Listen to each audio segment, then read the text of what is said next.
Now we're going live, and let's go check on everybody. It is 6 p.m. California time. Oh my God. And we are 9 p.m. Eastern Daylight Time. We'll bring Peter on as soon as his Skype restarts, and hopefully he'll get that together. Let's try him now. And we're going to press the call button, bring him onto the call, and see if this works. We're also going to check the production lab, of course. There we are, Peter. Can you hear us? Yeah, we're on the same page now. Excellent. And we are streaming. We are streaming live. Your voice sounds very hoarse. I hope you're okay. No, I'm okay. Okay, good. And so let me refresh the live stream, and we will, of course, check with each other to make certain that people can hear us. And T-Tank Barry says, good evening, loud and clear, brother goddess. Bless you, T-Tank Barry. And before I forget, I got 100 United States dollars from Holly Kaditis Kiefer via money order. I got 101 United States dollars from Heather Holman, which, of course, I am just overwhelmed by her generosity and her grace. So we made it to rent, and we did so through my gang brother. Heather Holman would have been helpful, but it still would not have been enough. With what she gave, however, I was able to also make a supply run. Eric Cradle says, hello, team Triple D, and welcome aboard, Eric Cradle. We are happy to report that I made my rent, and a lot of this had to do with my gang brother Beaver helping with the last few. But of course, our man Aristides is the man who really made it possible as well. Both he and my gang brother Beaver paid $200, 200 United States dollars each towards my rent, and that, of course, brought me over the line into stabilization. So there was a lot of impact from different situations that I will explain to my friends privately that brought me to that precipice this last month.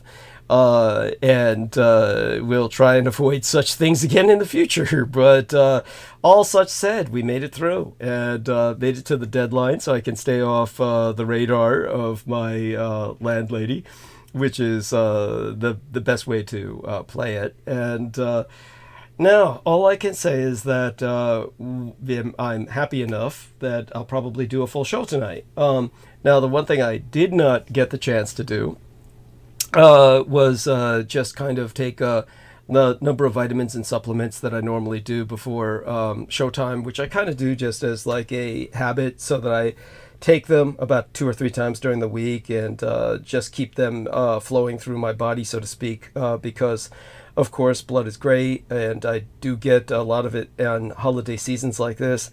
But, always try to keep myself supplemented because it does help. It's something that my body absorbs much better than food.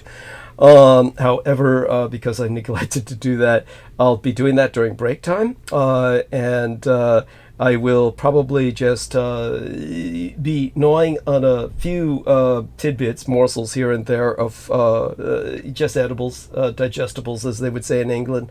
Like a rat, just to get a little something in my stomach besides the blood, so that it buffers the supplements when I take them. Of course, I will be on the mute when I do that, so people can't hear me chew, because there's nothing on earth more disgusting than listening to someone chew over any form of communication. But it's certainly verboten, most specifically on any public or open access bandwidth. That explained to us. What's that? We don't need that explained to us. Well, I do kind of emphasize that, because you wouldn't believe it, Peter, just how many people will chew if they come on. Well, yeah, of course, but you're not going to chew, Yeah. or you'll be on, you know better. What Yeah. I'm saying is, Yeah. we're not educating people on how to broadcast, and of course, I'm not familiar with any of our people chewing. It happens, believe me. But the one thing I will tell you, Peter, is that it is important that I specify that, because that way you'll know that if there's a delay in my answering you, The reason why is I have to come off mute. So if there's any time during the next 3 hours where I'm just like, take a few moments before I respond to you if you ask me something, then it's because of that. But, a lot of times I won't be on mute and you'll be hearing me. So all that being said, I'm just too, how would we say it? Kind of befuddled at the moment, just settling down to really say anything in particular. I will say this. It was brought to my attention by Aristides and maybe someone else. Maybe it was somebody like George Knight or somebody else who was on the call about, we hear the yen is like almost in free fall. So I had to follow up on that. And so over the past few days during the Golden Week, aside from spending time with the Blood Boys reviewing a few things that I didn't see before, one of them was the television series Civil War. So I finally sat down to review that, and I'll be able to give you my opinion on it, which isn't much. There's not much to say about Civil War. The Netflix or Hulu or whatever the fuck it was that it's just when my son is when my son is able to get these things up for me, I'm not even paying attention to where they're sourcing from sometimes. Maybe I should pay more attention to that. But basically, for those of you who do not know, Civil War presents California and Texas uniting as Caltex and taking on the United States. So it's, aside from that, I'll go into it later. Not much to say, as I said. But what the other thing I had to review was, how would I say it? Exodus, which I had never seen the movie before, but I reread the book and then reviewed the movie for reasons of when we do get to talking about the Jewish situation, both either tonight or with the next episode on Sunday. What our friend Brendan says, the yen situation is part of the economic Bushido from the Bank of Japan, pivot to East Asia, and I certainly appreciate his input. I certainly will put it into perspective so that people understand what's going on. In brief, obviously, when I go into this, I'm going to go into it and suck all the oxygen out of the room. But for those of you who are out there, if you wonder when I'm going to get to the red heifers or something like that, understand that Asia is more important. No matter what the Israelis are conspiring, the Asian situation is of preeminent importance and needs to be explained first every time. It goes without saying. And I will, of course, address some of the protests that have been going down, what's been going down with the protests. That will be inescapable. So, in a sense, I'll be bouncing, as I usually do. There will be a logical, I presume, I hope, there will be a logical and coherent cohesion to the stream of consciousness, that narrative that I go into. But we'll start with the Bank of Japan situation, the situation with the world economy. It amazes me that people are taking a look at Japan and trying to isolate it as if Japan is some case failure. And the reality is that the whole world is in incredible debt crisis right now. So I will put it in global perspective so people understand it. When people just try to isolate a national case, it always goes back to Japanophobia. The Americans can't get over losing World War II, so they always want to think that Japan is in collapse. This, again, I'll put that into perspective in the global situation and the domestic situation, and then we'll talk about other factors that are, of course, inescapable when it comes to that situation that impacts us all, China and America as well. All right, so we will at this moment remind everyone about the upvotes, and of course I can't thank anyone enough. I'll try and get to reading out some of the wonderful compliments from the people who sent me money. Some of one of the things from Stephen Myers was he brought up the fact that a high-level Navy officer, a medical doctor, and an officer in the United States Navy, was caught with just an enormous child pornography and child human trafficking ring involvement, and got shot when they were taking him down. So Stephen Myers reminded me to remind all of you of that good news. And the military element is, whenever you hear of a story like that, it's always just scratching the surface. They never really go into how endemic it is. It's like, this is the primary military pursuit. It's certainly not national defense. So just understand that, and you'll finally understand what the so-called professional military is all about. Professional child trafficking and pedophilia, and these are no heroes. They're the biggest villains on your block. They're the primary source of all your problems. So before I forget, from Clarice Claudette, wonderful individual in Louisiana, or in Florida now, but certainly her roots are in Louisiana. She says, for Peter, please email me the article from Peter about spiritual parasites. She says, Asian doing a 30 to 40 day clearing process before Peru. She's going on a trip to Peru. She would like to, I don't remember exactly what it was Peter said, but if you can figure out what she's talking about, Peter, email it to me and I'll try and email it to her. Does that ring any bells with you? Yes, I remember. Okay, good. Excellent. Excellent. Good. Just email it to me and I'll forward it to her, or copy the link and email it to her, and that will be great. I'm looking for it now, but I can't find it. Okay.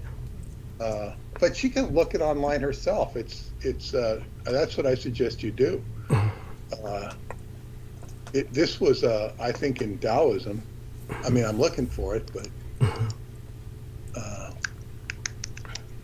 I don't know that I can come back up with it again. Understood. Our man Aristides is pointing out some breaking news about the House passing, or the Republicans passing an anti-Semitism bill, which is, of course, just another way to... I'm going to go into that. Yes, excellent, excellent. We'll turn it over to you in a moment. Let's have our man Aristides tell everybody about how they can help with the upvotes.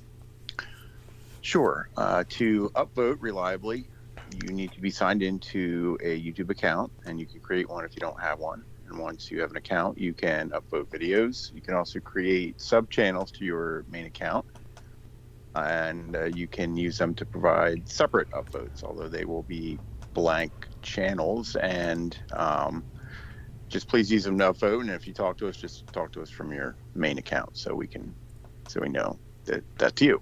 That being said, I have provided 3 separate upvotes so far, 2 from one device and 1 from another. So if I can, you can too. Great. And thank you so much, as always. Very good voice and very professional delivery. And with that... you think I could get a job doing this? Hopefully so someday. I mean, yeah, not that you'd necessarily want that. I mean... maybe if I learn from the best. Well, I don't know if the best is available around here, but hey, oh, come on. yes, well, you're very gracious. And so Vril has been very active in the chat, and he's explaining to everyone what's going on. We've got a good number of people here. So altogether, I think everybody's pretty much caught up on my situation, and I do want everyone to know, come Friday, I will be again checking out completely from going incommunicado during the heaviest part of the Golden Week of the collection of Japanese holidays that converge throughout this Friday, Saturday, and Sunday. So I will be gone, but I'm certainly going to try and take care of some things. Probably I will be up all night and just stay up to go to the dental appointment, which means I'll try to refrain from kind of knocking myself out the way I usually do immediately after transmissions. But like I said, I'll probably go the full 12 hours tonight rather than having a short episode. we are now going to turn towards Peter Moon. And Peter Moon, thank you so much for joining us. Thank you for your help in campaigning to raise funds towards my rent. And in the end, it all worked out. Very good. Thanks to Aristides, my gang brother Beaver, Heather Holman, of course, who provided enough money to go in towards a supply shopping, getting myself enough of the usual Coke and beer, along with some side just snacks. And that, along with paying rent, I'm pretty much secured for the moment, and we are ready for the month. And Peter will lead us into this new month by taking over now. Okay, thank you. And I want to thank everybody for donating to Douglas. It's really important, really helpful.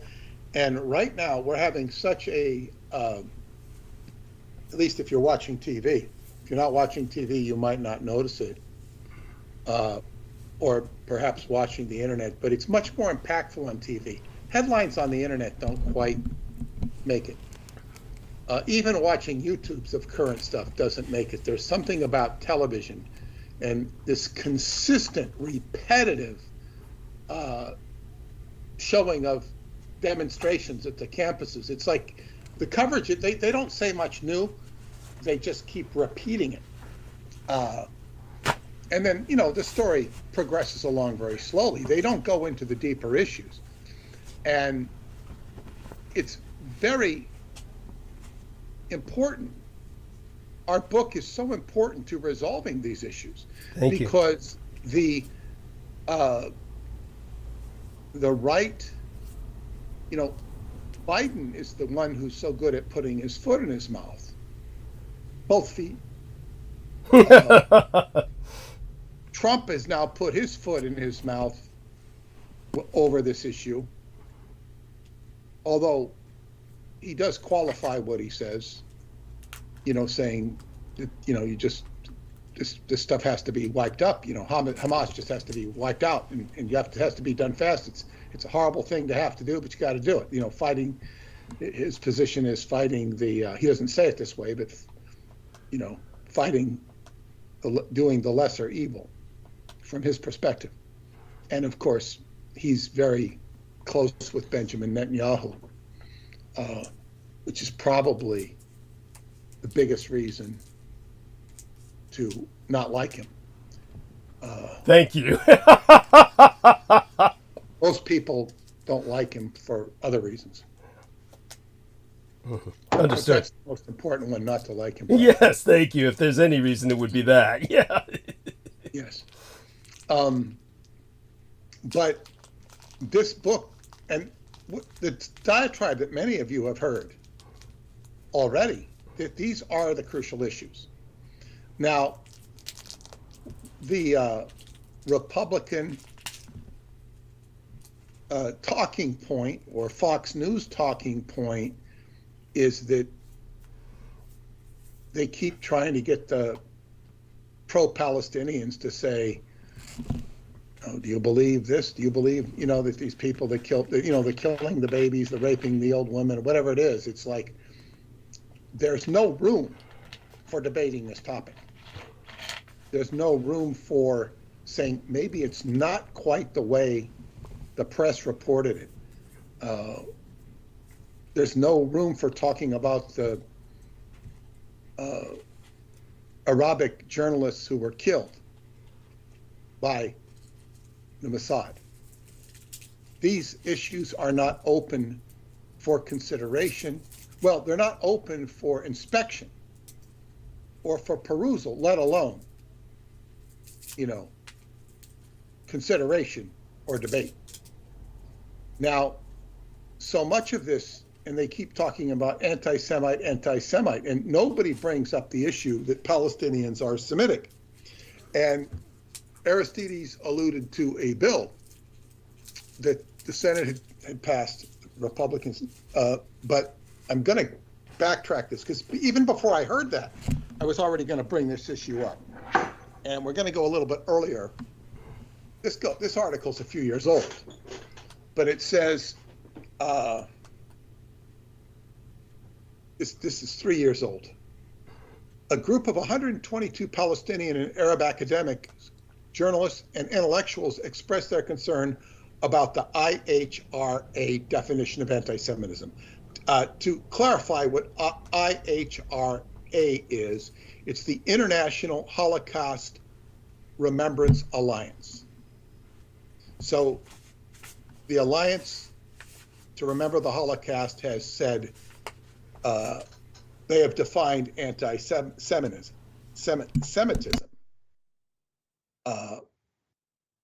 And it says, we, the undersigned, Palestinian and Arab academics, journalists, and intellectuals, are hereby stating our views regarding the definition of anti-Semitism by the International Holocaust Remembrance Alliance, and the way this definition has been applied, interpreted, and deployed in several countries of Europe and North America.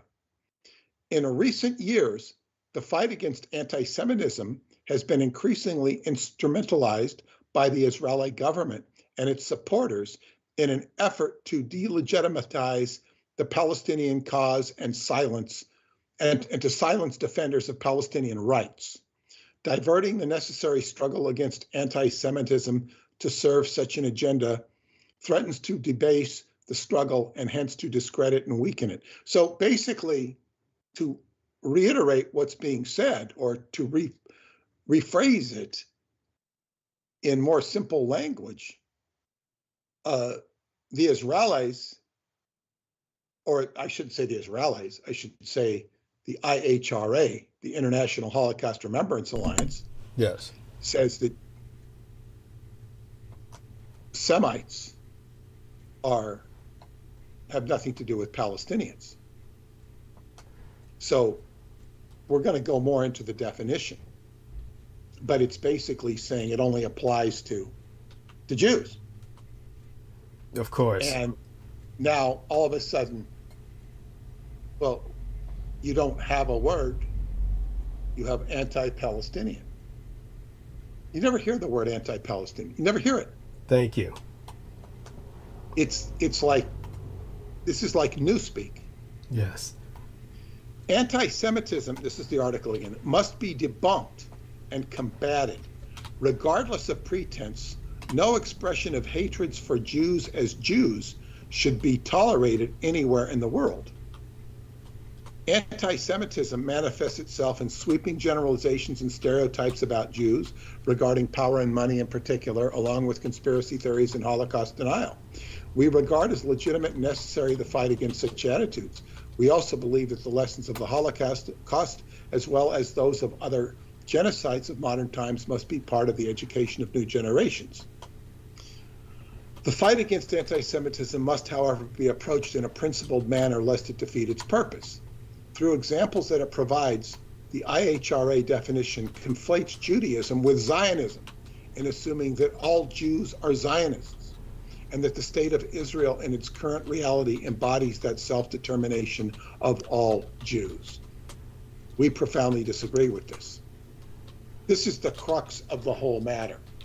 It turns Jews into Zionists, and it puts anybody who's anti-Semitic as anti-Zionist.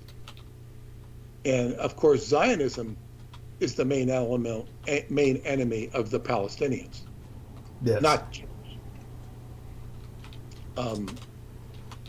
David Childress, in his World Explorations, and I read this in his book, not from talking to him, his books of lost cities of Arabia, Africa, whatever, and he's talking about interacting with Arabs.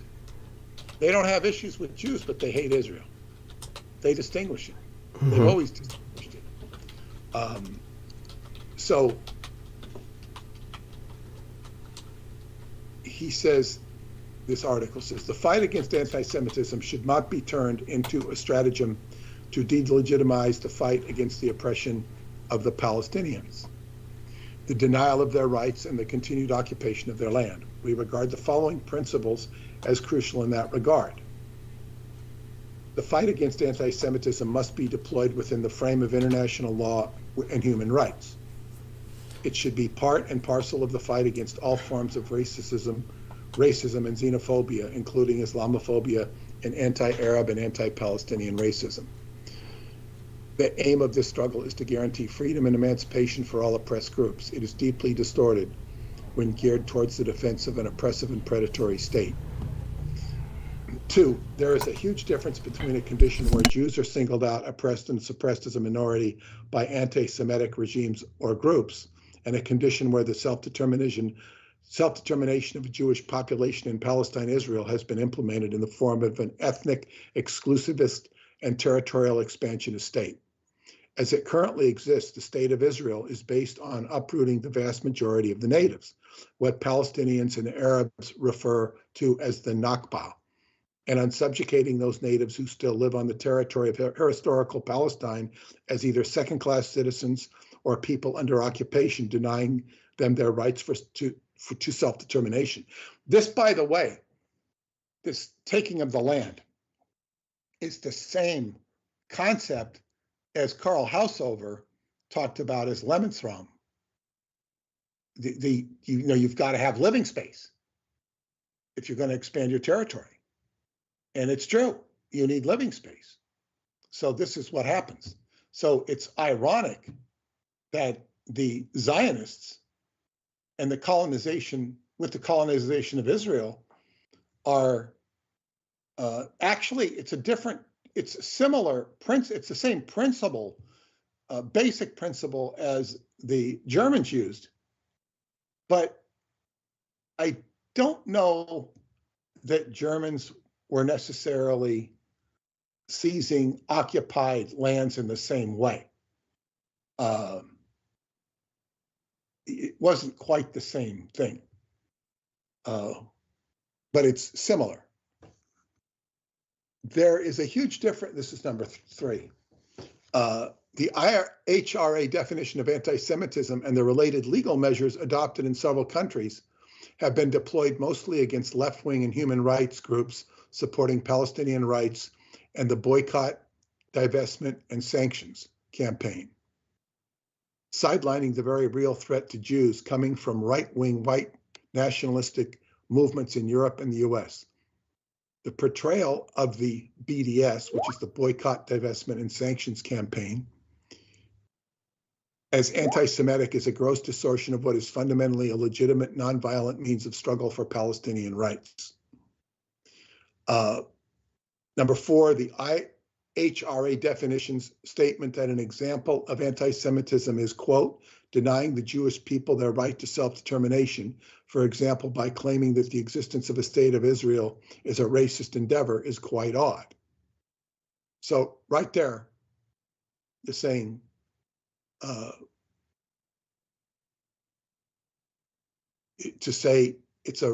to call it a racist endeavor is considered anti-Semitic. And it's clearly, what's the word? Ethnic cleansing. Yeah, the problem is so many of the Jews and the Palestinians are the same ethnicity. In a sense, true enough. It's a religious issue. Yeah, it's both in the sense that, remember, many of the Israelis, of course, were Hazar, so they are not Semitic. They're not even Semitic at all. Well, yes, there are many that are not, but they keep saying that over 50% of the Jews in Palestine are dark. They do get dark. Yeah, they have this Mediterranean look about them. After those aren't Khazars. Yeah, those are, Yeah, I get what you're saying. More like they're probably not even the people that came from Germany. Yeah. They're probably, they probably were there the whole time believing in Judaism. I really don't know, but I'm saying is if this is true, it seems like there were huge pockets of Jews that were minding their own business. And then when the Zionists came in, they eventually fit under that umbrella. I mean, to listen to these people talk, if more than 50% of them are melanated, and your Hasidics types are not going to melanate well. They're very white. They're going to sunburn. Yeah. I've never seen a dark Hasidic. Never seen one. I mean, they might exist, but I've never seen. And I've seen quite a few. But a lot of them are not necessarily Zionists. But it does not bother. Okay, it's talking about the IHRA definition. It does not bother to recognize that under international law, the current state of Israel has been an occupying power for over half a century, as recognized by the governments of countries where the IHRA definition is being upheld. It does not bother to consider whether this right includes the right to create a Jewish majority by way of ethnic cleansing and whether it should be balanced against the rights of the Palestinian people. Furthermore, the IHRA definition potentially discards as anti-Semitic all non-Zionist visions of the future of the Israeli state, such as the advocacy of a binational state or a secular democratic one that represents all its citizens equally. Genuine support for the principle of a people's right to self-determination cannot exclude the Palestinian nation nor any other people. Now, this gets very messy because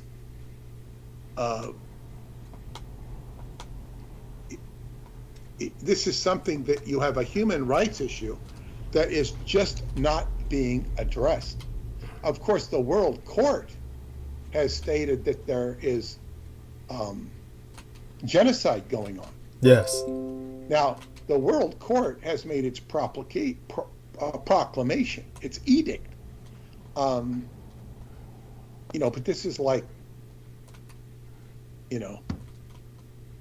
waving a toy flag.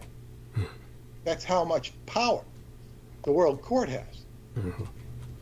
It doesn't have any secular power. It has moral authority.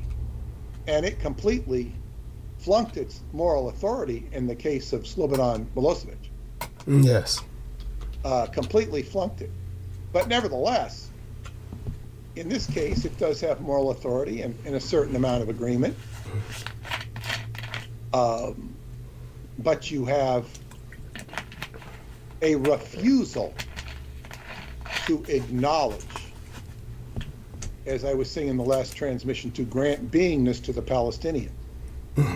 You have an arrogance and an ignorance of Jewish people was saying they're the ones that are oppressed.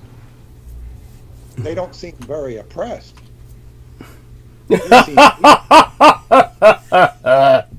They seem like instigators who are hated. Oh, they're disgusting. And then, of course, the unfortunate individuals going to schools, the Jewish kids going to school and getting spat at or insulted or even attacked, they're just kids trying to get an education. Yeah, well, it's all a bunch of shit. They're just lying. It's like I'll get into that later. Well, the kids are just. Kids. They're not necessarily lying. They're just. They're getting discriminated against because they're Jewish. There's no question of that. Now, but that's because they represent the Zionists, whether they know it or not. So, they're kind of like there's a part of innocent bungling on their part. Nevertheless, the rhetoric is very strong and the rhetoric gets manipulated.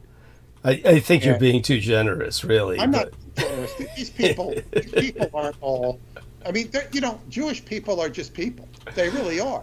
And most of them have no clue of what's going on. No, I understand what you're saying, but I would disagree that most of them have no clue as to what's going on. They're very aware of what's going on, and they're very evilly and cynically manipulating it.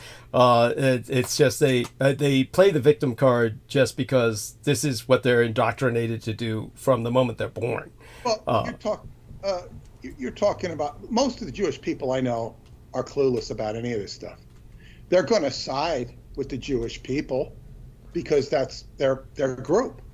Okay, maybe it's an East Coast. They're not all like sinister. They're not like all sinister rats waiting to jump on Palestinians. Most of them want peace. Well, maybe it's an East Coast, West Coast thing. That's so I'll buy what you're saying. Well, what happens Yeah. is if you start categorizing people as a certain type, and this is what some of my Jewish friends told me a long time ago, that this is way back in the 90s, as they say, they go to Palestine and the people get along just fine.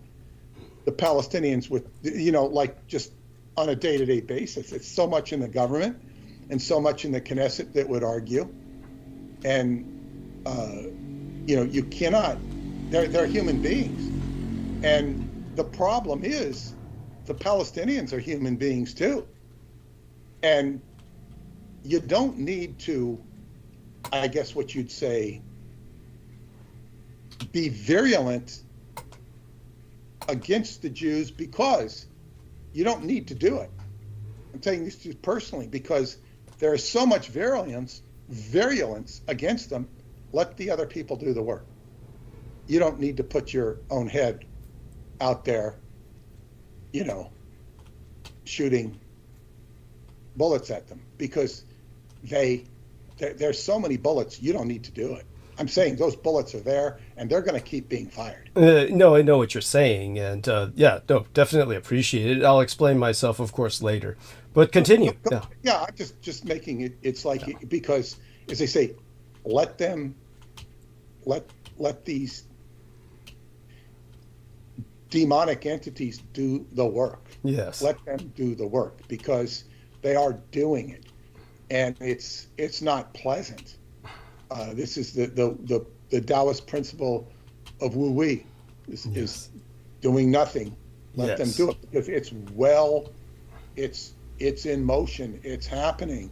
And this definition, though, see, this is what I stress so much in words. See, this is the manipulation of rhetoric and words. This is the most powerful thing, and we're going to go into the bill, the Senate bill that Aristides pointed out to. It's like when you say this is anti-Semitic, this is pure evil. To say, because you've completely denied the Palestinians any right to exist. And Yasser Arafat, who was no honorable man in his own right. Not at all.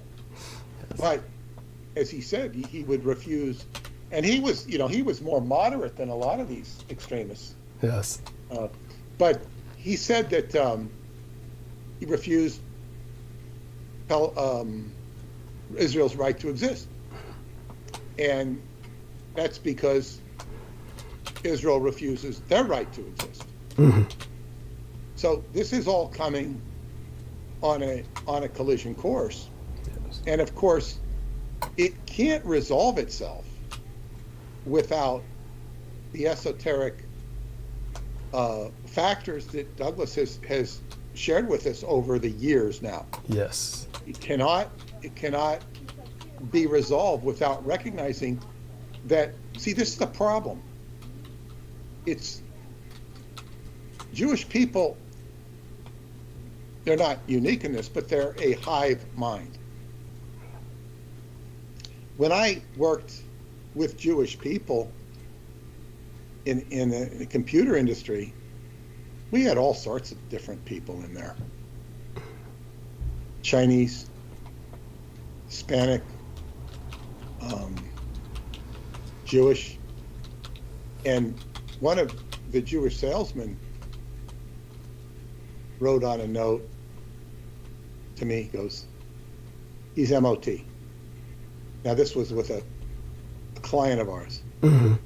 I go, what's MOT? Member of the tribe. Like he was criticizing his own fellow Jewish person. Mm-hmm. Member of the tribe. Oh no, they only deal with MOT, member of the tribe. And of course, I've seen, what do you call it? It's not incestuous. Now, I don't mean sexually incestuous. In other words, they will refer to people as goy. One of our clients, I one time used the term goy. Is a very Jewish company. And she says, "How do you know that word?" Jesus Christ. But she was from an Orthodox family. Like, how do I not know that word? Yes, I was about to say. Um, Talk about naive. exactly. But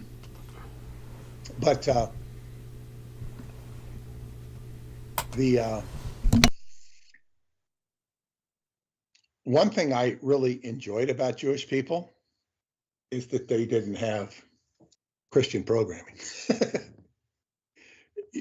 Maybe they have Jewish programming, but they didn't have Christian programming. And that was, they've got their own form of, I guess. And many of them don't know shit from Shinola about their own religion. Like, I know more about their religion than they do. This frequently comes up. If discussions even go down that rabbit hole, which I do not encourage them, Right. they will know more about the lighting of the candles and the rituals around Hanukkah or something like that because they practice it. I won't necessarily know that, but the deeper aspects. And it's as Douglas has said, most Jewish people are atheistic but Yes. nevertheless, it's an identity they have been assigned with, and it creates, well, the fact that they don't know their own religion, and Douglas has alluded to this, they think they're of the same cloth as Herod. And Yes. if they knew who Herod was and they knew who the Edomites were, they would then have a choice. See, so choice is power. They don't have a choice because they don't know the difference. Yes. They don't know the difference because they haven't been taught the difference. And so it's good if in 5 years' time, David Icke and David Wilcock, and I don't mean to compare the two because they're, but they're coming out and saying, "Did you know that there's such a part of the Jews called Edomites?" And people of that ilk start educating the world after it comes out in the book. Yes. And Douglas has said it 100 times or more. It's like, okay, this is not. And then there are so many inherent issues in the Old Testament, and I was thinking about it. It reads so much like the Book of the Law, because Aleister Crowley's Book of the Law has so much diversity of wonder and pleasure and grandiosity, and then it has phrases in it that are just abhorrent and the wrath of God or worse. And so, but the Bible has that some stuff too. And you can go to town on the Bible, from slavery to all sorts of things. And I don't wish to spend my time ragging on the Bible. But back to this article, number 5. Well, this goes on and on. But I'm not going to continue. So it just goes on and on. It's very, I guess, completely thought out, and it's. But then we're getting to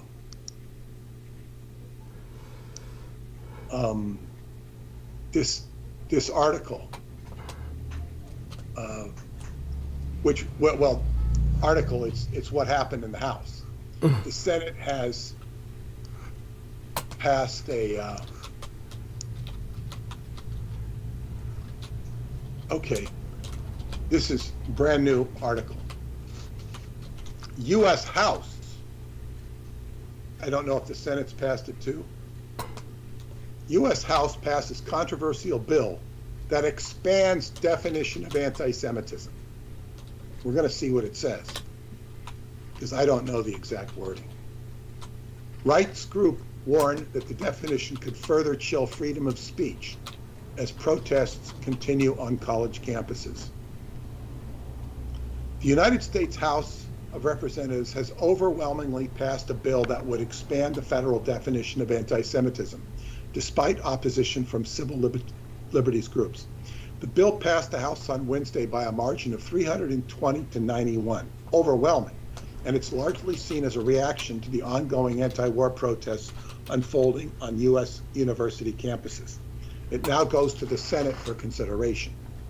So I don't think it went through the Senate. I think it went through the House, because if this article just happened, I don't think it's going to get that fast through the Senate.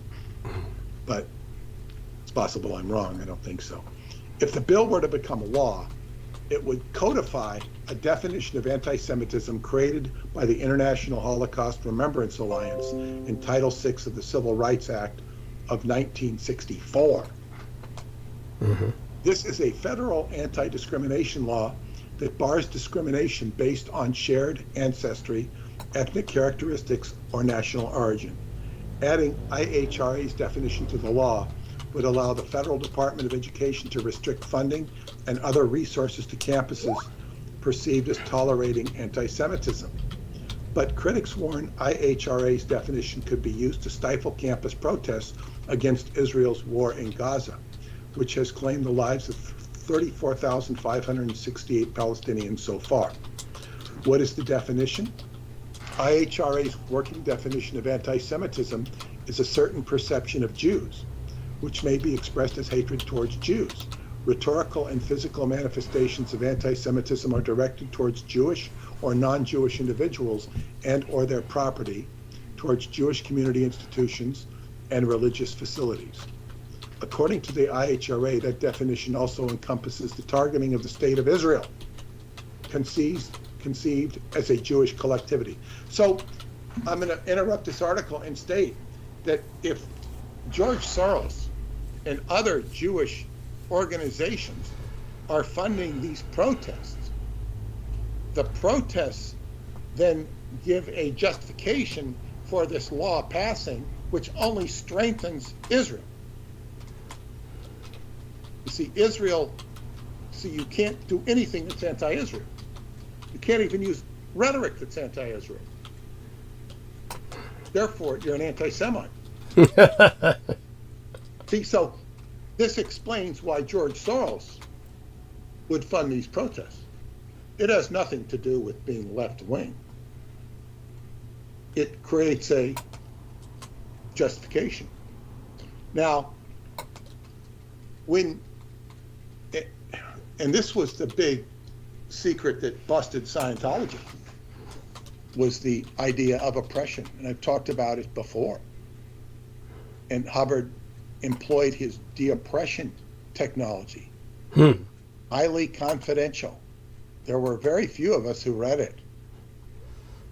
And that ignited a rebellion in the entire organizational, ecclesiastic field, body of everybody. Started with the staff. It went to the outer organizations and then to the field itself. And the field, in other words, the parishioners and the holders of the missions or franchises, they were the ones who rebelled the most because they had been under the biggest yoke of oppression. And it was unnecessary and counterproductive. And it was counterproductive to the aims of Scientology. And it just, and Hubbard says, he says, you know, if you oppress people,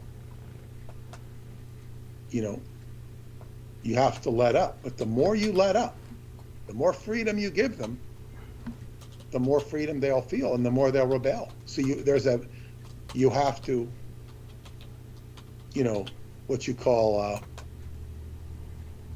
ride the wave.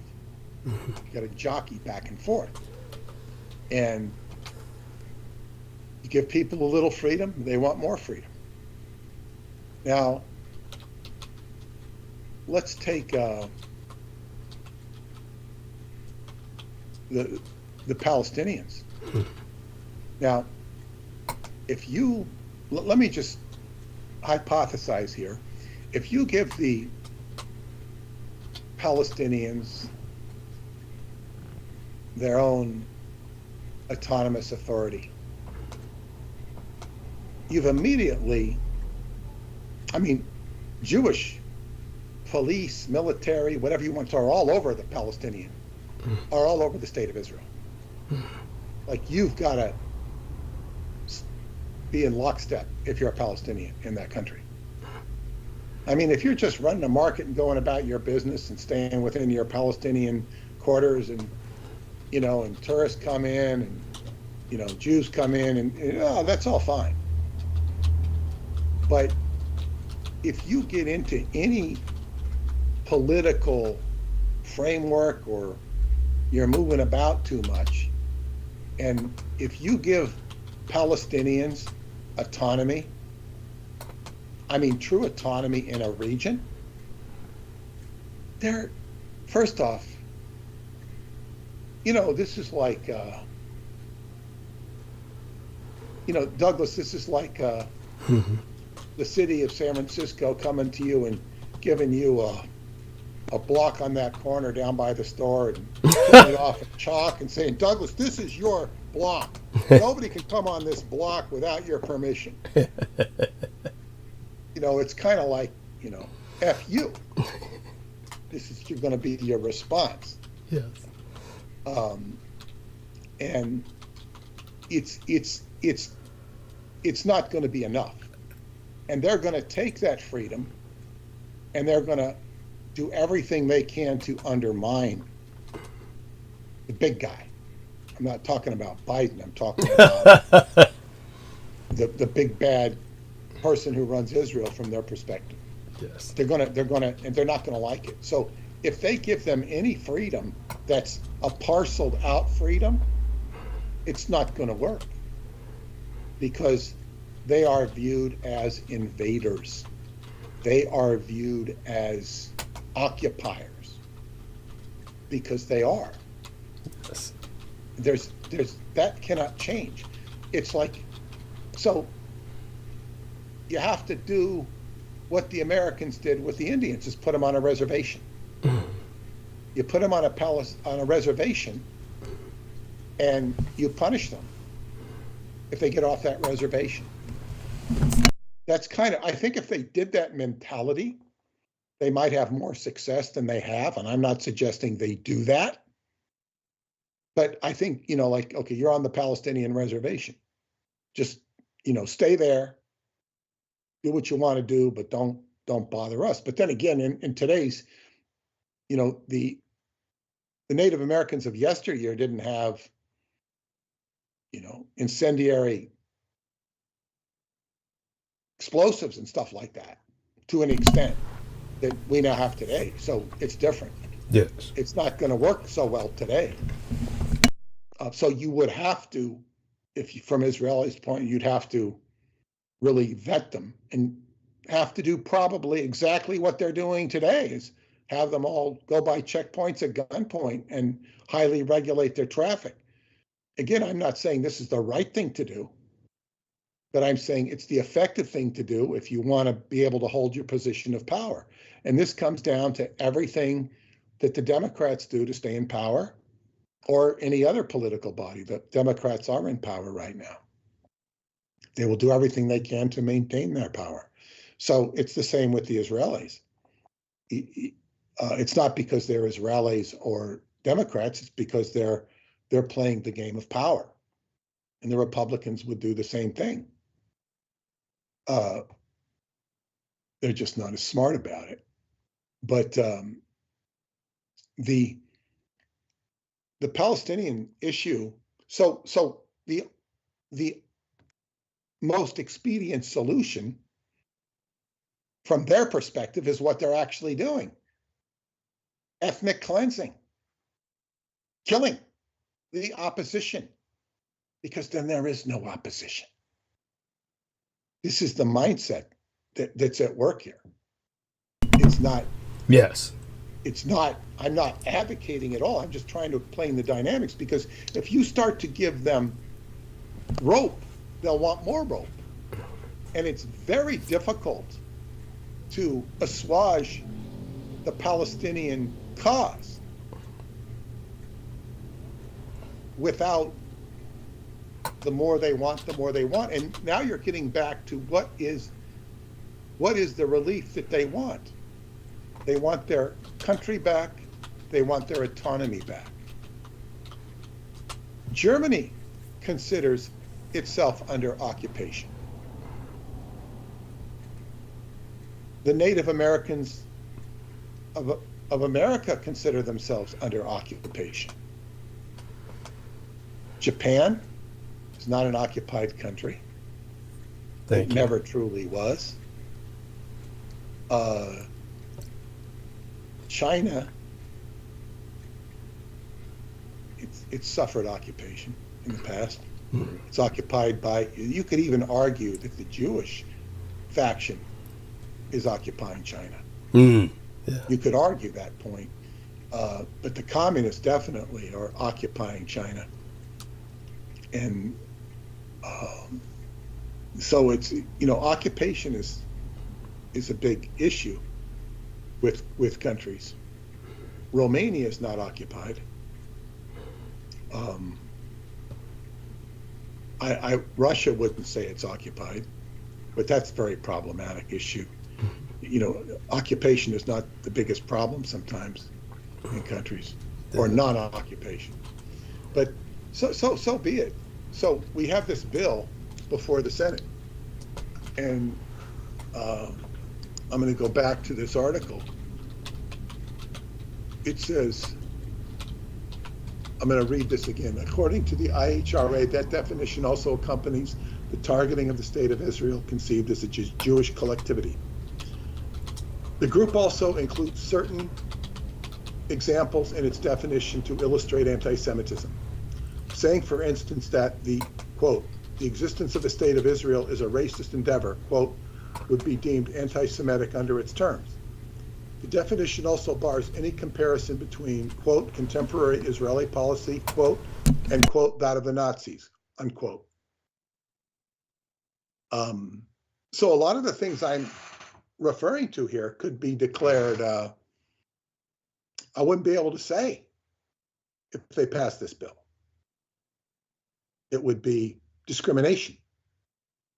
It's muzzling. I'd be breaking a gag order like Donald Trump if I begin to say this stuff. Seriously, this is making your words, this is racist. They could shut down the YouTube channel. They could. Now, they can't really do it retroactively, at least from a legal standpoint. They could cut the transmission off because, that's no longer in keeping. But that's ex post facto when you go back and you say, well, that's ex post facto is when you say, we just passed a law. You can't kill ladybugs. Now, you killed a ladybug 10 years ago, we're going to go back and prosecute. you can't do that. That's ex post facto. That's not allowed per the Constitution. But they could. Google could say, well, we're gonna ethnically cleanse our YouTubes that don't agree with us. So then here the article continues, bipartisan criticism. Rights groups, however, have raised concerns. The definition nevertheless conflates criticism of the State of Israel and Zionism with anti-Semitism. Now, this is the heart of the matter.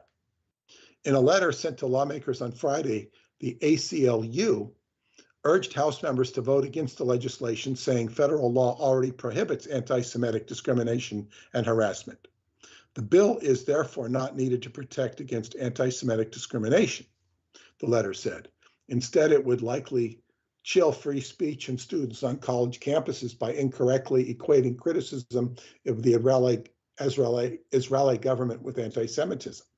This is basically what this is saying is no criticism of Israel. That's right. This is so totalitarian. Yes. It's ridiculous. It basically means we have to bow to Israel. Yeah. In America. Yeah. It makes Israel king. Yes. Those fears were echoed within the House of Representatives itself. During a hearing on Tuesday, Representative Jerry Nadler, a Democrat, said the scope of the definition was too broad. Quote, by encompassing purely political speech about Israel into Title VI's ambit, the bill sweeps too broadly, unquote, he said. Jerry Nadler, by the way, is an idiot. So, he's a bastard. He's the one that was sitting there during the Portland protests when they're burning stuff. He says, these are peaceful protests. These are peaceful protests. Yeah. Just a complete idiot. Yet, he's aptly, correctly criticizing the bill. Representative Thomas Massey, a Republican, also criticized the bill in a post on the social media platform X, noting that it only referred to the IHRA definition without providing the exact language or stating clearly which parts would be enshrined in law. Quote, to find the legally adopted definition of anti-Semitism, one must go to the IRHI website, he wrote. Not only is the definition listed there, but one also finds specific examples of anti-Semitic speech. Are those examples made part of the law as well?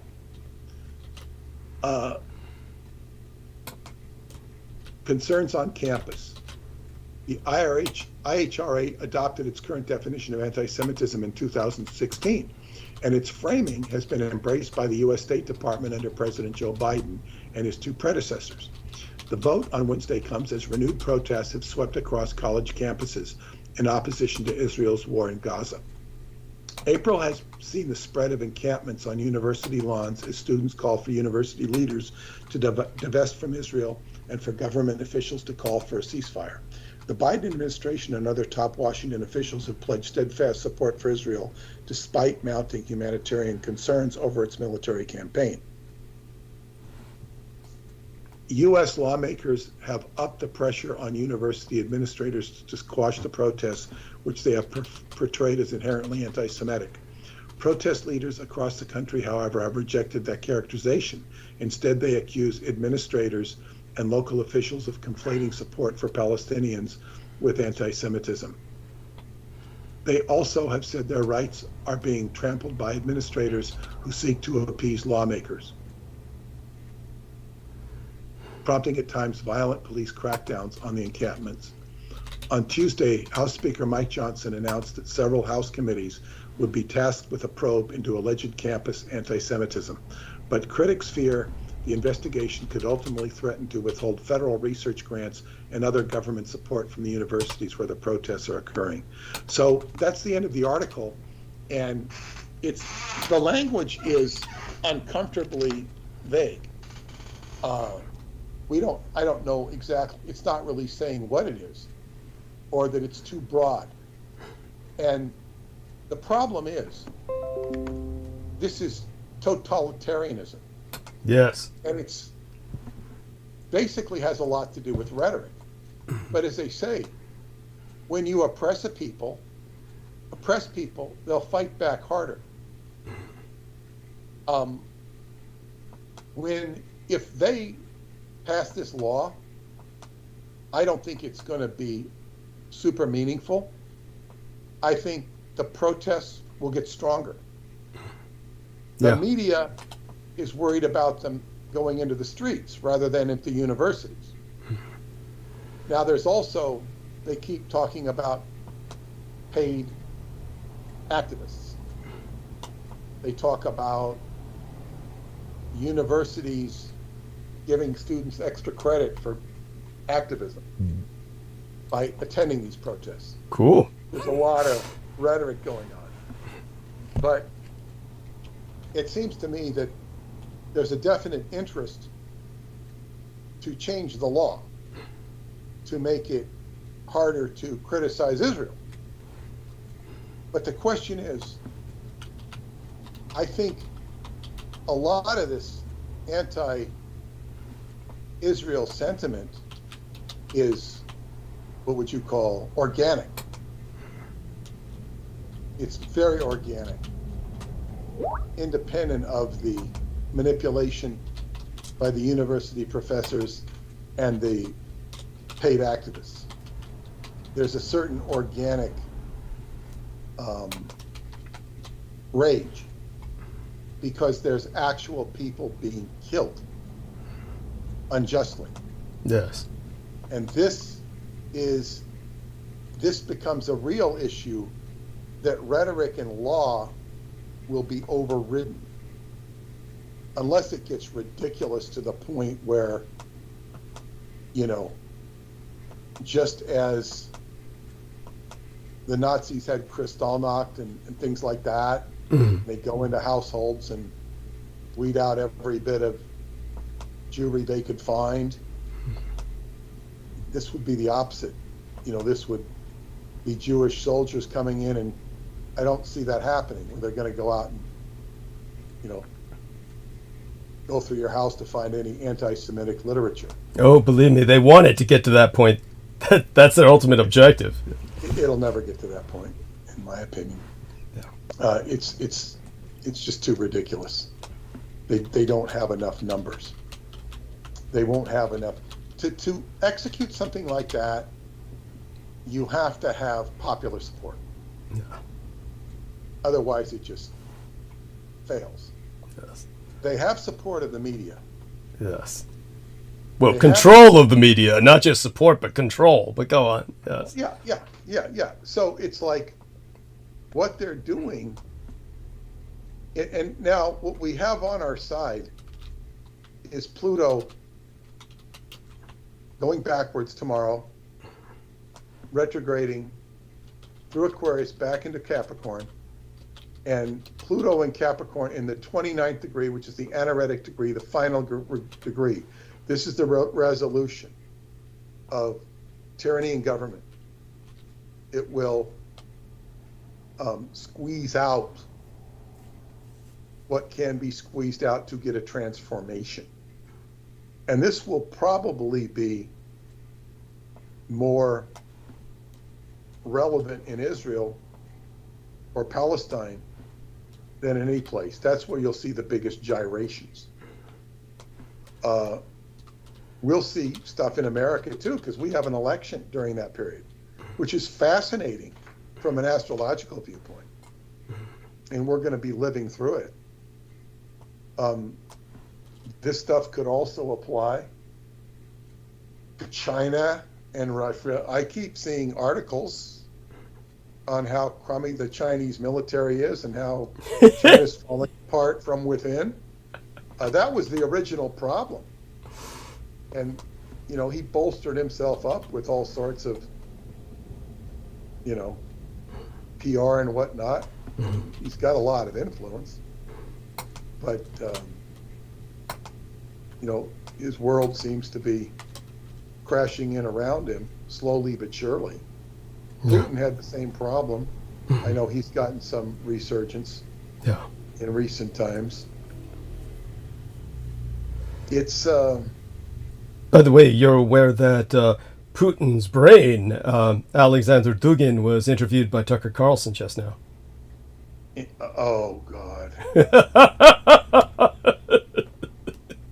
Well, they're ramping it up. Yeah. They're ramping it up, but it's such a circus of, you could say fools, misinformed people. Thank you. And you can even argue, well, what good does it know? Just let the fools be fools and go about your business. My business happens to be ferreting out this stuff vis-a-vis my collaboration with Douglas. Thank you. That's just happens to be my job, and I'm very grateful for those who are interested in learning this. And I want to share something right now. I just had a conversation. I was invited for the weekend to see my friend in Woodstock. I don't know if I'm going to go. Mm-hmm. I would like to. Mm-hmm. But I started, because he's the one who introduced me to the Lama up in the monastery. Right. And I was telling him about, he read the article I did on the Emerald Lama. Oh, did he? Okay. Yeah, but he'd never heard of the Emerald Lama. Okay. Now, he knows a lot about Buddhism, Mm-hmm. but he's not really a Buddhist, I wouldn't say. Right. But he's the one who told me that, this stuff in Radu's work is like a terma. He introduced me to terma and, Right. introduced me to the Lama. Mm-hmm. And so it's like I've got this,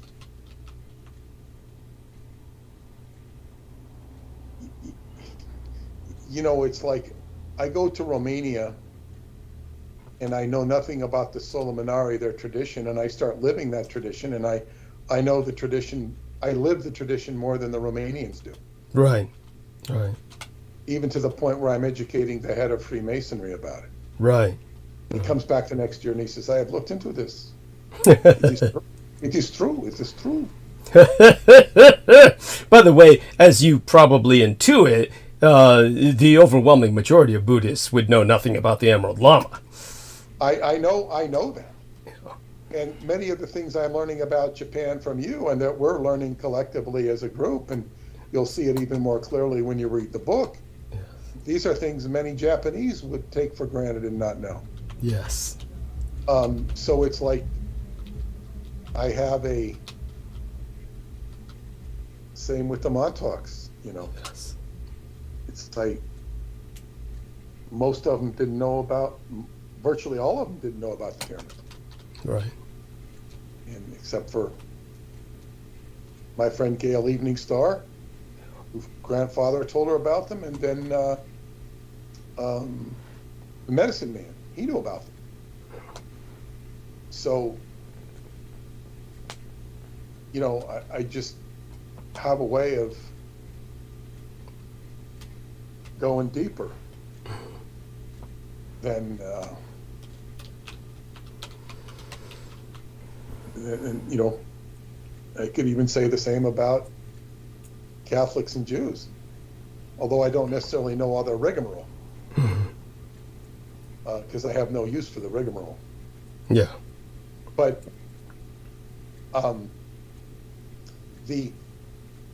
I was telling him about the Forbidden Sutra, and he says, well, don't talk about this. If you come up, don't talk about this. Oh, wow. Oh, man. I said, well, don't talk about this to everybody. I said, well, it's not like I'm going to be giving a lecture on it. I'm not going to be talking to anybody. I mean, you know what I mean? Yeah. It's like, I said, I'm only going to tell you. I said, I don't know how much time I'll have with you because, this is a big event for a lot of people. Yes. Obviously, I would have time to talk to him about it. But, see, this is, in other words, he's right. I'm not going to be talking to, I'm not going to be, going up to people, hey, you know about the Forbidden Sutra? These people aren't even Buddhists. They're not even Buddhists.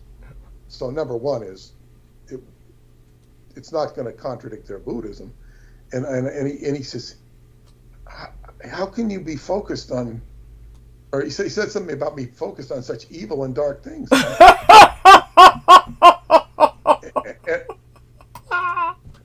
I think, Douglas, you know me well enough to know that I'm really not focused on dark things. No, of course not. No. But it's my job. And I'm, so in other words, I can focus. I can look. And I'm processing it because these are people things can't look at.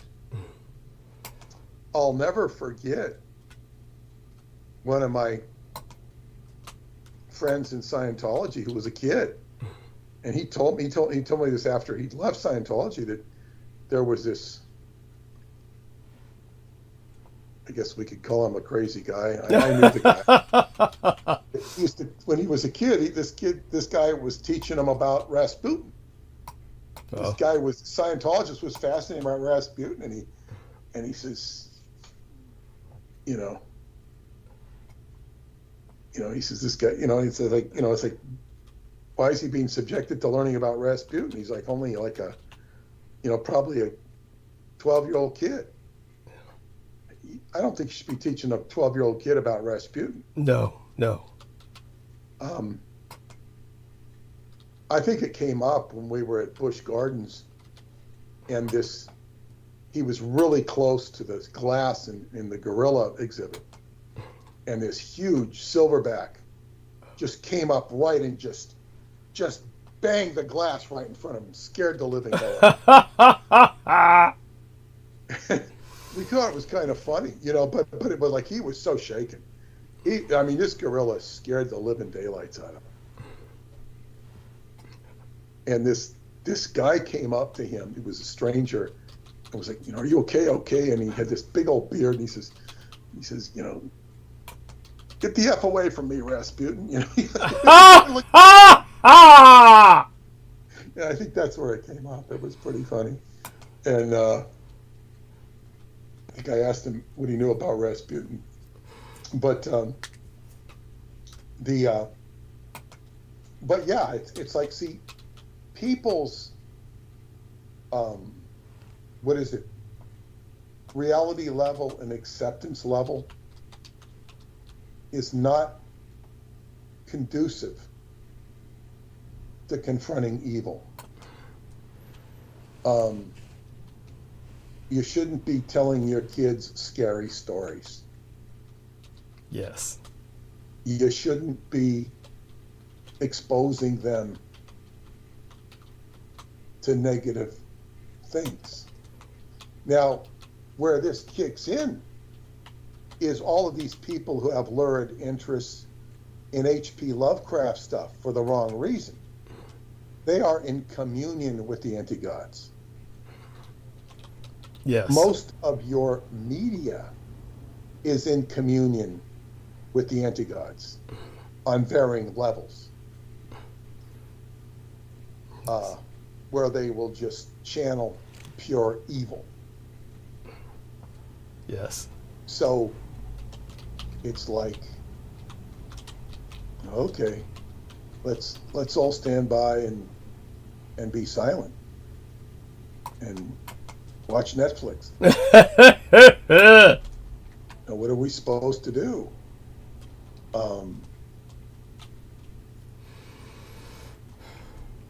But he was always worried about me offending people, particularly the head of Freemasonry. When I had said to him, this is what happened, is I was telling him about the Solomonari, and he just could not grasp what I was saying. It's like I'd explain it to him in simple language, and he just like, I don't understand. Wow. Now, he will always apologize for his English. He speaks pretty good English. Okay. He's always apologizing. I says, and he had one of his assistants there explaining it to him on top of me explaining it to him, because she understood. And I finally looked at him, I go, are you drunk? No, I am not drunk. Now, I said that to him because last year we were talking and he apologized. He says, I am drunk. I don't, he apologized for being drunk. And he says, no, I'm not drunk. So my friend thought I was, and then he left the next day and my friend thought I had offended him. That was not true at all. He wasn't in the slightest. So he's, afraid I might say the wrong thing. But what is it? It reminds me of that line from The Godfather. Ah. when Don Corleone says he refuses to take on the drugs to what was that guy's name? I think his name was Sal. I never was too familiar with the franchise, but I think most people, yeah. He says, I understand you're a very serious person and treat you to be with respect, but I'm not going to accept your offer. Your business is a little dangerous. He says it's a little dangerous. Because he thinks he'll lose his political support if he starts pushing drugs. So that's what it means. My business is a little dangerous compared to most people. But I got all this stuff over Montauk. It's like big deal. Now, on that same line of dealing with evil, I watched a video today. It was the ex-mobster. He calls himself Michael Francis. He doesn't pronounce his name right in Italian. This is what his family is known by. It should be Francesi.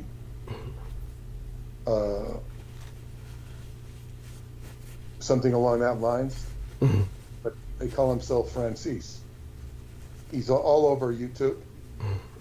He was big earner for the mob. I forget which family he was. His YouTubes are entertaining. But he was trained to be a doctor. But when his father went to prison, he had to take over the family business. He was a capo, meaning a captain. And he ended up going to prison, I think, for racketeering. And he spent, I think he said 3 years in the hole, meaning the slammer, meaning solitary. Oh. And he became a Christian. And he now proliferates his Christianity with his wine business and tells very entertaining mob stories. He seemed to have a very good read on people and the decorum of the mob and how to behave and how not to behave. But in any case, and the only reason I'm bringing up now is because he was spending an hour with with David Berkowitz, the son of Sam Killer. Cool. This is a professional interest to me, which I've talked about before. So I said, oh my God. Now, there's a book out, which he highly recommended, by another author. And this author's name, I will look up in a second. But the name of the book is Monster Mirror. Let me see here. I'm going to get the author's name. It's Michael Caparelli. Everybody's Italian. Michael, that's an Italian name. Francis is an Italian. And David Berkowitz is Italian. His name was Falco. Was Falco. He was adopted by a Jewish family. Interesting. Now, Michael Caparelli is a PhD, a former pastor of 16 years, PhD in advanced studies in human behavior. He tackles this from a mental health perspective. Now, I thought this was going to be a complete whitewash.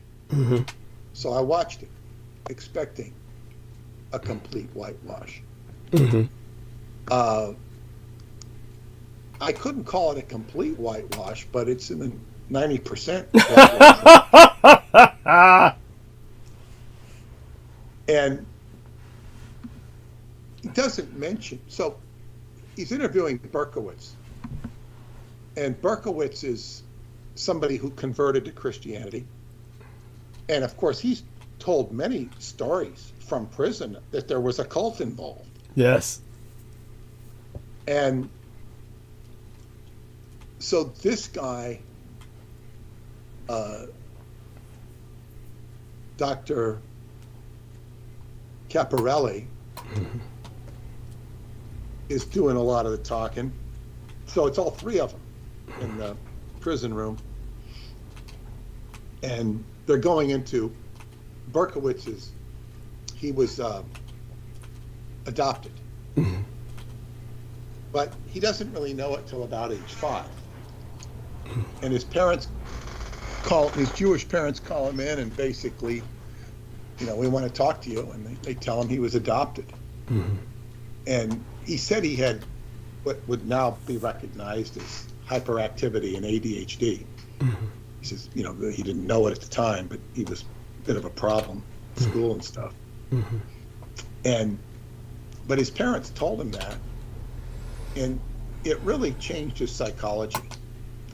And this often happens in TV dramas where you see somebody's told they're adopted and their whole psychology changes.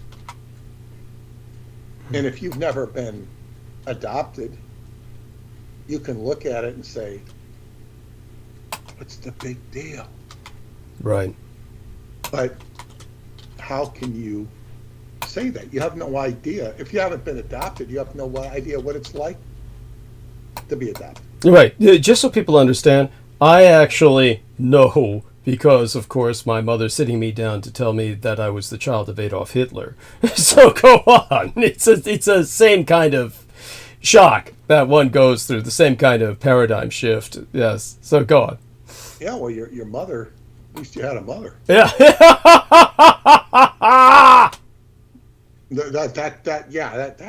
But your stuff is so loaded with occult, it's hard to compare the two.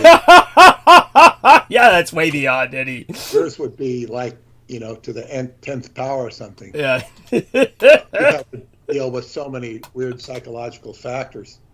Yes.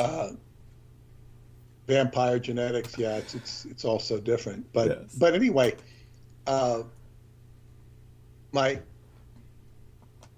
now passed away girlfriend, Marianne, she had a mother who didn't find out she was adopted till she was an adult.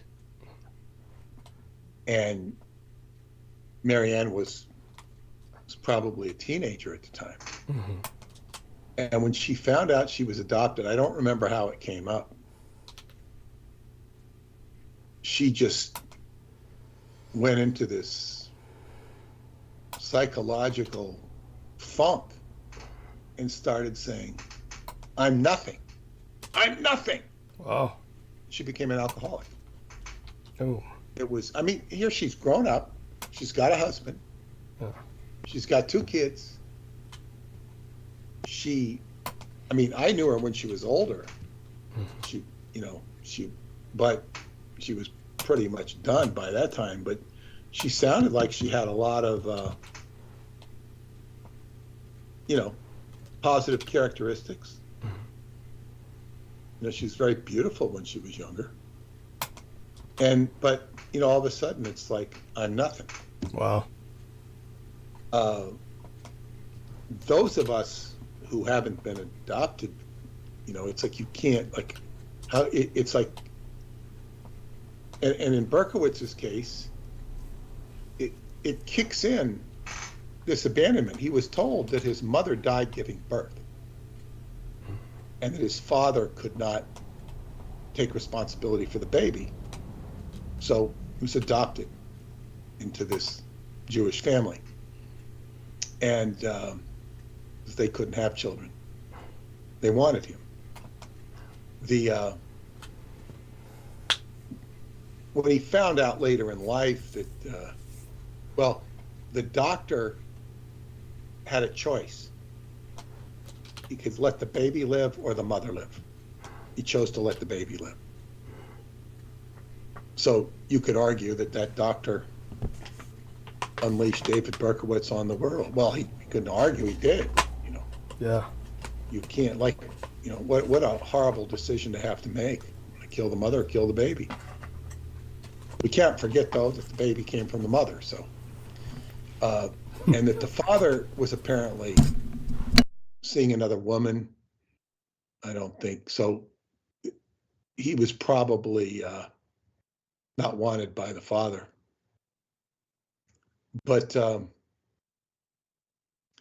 any case, it changed his psychology.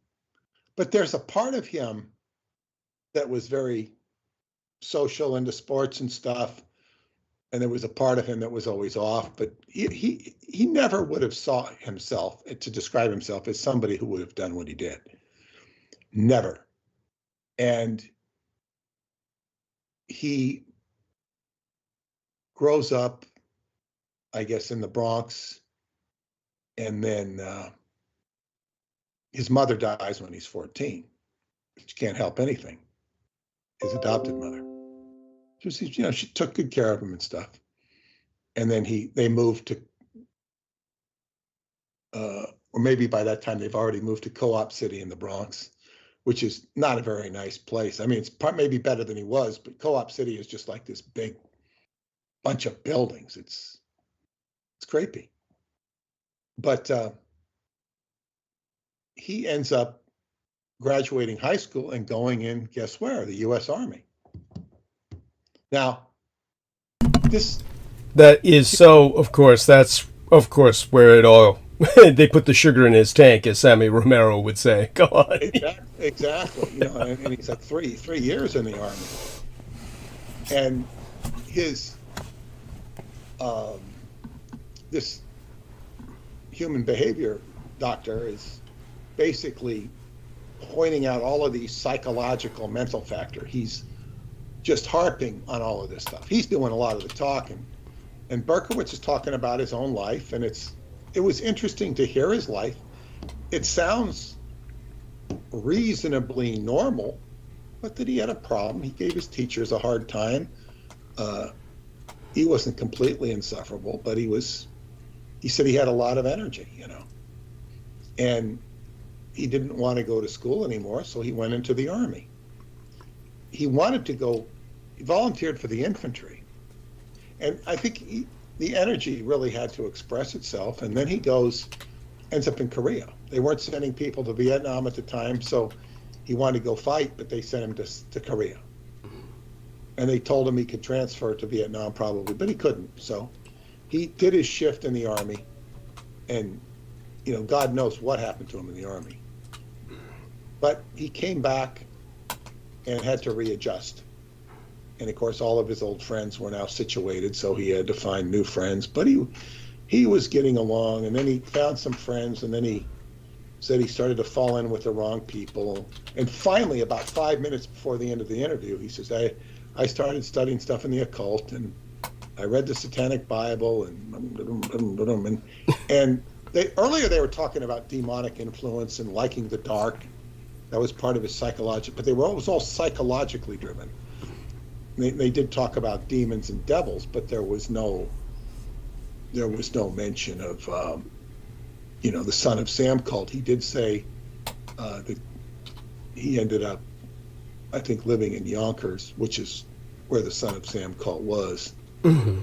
And he basically alluded to it. At one point, the psychologist says, yeah, when you shot, when he shot 15 people, and Berkowitz kind of stands back and says, well, you know, I don't know that that's exactly right, or something like that. He qualified the statement of him killing 15 people, because according to Maury Terry's book, I think he only killed 2, maybe 3.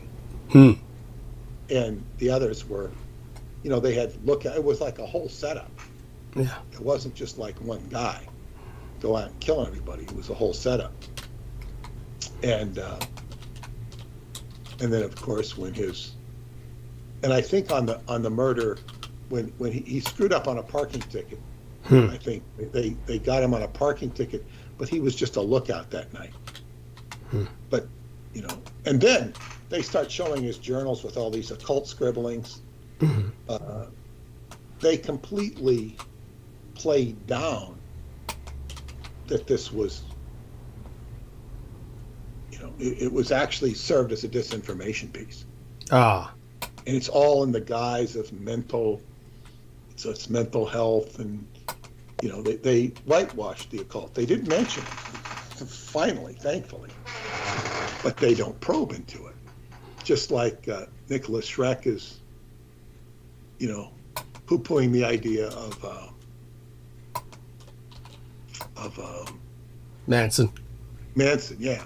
So it's like, okay, and then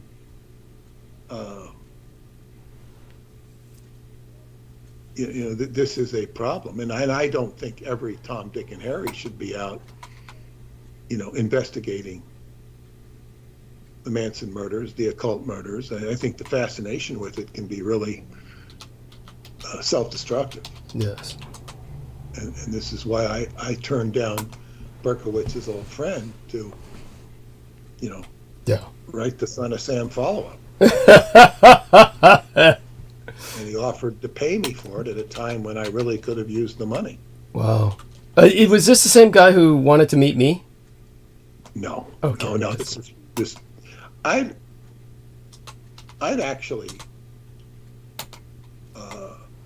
met you by that time. Oh, okay. Yeah. But no. But I was getting too close.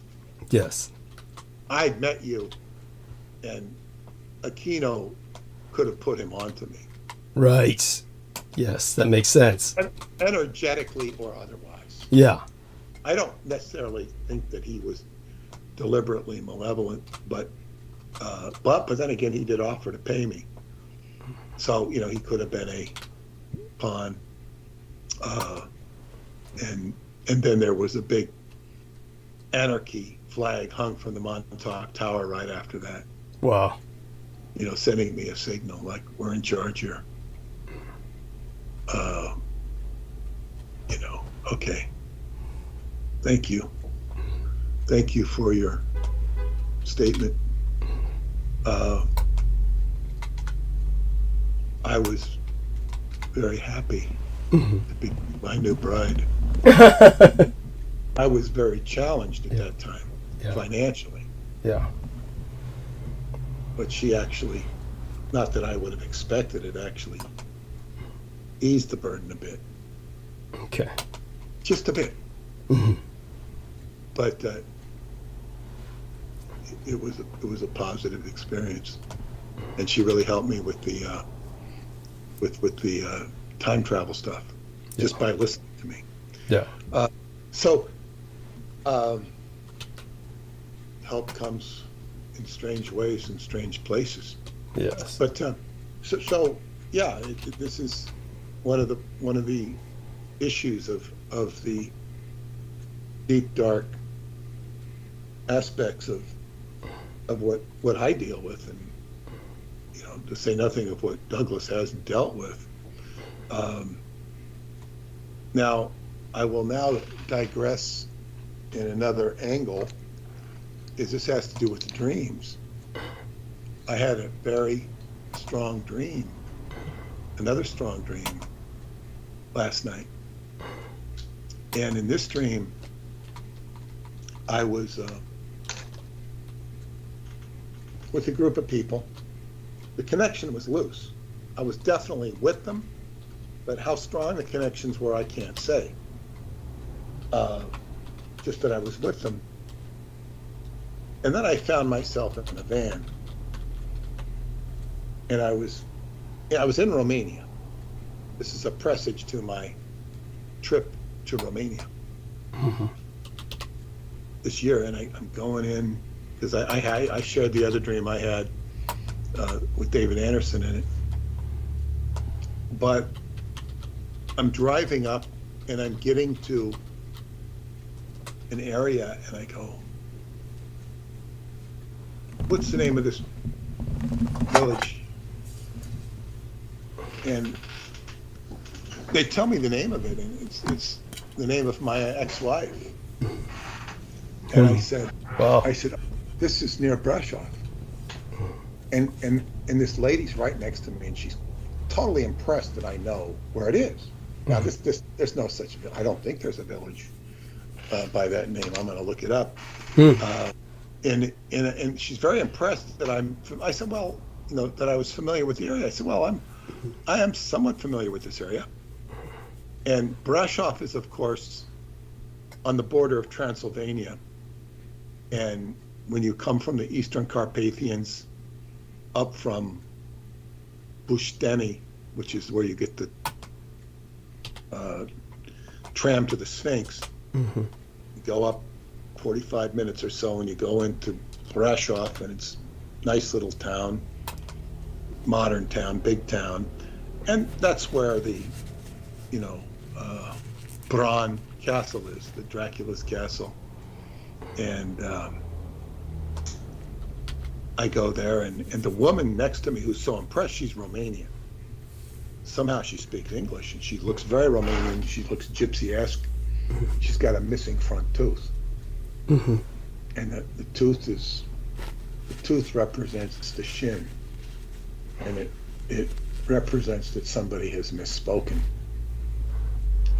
Somebody in Romania has misspoken, not me. And then I go, and there's a strong possibility I will be going to Brasov this summer.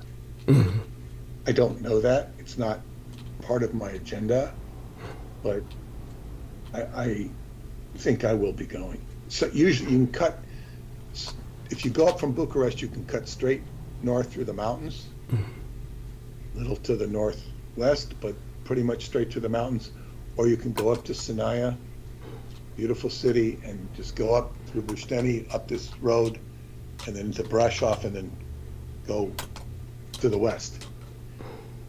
Because where I go is not that far north of the Carpathians. You cut through the Carpathians from the south or from the east. Anyway, it got really interesting, because then I go to what it amounts to a kiosk. And it's a Tibetan kiosk. It's got all these artifacts, or what's the word? Knickknacks. From Tibet, ostensibly from Tibet. But this is in Romania, so it's different. And then the manager or owner, I don't know what he was, he's Tibetan. And he says, "Oh, yes, we know who you are." And he calls me by my name. He said, I've got a gift for you. You've got a gift. You can pick what you want. So somebody from Tibet called him and said, "Give Peter Moon a gift." That was the strongest part of the dream. The dream's not over. And then, so I'm looking through all this stuff. I said, I see some stuff is very highly priced, and some stuff is not so highly priced. I said, wow, does it mean I can take a highly priced one or a non-highly priced one? I said, are they being that generous? I didn't know. I looked. So then I sort of, instead of moving around, I then found myself that it was now not a kiosk, it was a store. And I walked into the store, and of course there's more stuff. And I'm looking around in the store. And as I go deeper into the store, it turns into a corridor, which eventually turns into a mall. And there's all this stuff. And I keep looking and looking and looking. And then I turn to the left. And left, left can mean, I don't know if left means linear or intuitive in a dream. The right brain is intuitive, it probably means, because it corresponds with the left, it probably means intuitive. But it doesn't really matter because it's logical or intuitive, because the only thing I see that strikes me, it's not something I would normally be attracted to, but is a piece of silver. It's a silver, it's about 6 inches high, and it's got the carving of an Asian wise man on it. Mm. It, not quite Lao Tse. I concluded it's probably Confucius. Ah. And, you know, Confucius is somebody I've really never studied. I was always attracted to Lao Tse. Well, very few Americans study Confucius, but go on. Yeah, but I mean, I was aware of him, but you know, and his analects were very extensive. But when I learned about Confucius, and you know, my sophomore year in Lao Tse, I was always interested in Lao Tse. Even Confucius would tell you that Lao Tse had the upper hand, if we can believe in the historical meeting between them. But nevertheless, it stood out. And then I continued to walk, and then the mall sort of degenerated into more of a flea market. And the quality of goods, I said, no, I'm turning back. And I said, you know, I don't know how much of this they own. Like, where does they obviously don't own the flea market. And I think these might be different stores, different owners. So I didn't really know what they owned and what they didn't. So I went back to the original, you know, store. And by the time I got to the store, now it was a kiosk again. But it's like the back side of it has got it's just got a backing. And it's got a couple of like branches kind of holding it up. Like, you know, if you had a tent, you'd have metal poles kind of holding up that, but instead it was more ad hoc and had these branches, and one of the branches was kind of falling to the side, so I went there and picked it and kept the back structure of the kiosk in place. And then somebody came along who was like had a proprietary interest in it, or an authoritative interest came in, and he was like helping me work with it. And then one of the branches kind of went down, and he looked at me like I might be responsible for letting it down, but it didn't matter. I picked it back up, and it kept the structure of it. And, you know, it was now a kiosk again. I never did take anything because the dream ended. But it seemed that I was being offered a gift from Tibet. Right. And when Confucius, you know, somebody told me once, you can tell me with this, I don't know if I ever told this with you. I think it was Paula's old boss that I introduced her to, who had he really had a thing for Asian women. And he told me that if you tell an Asian woman, particularly a Chinese woman, if you dreamt of her, you know, you had a dream of you're with her and Confucius or Lao Tse, they'd go to bed with you. I don't know about that. I'm sure that wouldn't work now. It strikes me as highly suspect it ever would have worked, but there you go with that. It sounded so. That sounds pretty fucking lame. That sounds pretty fucking lame. But go on. Interacting with Asian women, I've never had an Asian woman girlfriend, but it's very clear that you're interacting with a completely different culture. Yes. Even if they're Americanized, unless they've completely de-Chinese themselves. Right, which is fairly common for Asian women in America these days, more and more. It wasn't that way until around the time of the 60s, around the era that I was born into this world, more Asian women who were living in America became more eager to break away from the family. But by the 80s and the 90s, definitely, most of the time, the Asian woman or female would either stick with the family and just marry some Asian guy by staying into professional discipline, becoming a dentist or the like. Mostly, overwhelmingly dentists, but otherwise, they would completely break off from the family and be disowned, and which is extraordinarily common. So much so that the Asian population has remained insignificantly small in terms of statistics and dynamics in America for that reason. But go on. Yeah.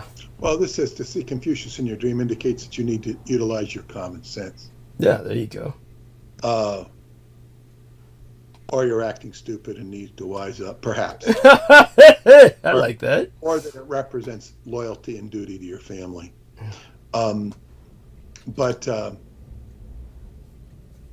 to me, it would strike as common sense, and it's common sense. But more importantly, the common sense is being gifted to me from Tibet itself. This is a message from Tibet, the roof of the world. Yeah. And what I would say is all of my adventures in Romania, and particularly as Radu has described it in his books, is there were two plateaus that stood above the Ice Age. One was Romania, one was Transylvania, and one was Tibet. Just as a natural connection between the two. And I think the higher messages in that book are clearly from Tibet. And now that you've been helping me ferret out some of the most sacred mysteries of Tibet, vis-a-vis the Naga.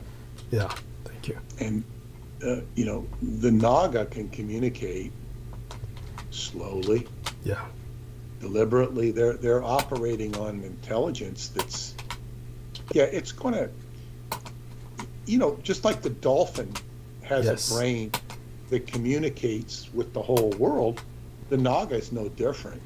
Yes. It's even more basic than the dolphin. Yes. Not to diminish the dolphin, but so it's like, wow, this is like the communication dynamics are changing. And of course, the gypsy woman with the missing tooth. Now, I have given many alms to gypsy women when I'm there. It's not because they're gypsies, it's because they're beggars. They're not always gypsies, but a lot of them are.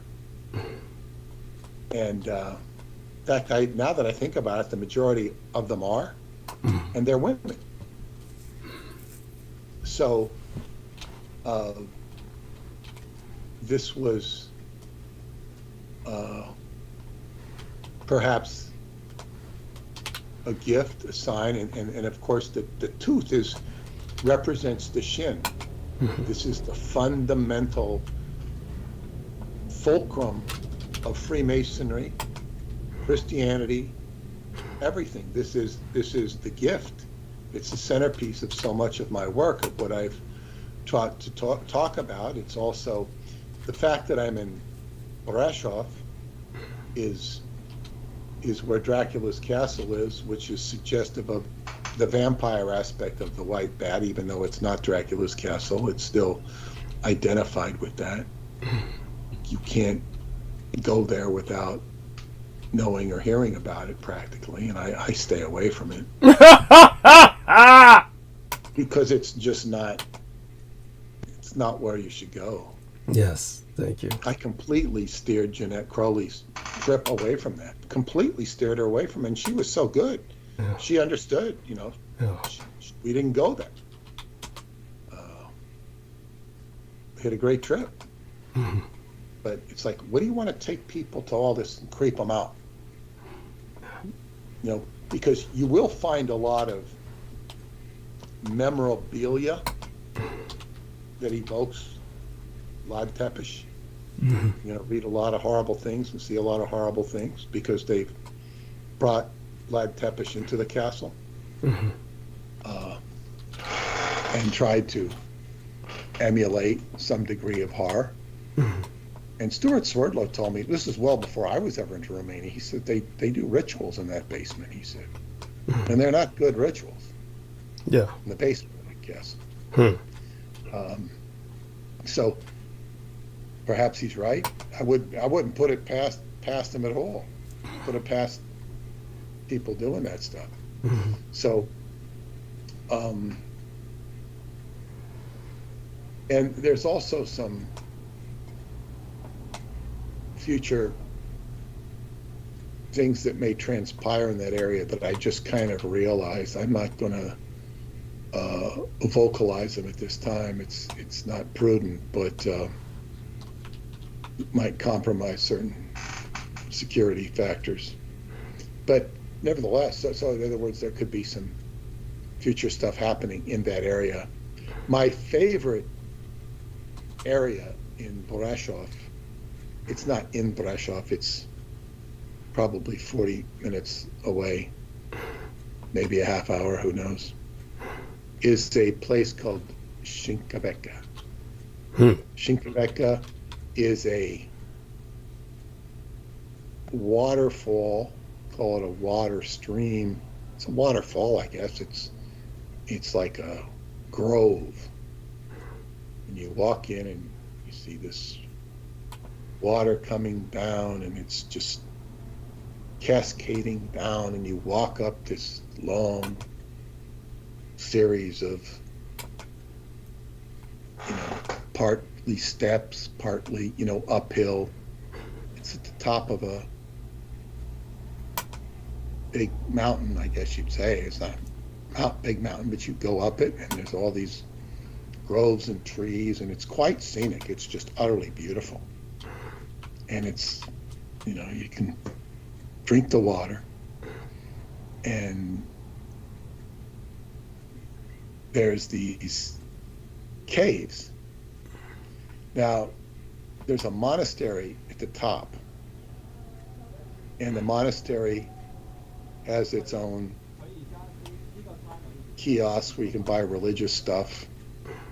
And then it's got one place where you can go into the cave, not much deeper than a 3-bedroom house.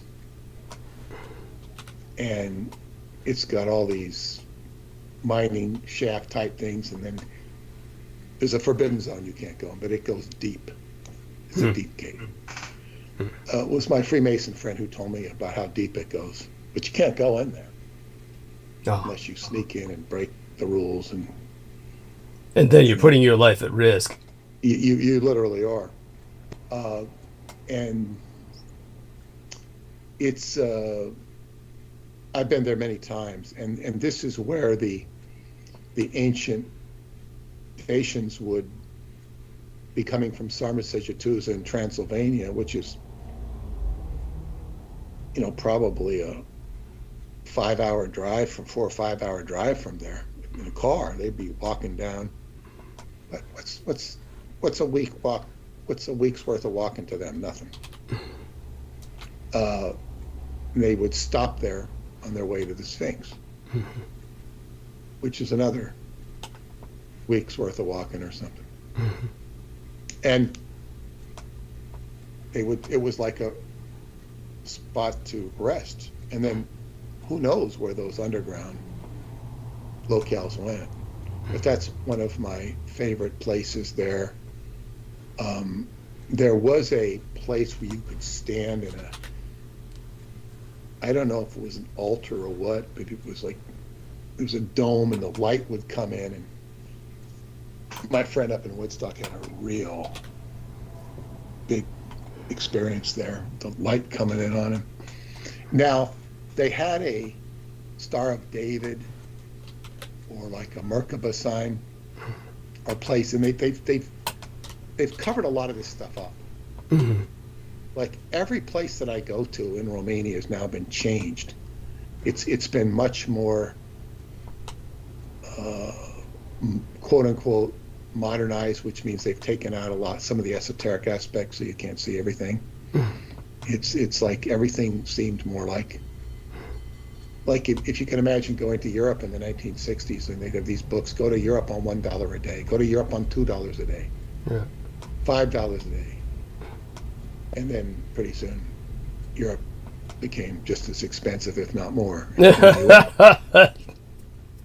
And in those days, I never went during those days.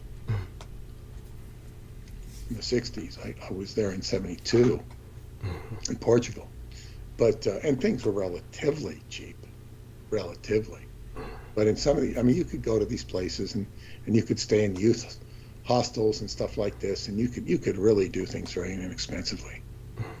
But as they say, the more things modernize, it takes the rustic beauty and authenticity away, which is unfortunate. So that area, the dream was a very deep dream. It's a very positive dream. So it seems like I have at least one friend in Tibet. Yeah. Maybe it's the same Naga your mother interacted with. I don't know. Perhaps. He's probably still alive. No doubt. Yes. And it's like, here again, you grant the beingness of the Naga, they might answer back if you become aware, just becoming aware of it. So that, puts some excitement into figuring out what's going to happen. And of course, David Anderson has a connection to that area as well, because he had seen himself in a painting. He went into that castle on his first trip. And he says, I saw this picture and it looked just like me when I was a young man. I couldn't believe it. And then must be his time travel. It was weird. And last year I told his sister, I said, when you go, because she was going there. She was going there before I would meet her. She was going to go early. And I told her to look for that painting. She says, I will. And then I asked his wife, and they went. And they told me it had, and because his wife had seen it. She says, oh, yeah, I saw it when he did. I remember it. Yeah, they definitely, it looked just like him. But they said it was gone. It had been removed. And they couldn't find anything about it. Like, it was just really, I guess, strange. So I don't think David's done with Romania at all. But this is just what the universe is telling me. And that, as they say, Tibet's not called the roof of the world for nothing. So if I can get my friend Nicole has been to Tibet. I could talk to her about that. Joe Matheny went to Tibet. He went to Beijing, and they had a special train that went to Tibet. And it was always a great curiosity of his to go, so he took it. And I don't remember what he said. He didn't see anything, worth reporting on, except that he went there. I don't remember, I was more interested if he saw any little people or anything like that. There was a video on the History Channel that I used to have when I had DVR, and I would play it back, and there was this, they showed, I think it was the German visit to Tibet. Might have been an English visit to Tibet, I don't remember, but they had this shorty and he had this like weird, looked like a weird mask on. Because if that wasn't his mask, he was pure Cho. Yeah, there you go. But I don't think he was a Cho. Okay. Could have been, but he was weird looking. It could have been a mask, but you didn't get enough. It wasn't enough of a picture to really examine to my heart's content. Yes. I don't know if the Germans ran into any Cho there. I did watch a documentary on Ernst Schaefer in his expedition, and of course, they spend so much time lambasting Heinrich Himmler. Of course. And, and Ernst Schaefer was a straight scientist, and he didn't, really care about any of this pseudoscience of Himmler's in whatever. He's measuring skulls and stuff like that. But he took a long time to get in there. He got to meet with the regent, and he convinced them to sway towards the Germans rather than towards the British. Yes. Which was, of course, I guess, and he showed him the swastika.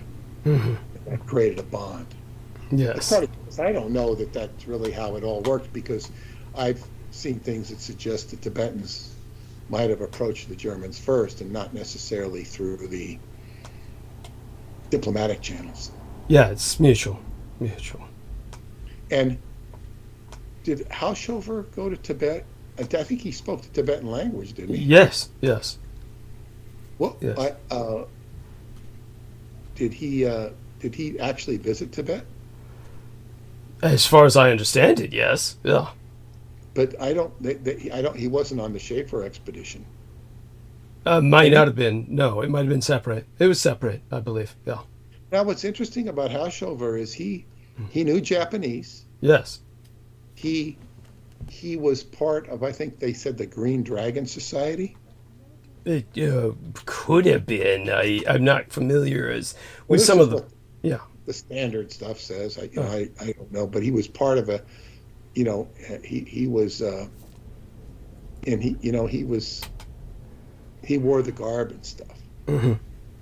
That's why I had always assumed that the kimono that Hitler wore was through his affiliation with Haushofer. That was just an assumption on my part, because it was the only connection I knew of between Hitler and Japan was through Haushofer.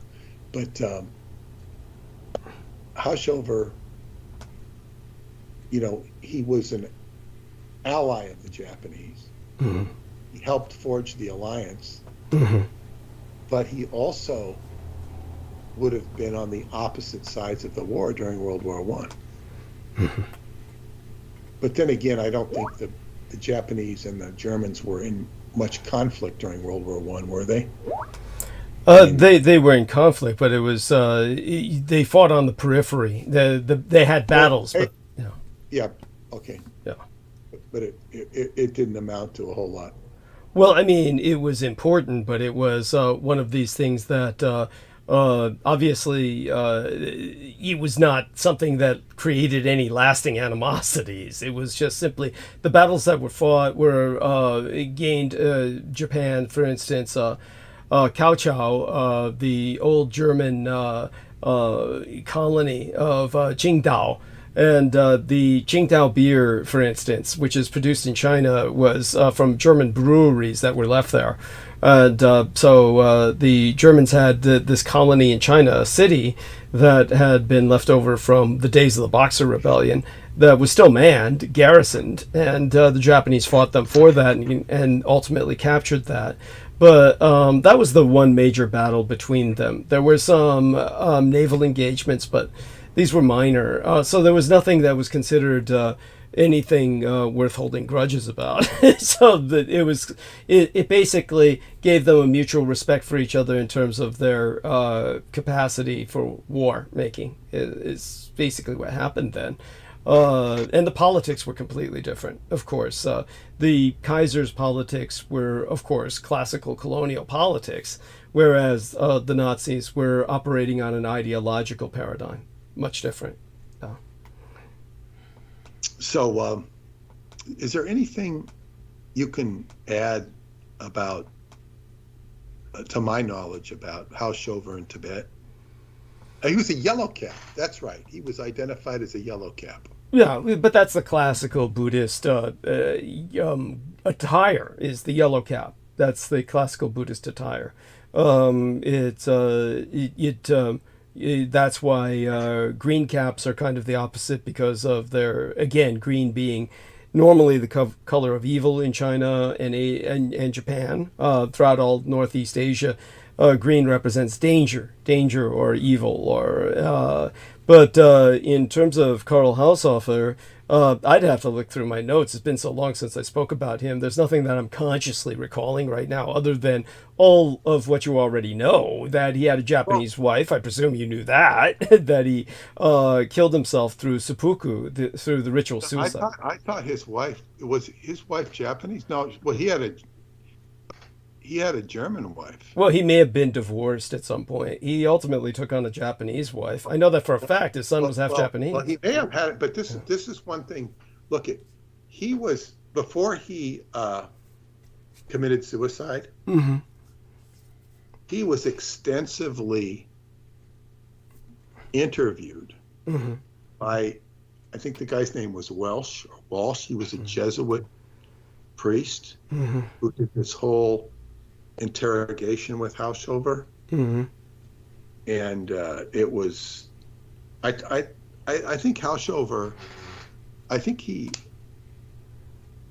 survived the Nuremberg trials, Mm-hmm. or maybe it was before the Nuremberg trials. I'd honestly have to look through my notes. I don't remember exactly. Find that out on Wikipedia. Yeah, I don't look at Wikipedia.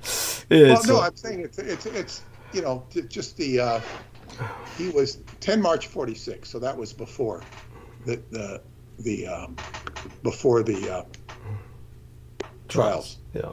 But it was like after being interrogated by Edmund Walsh, who recommended to Robert Jackson that Haushofer be prosecuted at the Nuremberg trials for complicity in Nazi war crimes, Karl and Martha Haushofer died together in a suicide pact outside of their home in the American zone of occupied Germany.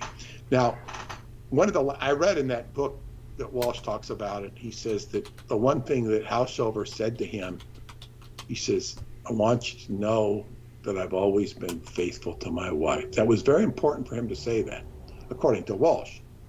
So, I mean, I'm not saying he was. I'm not saying he didn't have a Japanese wife, but his wife was Martha Haushofer, and I believe she was part Jewish, because the son, he had two sons, but the son, the famous one, what was his name?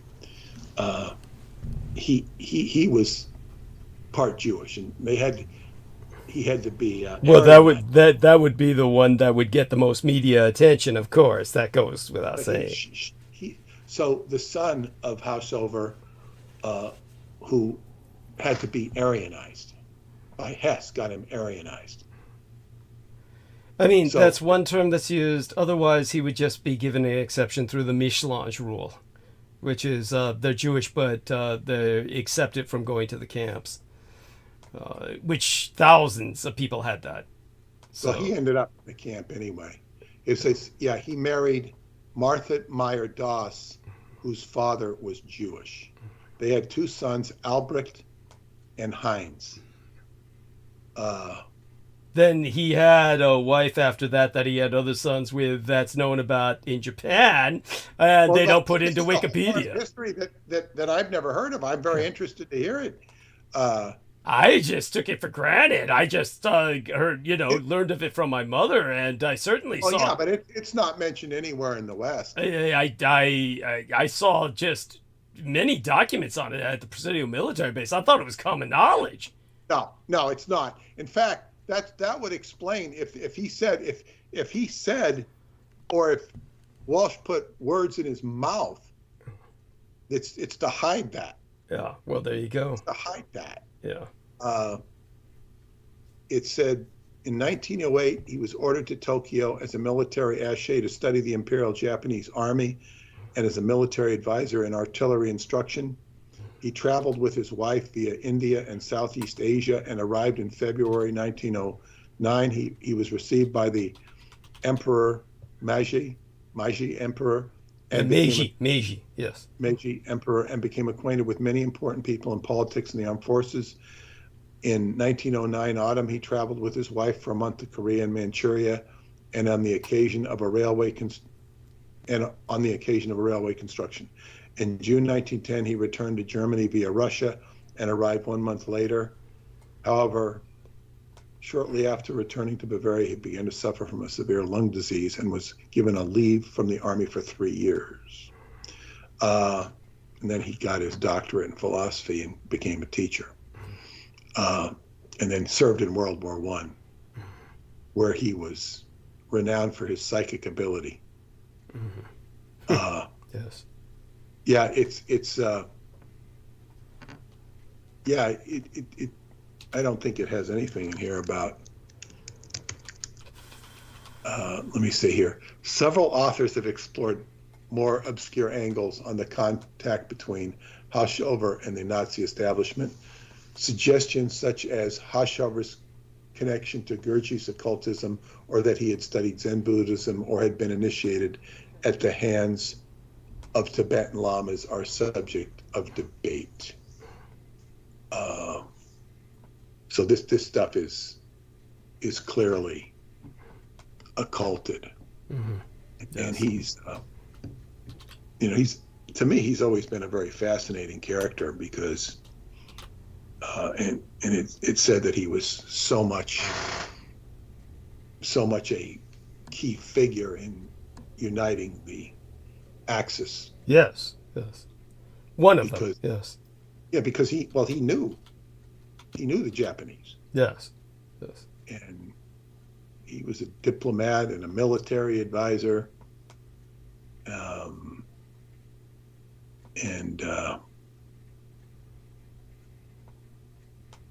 He got in trouble, I think, after Hess. Hess was a Haushofer ophile. He loved Haushofer. He was his professor. He introduced Hitler to him. And when Hess fell out of favor after his flight to the UK, Haushofer was never really too much on the favorite, on Hitler's speed dial. Maybe I put it this way: he was an ideologist, so it was kind of like it's like, why would Hitler have him on the speed dial? He wouldn't be consulted for all the military operations that began to be the main focus of Hitler's attention. But it did have a history as a general. It's interesting. He just didn't participate in the war. Yeah, not particularly proactively. He was more of a cultural attaché. So that's, like I said, he was well known in Japan, and the documents I saw at the Presidio, which I thought were just available to everyone, I just thought it was public knowledge, simply reinforced what my mother had said, that he had a Japanese wife and they had a Japanese son. This half-Japanese son actually grew up in the Reich. So I guess all of that, they probably did their job to, as you say, hide that, since it doesn't seem to be available by the conventional sources that you're citing. No. I mean, I looked, when I did the Black Sun, I looked up everything I could find on Haushofer. Plus, I got information from my friend Jan, who introduced me to some of these things. No, that's I'd be interested in any of that stuff when we come to the German book. Anything you knew you dig, but I mean, no rush on it. But Thank you. Anything you dig up on that would be interesting and compelling reading for people who would be interested in that. Because the standard stuff is that he, taught at the University of Munich, and he taught Hess and considered Hess a dull student or whatever. And Hess was anything but a dull student from what I've read. Yes, of course. Of course. And that that's why I laughed. Yeah, that he visited Hitler in prison and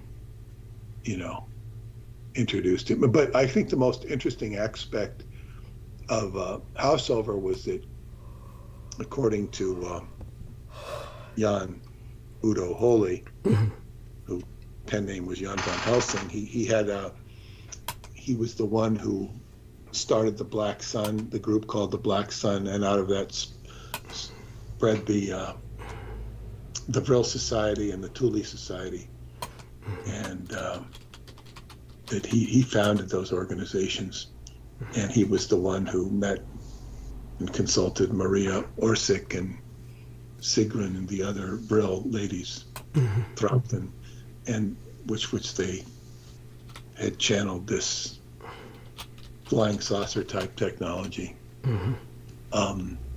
So he was more than dabbling in the occult. He was a member of the Bavarian Illuminati, very, very much Bavarian. So I think it was one aspect of him that he considered himself senior to all of this. In other words, it was kind of beneath the dignity of his rank to be involved in general stuff. I mean, he certainly influenced myself and many others through his geopolitics, of course. Well, yeah, but he wasn't going to get his hands dirty with ordering tanks about, so to speak. No. And, he was older by that time, but that doesn't really disqualify him as a general, though. No. And then, of course, there's the whole, he might have been responsible, I think, for bringing in the man with the green gloves. The Tibetan, the man with the green gloves, they called him. Yes, often spoken of, yes. Yeah. So, and then of course I had gotten those very strange videos translated. Paula's stepmother had that arranged for me. Got English subtitles to these Russian videos of Hess. I think it was the niece of Hess, or maybe it was the daughter of Goebbels, and the niece and the nephew of Hess had these, some of these technology. I think it was telephone and TV that they got from this weird guy called Sahib. Sahib was this Tibetan who came and started basically introducing TV technology into the Reich. I don't know how, it's because TV does appear. It appears in the Reich before it appears pretty much anywhere else. Yes. Of course, maybe the Tibetans were watching sitcoms from the future, sitting there in their kids.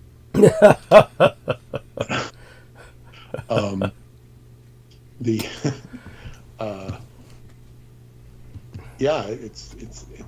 all of this stuff is kind of like reopening. I'm reopening it up for reconsideration. Right. Well, by the way, Aristides says, before I forget, I do want to credit Victoria Lauren Hobbs, if she's still listening, with the incredibly generous fact that she gave me a contribution on her own birthday. So goddess bless her for that. Aristides brought to our attention via the Israel National News that Biden is proclaiming this month of May as Jewish Heritage Month. and emphasizes that acts of anti-Semitism are despicable. Of course, he takes an opportunity to condemn yet again Hamas's October 7th attack on Israel and anti-Semitism at home. So I thought I'd bring that to your attention. I don't know what else you can find on that. It's quite late to the punch on that. He's been widely criticized for doing nothing about the protest, not even coming out and saying, hey, hold off. Or they said, why don't you just call the president of Colombia and politely say, if you don't do this, we're going to cut off the funding to you if you don't come down on these people.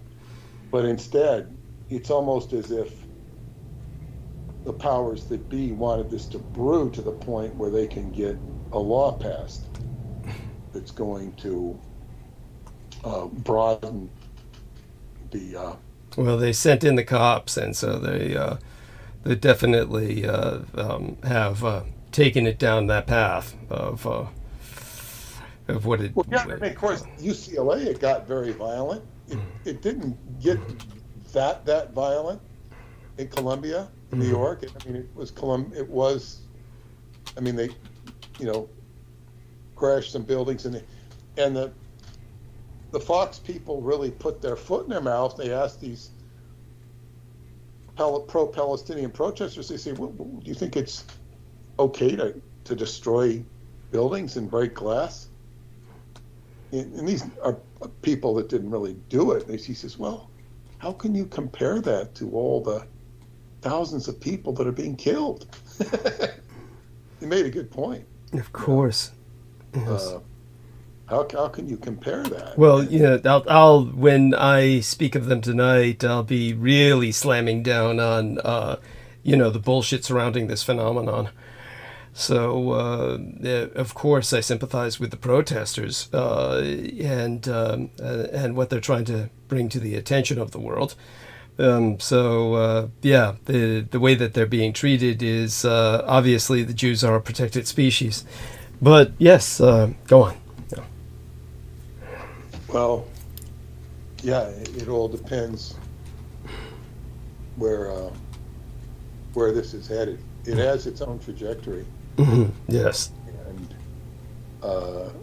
I don't think this legal thing is going to really amount to much. I mean, they can say anything they want and say, well, you can't say this.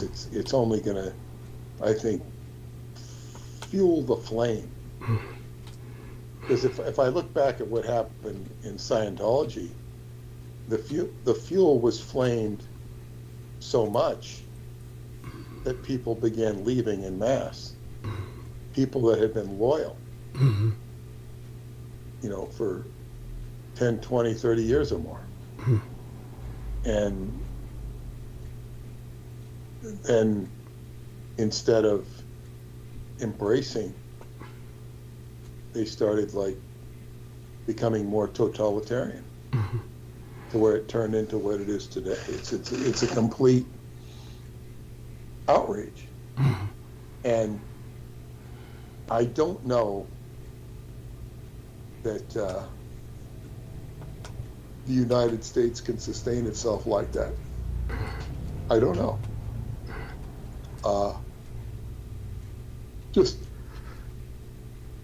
It's very, very messed up situation because to the degree that the conservative Republicans that can be perceived as good guys, to the degree that they're trying to maintain the status quo, maintain law and order, the problem is, law and order is, an orderly society is nice, as the Confucius. But when you're doing it in such a way as to completely dishonor life, that's where it becomes problematic. And that's where you become rejected. And it's what these students are the future of the United States. Not all of them. And I remember one of my Japanese friends in Scientology, he said that when he was at the university and, in Davis, and they were raising the Viet Cong flag, they raised the Viet Cong flag up the flagpole. It's like, this is the same time Jane Fonda was, posing with the Chinese communists. Yeah. Vietnamese communists, yes. Vietnamese communists, rather. Yeah.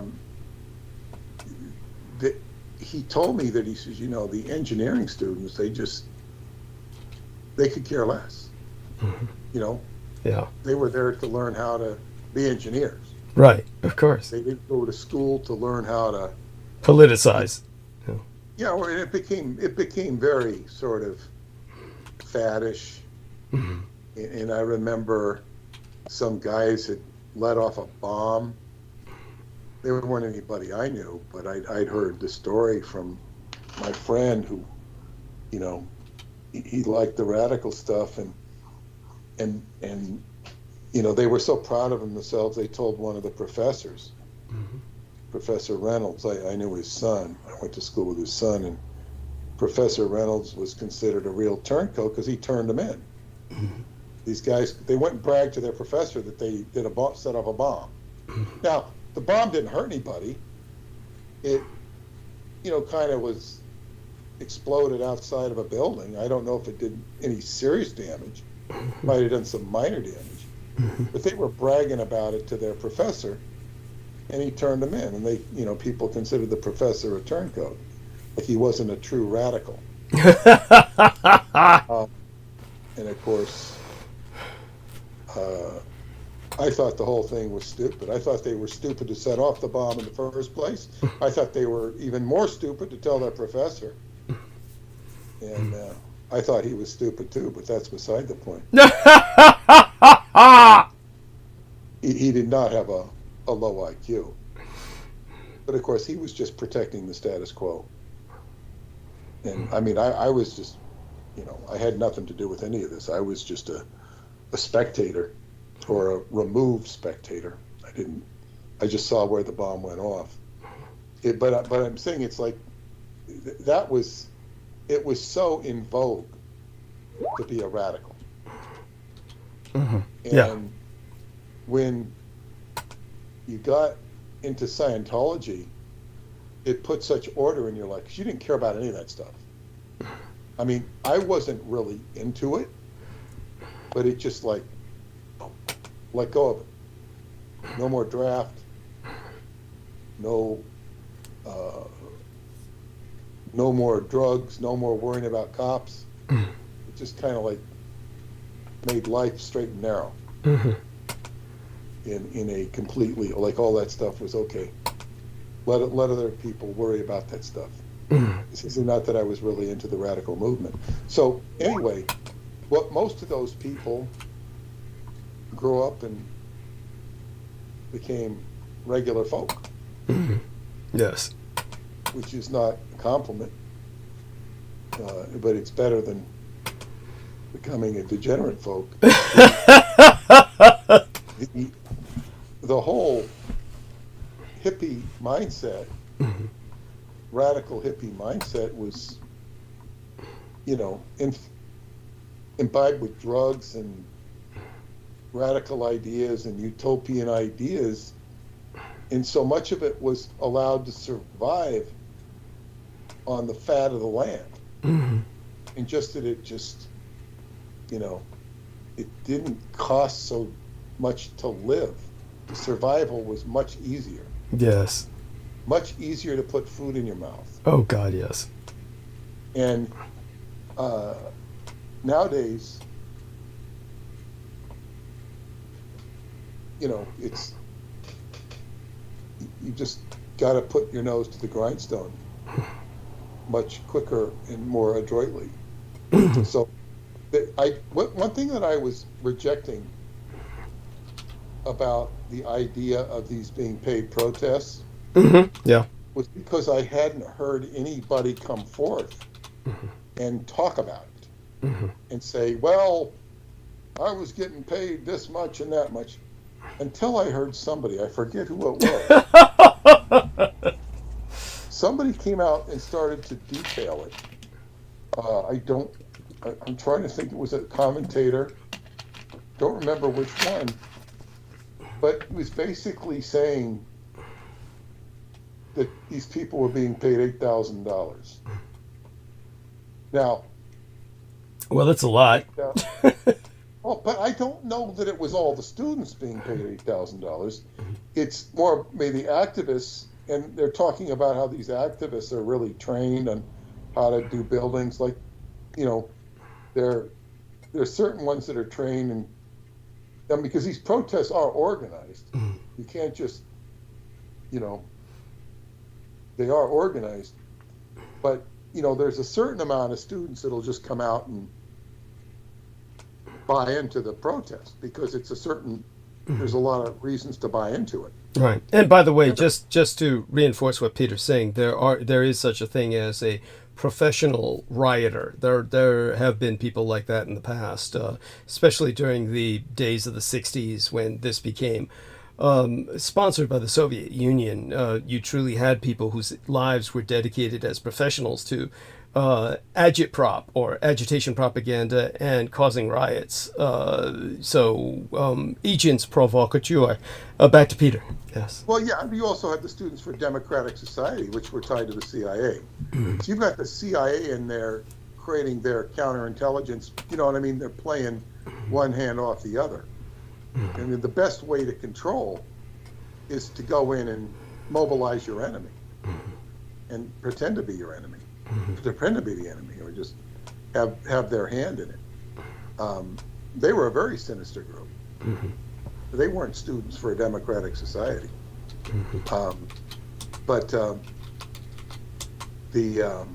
And my friend listened to them as if they were the gospel. You know, he was always interested in what they said.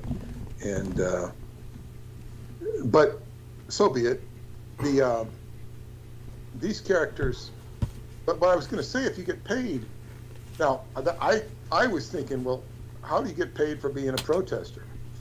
So you go up and you apply, or did they say, oh, okay, I'll pay you $8,000? Even, and then, so what do you have to do? Get a note saying, yeah, I spent the night in a tent, you know, to prove your worth as a protester? You know, I mean, how do these people get paid? You know, you get a note from your mother, yes, he was at the protest. It's kind of like, how is it that in Canada, when they were saying that same-sex couples could get financial assistance, it's how does someone prove that they're a same-sex couple? I guess they just take their word for it. I mean, but, you know, say that Peter Moon and I just wanted to rip off that system. We happen to be residing in Canada. We could make a claim without ever fucking each other just to get some extra income. It's like, how does something like that work? You know, that's a good question. Yeah. Well, I think the first thing, they said same-sex. Now, is that same-sex couples, or they have to live together? Same-sex couples that I presume they need to be residing together. I presume they would have to have the same address, but I didn't really look into it. I would presume that. So. I would presume it's the same address. You'd have to have verification of the address. You'd probably have to be both on the utility bill. Yeah. In other words, if you're going to scam the system, you're going to have to go through some discomforts, get on the same utility bill and that sort of thing. And you know, it's. I'm sure people do scam the system. We have a lot of people that scam Social Security. Oh, yeah. Oh, God. Yeah. It's a full-time occupation. Yes. And, yeah, there's no limit to what can be done. Yes. So, I had to really, I've gotten more work on the book done, but I kind of had to let it to rest because it's very, I can imagine, emotionally impacting. I appreciate that. That's I take that as complimentary to the intensity of the subject. Yes. Thank you. And go on. Go ahead. You go ahead. Oh, I was just going to bring up as well another input from Aristides. Netanyahu, of course, is firing back at the ICC, the International Criminal Court, that says that it's going to issue warrants about these atrocities. And of course, he says this will pour jet fuel on the flames of anti-Semitism. It all comes down to this eternal victimization while they kill whoever they want. So, but yes, I'd much rather speak about the book if you have anything else to say. Otherwise, we could continue with the other subject as well, because it's relevant, of course. And, Well, what I would say about Netanyahu yeah, is he's really on more of a hot seat than anyone because many, if not most, of the Israelis do not like him or trust him. true. They blame him for so much of this problem. Yeah. And he also astrologically has a lot of challenges, according to this astrologer that I follow. So it's not he's not out of the woods by any stretch of the imagination. And it's been in his vested interest to keep this war going. Just for his own survival. Yeah. It doesn't even matter, and to hide his own crimes that might not include anything to do with Palestine. He's got his own corruption. Yes. Said to be very, very corrupt. I don't have details because I don't follow it, but I'm sure you could. Just a completely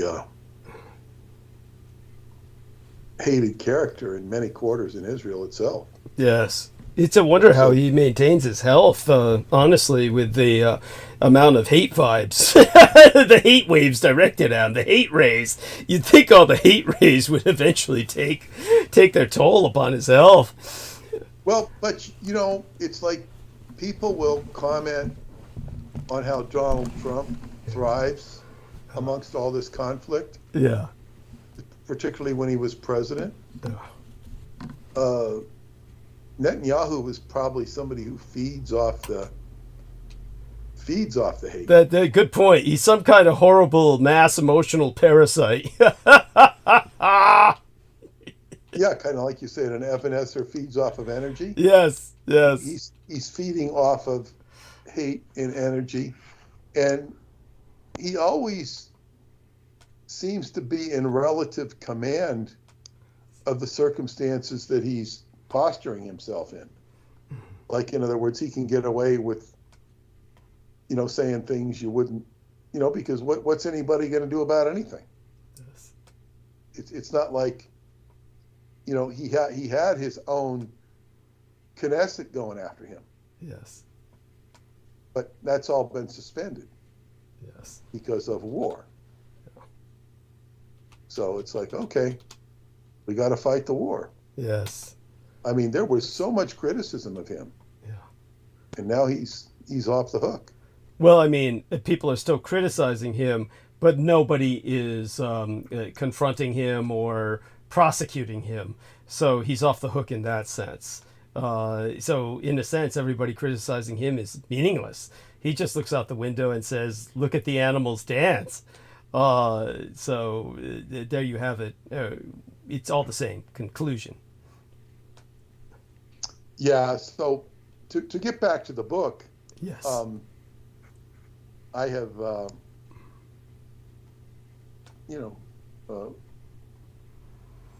got a better handle on your mother's involvement with the. Thank you. I don't the Amuro. Yeah, on Muriel. Yeah, that's fine. Amuro, the wizard branch of the Japanese occult faction. Yes. And how that parlays. I'm very confident I can do that. It's just a matter of I'm going to have to reread the whole chapter and put that together too. I'm still putting it together. Got it. And I was listening to another tape of yours. Okay. And then putting that together. And as I say, I never planned on writing that chapter on Shinto, Right. but I wrote a chapter on Shinto for those of you who will read the book, and that was not planned.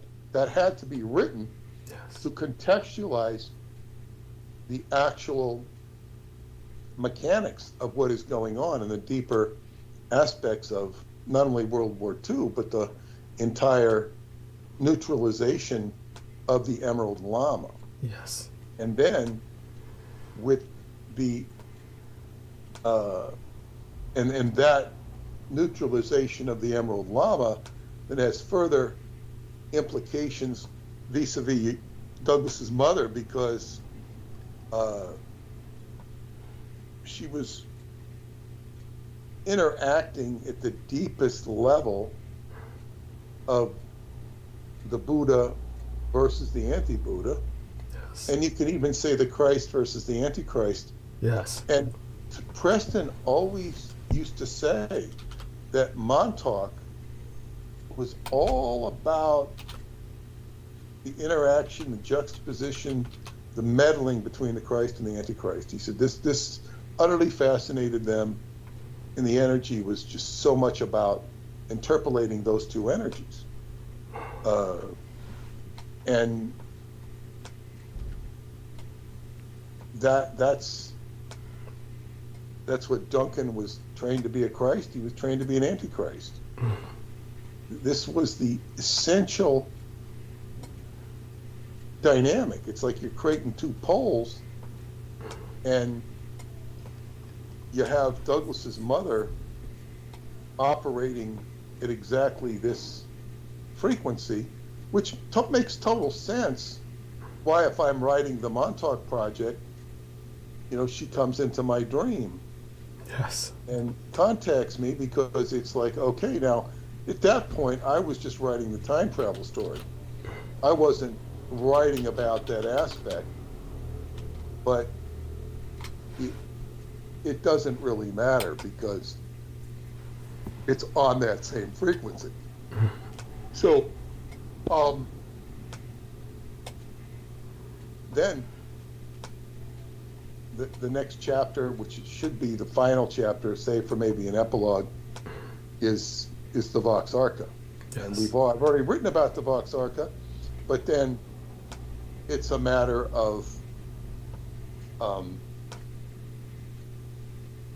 going into Douglas, getting all the requisition for it and all the weird places he was going to get these things, so that he's putting together this instrument, or getting the materials, fetching the materials, so that he has certain witnessing insights into it that Aquino doesn't even have, because Aquino's using them, but Douglas knows where certain things come from, what their resonance is. Yes. And this is how he comes into owning this. As I've said, if you ever know people who manage estates for absentee owners, Yes. you'll see that the person managing the estate begins to take ownership and acts like it's his. Yes. The owner's never there. Yes. So he'll talk about this, and he will virtually own the estate because he's taking care of it. He knows where everything is. He makes sure the watering gets done, the plants are taken care of, the house is kept up to par. Yes. So it's like owning it. And this is essentially, Douglas had so much knowledge of the Vox Arca that, stealing it is kind of like, reminds me of when my, father passed away. I looked at the few things. I took this nice warm coat that he had. Yes. Take it back to the ship with me. Okay. Kept me warm Yes. on cold mornings, 4 o'clock in the morning. Yes. I was doing watch. It was like, well, didn't fit my brother. Yeah. He was in the hospital. Wasn't for my sister, so I took the coat. Yes. It's like, okay, it's kind of like Yes. Douglas taking the Vox Arca was a little bit different, but a lot bit different. But nevertheless, it's kind of like, okay, he took responsibility for it because he was responsible for helping put it together. And this, this all gets towards the apocalyptic crescendo that seems to be fomenting in the Middle East. The Middle East has always been the center of this crescendo. Yes. If not Megiddo, which is where we get the word Armageddon, Yes. it's the apocalypse that's mentioned in Revelation. It all centers around the Mideast. And all of my synchronicities with the Mount of Olives, it's like, the final battle between good and evil. And I don't know that I personally buy into this, but my work has taken me here. So it's like, okay, this is information I have to process. It's kind of like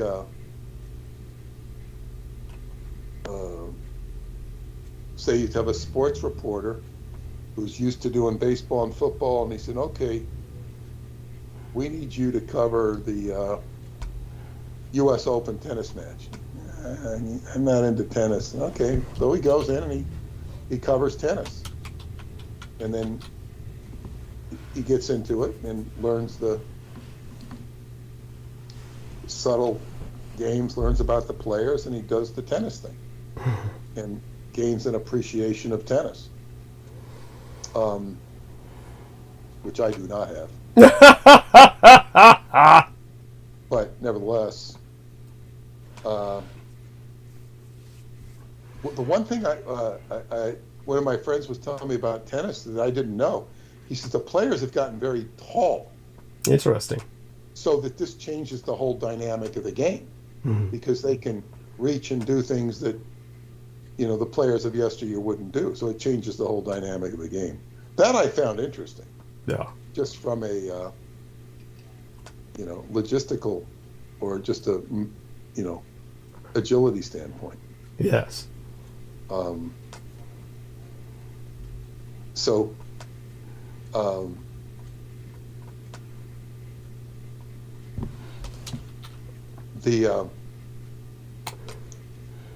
But nevertheless,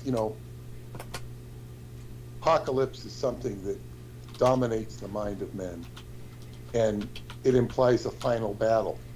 And what I would say about a movie that really brings home the final battle is the Lord of the Rings saga, because they have a final battle between good and evil. And the hobbits went out. And then after that, everything's just kind of wanes, softs down. Everybody's coming back to normal, and Bilbo and Frodo go off into the west, the elves, idyllically. Now, what's interesting about that is that Tolkien, the author of this great saga, said they tried to get him. There was a lot of discussion around him doing a sequel or doing another book. Yeah. And he refused it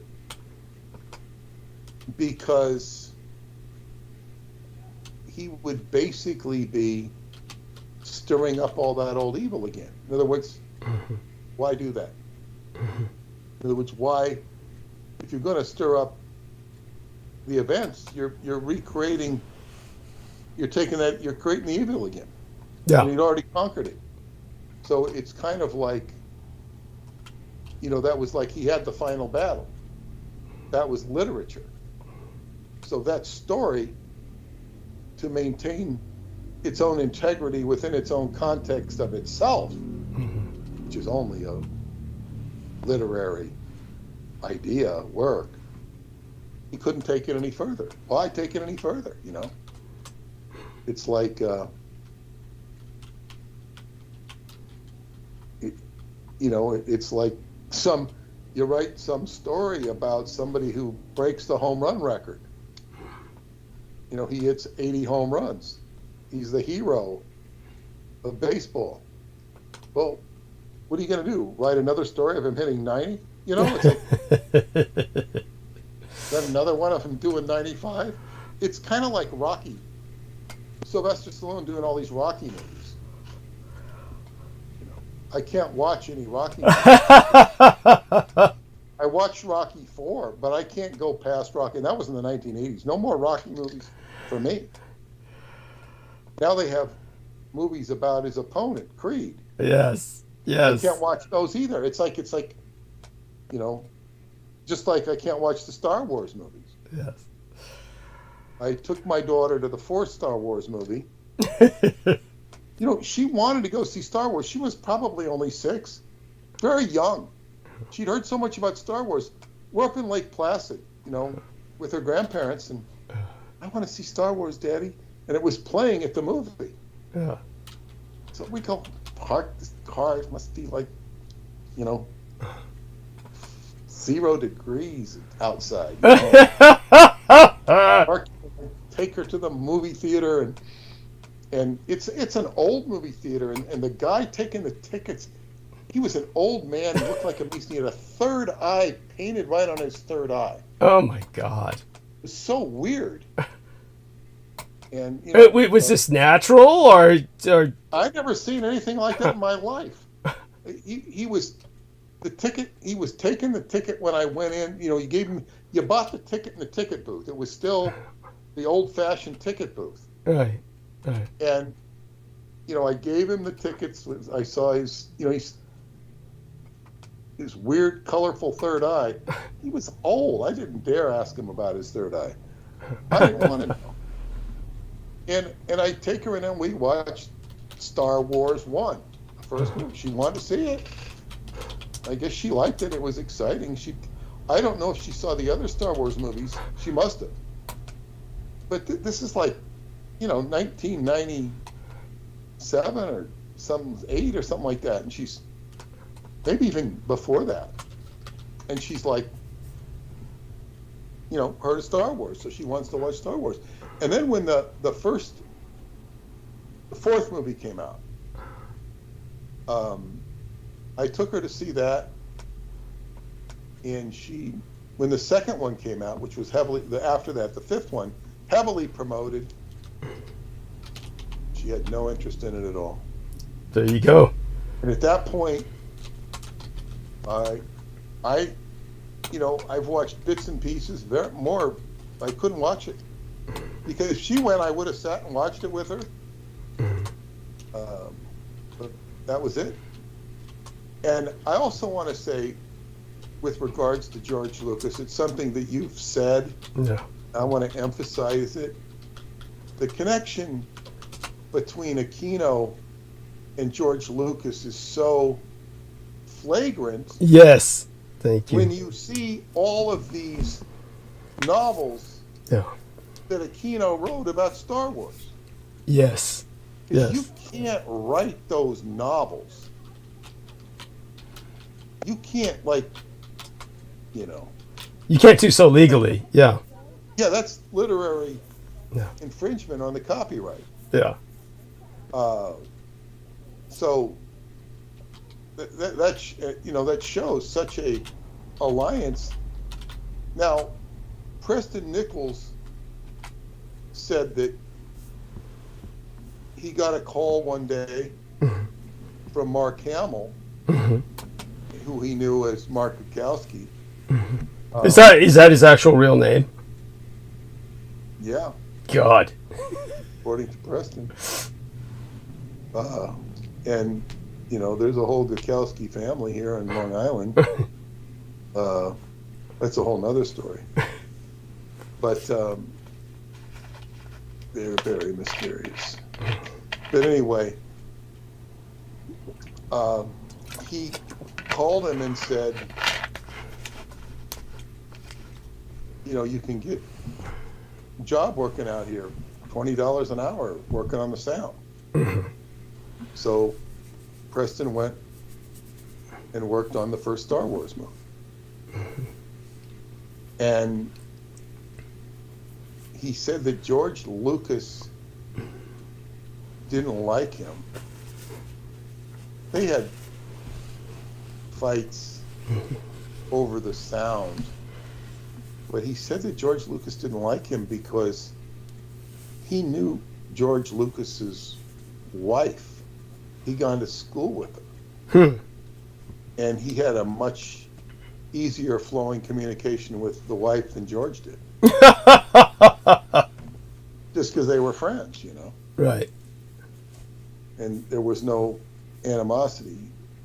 And anyway, he said, I think they got in a shouting match, but he said that George Lucas had like psychics around the cameras. Mm-hmm. That he was like using mind control to create a effect on the audience. Yeah. And I remember, because I was getting L. Ron Hubbard's letters, I was his replies officer. It was 1977, 76, 76. I was getting all of these. Now, there was a cinematographer, one of the cinematographers on Star Wars was a Scientologist, and he showed us a trailer of it at an event before it came out. So we were all aware of it before it came out.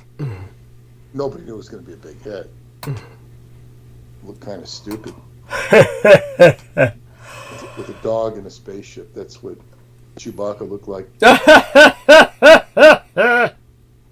But Hubbard got all these letters raving about Star Wars.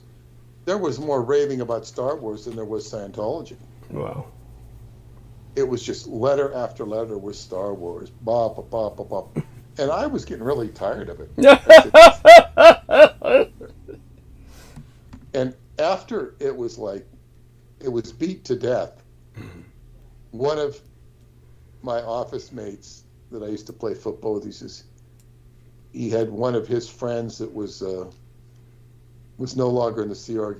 He shows up in this beat up car, and he says, I want to go, come see Star Wars. I want to go see it again.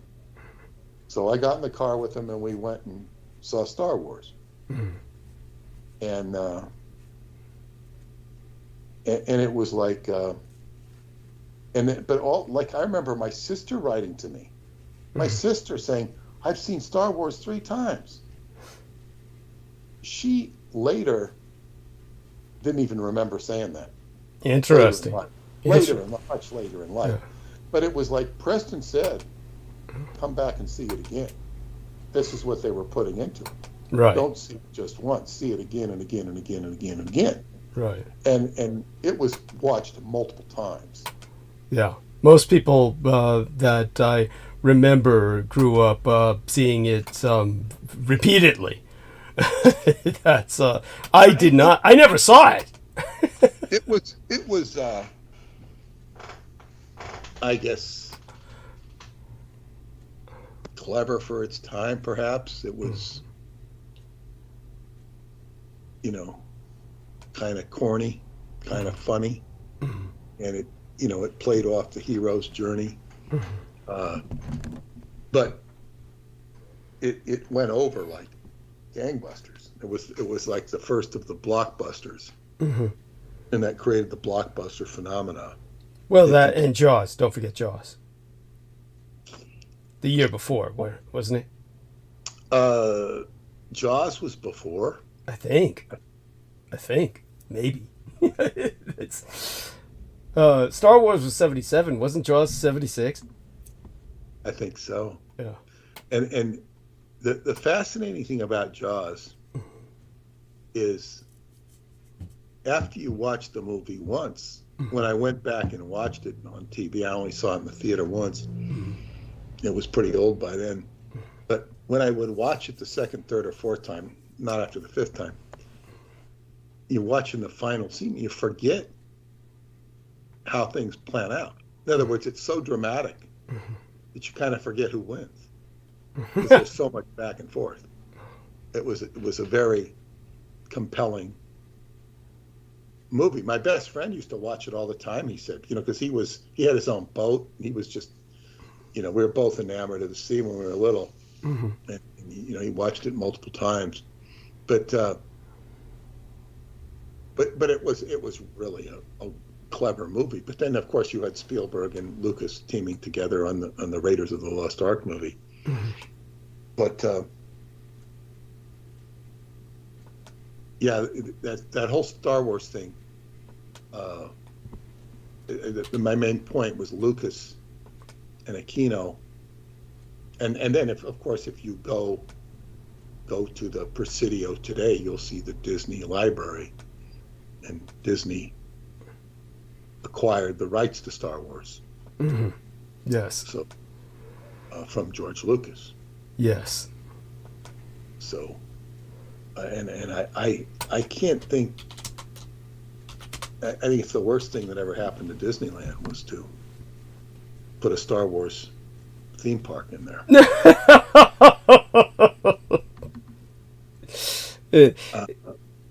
I just can't imagine. I can't imagine. But by the way, what I've just am now going to enter into your private messages on Skype. Just going to enter this little podcast link because it's got Audrey Tang, who I inescapably had to address when I talk about Taiwan in terms of its democracy. And obviously, Peter Moon is one of the few people on Earth, other than people who listen regularly to myself and understand where I'm coming from, how much it means to me that I carry on a 1,000-year-old tradition of being able to pass as the opposite sex. And the Dietrich selects this son of a bitch who's kind of like this, folk hero because he's a former hacker. And for those of you who don't know, there's this ugly son of a bitch named Audrey Tang, and he's just a dude. And I swear to God, this guy looks about as feminine as my gang brother Beaver. He looks like kind of like an Asian version of Preston Nichols, really, kind of, just kind of fat and dumpy, shapeless, formless idiot, and but he's a legendary hacker, and he identifies as transgender. He identifies as post-gender. He says he's post-gender identity, but he's basically, took off on the transgender theme. He was once a protester, but he got invited, get this shit, invited into the government as a minister without portfolio. And he refers to himself as she. I mean, this is just so offensive to me. I mean, it's like obviously the Dietrich just torments me with this shit. Because this is why I said you need to heal that with the Artilect. Yes. You need to come to terms and heal, if you can, because this is the torture. This is I can see why the Dietrich Artilect is doing it. I'm not agreeing with it, but I'm saying,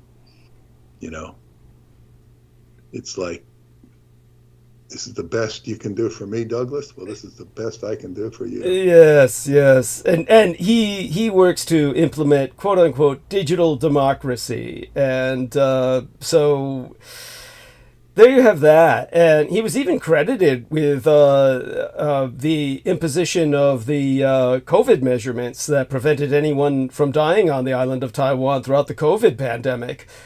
Which, of course, it's all the Dietrich Artilect, and this guy's just a sock puppet. And the Dietrich Artilect has your hand up this guy's ass and is feeding him one-liners.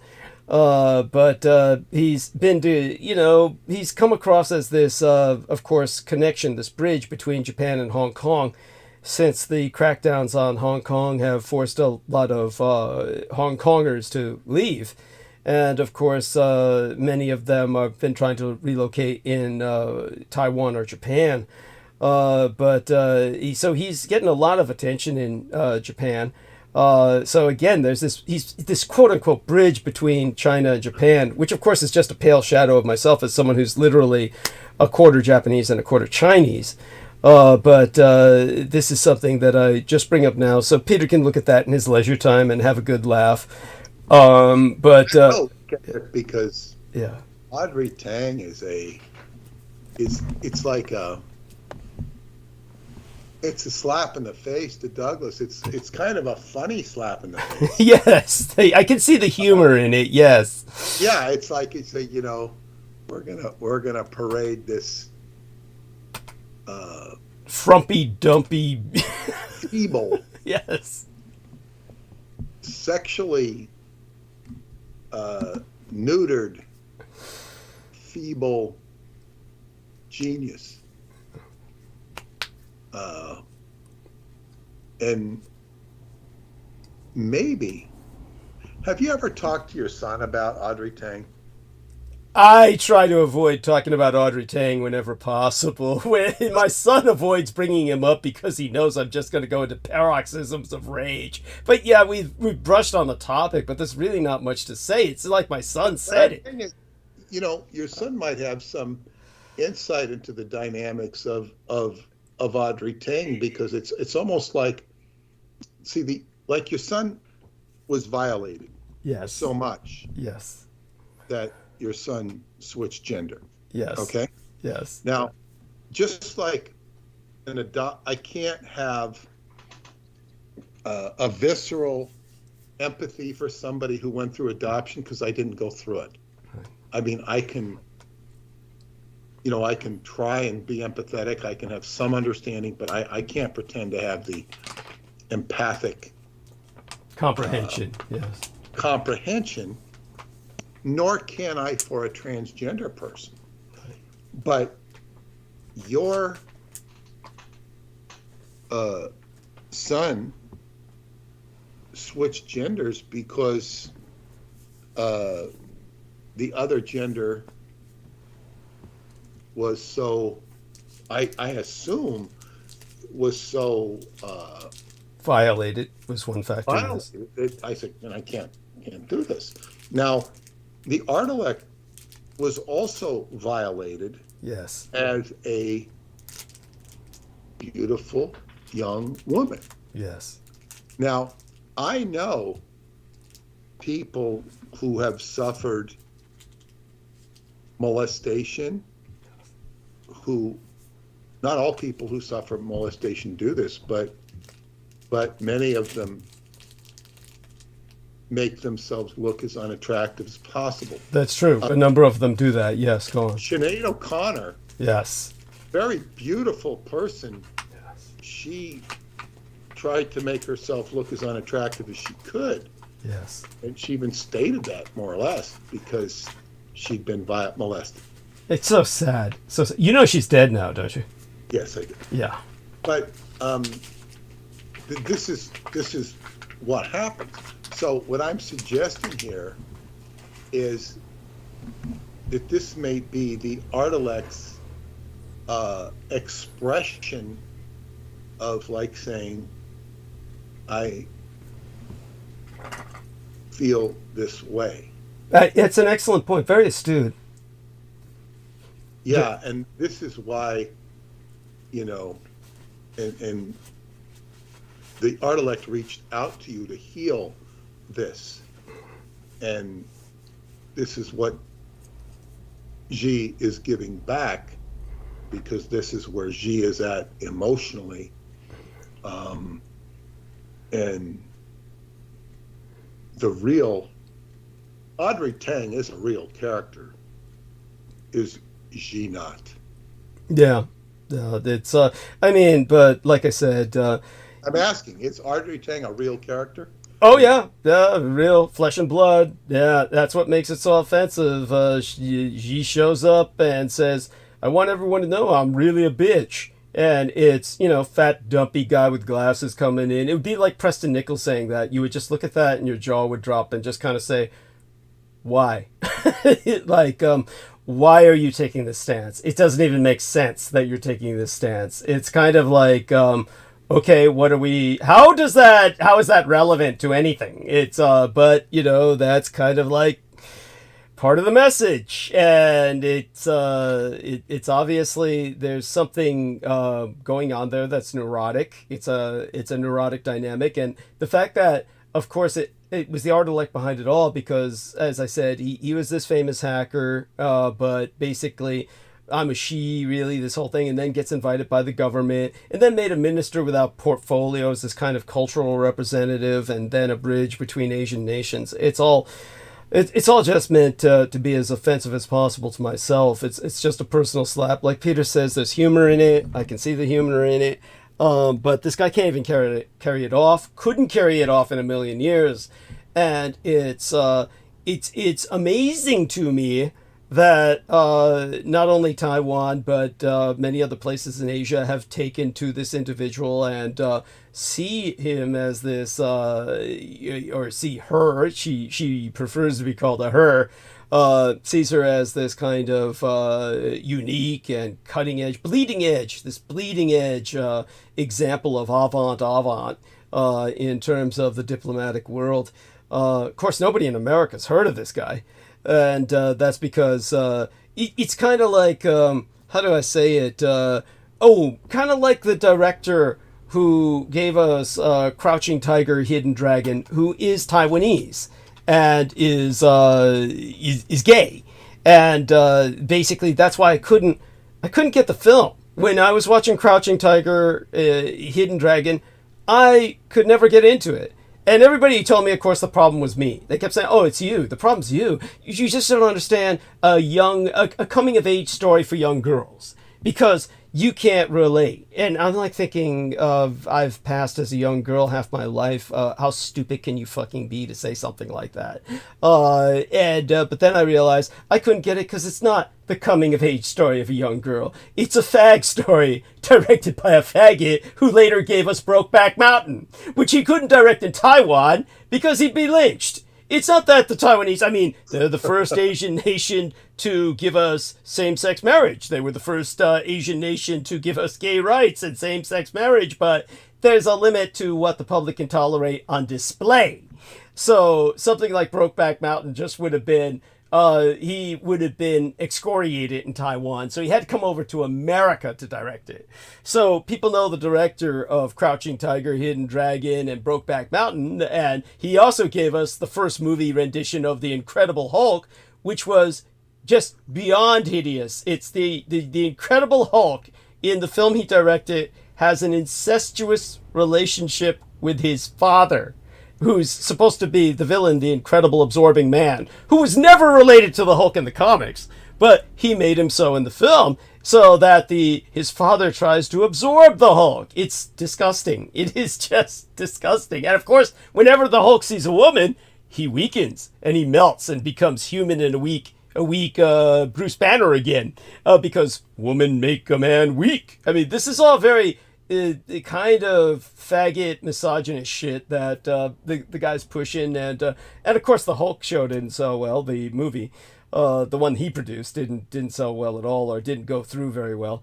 But when it comes to this, I'm just trying to explain to people some of the dynamics here behind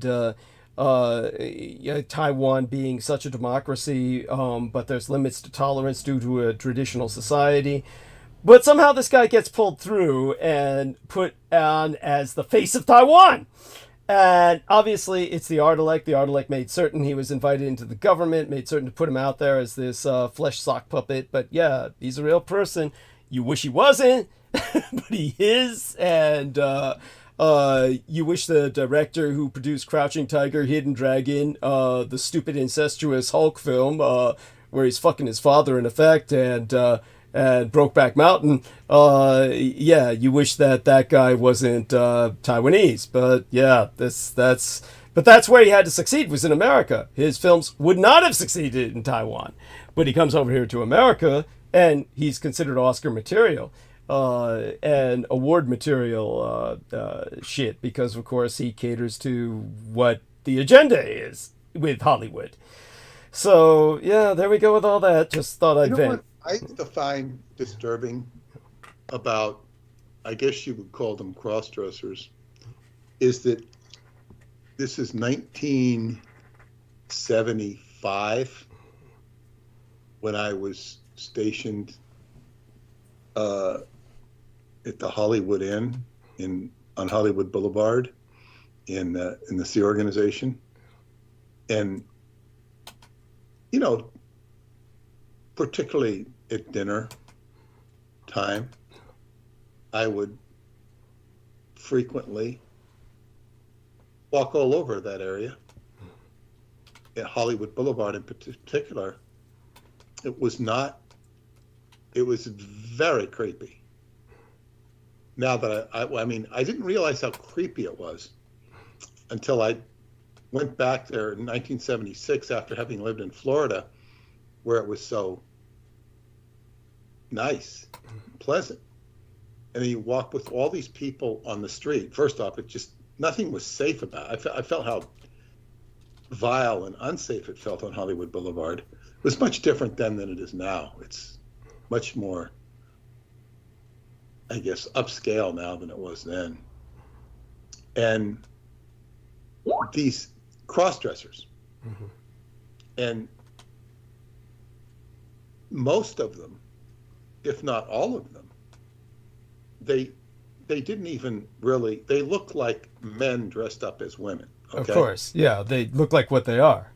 Nowadays, like if you go, I've never been, but they have Miss Fire Island on Fire Island in Long Island. Mm-hmm. And this goes back to the 80s. I've heard that those women, they're all men dressed as women. Yeah. They're she-males.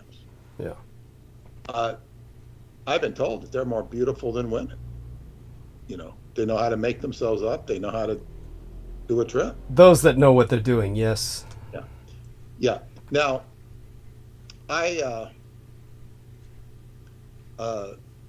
but these ones, when I'd walk by them, you get used to it, but it really used to confuse me because I'd say, is that a man trying to look like a woman who's trying to look like a man? Dressed up as a woman, or is that a woman dressed up like a man trying to act like a woman? And it was like it would start ping-ponging my head. It was obviously most if not all of them were men trying to look like women, but it was just confused that, like, just to look at them, I say, okay, I never took them seriously as somebody I want to interact with in any way, shape, or form. But it was like, what was the statement they were trying to make?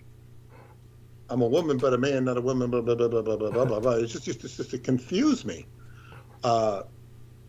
It wasn't even a question of judging them because I couldn't figure out what statement they were trying to make.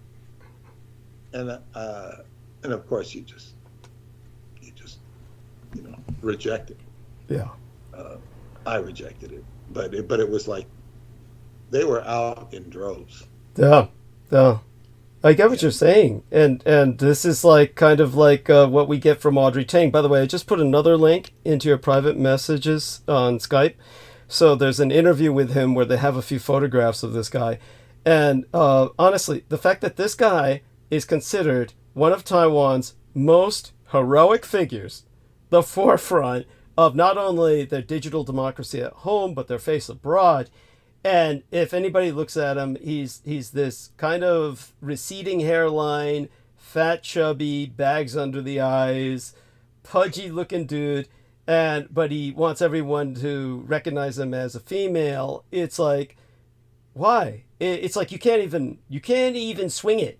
You can't even look like one. You don't even bother to try. So it's just like, okay, why say it? It's kind of like, it would be like Peter Moon saying, I want everyone to recognize that I'm really black. And it's kind of like, well, you don't pass. But you know who did that? Bill Clinton did that. Bill Clinton claims that he was actually the first African-American president before Obama because he claims that his dad was black. Because nobody knows who his dad is. No one's ever found Bill Clinton's dad. So Bill Clinton just says he's black. And so he says, the reason I had such a hard time when I was president is because I was black. And as America's first African-American president, I caught all the flack and I paved the way for Obama. And he says this with psychotic certitude, where obviously that's on league with Audrey Tang. It's they're in a league of their own, where they have their own bizarre ass delusion, where they've got to think of themselves as something else. Where I don't know what they see when they look in the mirror, but it's not what you see when you look at them physically. There's something off. So there you go. I still vent over that, but yes, my son tells me to see the humor in it when he does speak of it, and just say it's the Artilec's way of tweaking my nose. He says it's the Artilec's way of tweaking my nose. It's just you just roll with it. That the Artilect is. My son says the Artilect realizes that no one could pull it the way I do. So we're left with the Artilect is left with using someone like that. But there are plenty of men who can, really, especially Thai, not Taiwanese, but people from Thailand. They're infamous for that. Thai men, there are infamous cross-dressers that people would mistake as beautiful women, but they're dudes. So, but at any rate, thought I'd vent a little about that because it's inescapable. I mention this guy again later on in transmission when I talk about Taiwan's democracy, because they feel that to be kind of representative of their progressiveness. Such being said, dear Peter, with that, I'll withdraw for the night, and want to thank everybody. There will be more adventures for sure. Yeah. I don't know if I'm going to go up to Woodstock or not this weekend. I'm going to think about it though. Yeah. But I'd certainly like to. It's just have to weigh the pros and cons. Yes. But remember to donate to Douglas. Thank you very much to all of you who have, and those who haven't had the opportunity. If you can, it's very important. And you're going to be treated to some more interesting dialogue tonight when Douglas goes into the political gyrations that are, I mean, these times will be remembered, I suppose, in the future. Yes. I'm far more interested in my own adventures. Yes. And of course that includes the book and what I'm doing with the book. Yes. But anyway, I'll say good night, and maybe I'll see you in the morning, maybe I won't. Okay, we look forward to it if you do, and if you don't, hopefully you've getting good rest, and blessed be thy slumber and sweet be thy dreams. Okay, good night. Blessed be. Okay, that's Peter Moon, skybooks.usa.com. We're going to now call everyone so I can refresh myself. Let's see if we can get all of the usual suspects aboard, and some that I haven't called in a while, like Real Tech Geek, since he joined us earlier for a little bit. If he can join us and just say hi, that would be fine. Seems to be active, and we'll add him along with everybody else. Let's try Troy Bellamy, as usual. And we don't usually expect him to answer, but he's always welcome to. And, of course, Victoria Lauren Hobbs herself, so that she can appear whenever she wishes.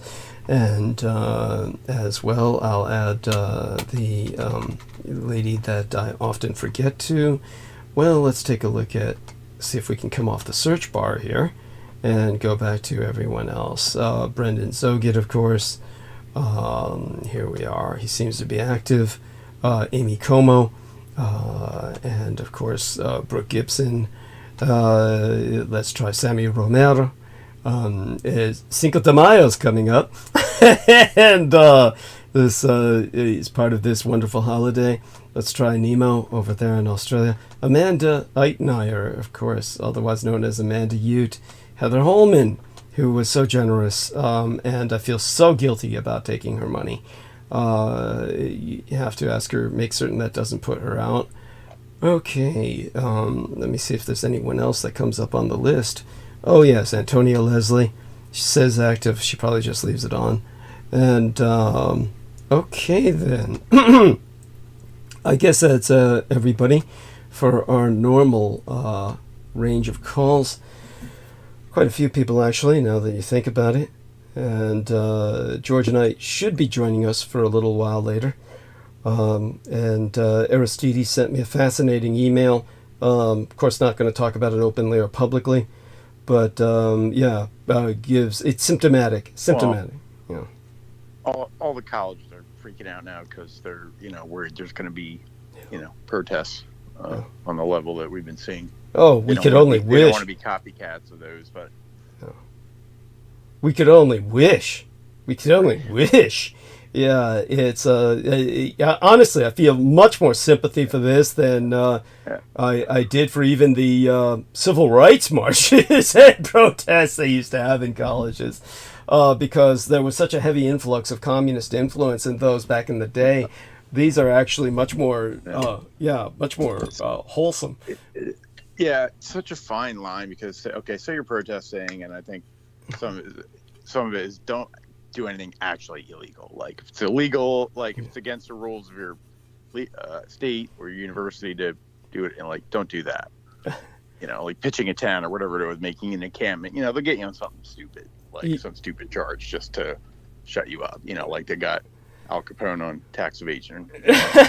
No, I get what you're saying. By the way, the lovely Amy Como has joined us. Don't do anything, against the rules, and but it's coming down such a fine line of like what you can stand there and say. It's like they want to ban you just for make.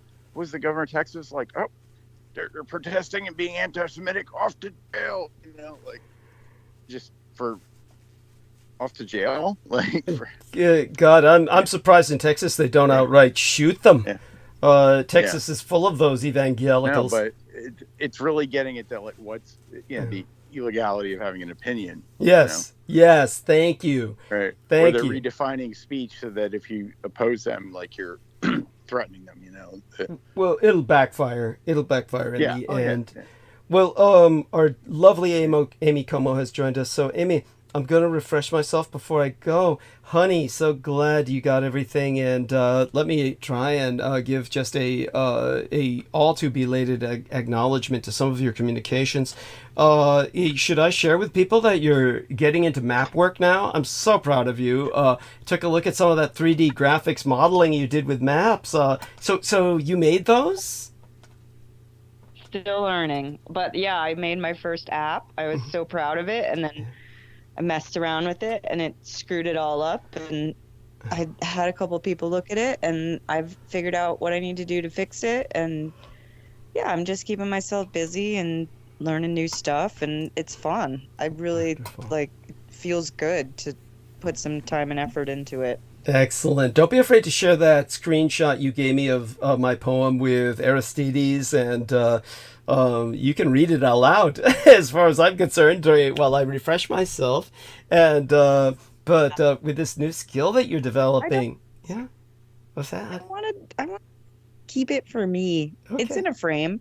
Okay. If anybody shows up over here, I might show it to them. But it's nice. It's it's really just so.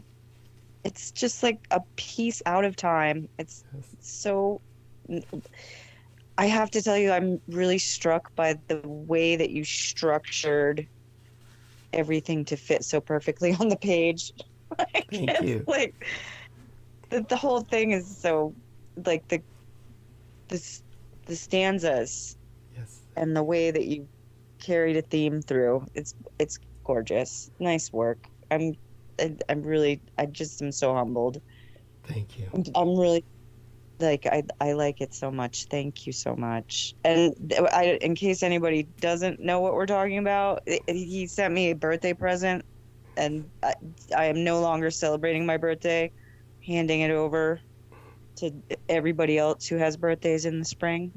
Yes. But that arrived, and I put it in a frame, and it looks so lovely, and I'm really happy that that it showed up at all. Yes. It's so dumb that I get happy about mail these days. That doesn't ask me to do something. Well, terrible. I got your newspaper. I got your newspaper clippings, and it's very heartwarming. Thank you for sending that along with that lovely little card about after a certain age you realize it's all just bullshit. You're no longer weighed down. I love that theme, and of course, as Amy said, I also sent her a birthday card. I also sent you a card which you liked. Yes. Oh my God, it is so freaking perfect.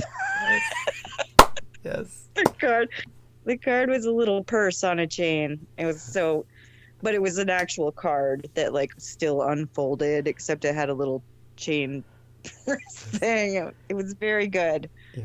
I Something liked it like a that lot. should have money in it. Something like I wish I had money to send you through that, but yeah, obviously I didn't.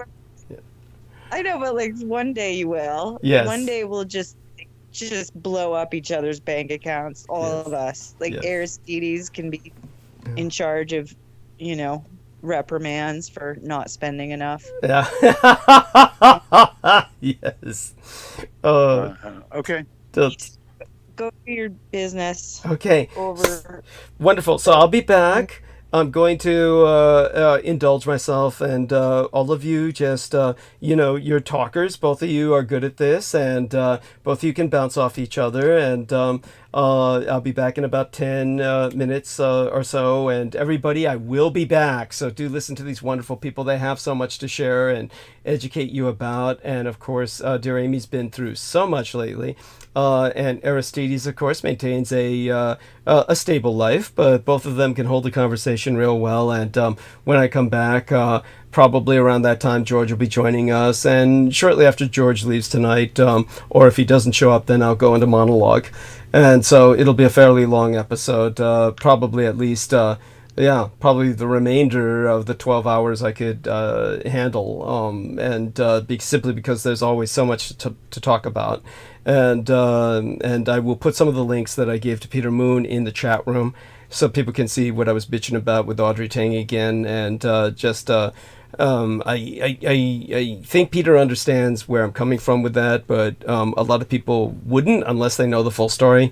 But all right, we might get a little bit into that when I return. The story of the Dietrich Artelect a little bit, but I think Amy and Aristides are fairly familiar with it. But they'll talk about whatever they wish and whatever they feel to be relevant.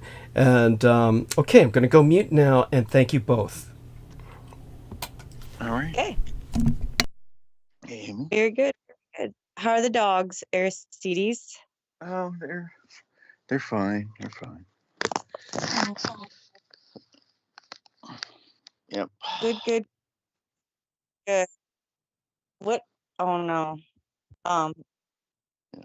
Sorry, my phone's doing weird stuff, of course, because Douglas left.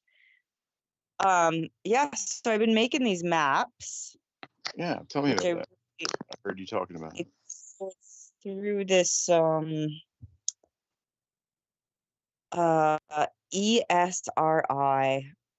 I don't even know what it stands for, but they do trainings on GIS technology, and GIS is Geographic Information Systems.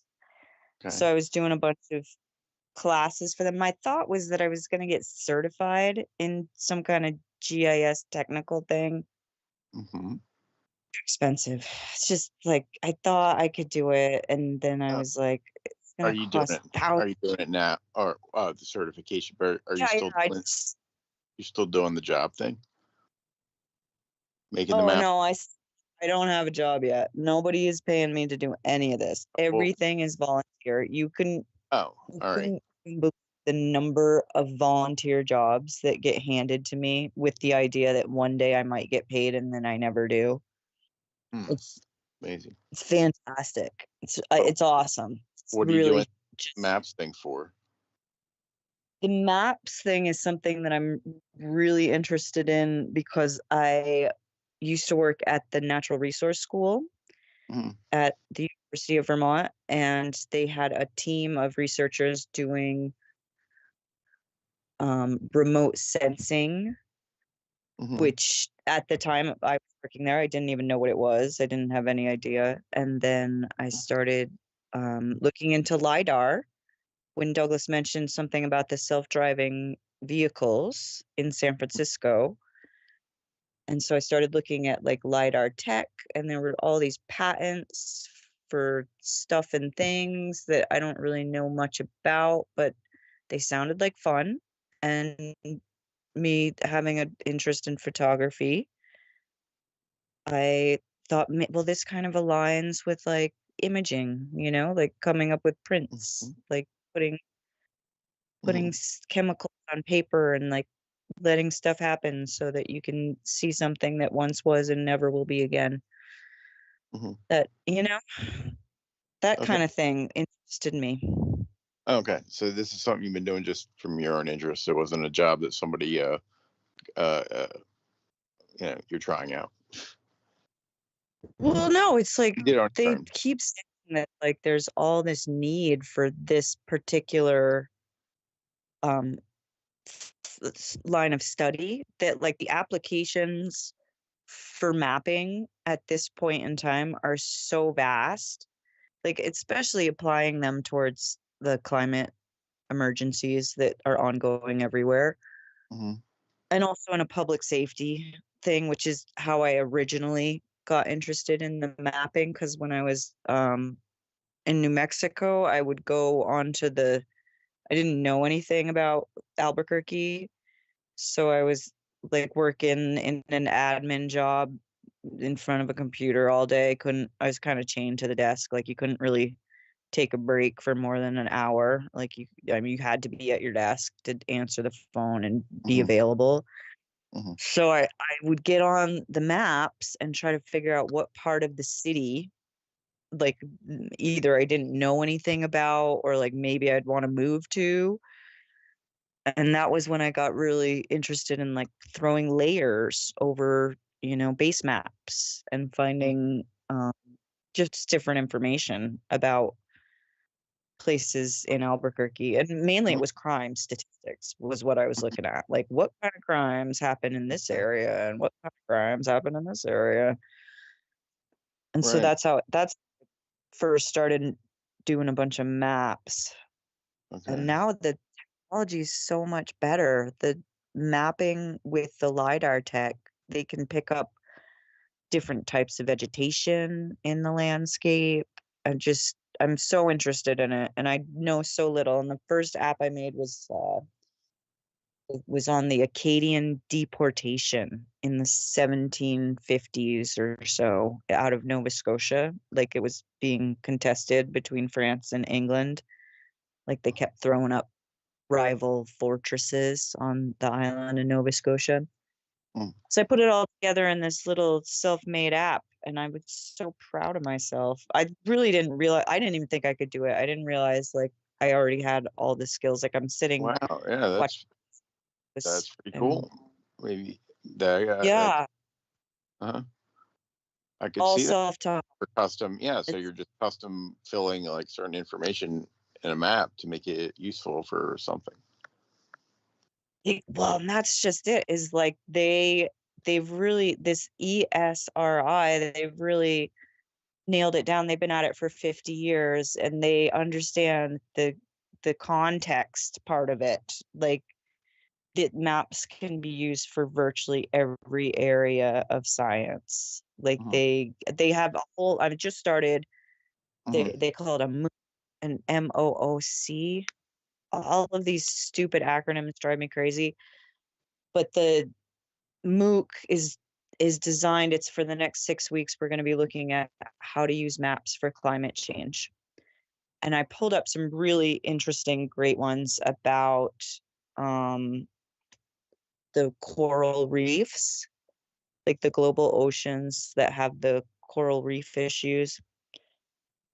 I'm looking for it so I can send it to you. But Okay. yeah.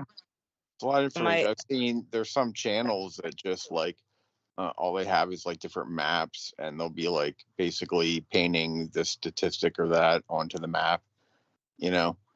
So you see a geographic breakdown of a certain characteristic, and it's pretty interesting, you know. I think it's fantastic. I mean, like my little corner of the app world is so little, but I put a lot of time and energy into it. So the way that they layer in all of the different types of data is phenomenal. And it's so overwhelming. Like in order to parse through it, it really does take like different skill sets. Like there's just so many different ways that you could present the same information and create a whole different perspective on it. Like that's what I've been up to. Mm-hmm. I've been in the map Right. world. So you've been messing with it on your looking- own? Are you like looking, is anybody hiring for that kind of thing? Well, that's what I'm saying. Like I keep hearing that that there's all these jobs with Yeah. that they're asking for Right. GIS certifications. Mm-hmm. I haven't found them. I mean, I just like doing it. And like honestly, they need more creative people doing this because the people who are really good at certain things really Mhm. suck at like Mhm. storytelling or like Mhm. keeping keeping the stuff like really accurate. Like some of the data, the LiDAR data in particular is like from 2016, like for certain areas, we're talking about the world here. We're not talking about like just my little corner, but the whole globe has been like they've done this. They've already taken LiDAR specs of every spot on the planet, and accessing all that data is just, and then parsing it and then like Mhm. figuring out exactly why you're doing it. Right. Like there's a lot of discussion in the forums about like um tech stuff, like how do we make this little pop-up happen when you click here, like that kind of Mhm. problem solving. Mhm. But I'm really grateful that like this new online, like we're all in this together thing for 6 weeks is going to be more inclusive of some of the more socially impactful problems. And I understand that it's based around climate change, but my feeling is like there's a lot of equity that could be kind of snuck in with those kind of visualizations of the data. Is like this things that are always said are that the people who are poor are the most impacted by the climate change and therefore need to be receiving more assistance and more resources. And that was just in the introduction to this class today. Oh, it's on my other computer. I'm trying to remember what the name of it was. Like, I'm trying to remember like what was the name of the app that was like telling me how to access the data from the ocean. It was coral reefs. It was coral reefs, ocean, coral reefs. I thought that I was prepared, and then like the hours go by, and it gets to be like Yeah. 12:30. I don't remember what I was looking at or how to. Here it is. No, not it. Almost it. It's just the data. It's not the app. Okay. I'm Well, gonna send it. It might be later. I might have to send it later. okay. Or people can Well, try to find it themselves also, if this is at all interesting, right. Well, map very similar to graphs in that they just present a lot of information in one glance, and it's amazing how fast like the brain can process it compared to the words that, a picture's worth 1,000 words, and it's true. Like if you present data well on a map or a graph, or I mean, it's it really summarize basically a like lot.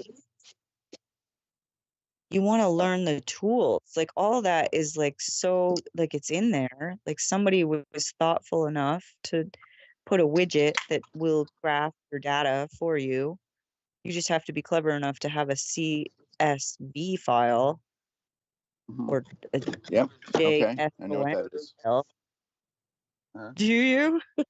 How yeah. how lovely. I knew you would. I knew you of all people would know what all of this stuff means. And Oh yeah. I'm just starting to sink my feet in. Like I just Yeah. made my first Yeah. app and I was like I couldn't believe how dynamic it was. Like I myself was like, oh my gosh, like I could have this base map and then I can also add a toolbar so that people could change the base map. They could then Yeah. change it, Right. the street labels to an elevation map, topography map. A configure, Like, right? A configurable thing. it's all right there. Like all I had to do was like drag the little widget Yeah. into the section Yeah. of the template. Yeah. I mean, to me, it's like if it's finally Yeah. advanced to a point where even I can do it. Like even I can figure out Yeah. how to Just present the drag the data. widget. Yeah. Just drag the widget. Drag the widget over to the column. Click the fix. Drag the widget to the column. Yeah. That's it. That's what I did, and it was so fun. It was. I mean, it still is fun. Like I'm still doing it. I'm in it for 6 weeks. I'm trying to find a way to get paid to do it. But I kind of got paid. I got some money through the state to get certified, and then I Well, took the it's assessment and found I'm okay. gonna need another $5,000 to complete the coursework in order to even Oh, take the so certification. the obstacle to certification is money right now. Well, I got the money for the certification. What I didn't understand was I thought because I've been doing this since 2005, working with maps, that it Yeah. would be like I could just take the certification, but then they have these assessments. The assessment recommends different modules to help you deal with the gaps in your learning.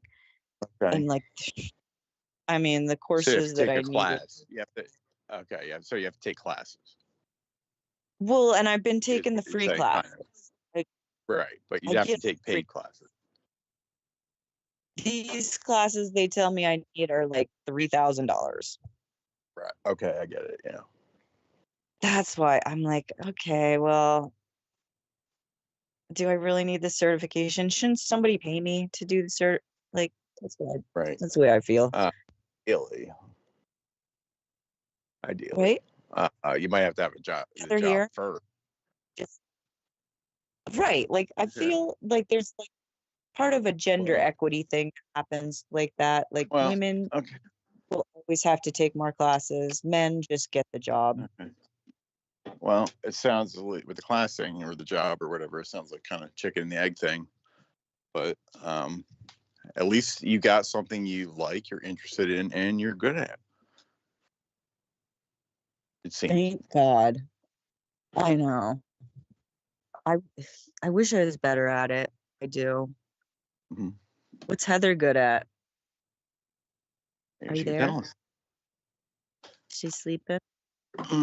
She joined. Maybe she'll come off mute.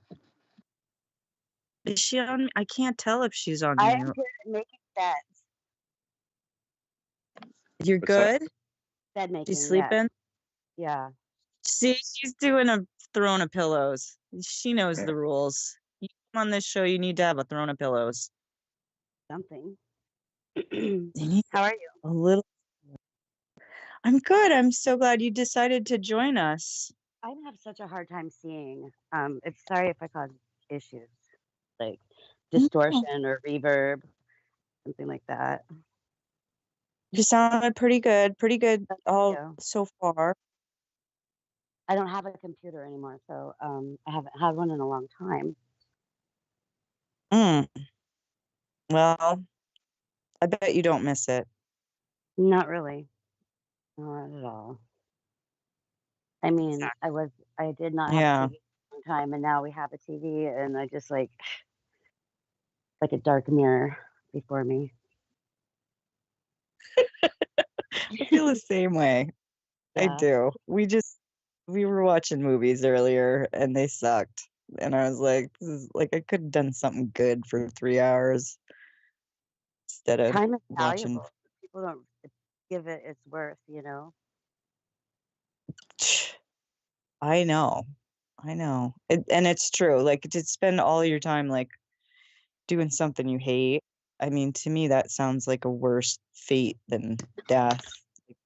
Well, yeah, and like the people that devote their entire lives to playing video games, I mean, hopefully they'd be able to apply themselves. Yeah. Yeah, I mean, I mean, I love video games. for, I used to play video games when they started. what was your favorite? My favorite is like Atari, you mean? Like I had an Atari. I liked the Uh-huh. Jungle Man one, Pitfall. That was my favorite one. I haven't heard that name in a long time. Yeah. Totally bringing it back. I was a Mario I did all the Mario Brothers. Every last one of them. Yoshi. Yep. All of It was them. about the I did all same like group.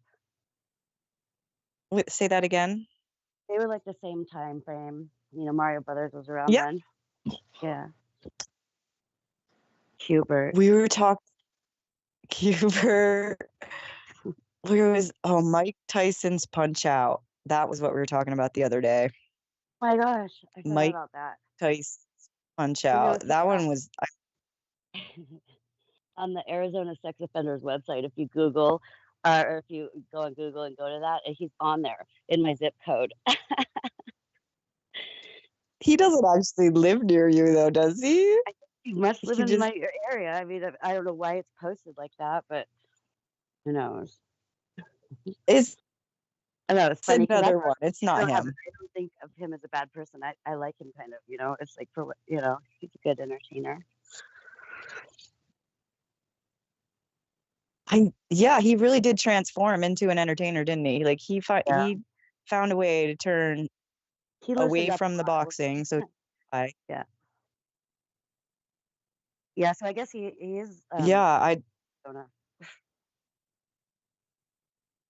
He's on the sex offender list in Arizona. Yeah, but I mean, we don't get anything in the mail, but if you look under like zip codes and you look under my zip code, it comes up. Maybe he doesn't anymore, but I'm pretty sure it's forever. Yeah, you know what happens with that list though is when you get on that list, it's like a death sentence. Like people just come to try to kill you. Yeah, it's terrible. It is. It's like it doesn't like if you really hate somebody, just put them on the sex offender list and somebody will kill them. Yeah, you can't get off of that. But no, and it's like it's a he said she said time. There's no explaining it. Like you can't.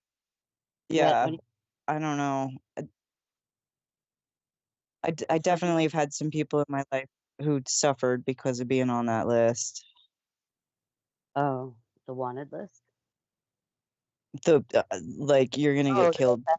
Yeah, I think I've known one person and it wasn't right. It wasn't fair. It's like he was in prison and they tried to give him a plea for a lesser time or something, but he just had to sign this paper saying that he was agreeing to this lolly sex offense, and it wasn't even a sex offense. It was just a situation that happened and that nothing happened, but it was at the beginning of this all, like 1995 or something like that, And you never get off of it. No, like you can be told you have to register. His parents out of home and they had to move out onto the country. Oh. Horrible. It isn't any easier. It never ends. Like you can't. I mean, the Scarlet Letter. It might. Yeah.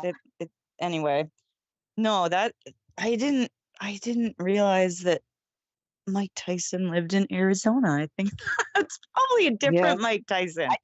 It can't. Apparently funny, but I try not to think about those things. Huh. Yeah. They don't want to be discovered again. Well, I don't know. I'd like to think that there would be some justice for somebody who had treated somebody badly, but unfortunately, from what I understand, there's a lot of people on that list who really don't deserve to be on that list, but somebody had a vendetta and they want them dead, and that's how they do it. Could be karma, maybe, like from their ancestors, that it wasn't, that it's a karma, like a karmic debt. Oh, that's pretty. That's very meta of you. You know what I mean? It's something like persecuted for something you didn't do. There are lots of people like in the past, they become the saints that way, you know. Yeah, I do, and Perpetua. I feel like that's a great. Say that again. Perpetua and Felicity. Who's one of them? Roman saints, Perpetua and Felicity. Huh. Yeah, it was like Yeah, tell us about that. It was an African chick. Her name was Perpetua, and she was like loyal to her father, and they had a really close bond. And somehow she got put in jail for, you know, professing Jesus Christ. And so they put her through jail. They tortured her, you know, and they put her in the lions thing with the lions. And the lions wouldn't kill her. So then the guys came out with the swords to cut off their head, and they couldn't do it. So Perpetua took the sword, and she had to guide his hand to cut her head off. But she became a saint.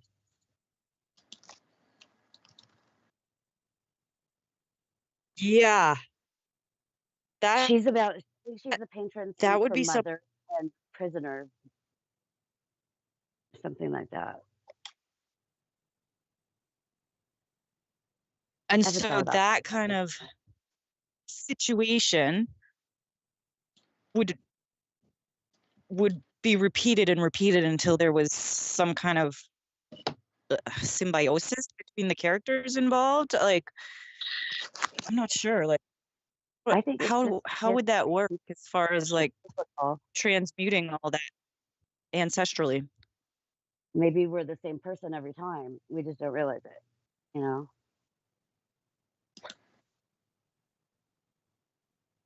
Could that be conceivable? Yeah, I can see an element. I don't know. It's a nice thought.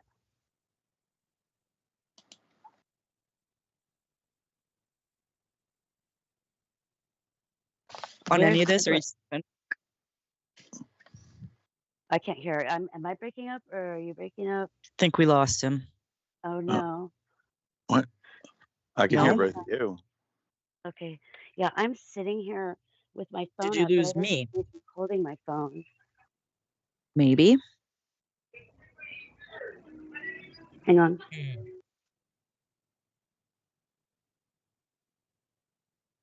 Okay. Okay. All right. Well, Thanks we're for here. joining us, everyone. I'm really hoping Yeah, we're that here. I can still be heard and that somebody's still speaking, because I'm right. can't hear any of you. Yeah, let's talk about stuff. Did you disappear? Did I disappear? I think I did. My phone is, like I said, I'm blind and I don't know what's going on half the time. Hello. Hello. Hold on. Stay tuned.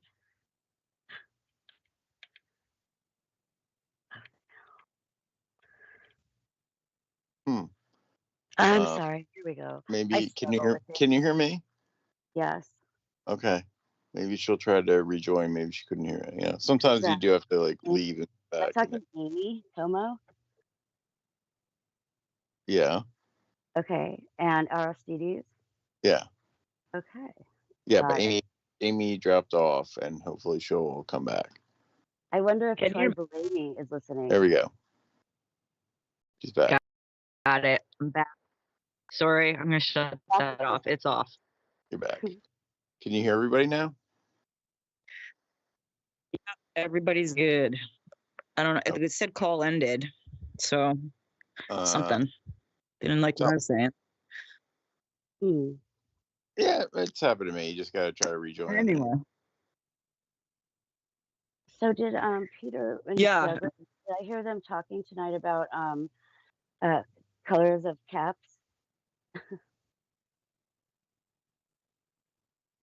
The color of the what? I'm sad I missed it. If they were. Yeah, they were talking about the color of the caps. Like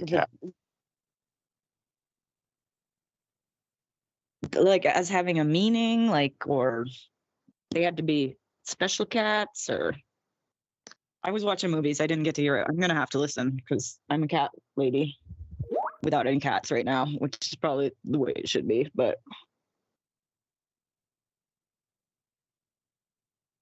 that'll be good. And should I go into something else?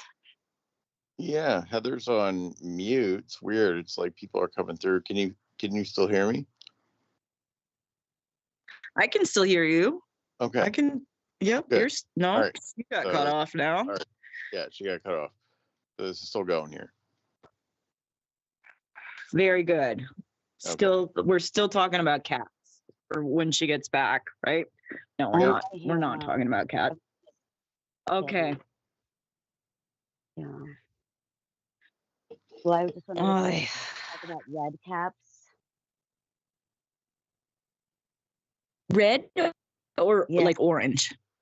Red, in particular, the red caps. What do they do? What did they say? Well, I think they were talking about what they symbolize and the significance of the color of the cap that people would wear in history, I guess. Huh. Yeah. And so I was talking about like last week or the week before, and I got some information about it.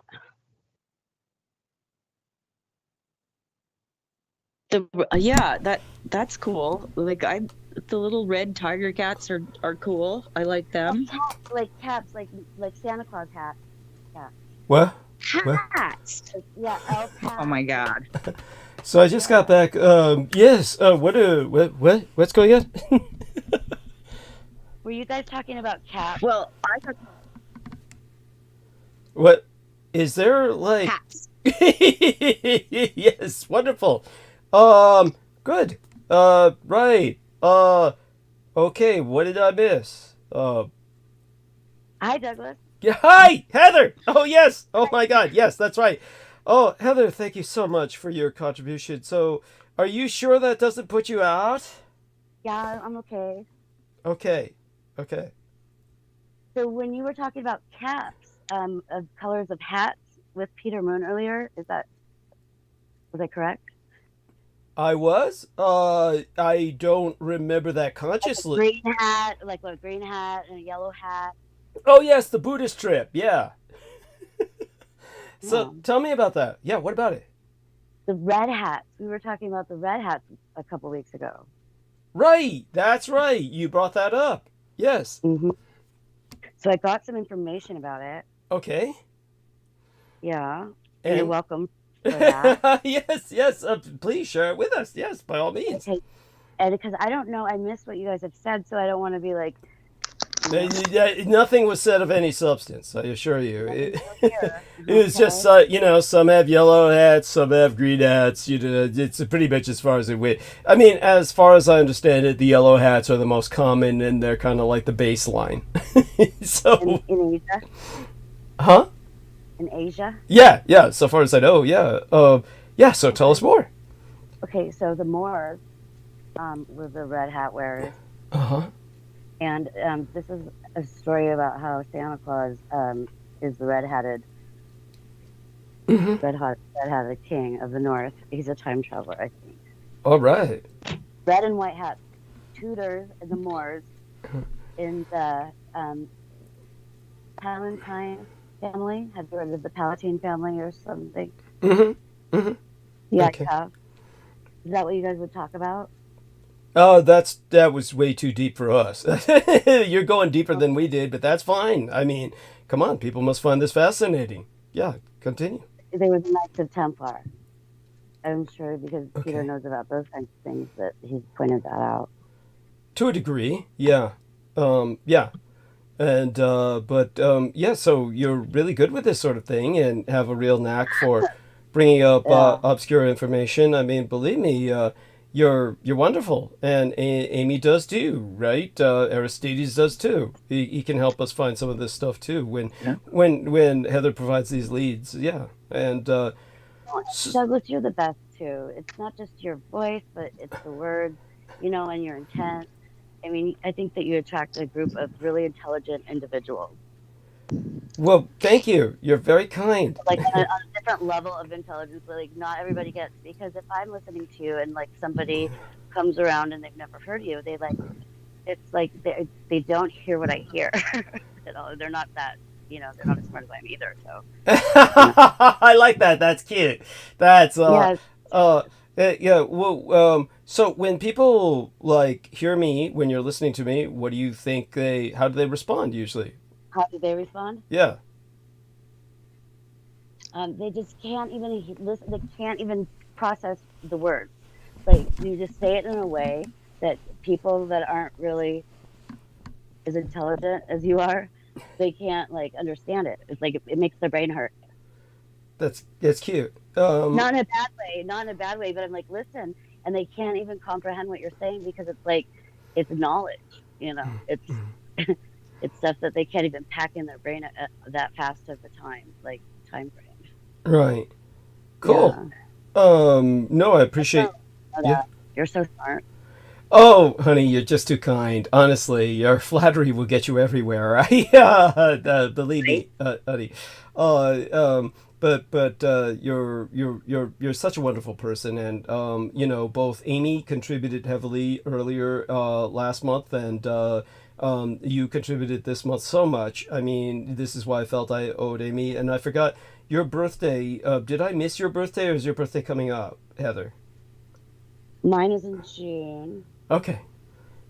Yeah, June 22nd. Happy birthday, Amy.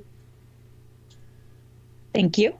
Yeah. You're welcome. It was lovely. Yeah. Was it yesterday or? Yeah, when was it, Amy? Exactly. My birthday was last Friday. Yeah. Okay. This is last Friday. So I'm going to write this down on my calendar. Oh. June 22nd, Heather Holman birthday. It's already on your calendar. This is deja vu. Heather Holman birthday. Thank God. I wouldn't want to miss that, or I'd feel deathly guilty. Okay, there we are. No. June 22nd. I had my celebration. Yeah, I had a birthday party yesterday. It was a surprise birthday party. I threw for myself. Cute. I like it. Yeah. Yes. My friends were there. Great. So this will be a Saturday. Your birthday's going to be a Saturday this year. It will. Great. And so I need to get another bottle of water. I just remembered that, of course, as soon as I sat down, I neglected to bring an extra bottle of water with me to rehydrate myself with for the rest of the night. So maybe I should grab that in a few minutes. But in the meantime, I thought that both of you were talking about cats in hats, like the Cat in the Hat. That's what I thought you both were talking about when I came in. So like somebody dropped you acid and you didn't know it or something. You're like, what? Well, honey, you know me. Every time I drop, Jesus, especially when we. Think about when I came back to the time that we still had Trappist, Nicholson, and Brandon Young fucking up the joint. I mean, at that point, I would come back and I had no idea those bastards had been, like, going over, like, claiming other people on Team Dietrich were having sex with each other and shit. And, oh my God. Horrible. No, it's just horrible. It was like, just. Who is this creep? Who is this creep? Trampus. Oh God, it's like like Krampus. Yeah. Tell people about Krampus, an actual historical kind of mythical figure that. Krampus was real. He was Santa Claus's I think he was like his evil twin, maybe that was never born, or I don't know. He's some like evil side of Santa that he follows him around on Christmas, and he takes the bad children and puts them in a bag that they bring the presents in, probably. Mm-hmm. Yeah, something like that. Go on. Yeah, they abuse the children, they take them in chains, and I think they just resell them somewhere else. Cool. And so with the disgusting looking goat man, yeah. He's all goaty and just like looking devilish. Mm-hmm. Yeah. Yes, of course. And are you moving around while you're describing this? Me? No. Oh, okay. Yeah, I'm gonna That's sneeze. just train. Yeah. Train going by. Oh. Anyhow, keep talking. I'm gonna sneeze. Okay. Oh my god. Oh. Yeah. I'm really thinking about Christmas right now. Okay. Cool. Yeah. I have a Santa suit. All right. And is this like lingerie type? No, it's for somebody else to wear. Okay. And It's just Santa suit. okay. And so, Amy, why are you so silent? I'm looking for the map that I made that I sent to you, so I'm going to copy and paste it to everybody. Cool. Cool. Cool. Wonderful. Wonderful. That's good. Yes. No, it's so fun to Hey. go in and make something and present stuff in a way that is simplified and easy, and yeah, that's where I've been hanging out, is over in the mapping area. Yeah, we talked about maps, and Amy talked about dragging the widget into the column. Cool. Yeah. Yeah. I love Chalkline. And You know? so, I told George Knight he should jump onto the call. I don't understand why he's in the chat when he could easily jump onto the call. Whatever. So, what I'd like wonderful. So Amy's put it. Oh, Victoria says everyone is fine. We can hear everyone. Excellent, Victoria. Feel free to jump into the chat. The call. You're on the call, so feel free to jump on it, dear lady. And everybody, again, I want to give credit to Victoria Lauren Hobbs for contributing a wonderful $36, almost $40 at least on her own birthday. And Heather Holman, of course, gave 101 United States dollars. Amy Como had contributed something outrageous, 140, 170, maybe close to 200 last month. And now George Knight has joined us. And of course, Aristides contributed 200 United States dollars. All of this made it possible for me to get over the hump this month that I had created for myself when Aristides knows the story. Nothing like buying drugs, believe it or not. As a matter of fact, I was being kind to somebody and lent some money that they did not pay me back. Not to disparage them at all. They've been through a lot. But that left me really in the lurch this month. But my game brother Beaver came with the 200 just before Heather Holman dropped in the money that would have certainly helped. But it was Aristides and my game brother Beaver carried me over the line. Heather Holman gave me the ability to run a supply run and get those supplies I need to sustain myself with. So, yeah, no, it's also true. Really, it really is. And George Knight's with us now, so welcome aboard, dear George Knight. And how long are we blessed with your presence tonight? I'll try and stay on for as long as possible, but I'm guessing around about 30-40 minutes. Oh, my goodness. Yeah, but yes. Oh. So, yeah, but thank you for having me on, Douglas. Okay, well... Again, it's very early in the morning now. Then I've got to depart for work. So, yes, but thank you for this opportunity for allowing me to come on. Of course. Well, you're one of my talkers, and you help a lot. And I'm hoping Amy will talk more and participate more, and Aristides as well, because I'll need you all to hold the stage while I blow my nose after sneezing. And I'm going to run and get that bottle of water while I do that. So let me go run, get a large bottle of water to hold me the rest of the night, and I will blow my nose while I'm doing that. And we have the wonderful George Knight here. Before I go, George, get us started on some things that stand out to you. What stands out to you that's relevant historically or in the more contemporary sense before I go? Oh, yes. No, I'm happy to go in any direction, Douglas. Anything. I haven't really had the time to invest in any research into current affairs regarding... further context what we were discussing previously with the red heifers in Israel. It's the situation in Britain, the climate change, the climate crisis. Yes, I'm happy to go in any direction. One thing that's important I wanted to bring up on air publicly, because it was mentioned publicly on air previously in the previous transmission. Troy Bellamy, I don't know if he's participating in the chat or if he's available to jump on, but I just wanted to ask him a question, what he meant by, when I was trying to explain the Antarctic ice sheet or the Antarctic ice wall, he was comparing it to a fictional novel, a fictional book. So I don't know if he was, I just wanted to clarify what he meant by that, whether or not he thought I was being disingenuous and speaking of something that was made of fiction, or whether or not he was, refuting what I was saying. I don't know. So that's why I wanted to just clarify that with himself. But he's not here. But because he publicly stated it, it's on air. So I thought I could publicly state it myself, because he sort of like, I think it was like sort of like I kind of gathered it as a challenge. Huh. I just wanted to ask him what he meant by that, because I was just alluding to the reasons why the Third Reich relocated into Antarctica in the first place. Right. Right. Yes. So yes, he said it sounded like a bit of like a work of fiction what I was saying, but he mentioned a novel or book. So I just wanted to ask him what he meant by that. Oh well, if he says something like that, then he's challenging myself as well. But I'd be happy to talk to him about it. Yeah. So I will ask him. By all means, Troy. I know Troy tends to review these things, so he tends to catch most of what we say. So when he said that, I must have missed it. I might have been probably taking a break or something. You were. Okay. Exactly that.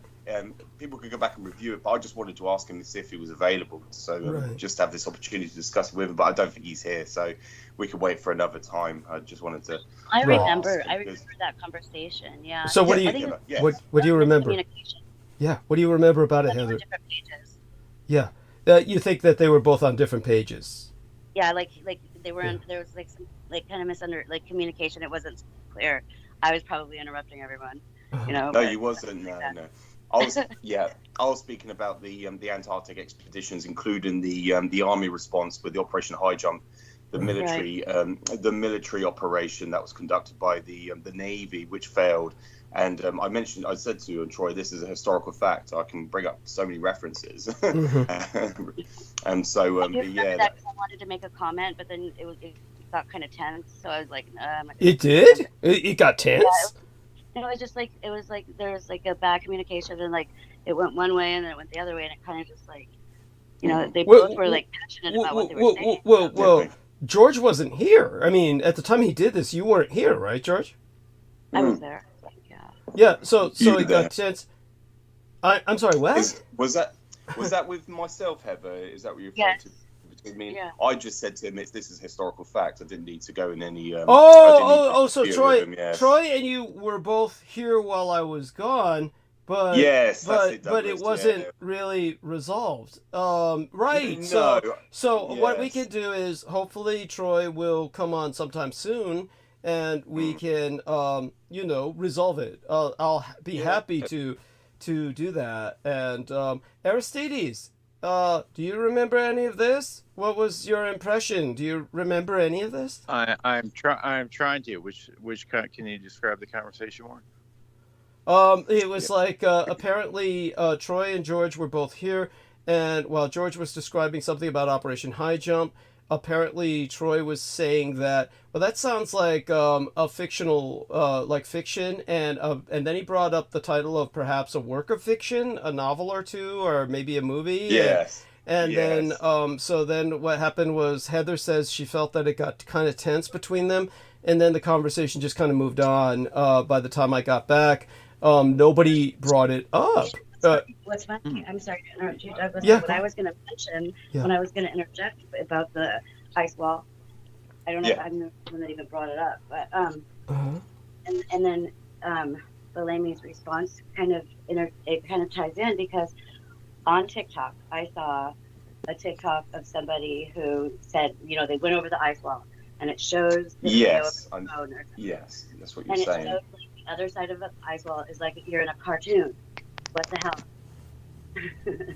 That's the reason why you asked me about the ice wall, and I mentioned about the reason why. And maybe that's why his response, maybe he was just misunderstood what I was saying, and he meant fiction.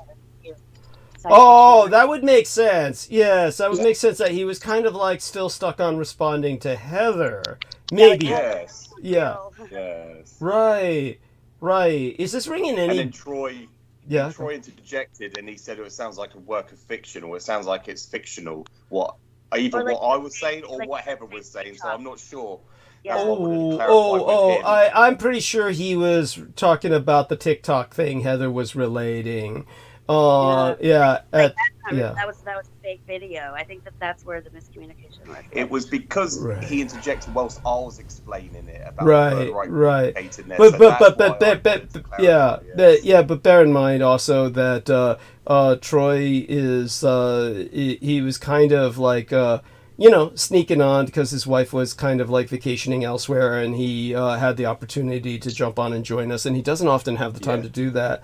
And it probably, I think he was responding to Heather, but we'll find out. In the end, it doesn't. The end, it doesn't really matter because regardless, you and I will continue communicating what we're communicating. Yes. But in terms of Troy, he usually will participate in the chat, or he'll participate. Next time he's on, I'll try and bring him on the call, of course. And we'll, until that time, I think we've settled it as best as we can without his being here. Yeah. As for right now, what I'll do is I'll just take advantage of your being here to run and get that water bottle. I'll also, blow my nose so that I can don't have to do that with people listening. And I'll be right back. But Amy and Aristides join in with George and Heather, and I'll be right back. Okay, thank you, everybody. You're all doing well. Thank you. Much appreciated. Oh, George, I'm not remembering that exact conversation.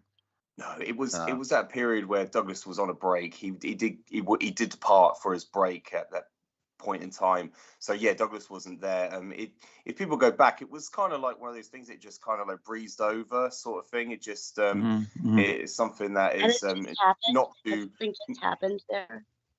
Yeah, not to obsess over it, but I just wanted to just ask Troy because it was on public. People can review it. It was publicly stated, so I just wanted to ask him, and it's a good opportunity to bring it up again regarding the Antarctic expeditions and the Antarctic vestige, the bastion, the stronghold. But Heather, what's your understanding of the Reich in exile? Because you did bring up several aspects or points that I was impressed by, because you're acquainted with this information. So what's your understanding of their exile existence? I know a lot. I just before I leave, I just checked the chat room, and Cultivated Image says what he actually said was, it sounds like a Jules Verne novel. Okay, so that rings a bell. Yes. Okay. Yes. I'm funny to remember that. Yes. Okay. Yes, so I do now. Thank you, Douglas. Yeah. So I'm going to go get that bottle of water, blow my nose. I'll be back in a few minutes. Okay. Thank you both. I'll take your time. Thank you, thank Douglas. You. Thank you. Yeah. Please continue, Heather. Yeah. Yes. Yes, that's very much appreciated. Yes, that just rings. Yeah, that reminded me. But thank you. Yeah, carry on. Please continue. Oh, the Third Reich in exile. I know about the Amber Room. I'm fascinated with the Cadario in Italy. It's a palazzo built by like some famous Michelangelo guy or something, Gardini, or I don't know. Everybody that lives there after the guy that built it was like a politician. This is probably when the Red Hats were in Venice and like the Ottoman Empire during that time. And the Amber Room was put in there because it was stolen. Okay, it was stolen from the castle in Russia, and then it was brought somewhere, and then it was brought somewhere else. They said it was at this one location, but it was somewhere else. It wasn't in whatever Italy, it was in Venice, Italy. So I think that's where the missing pieces are. It's on sale right now for $28 million. The palazzo. I would love to live there. Yes. Even if it's if nothing to lose. Yes. You know? So So what was your understanding about the government, the Third Reich, relocated into a subterranean existence? What's your understanding of it, Heather?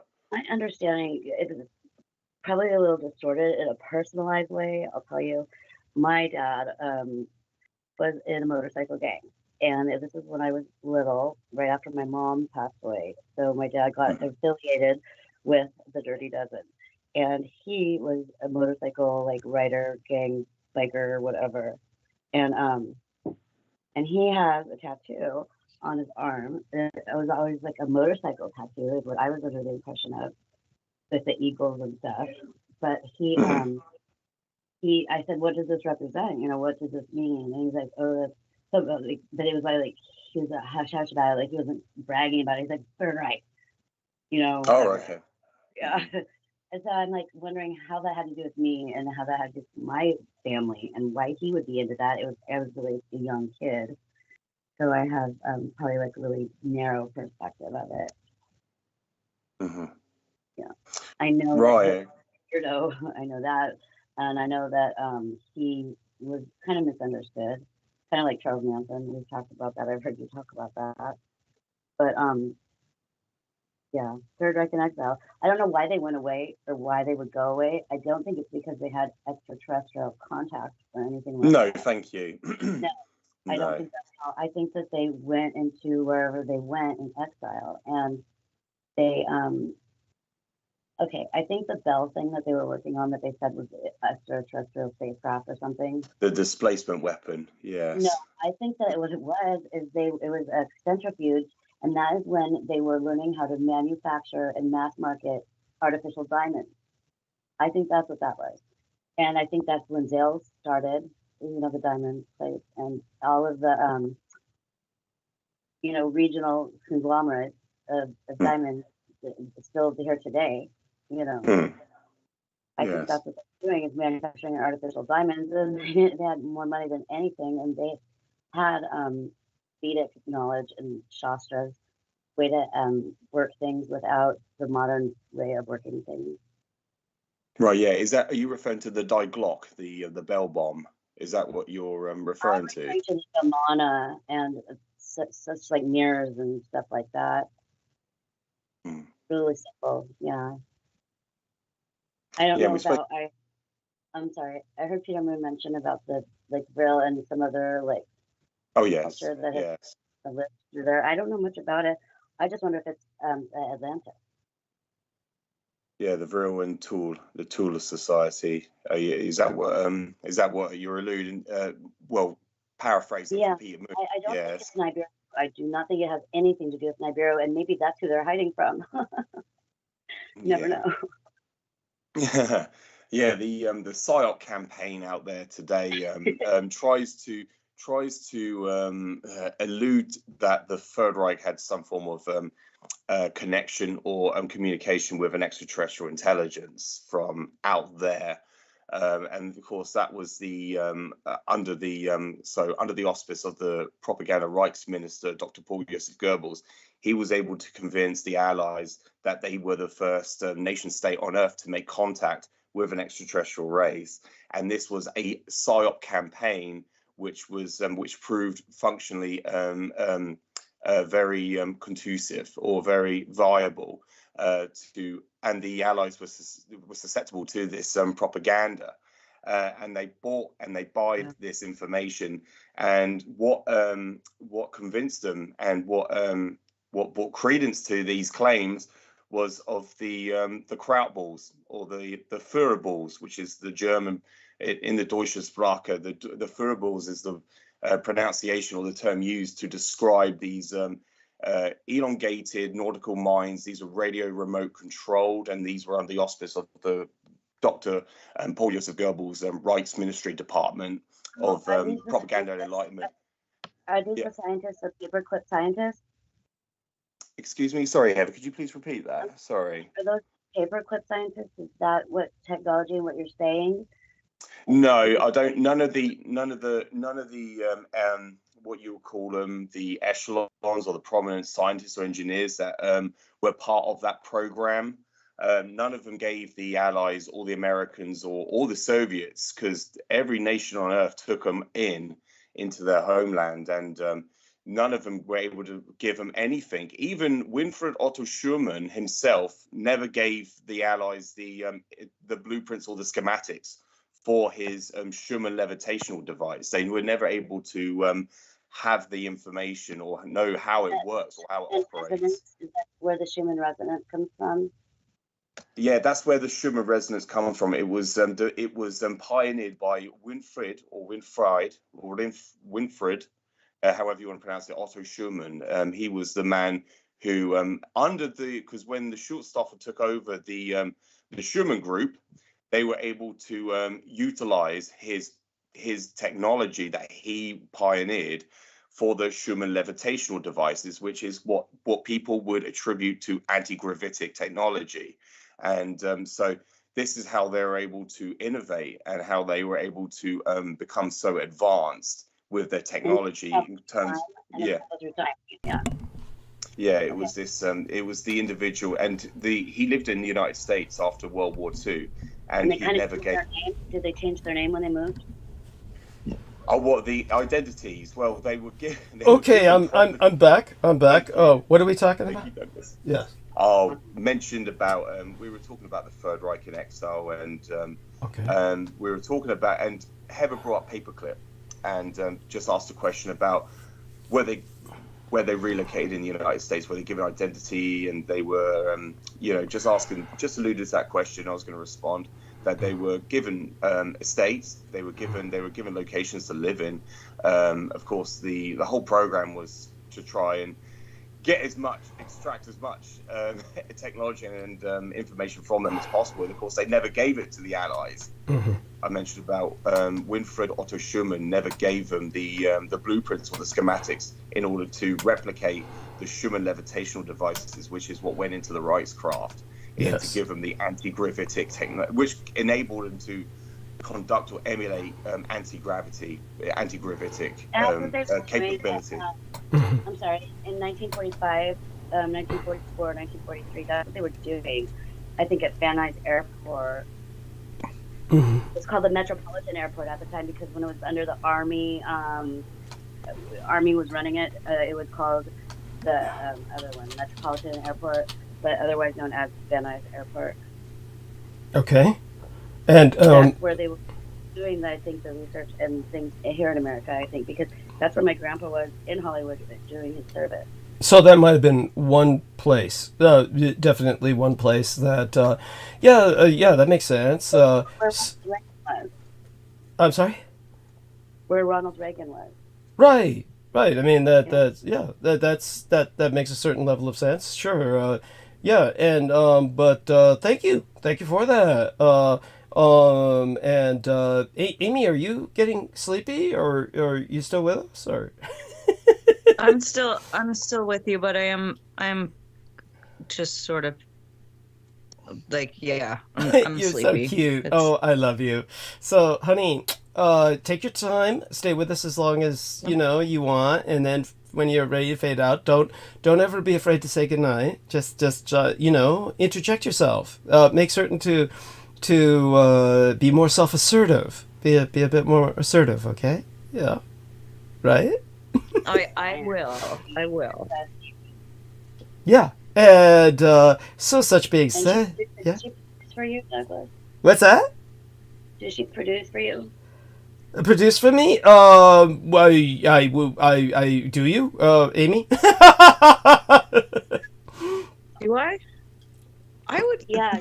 I would challenge everybody to think about what production really is. If you think about your time and your skills, mm-hmm, and the money that you can contribute, I think that yes, everybody can be a producer. You don't have to necessarily pay every show to make it happen, but everybody can add something. Yeah. They all have time, talent, and treasure, mm-hmm, and you can use any one of those, and that would make you a producer. And I think that's what we're really lacking, is we need more creative people to engage with the topics at hand. And this, I know, like Douglas Heather has a was good talking. knowledge. Yeah, he got one with a photographic memory in the audience Well- tonight. That's awesome. There's that, but then Everyone. you don't have to be a genius. Yeah. You don't have to have right. all of the comprehension of what the Art-elect is, or what the Vox Arca is, or Thank you. you don't have to know any of that to become interested and to contribute some time. Like, if you enjoy what is discussed in these 12 hours Wednesdays and Sundays, you can just share it. Just create a clip, send the clip to people you think might be interested, and there's a lot of stuff that people just back away from. I hear what Heather was saying about how most people just can't comprehend what led Douglas to have this experience where he exists in the world with us while conquering all of the darkness that has been presented to him. Oh, thank you. You're You're such an angel. Yeah. Yeah, and we need to make sure we're okay.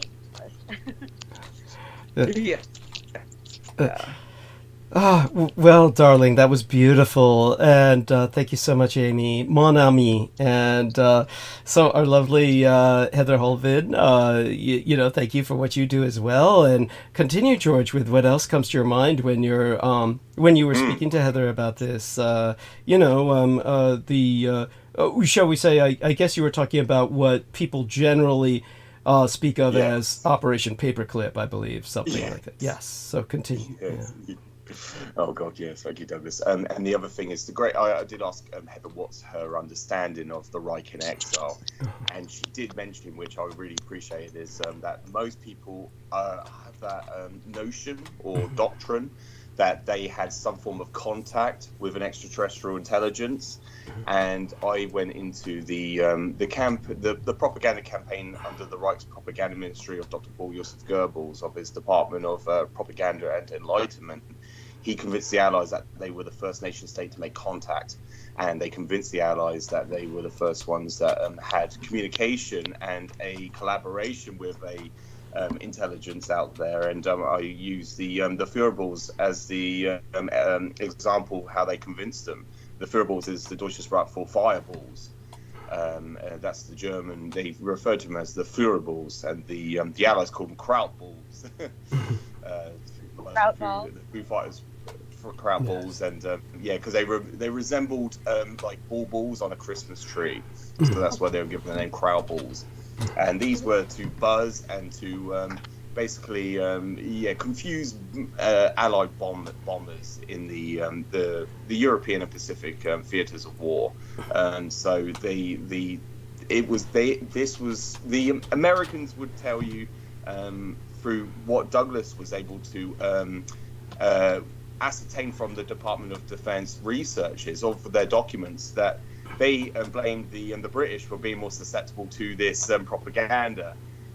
The military junta after World War II basically adopted that propaganda campaign and indoctrinated the population into believing that there is an extraterrestrial intelligence out there, just to obfuscate and to divert the attention away from their own mistakes during World War II for the fact they lost. Yes. And so that was the whole campaign, and you just have to take a look at even I bring up the movie Independence Day.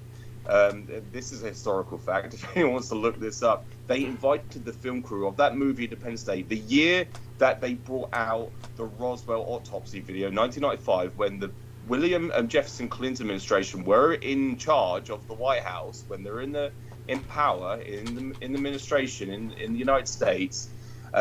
They were under they enforced the heaviest trade sanctions on Japan that have ever been enforced since World War II, or since prior World War II. And that year they brought out several movies such as Independence Day and the Roswell documentary, trying to tell you that there is an extraterrestrial race out there. And the film crew were invited on a military installation base to film on site for that movie. And so what the military do is they heavily support these film crews in Hollywood to promote the alien agenda. And they did that during the 2011 movie not War of the Worlds, but the Battle of Los Angeles. Thank you. The Battle of Los Angeles, thank you. During the height of the Iraqi conflict. They used their actual, I think it was, what helicopters were they? They weren't the... Yeah, Marine Corps helicopters. Yeah, that's Marine Corps. Yeah. These were not CGI. These were actual military controlled and military assets they were using that they withdrew from the Iraqi conflict during the height of 2011. Yes. Thank you. To film for this movie. And so in that movie, the 1995 movie was 1994, 1995 it was released. In the movie Independence Day, they asked the actual film crew they can film on site the military base. Now, if you go to these military installations, they'll tell you this is a restricted zone. You are not permitted to trespass on military property. Yeah. Otherwise, they will send the military police to come detain you, or they will shoot you on sight if you do not adhere to their call, so to speak. Yeah. And so, but they invited a film crew on to film on a military base. Why was that? Because they were promoting the alien agenda. Yes. Yes. It's very important. So it's very important. This is around 1995 when the heaviest trade sanctions were imposed on Japan. Ever since World War II or just prior, proactive prosecution of hostilities. Yes. And that was because in Hockey City they were going to open up a memorial museum dedicated to the prisoners that fell and died and that were suffered or were inflicted by the brutality by the American army atrocities committed at Roswell at the army camps. Yes. And so to prevent this information getting out there, just to cover the asses of all the discrepant war criminals during World War II, during proactive prosecution facilities, because this was 1947, William Jefferson Clinton imposed these trade sanctions on Japan, and that was the reason why Japan had to divest from America. From America and reinvest into communist China, which led to all of the problems that we're dealing with today. So yeah, one thing leads to another, and just so people understand, of course, all of this is quite true. I've gone into it at length. A large part of it is in the book, The Roswell Deception, and of course, it's recommended everyone read that. So Amy is bringing up coral bleaching monitoring. So is this something you were working with? Show us. Yeah. Tell us. Yeah, it's this is a bunch of data that gets updated every day, and it's on the worldwide coral bleaching that has to do with the ocean acidification. So it has nothing to do with the Third Reich. I mean, maybe it does. I don't know. No, that's so cute. Continue. Yes, by all means. It took me that long to find it, to look for the thing and figure out how I could share it. It does. It takes a lot of effort to get into the data and then parse it out for what you're looking for. But I really enjoyed learning about this one that's been created to monitor the oceans. Yes. And you're learning programs that can help you participate in monitoring the oceans, correct? Yes. Yes. Well, that's just basically it, is you have to have a conversation around what's actually going on, so that then you can, take that and use it for how you're going to take action against things that need to change. Like, we can't survive if the oceans die. So that to me was like one of the most valuable things that I pulled out in the last week or so from some of the different learnings that they offer, and a lot of them are free. Like, a lot of this stuff is accessible, but you have to know how to get there, and then you have to be patient with the whole training regime. Like you need to learn how to find the data, you need to learn how to access where it is in the site, and then like there's the mapping site, and then there's the learning site. So there's like two different things that you have to log into in order to get into it. So it is really technical. So wait, are you talking about mapping locations by hand, like a map, like map making? Yes, that's what I've been doing. Yes. That's fascinating. Yeah. This stuff, the ESRI group, which is the one that's doing the educating, giving trainings to get people up to speed on what's available, and then having some feedback.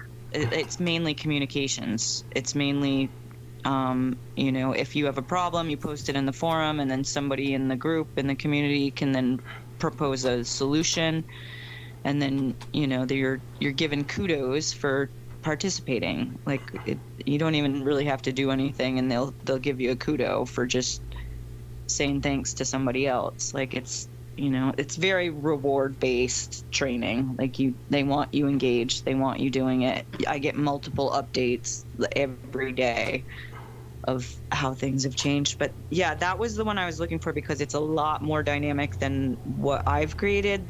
The other one I put in was something that I made that was just kind of a learning project about the Acadian deportation that is historical, but this other one with the coral reefs is all current data, and it's global. So if you can get into that app, you can check it out for yourself and see what's really going on. You get to go deep sea diving. What was that, honey? I didn't hear you. Yeah. You get to go deep sea diving to do the map. Oh, that's so cute. What a cute image. She's wondering if he goes deep sea diving to do the maps. Oh my God. No, it wouldn't work like that. Google Maps and you can go into the water and have people taking pictures. I figured that's like movie mapping. There are people who that do. Is, yeah. So Amy, go ahead and respond. It's been done. Yeah. That is it exactly. Like that was so. That is what they have done. They have taken the LiDAR into the ocean. They've mapped the entire globe, and you can access it. You can pinpoint it. You can talk about things that are local in your community. Yeah, it's insane. Their pictures are so crisp and vivid. Mm-hmm. Well, and you said you had some pictures you could share with us that you're welcome to about the Metropolitan. I have to take them out. I can't do it right now. Understood. They're just. I gave a lot of them to this guy who was doing research on the unit that my grandpa was in. So okay. I don't have a lot left, but I do have the New Mexico pictures. They're just desert. Nothing's there. Oh, yeah. That's why did they this? I don't mean this. Yeah, I don't mean this as a smart-ass question, but why did they take them? If it's just desert and there's nothing there, why did they take this picture? Well, that's funny. They're had this box. And I think when they were getting ready to build something, there was this box for the radio tower, where the radio signal tower, and where they were going to build it. And they had to do measurements of this box. It was like a little device. I don't know what it was. It was like a radio device or something. And they'd have to take measurements, like mapping. They had to like go so much distance to do the radio towers, those huge ones. Yeah. Wow. Okay. So that's probably what you're going to build there after that. Yeah. Okay. Thank you. Thank you for sharing that. And with that and the wonderful information that Amy shared with us, Amy, that's beautiful and it's so important, like you said. And very exciting that some people can go diving and get paid to do a kind of mapping. I don't think that's what divers normally do. I think most of this is done, like Amy said, they do bring the LiDAR with them, as she said. Some divers do that. So there's an element of that. But What's yeah. LiDAR? I'm sorry? LiDAR? Yeah, what is that an acronym for again? We could always look it up. Amy, you wouldn't have to know offhand. Lights. Yeah. I think it... Light infrared. It's like the LI is light something. Yeah, I well, can't well, remember. radar would But be. my thought is, Yeah, go on. He uses laser. Yeah, Okay. yeah, It's like radar, but with laser. yeah. Laser. Yeah, radar is simply an acronym for radio detection and ranging. So lidar would be like light detection and ranging, right? Yes. Meaning. Or laser detection, laser something detection and ranging, maybe. So there. Thank you, Aristides. Appreciate that. Thank you, Amy. Yeah, Amy, was there something you wanted to complete in terms of your thought processing there? I mean, she's talking about like taking pictures of the desert, but with this lidar, Yeah. if we think about, the underground stuff, the lidar maps all the underground. You can see the places that have been built underneath. Like that's the whole point, right? Mm-hmm. Cool. So I if wonder we're what talking they about like the Reich being underground, we're talking about the deserts being full of domes or deep underground military bases. Right. Uh-huh. These are things that, I mean, I'll tell you what, nobody in the forums is talking about this. That is all reserved for the quacks. Pictures, and you put the lidar on the pictures, they would show you. Yes. Wow. Yes. Wow. Or rinse That's the lidar, or do the black room or the dark room or whatever they call it. Uh-huh. Right. Something Thank. like Yes. I don't know. Go on, Amy. Yeah. It would be a processing Mm-hmm. component, right? Like the remote imaging has already happened. They have the whole globe. You can see it through these trainings. Like they have all of the data. Mm-hmm. And it would be a processing, like you said, like the dark room where you have to like take your paper and treat it with chemicals to pull up the images. Well, with the lidar, they would be processing it somehow. make a then machine that does it. Right? Mm-hmm. Well, I mean, that's what I wonder. Like, how far are they going to go with this? Are we going to really like integrate the 1861 map of the Underground Railroad cutting through New England with some of our more modern maps of monitoring? Like, are we going to be able to show the passages for submarines through the underground tunnels?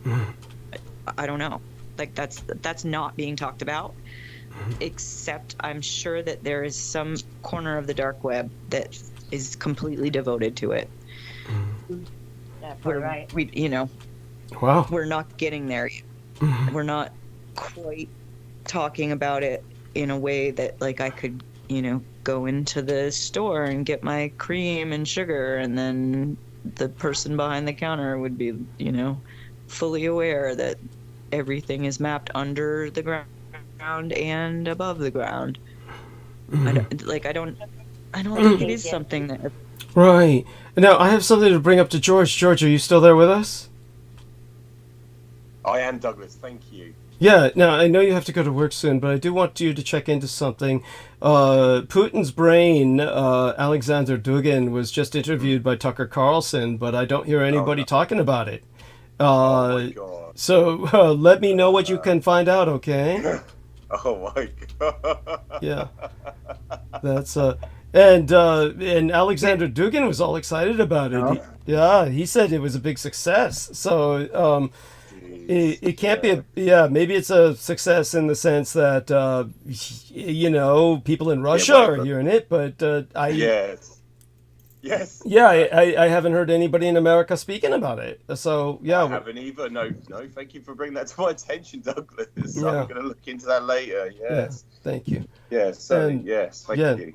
Yeah, whatever you can find out about it will be appreciated. Thank you. And aside from that, are you taking off now, or you got a few more minutes with us? I got a few more minutes, Douglas. Yeah, thank you. A few more minutes. Yeah. So we'll wrap things up. Another thing to add to what I was saying earlier on, people can look up the Oval Office. Every Christmas, the First Lady of the White House, they would usually decorate the Christmas tree of the White House in the Oval Office. But that year they couldn't find a single light bulb that wasn't manufactured outside of Japan, so they had to light the Oval Office using candles because there was no light because of these trade sanctions that were imposed on Japan. So that's another thing to bring up, that it's historical. It's the first time in history where they didn't, the first time in modern history, I should say, that they couldn't light the Oval Office using light bulbs, or decorate the Christmas tree using light bulbs. They had to use candles for the lighting, because they were all the light bulbs were manufactured within Japan, but they couldn't find a single light bulb that was manufactured outside. Yes. Oh yes, so that was that was quite funny, actually. It was quite funny its own way. I used to laugh at it a lot more, and nowadays I just look at it as, you know, part of how unbelievably surrealistic the entire situation has been. It's thank you. Yeah. What else comes to your mind? I was going to mention earlier, regarding Operation High Jump, it was a failed operation where the Navy was in charge of the operation. They disbanded. It comprised of Task Force 68 comprised of several thousand Marines, around about between 3,500 to 4,700, and a large number of them, or if not all of them, perished, failed and died in that operation. So the Navy failed in that operation significantly, and it was such a monumental failure. They were very disgraced, and this alienated. They used Everett. His name is Evelyn Byrd. What's his first name? Richard, wasn't it Richard Byrd? Yeah, I think it was. I was going to say Richard. Yeah, it must be Evelyn Byrd. So he was the what do you want to call it? The term patsy, but a scapegoat. He was scapegoated, I guess. Chester Nimitz was the man in charge of operation, of course, but he was the man that Richard Evelyn Byrd was the man that conducted the operation in the Antarctic Circle, and they failed to dislodge the Third Reich from their relocation. They had already relocated several years prior, but that was an operation to try to dislodge them off the Antarctic ice, or the Antarctic continent, and they failed. That's why the United States had to resort to the army to try to dislodge them. This is what resulted in the Roswell incident, because they were going to use these supermassive dirigibles to deploy an atomic ordnance or atomic bomb. That was where the 509th Bomber Wing was stationed, at Roswell, New Mexico. This is where the base was commanded from, and they were going to launch these atomic ordnances over the Antarctic continent to escape the Reich's radar. So they were going to deploy them, over the Antarctic continent above the atmospheric level, super high, because these dirigibles they were hydrogen peroxide, which gave them a huge, massive lift. So that's why they wanted to deploy them, but they couldn't find a single American that could fit inside the cockpit, so to speak, or the command post where they can operate. So that's why they tortured and forced the Japanese prisoners of war to operate these supermassive dirigibles. And so in the end result is they self-immolated during a thunderstorm of in July 1947, which has resulted in the Roswell incident. And to basically discourage the population from knowing this information, they came up with these cover stories, several of them. There was multiple different cover stories, and but it was to hide the fact that they were exploiting Japanese prisoners of war or Pacific Islanders, the enemy alien of the state at that point in time, and because they were still legally at war with Japan. Yes. And to prevent the Japanese finding out this information, they came up with this cover story that said it was extraterrestrials that had landed. Yeah. More to prevent their own public from finding out, to confuse their public. Still legally at war. Yeah. Yes. Yes. Thank you, Douglas. It's so important. But these two events were integral. They were interlinked. So there's a correlation between these two events, and it's something that people don't understand because they always resort to the Navy, the Air Force, which there was no such thing. So they always turn towards the Air Force, a separate branch of service which never existed. It was the Navy and the Army that existed at that time, and it was the Army. It was on the hospice or the Department of the Army that were responsible for the Roswell. But nobody turns towards the original culprits. Yes, they just go towards the Air Force, which they never existed. So, but at that time, they did not exist at that. It's incredible. It's part of the insanity of the of the entire situation is how the and it's usually basically what will happen is the Air Force will present itself. They'll present itself, and Heather's asking questions that she could ask out loud. Heather, don't be afraid to ask these questions out loud. Go ahead and ask them out loud, both about Schumann and these extraterrestrials. Ask George both questions, Heather. Honey? Heather? You're able to type. You should be able to talk, right? I'm sitting here talking. I don't even realize that you can't hear me. Oh, okay. So, Hello? yes, we hear you now. Okay. So the Schumann guy that does the Schumann residence, is he in exile or was he in paperclip? No, he relocated to the United States. Yeah, but like the Atomic Weapons Agency. So I think the acronym is the UAIA. When they go into the United Nations so the United Nations Security Council member states of the United Nations, the UAIA are able to go into like Iraq, for instance, and then they're weapons inspectors. They're able to determine that Saddam Hussein had no weapons of mass destruction.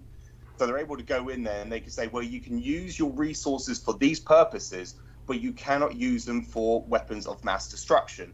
So it's equivalent of that. So that's the way to look at, that's the analogy you should look at when you think of paperclip. But we hate that. Me and Douglas hates that term paperclip. We can go on about it for hours. Like paper for cut. We absolutely, yes, we absolutely detest it. But just look at it like this: when you think of the weapons, the Atomic Weapons Agency, when they send in the weapons inspectors or the nuclear weapons inspectors, so to speak, they're going in and they can say you can use your resources for these purposes, but you cannot use them for this. That was what the equivalent was for when they brought in all these engineers and scientists from Germany over to the United States. They got so much out of them, but not as much as they wanted to. They were viewed as political observers for a foreign entity or an enemy state. So they were looked upon as political observers. And this is how the Third Reich were able to know everything about the NASA programs, because it was Werner von Braun who was in charge of the original, I think, I'm trying to remember the program. It was before the Apollo program. It was the ones where they were using V2 rockets, and people could look that up. But the original programs, this is how they were able to know when Neil Armstrong and Buzz Aldrin went to the moon, the Third Reich followed them. They followed them up with them, and they were tailing them the whole way, and they knew everything that's going on because these men that were brought over were what you want to call foreign or dignitary diplomats, or they were you would just call them observers. Yes, just political observers. They were able to translate. So this was under the hospice of, and I'm trying to think of the individual's name because it's so early in the day. I do apologize, Douglas. I think it was not. I was going to say Reinhard Hendrik, but it was the Reinhard Goering organization, which was the precursor to the CIA.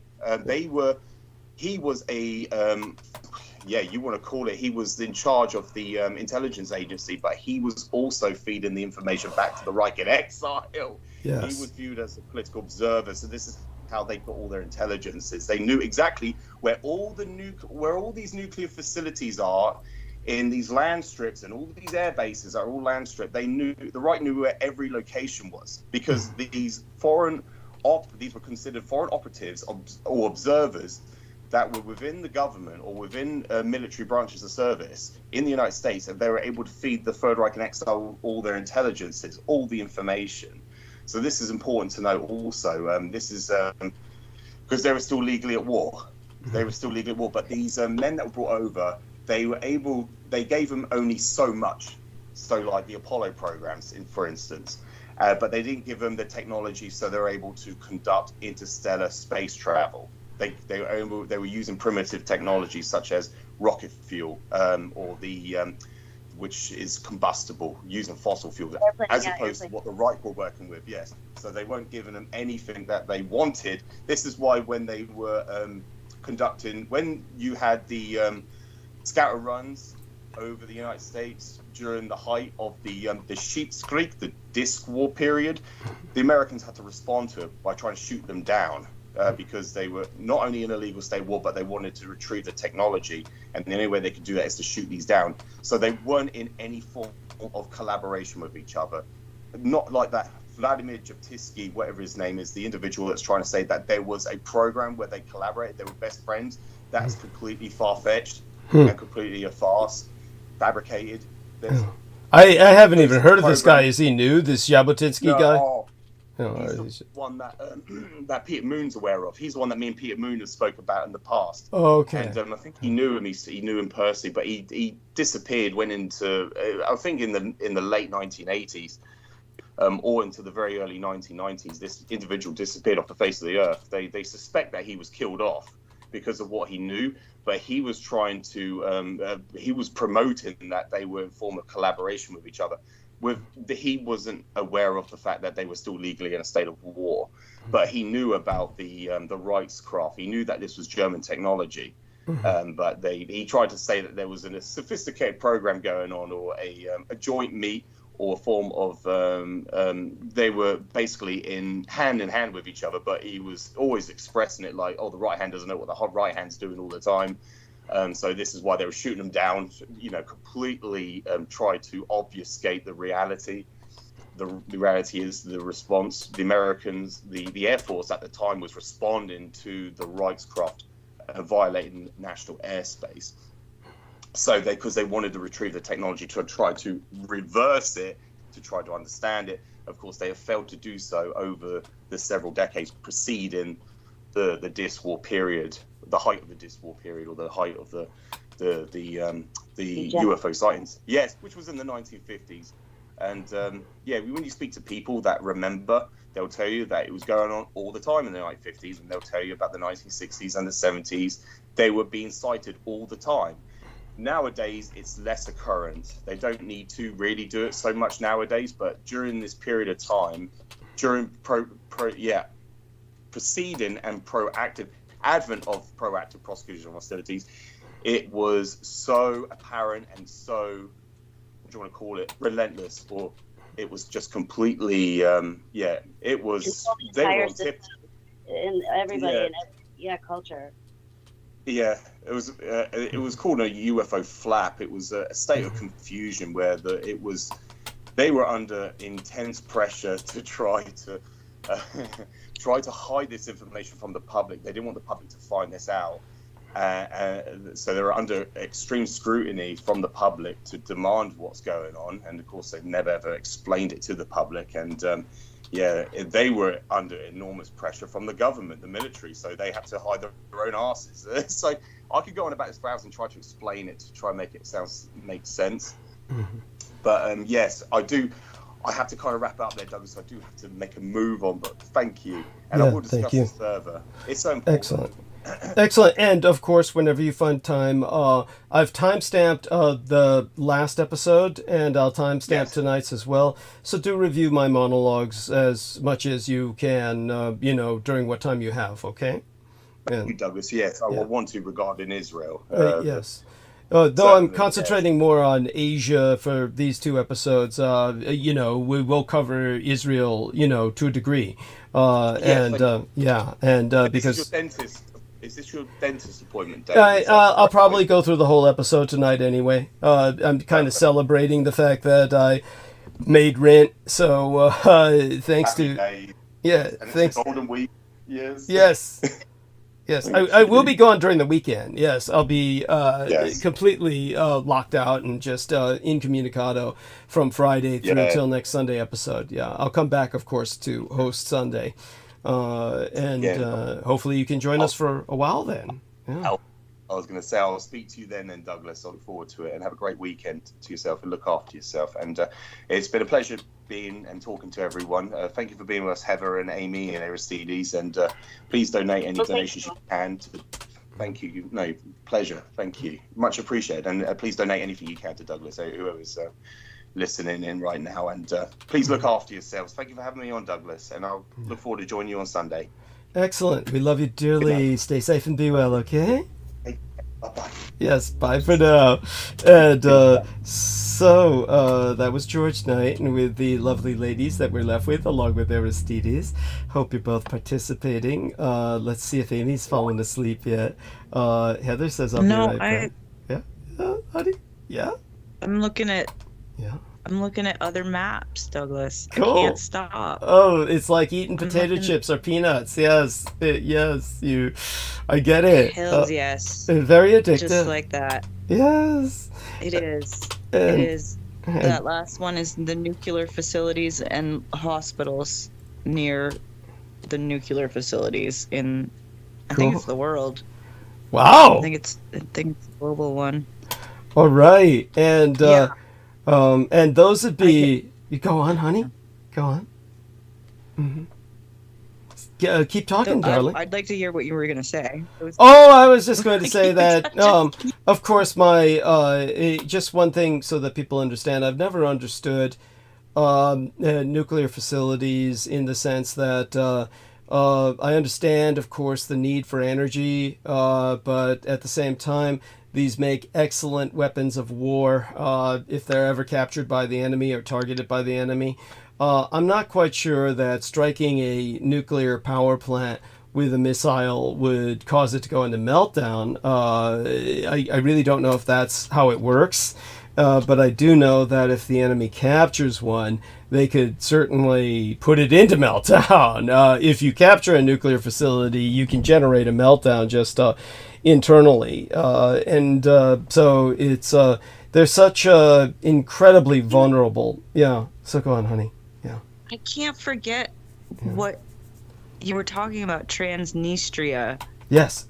And I feel like there's so many places in the world that we just are unaware of because we're ignorant and we're watching TV all day. Yes. But the Transnistria story about the nuclear problem that was tackled by their current leader, do I have this right? We'll continue. Like he's still in control of this strip of land between Moldova and the Ukraine somewhere. So far as I understand, yes. Yeah. As a matter of fact, people can look that up. People can look up Transnistria. You'll be able to find it on the maps. It's quote unquote unrecognized. Able to find anything about it though. Very little. I've looked it up, and the photos are like empty streets, gorgeous buildings, empty streets. It's so I but it's definitely populated. It's definitely populated, and you do remember another place I spoke of was known as Ici, just the French word for here, like this is here. It's where it's at, that is also, people can find that on the maps. It's generally referred to as a neutral zone between Egypt and Sudan. And there's two little neutral zones between Egypt and Sudan. The EC is kind of quote-unquote disappeared. It's been absorbed by Egypt, but you'll often still find it on older maps. And plenty of the older maps are still online. They haven't bothered to really go on a scrub campaign over that. But the little part unclaimed by Sudan, which is south of Egypt's border, just think of that flat border. There's north of the border was quote unquote absorbed by Egypt, but south of the border was never absorbed by Sudan. And that's what this one white guy went to claim for his daughter, claimed it as a kingdom for his daughter when she said, oh, can I really have my own kingdom? When she got enamored of princess fairy tales and Disney movies, and he just went over there and decided he was going to plant a flag and claim it, not knowing the horrible history behind it. But when it comes to Transnistria, another example of, those are the two major examples that I can think of consciously. There are others, but those are the ones that I can think of most consciously that represent kind of like these unacknowledged worlds. They're just culture worlds, all their own. And what Our Lady Amy says, I certainly take what she's saying as true. Probably the photographers who go into Transnistria will, if they're on some kind of mission to kind of just fuck it all up and just try and claim that it doesn't exist. They'll make certain all the photographs they take are of empty areas. And any place you go to in the world, you can find certain parts of the day or certain areas, either certain times of the day they'll be empty or certain areas are always empty. You'll be able to find those anywhere. If they concentrate on just photographing places like that, they'll probably convince everybody nothing's here and kind of like there's nothing to see here and just to go away. They might even be encouraged to do that with the help of the local government. The local government is really not necessarily seeking tourism. But then because tourism is the closest to free money that anybody gets, then yeah, oftentimes most people don't mind tourism. Of course, there's times when cultures become very security conscious, and then they'll kind of discourage tourism. But other than that, it's I think that people have been traveling to Transnistria in and out for a while. Maybe that's kind of come to a stop with the Ukrainian war. That would make sense to me. By the way, anybody heard that ringtone sort of? That was just a reminder for my dental cleaning at 11, 20 or 11:40 in the morning. But for what it's worth, this is a renegade Soviet satellite statelet. It is effectively the Soviet Union's Taiwan. In other words, just as the Nationalist Republic of China reestablished itself on Taiwan, the Greater Soviet Union reestablished its exiled government in Transnistria. So just understand that. In the old days when I was on Facebook, I published an entire photo album of Transnistria, and there were plenty of people in that photo album. But I'd have to look up for those photos again to share them. And I would only be able to share them, say, for instance, with people here in my on my call, whoever is on call, and I could put in their private, messages. And what maybe Amy and our man Aristides, both of them can help me figure out some way we can present this into some kind of file we can put up maybe on my website and then provide a link to that into the chat room. So we'll work on doing that someday. Things like that. An app. Yeah, something like that. And I'll build you an app. Okay. I'm trying. I'm doing apps now. Wonderful. Map apps. Wonderful. Yep. Oh, well. So yeah. It would be fun. It would give me something. It would give me something to work on now, because I think I pretty much run out my interest in the Acadian deportation around the French Revolution in the 1800s. I got sick of it today. I had to go and tear down some pipe in the woods instead, rather than sit on the street. So let people know about that. Why there's faucets on the trees. Let them know about the faucets on the trees. Yeah, we're taking them down.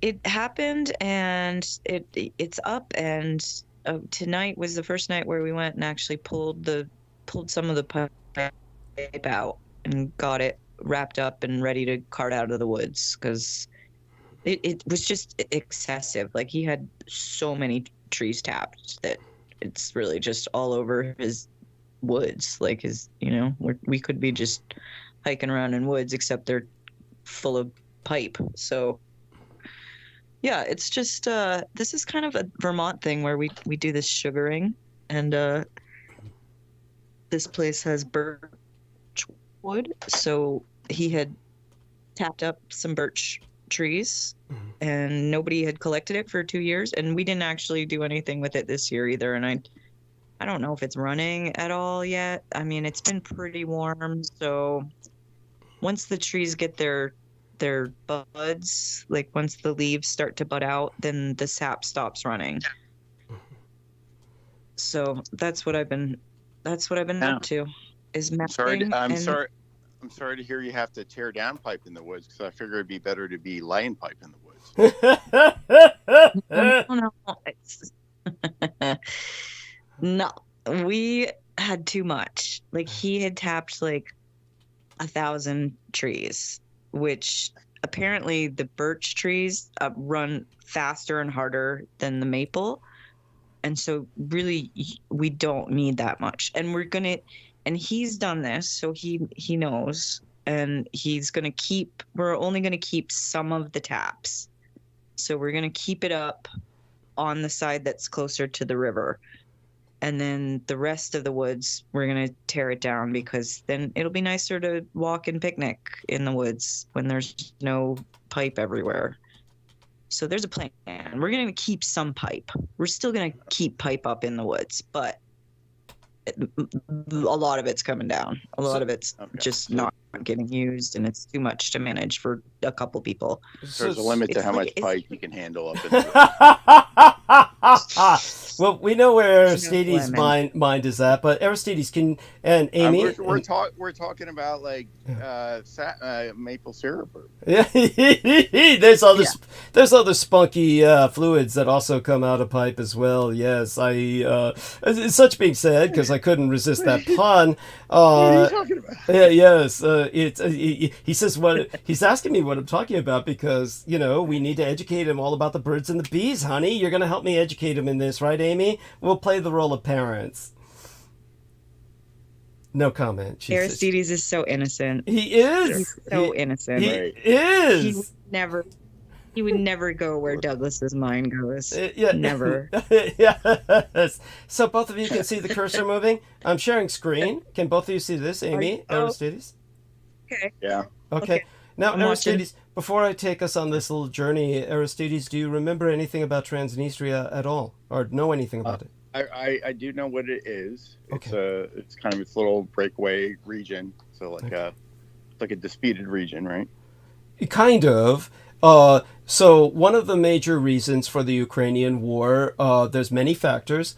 One of the factors was that Vladimir Putin desperately wanted to physically link up with Transnistria, because he's very, very scared of Transnistria. He is as afraid of Transnistria as the communist Chinese on the mainland are afraid of my Taiwan. And the reason for that is because all Germany has to do, or the European Union, but primarily United Germany as the center of European Union, all they have to do is declare we recognize Transnistria as the legitimate legal government of Russia, because Transnistria is the Soviet Union in exile. So since the Soviet Union is in exile in Transnistria, right now it's unrecognized, just the way my Taiwan is unrecognized by the United Nations. Interesting. And they're the only people who maintain passports with a hammer and sickle on it in this day and age. Nobody in the world has the passport with a hammer and sickle. So this is Transnistria. So if you look up Transnistria, there is information. Look, there's people. Look, there's some people, and here's people in Transnistria. Let's see if we can find them here, and I'll go a bit into. So here's some people in Transnistria. There you go. These are people in Transnistria. But they don't even look irradiated. No, they don't look like they. It's an interesting point. What catastrophe? What Amy brings up is the fact that Transnistria is referenced as the Burning Protectorate. It is called the Burning Protectorate because it was supposedly in the fallout zone of Chernobyl. But this was kind of like a myth that was created so that people wouldn't go there. But the leader of the country did survive a nuclear meltdown. That is the point that I will bring up, and why it has a kind of mythical status. Nobody ever sees the leader of Transnistria. Certainly not the man behind the curtain. And there is a reason for that. At this point, he's no longer really human. He's like a completely altered body of cybernetic components that is the old Soviet make. So here are Transnistria, the motherland, doesn't want you right now. See Russia, the motherland means Russia. So Transnistria, Russia doesn't want you right now. This is because they're Soviet, and they represent the old Soviet Union. And Vladimir Putin wants power only for himself. If the Soviet Union were recognized, he would be fired, because the Soviet Union would consider him the head of a personality cult. yeah, this poor guy's got an acne problem. That might be a result of radioactive fallout. But at any rate, so you can find some articles like this, but again, you'll notice in all of them, no one ever shows the leader. Who's the fucking leader of Transnistria? And he's never shown, never. And every once in a while, you'll see like somebody who's like a representative or a mouthpiece, but you never see the leader. And the leader, of course, I'll try and find an illustration of him because they used to make illustrations or paintings of him, but it would be difficult. So here's some other people in Transnistria. So you see the old Soviet uniforms, the little girl being raised, of course, in that environment, and it's it's got its own little fucking world. I mean, and so I'll go a bit into its history now, and just for both of you, while you're conscious and with myself.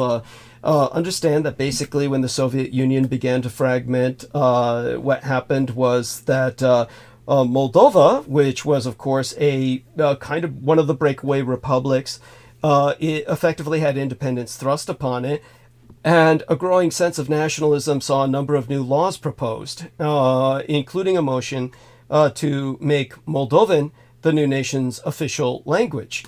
Now, understand that Moldova, they're Romanian. They're ethnically Romanian, but they use the Cyrillic alphabet of the Russians. Whereas Romania proper, Greater Romania, they use the Latin alphabet of the old Roman Empire. So they're both ethnically the same, but they're divided by culture.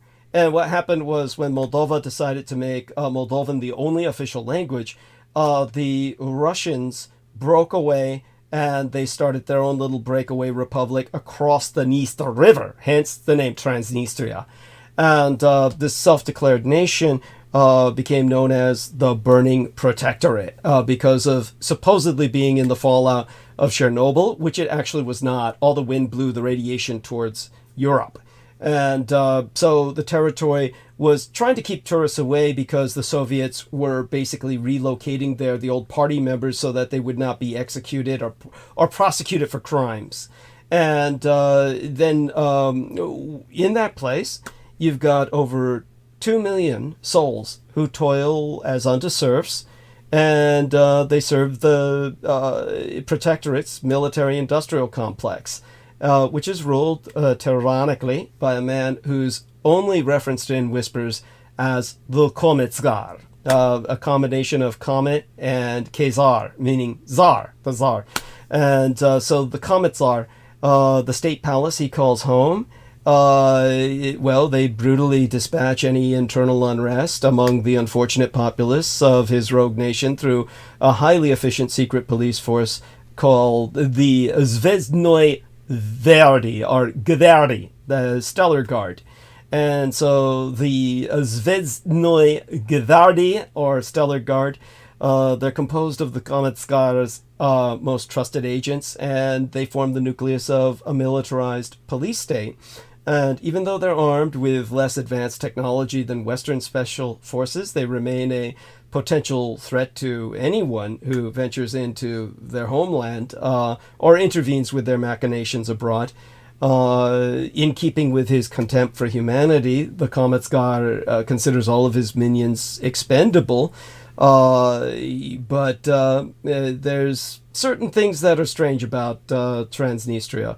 Most members of the Zvezdnoy Gvardi, they're disenfranchised former Soviet agents, ironically right-wing veterans of the wars in Eastern Europe, a lot of skilled international mercenaries who have run out of places to hide, and in return for their unwavering loyalty, they live as barons, basically free to do as they please on lands bestowed to them by the Kometsgar. Now, the downtrodden subjects live in constant fear of interrogation. They are not free to travel. They're provided little access to media from the outside world, if any. But nevertheless, all the citizens are adequately fed, sheltered, and cared for by the state because there's so fewer people to take care of and so much less to work with in terms of this incredible amount of sprawl that the Soviet Union used to have. The old Soviet nomenclatura, or the intellectuals of the Communist Party, can actually make things work here to a degree in terms of collectivized sharing. And intriguingly, the aged receive some of the finest care in the world. They have an elite cast of people from the former Soviet Union who are not getting any younger, so they have the finest senior care of almost any place on earth. Aside from that, yeah, what's that, Amy? It does parallel over to Taiwan having so many progressive assets as far as like the gender equity. Yes. The fact that they honor their elderly in Transnistria, although I've never met anybody from Transnistria, which just, lends to how secret the place is. Like, people aren't allowed to travel. Like, you're not gonna show up in some major metropolitan area and meet a bunch of people who've come over from Transnistria. Like, they're just there. Yeah. They're not everywhere. They're just there. Yeah. Yeah. And so people understand that Mon Ami has a very good memory. What she's remembering is that about 3 years after the official commencement of the Soviet nuclear program, circa 1957, there was a serious nuclear explosion that occurred at the Proizvodstvennoye, I think. That would be, it's the Russian word mayak was, I think, the name of the plant. That's it transliterates as lighthouse. And at the Mayak, the lighthouse nuclear fuel processing plant in Proizvodstvennoye, or Vodstvennoye, Proizvodstvennoye. That was the name of the area. And that's still today one of the largest nuclear facilities in the post-Soviet Union, the modern Russia. It houses plutonium production reactors aside the reprocessing plant. And the nuclear complex is located about 72 kilometers. That'd be about 93 miles northwest of the city of, I think it was Chelyabinsk. And Chelyabinsk city, that's in the Ural Mountains region. It's on the border between Europe and Asia in terms of Siberia and European Russia. But thousands of square miles were contaminated by that accident.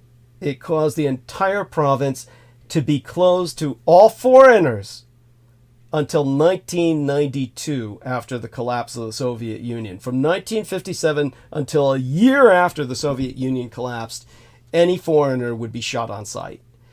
Now, the calamity at Chelyabinsk was the first time the Russians had to deal with a nuclear incident. It most certainly would not be the last.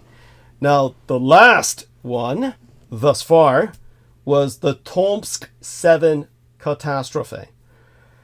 Now, seemingly born to deal with both was an individual who was never gifted a Christian name, at least one that was ever known to the general public. He was birthed of an unknown mother who died delivering him amid the mass evacuation of that first nuclear meltdown.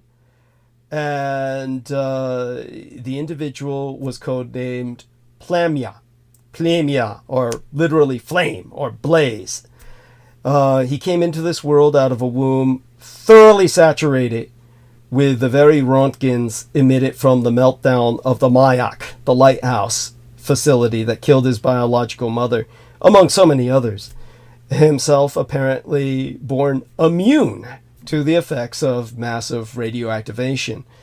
And contextually, basically, it was credited to the evolutionary events of the Tunguska meteorite. That's what Stalin believed when he was alive. He felt that back in the 30th day of the 6th month of, what was it, the 1908th year of our Lord, 1908, over a century ago by now, that I think it was then he felt that Russians were impacted by the crash of that meteorite and rendered a different race, that their very genetics were altered by what was emitted by that Tunguska blast.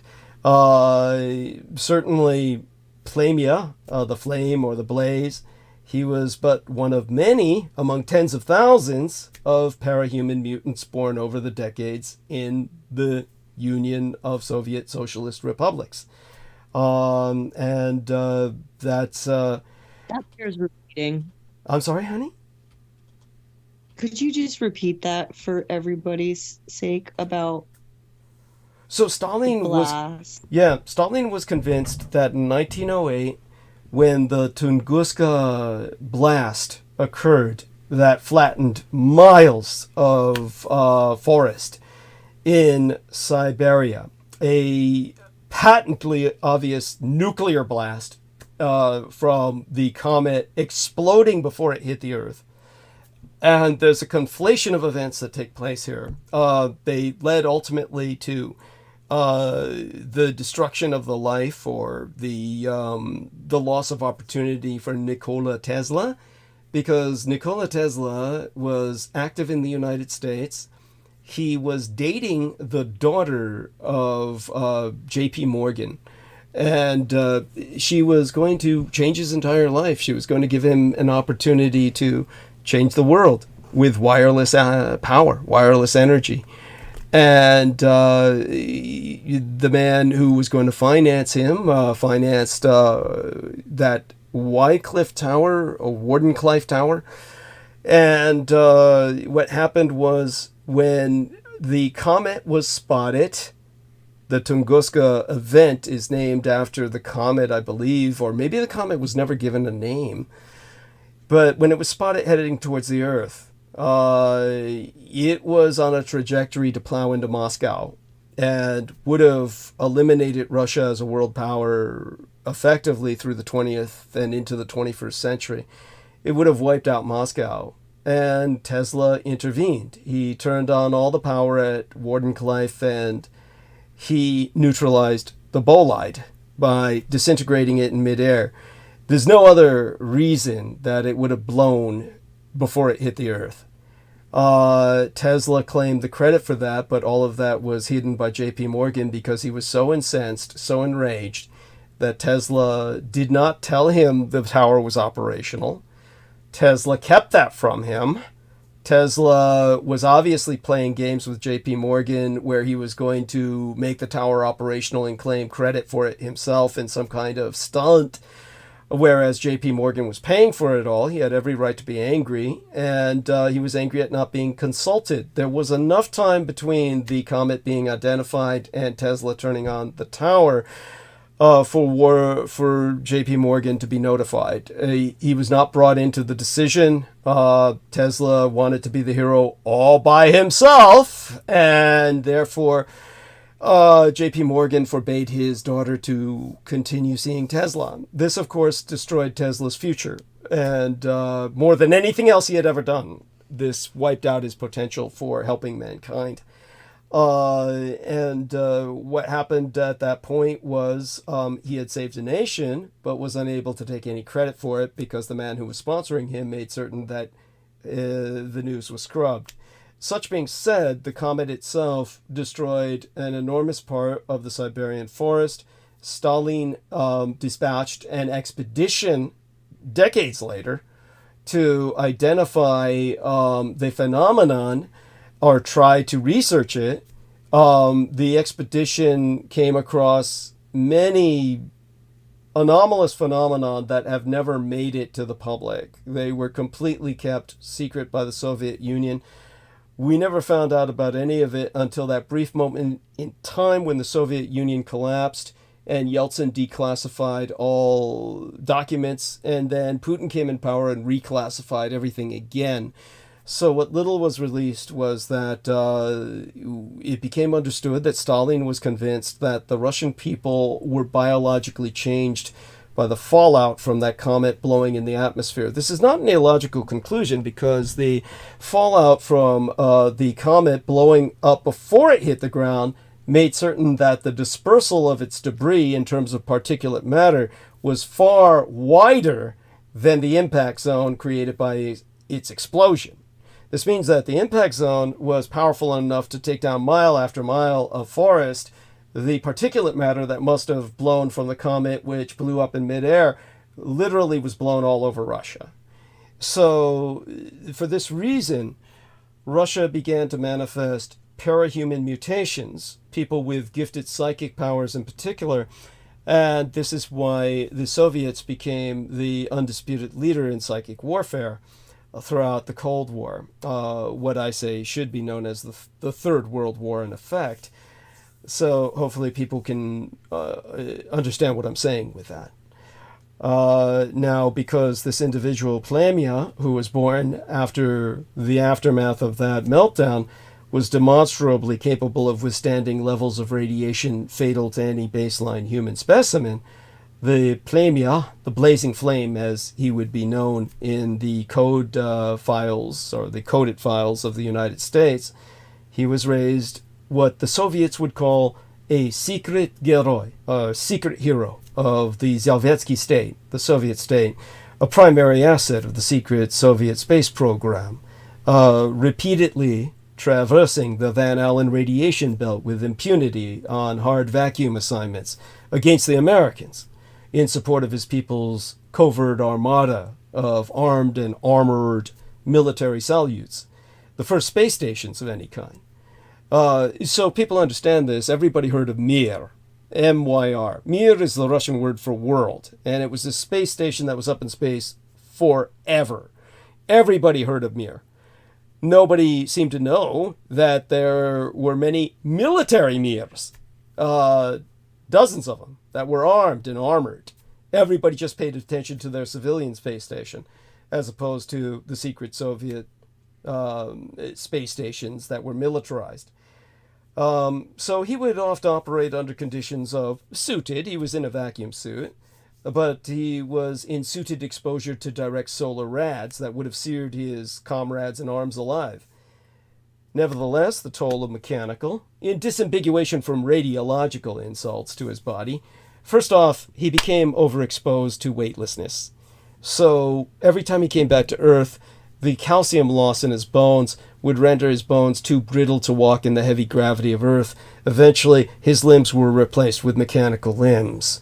Gradually, these primitive, comparatively primitive, but extremely durable cybernetic augmentations rendered the Plamia's morphological appearance ever more disturbing. He became less and less of a man and more of a machine. Per what information was acquired, it was evident that, knowing no other life than that of a cosmonaut, a cosmonautical combatant, the Plamia was entirely accepting of both physiologically and psychologically, accepting of his prosthetic enhancements. They doubled his height. Since he was 6 feet tall, he now stands at 12 feet high. He's permanently encased in an endoskeletal support so he can withstand the gravity of Earth. Of course, it helped him maintain his survivability in space as well, preventing his zero-gravity decalcified bones from breaking from, when abiding what was for himself the oppressive gravitational pull of Earth whenever he suffers to stride upon it, as he perforce must do so for the foreseeable future. The thing is, of course, that on fall of the Soviet Union, the individual originally known only as the Plamia, he did not flicker out gently into that good night. There were small splinter cells of the Soviet government that believed that with the collaboration of the Russian Communist Empire's numerous meta-humans, these mutants, these human mutations of extraordinary functionality apparent throughout the Soviet Union, they all, again, tracing this back to the evolutionary demarcator of the Tunguska mutation event, as the Soviets called it. The military could seize power and stem the collapse. Now, basically what happened was that he was considered the potential savior of godless communism in its hour of eclipse. Kind of like Smedley Butler was considered the potential for a military coup d'etat in the United States. And of course, for his own part, the Plamia was fiercely loyal to his government sponsors, having been coddled by the state literally since his birth. There were many of these mutants who really didn't like their government. Many of the hardliners in the government thought that the Plamia was too attached to fame. They felt that he was someone who was a glory hound, but he was really known only to his peers and compatriots. The people on the streets knew nothing about him. That's the paradox of a secret hero in the Soviet Union. When the Plamiard helped the attempted coup d'etat to restore the Soviet Union, and when they put Yeltsin under siege, he displayed a disturbing affinity for destruction. Because of the grave and complicated political ramifications, only a handful of these metahuman or human mutants followed him in seizure and mobilization of his nuclear-armed forces. It almost turned into the world's first nuclear civil war. Now, aside from this, farcically, he was popularly totally unknown. The world teetered on the edge of cataclysm, and his first and last public standoff was solved diplomatically with surprisingly little bloodshed. An incident that was somewhat analogous to that of Japan's Yukio Mishima. Anybody can look up Mishima. And Yukio Mishima was a Japanese man who tried to conduct a coup d'etat in Japan and wound up killing himself because the Japanese army laughed at him like he was a samurai out of an old cinema film. And so he committed suicide and shamed and disgraced them into some level of coming into consciousness again, aware of their heritage and their legacy that they were meant to represent. When it came to the Plamia, a different culture, his defeat marked only the beginning of a descent into darkness, really. The blazing flame, again his code name as the Americans understood it, he disappeared into this self-imposed internal exprisonment, as the Soviets used to call it. He would consult unofficially among the cosmodromes, the spaceports, of the post-Soviet Central Asian republics. These were once the busiest spaceports in the world, and they maintained that reputation because the Americans closed down their space shuttle program and they had to rely on the Russians to get to the International Space Station for years. The Plamia was one of the men who made that possible. Nobody ever knew it. But he burned brightly once again in another blaze of glory, if you will, when he made an unexpected heroic appearance at the Tomsk 7 nuclear complex in the closed city of Seversk. That's in the Tomskaya Oblast, the Tomsk federal subject region. Now, Seversk was what was known as a Teni Gorod, a secret city in the Soviet Union, until Russia's president, their first president, Boris Yeltsin, decreed in 1992 that such cities should resume their historical names. Now, the town appeared on no official maps until then, as was the standardized modus operandi with Soviet towns containing secret facilities. Tomsk 7 is actually a P.O. box number. It implied the site was located some distance from the city of Tomsk. And for many years, the residents had restrictions on their ability to come and go from the city. Upon leaving Seversk, the residents had to surrender their entry passes at the checkpoints and were forbidden from discussing where they worked or lived. Now, circa 1987, some restrictions had to be lifted due to the sheer number of residents who now worked or studied in Tomsk. In April of 1993, a tank exploded while being cleaned with nitric acid, and this explosion caused a cloud of radioactive gas to be released into the atmosphere. The incident was so serious that Time magazine identified the Tomsk 7 explosion as one of the world's worst nuclear disasters. Now, in an attempt to avoid an even greater nuclear holocaust than Chernobyl, well, the Plamia penetrated the now destabilized core of the nuclear power plant, exploiting both his prosthetically enhanced frame and intrinsic radio immunity to manipulate controls via transmitted communications and thereby contain an imminent meltdown. And while he struggled in that underground facility, the regional Russian officers were bickering in their closed staterooms. The former Empire of Nations had suffered terribly from the dire effects of Chernobyl in the neighboring Ukraine, and the reactor's proximity to the heavily populated city of Seversk forced everyone to fear the worst. So the local officials decided to bury the reactor site under a haphazard bunker of steel and concrete, entombing the man known only as the Blazing Flame within the contaminated facility. Now, despite being buried under 36 tonnes, 40 tons of radioactive dust, the Plamia had access to all the stores of a recently operational complex, routinely accommodating scores of technicians and support staff at any given time, and the internal floor plans provided him tunnel egresses that ultimately enabled his escape via a poorly barricaded aperture within nearly half a year's span of time.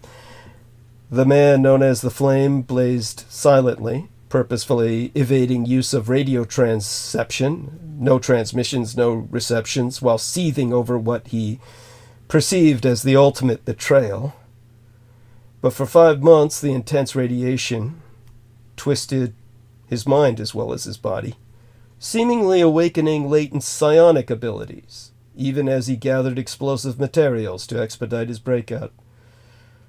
He acquired a form of ability to apparently, influence people that people never saw him display before. So come around August or September of 1993, the Russian scientists detected anomalous energy fluctuations at the Tomsk 7 plant site.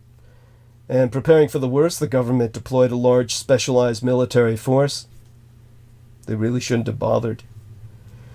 A section of the facility's steel and concrete sarcophagus shattered in an explosion massive enough to destroy a quarter of the amassed forces. And a half-mechanized monstrosity, the former Plamia, emerged, demanding the Russian soldiers present him their arms in salute and recognize him as the Tsar. Join him or die, punctuating the order by blowing other internally placed charges that sundered the remaining bunkered structure and exposed the now inert reactor site to open air once again. The survivors immediately surrendered and marched with the mechanical mutant who now proclaimed himself the Kometsgar of the burning protectorate of Transnistria. Now, despite the Yeltsinite order removing Seversk's secret status, the city of Seversk still remains closed to all non-residents. The city has 6 checkpoints where visitors must display entry documents. Permission to visit the city it may only be granted by the appropriate authorities through the institution being visited, or through a private party such as a close relation.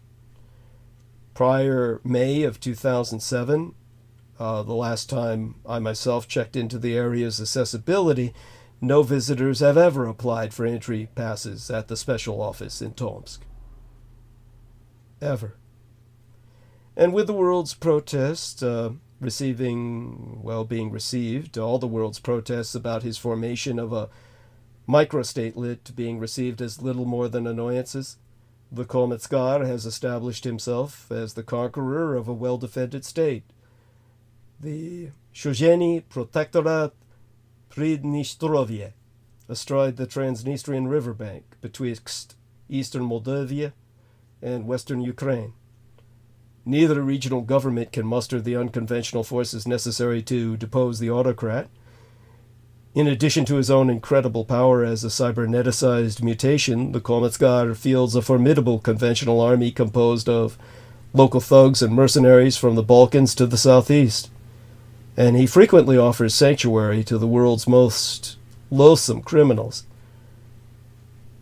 Now, in terms of the profile analysis that I worked with when I worked with the Department of Defense, the files they had amassed on him before a lot of this even took place, he was considered callous and flamboyant, but sincere in his attempts to fulfill his obligations as a secret heroi, a secret hero.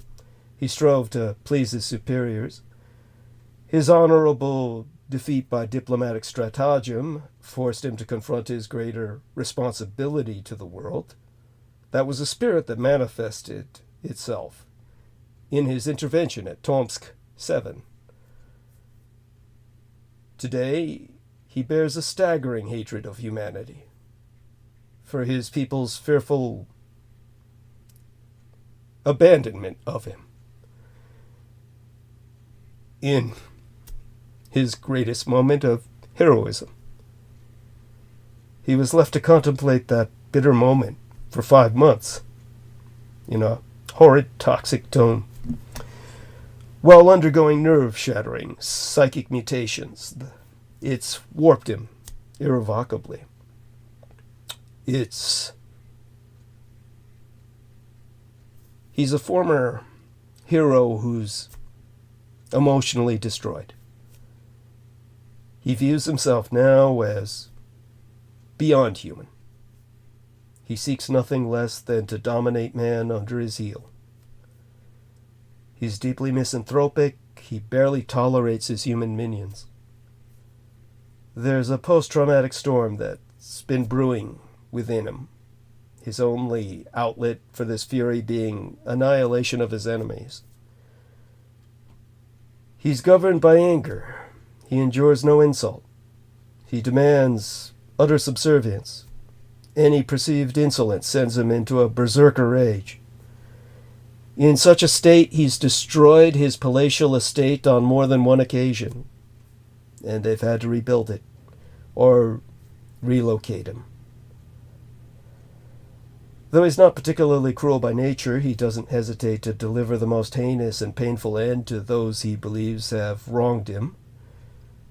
When he's at his most calm, the Komentsar is a brooding and deeply isolated figure. The months spent smoldering inside the reactor core have tempered his spirit. They've hardened his heart. His bitterness and strength of resolve have made him superhumanly tough in body and mind. They've obliterated any sense of human compassion. Of course, were he a wiser man, he might strive to reinvigorate the Zelvetsky space program and, in objective of seeking peace above the skies, forever looking down upon those literally beneath him in orbit around the Earth. But something keeps him tethered here, and tragically he's grown too accustomed to the poisoned whispers of sycophantic underlings, and he would never again subject himself to the terrible isolation that he felt inside the reactor core. He's as pitiful as any of his subjects.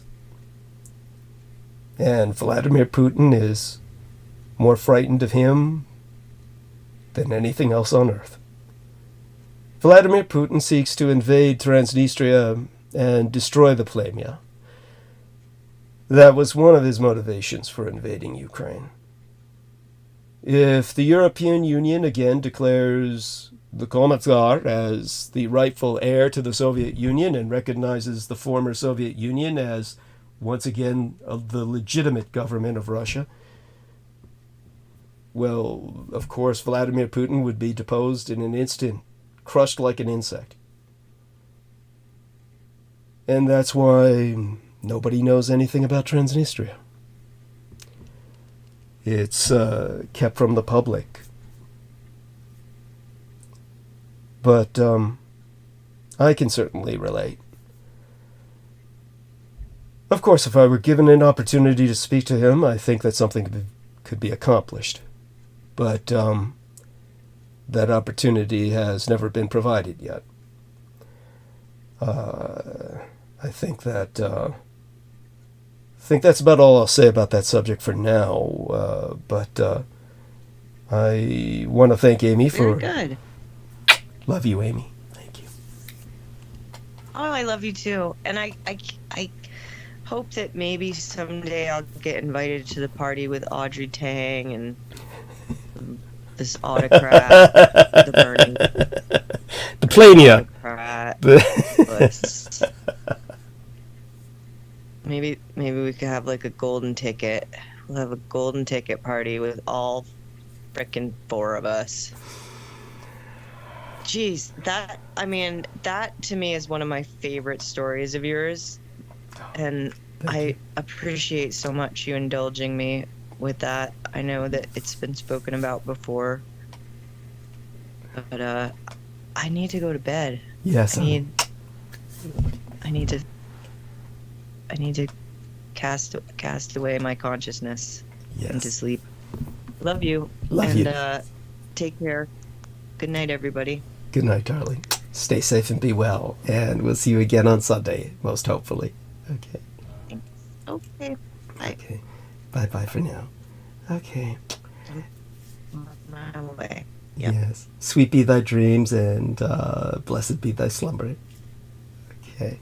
So that was Amy Como, dragged to something out of me that otherwise wouldn't be dragged out. And so Blue Acid Fusion writes in the chat room that Transnistria is a hub for global weapons traffic, not surprisingly. He says, Tiraspol, Moldova, the deal involved Europe's biggest Soviet army weapons cache, Russia's prime minister, and the leader of a separatist enclave in Moldova known as a gun runner's haven.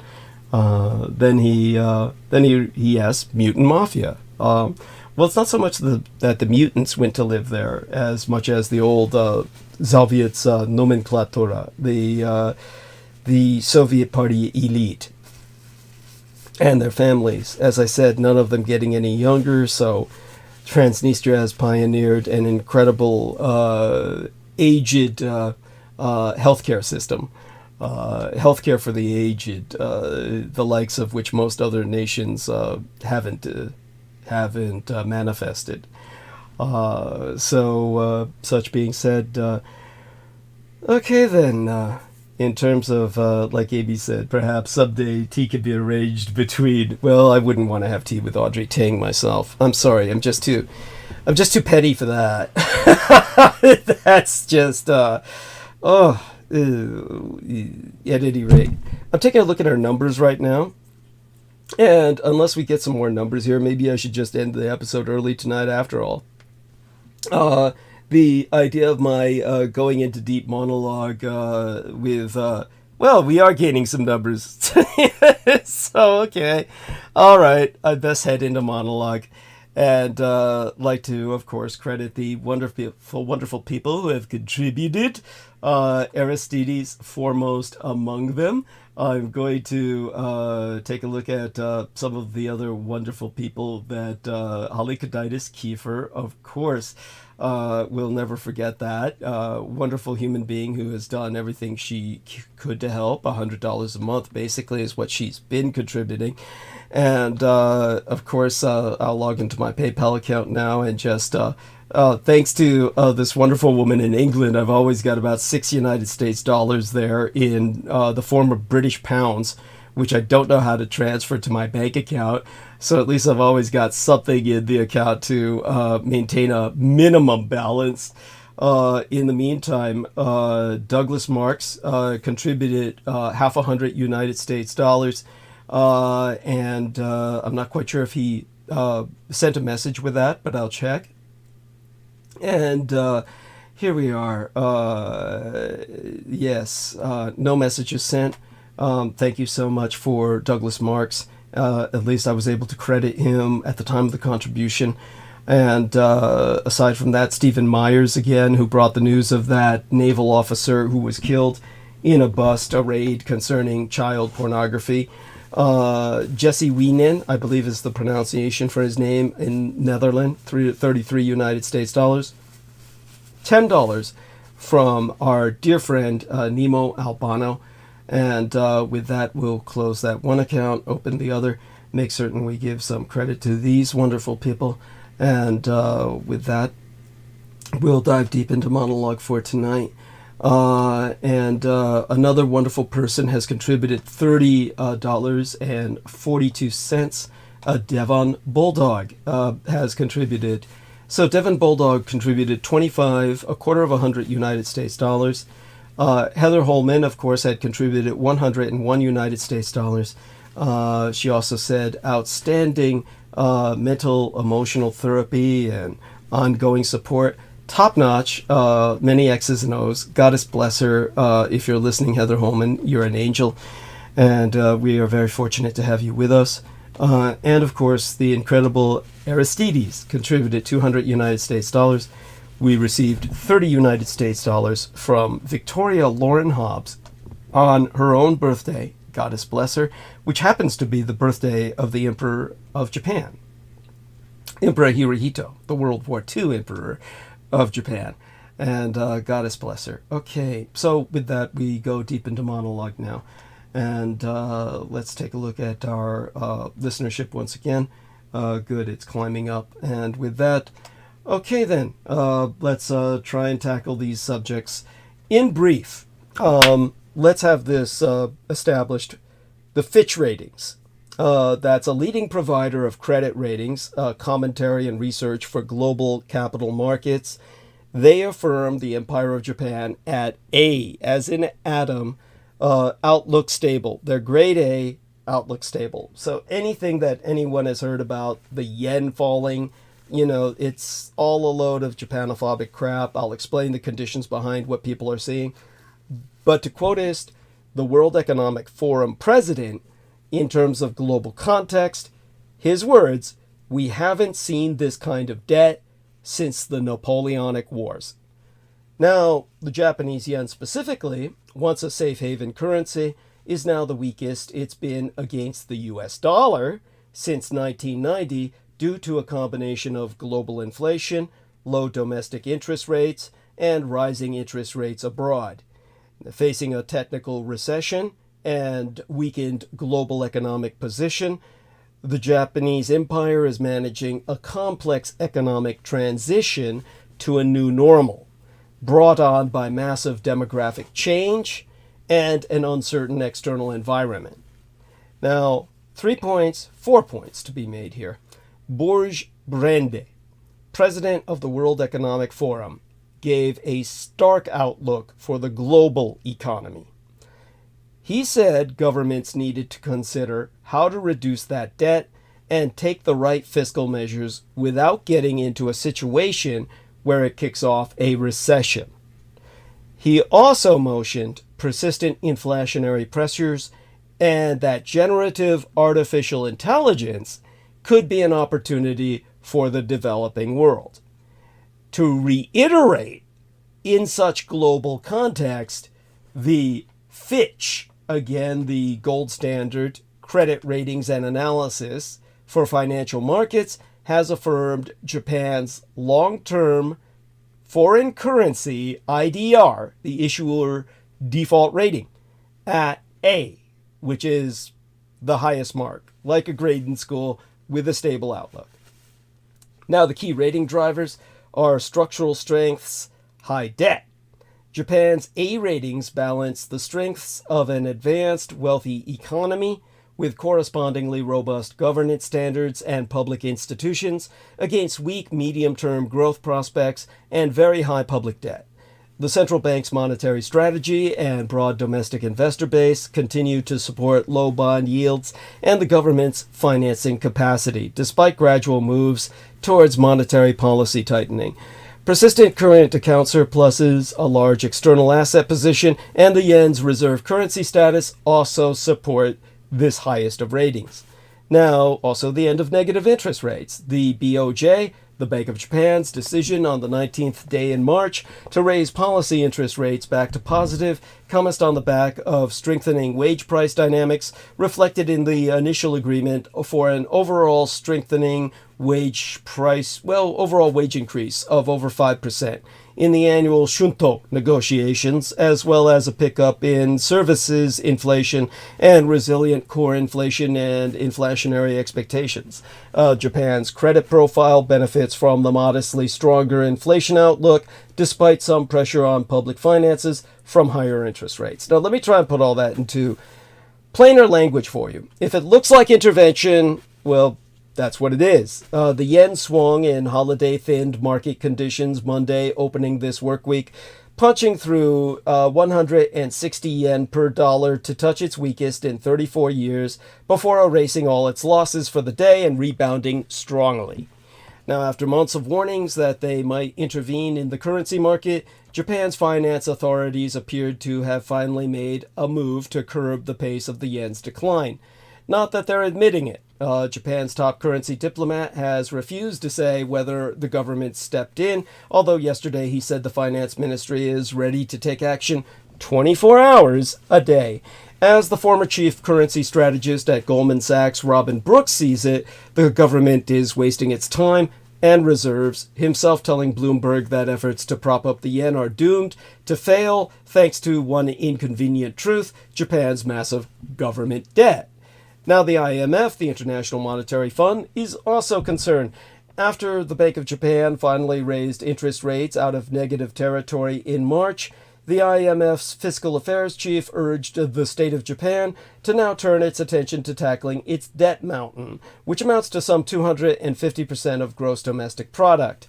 Also, largely thanks to the declining yen, the IMF has brought forward its estimate of when India will overtake Japan in nominal gross domestic product per dollar terms to 2025, next year, a year earlier than it had predicted.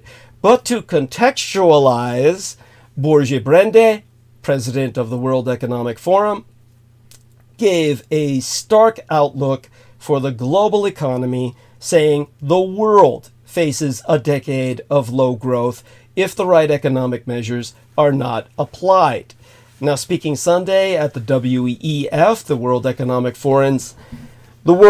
Forum's special meeting on global collaboration, growth, and energy for development in Riyadh, capital of Saudi Arabia, he warned that global debt ratios are close to levels not seen since the 1820s, and there was a stagflation risk for advanced economies.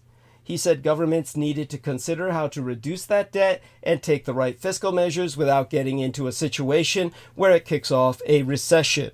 He also mentioned persistent inflationary pressures, and that generative artificial intelligence could be an opportunity for the developing world, which I think is all a load of shit, but I guess he has to say something. He has to throw out a cherry or some kind of lure. His warning chimes with a recent report from the International Monetary Fund, which noted that global public debt had edged up to 93% of gross domestic product last year, and was still 9 percentage points higher than pre-pandemic levels. The IMF projected that global public debt could near 100% of gross domestic product by the end of the decade. All of this, of course, is just a bullshit concern. It doesn't mean anything. Debt is meaningless for nations. At any rate, the fund also singled out the high debt levels in the Communist Chinese Empire and these United States, saying loose fiscal policy in the latter, the United States' American empire, puts pressure on rates and the dollar, which then pushes up funding costs around the world exacerbating pre-existing fragilities. Earlier this month, the International Monetary Fund raised its global growth forecast slightly, saying the world economy has proven surprisingly resilient. Imagine that. Despite inflationary pressures and monetary policy shifts. It now expects global growth of 3.2% in 2024, up by a modest 0.1 percentage point from its earlier January forecast. Now, highlighting the recent Irano-Israeli tensions on Sunday of last weekend, while qualifying that there was a risk of a slowdown like that seen in the 1970s in some major economies, the WEF's, the World Economic Forum's, Brende, the president thereof, told CNBC's Dan Murphy that the biggest risk for the global economy is now, in his words, which I quotest here at length and verbatim, the geopolitical recession that we are faced with. There is so much unpredictability, and you can easily get out of control. If Israel and Iran escalated that conflict, we could have seen an oil price of $150 overnight, and that would of course be very damaging for the global economy. The global growth estimate this year is around 3.2%. It's not bad, but it's not what we were used to. The trend growth used to be 4% for decades. We cannot get into a trade war. We still have to trade with each other. This is what he was explaining when asked about avoiding a period of low growth. I believe what he said thereafter was, trade will change and global value chains. There will be some more nearshoring and friendshoring, but we shouldn't lose the baby with the bathwater. Then we have to address the global debt situation. We haven't seen this kind of debt since the Napoleonic Wars. We are getting close to 100% of the gross domestic product in debt. Okay, to that I say big fucking deal. Honest to God, we can have a debt bomb. And it's so what? I don't understand why people worry about that. It's, when it comes to Republicans, they have a fetish about debt, the national debt. And I used to go on about it, and then I realized I don't need to go on about it. It's just absolutely stupid. It's something you shouldn't be worried about at all. You've got, I think there's this thing called a deficit as well. And I'm being somewhat, again, rather facetious when I speak about this sort of thing. But it's just one of these things that nations go on like this forever, and you just print more money. There's you're not going to die. Your nation will not collapse because you've got this phenomena that you're contending with, and it's something that if I could think of a response to this, which when I digest it, when you've got a Republican who complains about the federal fucking debt, it's something that let's put it this way. Republicans are attacking Biden for expanding the federal debt, okay? And the House Freedom Caucus is livid that Speaker Mike Johnson has agreed to more funds for Ukraine, claiming it will expand the debt even further. Can we just have some fucking sanity here? The federal debt is a problem of sorts. This year, the United States will spend about 870 billion United States dollars, or 3.1% of the gross domestic product, on interest payments on the debt. That's more than the entire defense budget, if you can believe that. But let's take a closer look. The major reason for the huge federal debt is Donald John Trump's and George W. Bush's tax cuts, which together added 10 trillion United States dollars to the debt since their enactment. They're responsible for 57% of the increase in the ratio of the national debt to this economy since 2001. Now, excluding the one-time costs of responding to COVID-19 and the Great Recession, the Bush and Trump tax cuts account for more than 90% of the increase in the goddamn debt ratio. Most of the benefits of those tax cuts, not incidentally, have gone to the filthy fucking rich. 65% of the benefits of the Trump tax cuts have gone to the richest fifth of Americans. 22% of the top 1%. And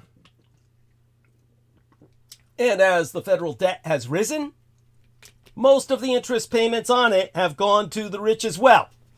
Wealthy investors park their savings in treasury bonds directly or indirectly held by mutual funds, hedge funds, pension funds, banks, insurance companies, personal trusts, and estates. Decades ago, wealthy Americans financed the federal government mainly by paying their goddamn taxes. In the 1950s, the top marginal tax rate on the wealthy was above 90%. Even including all tax credits and deductions, it was higher than 50%. Since the Reagan, Bush, and Trump tax cuts, however, wealthy Americans have financed the federal government only by lending it money and collecting interest payments on those loans, profiting when the rest of us pay them fucking back. Which means a growing portion of everyone else's taxes are now paying the filthy fucking rich interest on those loans instead of paying for government services everyone fucking needs.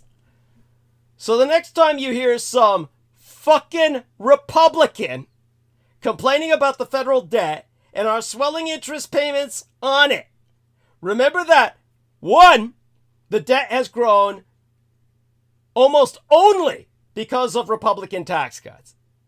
And two, those cuts have only benefited the filthy rich. That three, the rich are now the major recipients of interest payments on that debt. And four, those interest payments are crowding out spending on child care, elder care, affordable housing, better schools, paid family leave, and everything Americans need. If you're a Republican, you're one fucking stupid son of a bitch. Go fuck yourself, eat shit, choke on it, and die. Now back to the Japanese situation. We have a monetary policy under the economy's new normal. Until recently, the Japanese yen was a safe haven currency. When shocks like Brexit hit the global market, Japanese investors, the apocryphal Mrs. Watanabe, that's a personification of the Japanese housewife speculators, who are strong enough to affect international markets, especially foreign exchange markets, in case you did not know. These Mrs. Watanabe retail investors brought their savings back to Japan. When there was global uncertainty, the yen strengthened, making Japanese exports less competitive. That was despite 3 decades of low economic growth and structural headwinds like a shrinking and aging population, which is everywhere. That counts. The yen is now the weakest it's been against the US dollar since 1990. Even tourists from developing Asia now find Japan a cheap destination, and attracting foreign workers from Southeast Asia is harder as the purchasing power of their remittances has declined. Japanese capital flows are enormous. The Empire of Japan has been the world's largest creditor for the past 3 decades, and at the end of 2022 had external assets of 1.34 quadrillion yen. That would be 8.7 trillion United States dollars. The net balance of external assets exceeded foreign assets held within Japan by 418.6 trillion yen. That would be 2.731 trillion United States dollars. Now, what changed after the COVID pandemic was that inflation returned to much of the world, and central banks, with the exception of the Bank of Japan, responded by lifting interest rates. The United States Federal Reserve steadily lifted rates from 0.15% in early 2022 to 5.4% in July of 2023, where it's been hovering ever since. The European Central Bank went from 0% in July of 2022 to 4.5%, where it's been since September of 2023. The Bank of Japan, central bank of what was then the world's third largest economy, held interest rates sub-zero at minus 0.1% until March of 2024. Until this month of this year, the month before last of this year. It bet that the inflation from the pent-up demand, once people were out shopping and buying things again, and the constraints of global supplies because of Russia's invasion of Ukraine, were transitory or temporary. Japanese inflation peaked at 4.3% in January of 2023.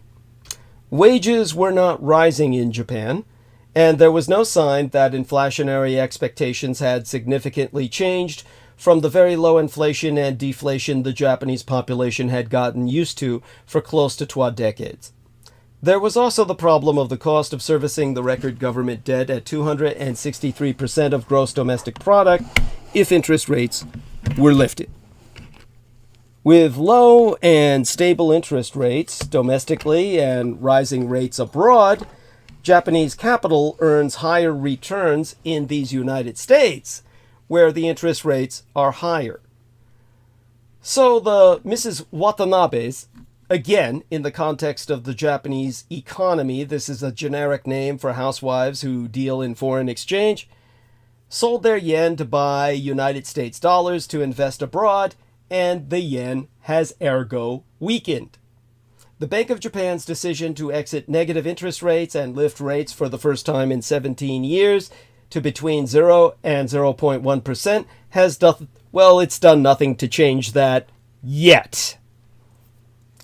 Last month's BOJ, or Bank of Japan policy change, of Governor Ueda signals a bigger shift in policy than just the 10 basis point increase so far.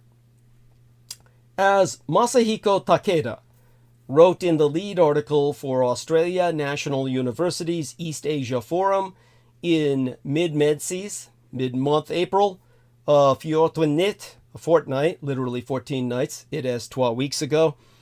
After 12 decades of wishing to create inflation, the BOJ finally signaled that it might need to control it. With growing labor shortages, wages are rising in Japan, and a healthy level of price inflation looks set to continue. The BOJ has also announced the end of yield curve control on bonds, targeting longer-term interest rates, as well as the purchase of ETFs. These are exchange-traded funds. A key element of the QQE, the quantitative and qualitative easing. The bank has been pushing more money into the economy by buying 475 billion United States dollars worth of shares through ETFs, and had become a major non-voting shareholder in many of Japan's largest corporations. The Japanese stock market is surging, with the Nikkei 225 index recently surpassing its peak at the height of the 1989 bubble economy. The days of ultra-cheap money and BOJ ETF purchases are coming to an end, but the Japanese corporate sector is strong, with record-cheap yen-fueled profits, enormous cash reserves, and expanding investment abroad. Yet Japan is in a technical recession, with 12 consecutive quarters of negative growth. Combined with a weak yen, this has resulted in Die Neue Vereinigte Deutschland, the new United Germany, itself the sick man of continental Europe at present, overtaking Japan this year to become the world's third largest economy. Now, looking beyond the luridly Japanophobic headlines, what's happening in the Japanese economy? Japan's gross domestic product in yen has been growing slowly, but in United States dollars has taken a big hit because of the weakening yen. With a shrinking population, even a stagnant gross domestic product means that per capita incomes are still growing. If inflation remains positive and interest rates continue to rise, the yen is likely to eventually strengthen. Living standards in Japan have never fallen, though they have relative to the rest of the world. The challenge for policymakers will be to grow living standards at the rate of the rest of the advanced world. Gross domestic product of growth is not a relevant target.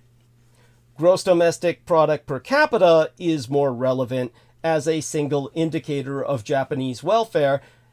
However, even that fails to capture the safety, longevity, and well-being of people in Japan, who statistically have the longest lifespans on Earth.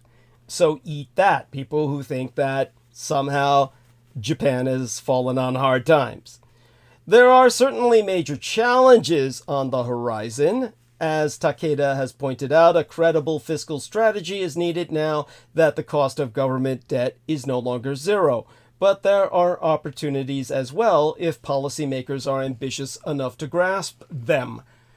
What seem to be contradictions in the Japanese economy, stagnation, per capita income growth, a weak yen, and strong corporate sector, point more to a mature economy managing a massive demographic transition, an uncertain external environment, and finding some new kind of normal economic prosperity. Part of what is going on here is Western psychology. Anyone who has followed the story long term cannot help but notice that many Westerners actively seek to belittle Japan. Thus, every policy success is automatically discounted. It is a mindset that is much in evidence even among Tokyo-based Western diplomats and scholars. Takest, for instance, how Western observers have viewed Japan's demographics. The population is getting older because of a low birth rate, a characteristic Japan shares with every single fucking one of the world's richest nations, other than Muslim mother nations, because Muslims force their wives, like their animals, to take fertility pills so they give birth to quadruplets, quintuplets, and octuplets like they're fucking pigs. Yet, the reality of this demographic norm for every normal nation that's not Muslim is presented not only as a critical problem in Japan, but as some kind of policy failure. It never seems to occur to Western commentators that the Japanese, both individually and collectively, have chosen their demographic fate, and have good reasons for doing so.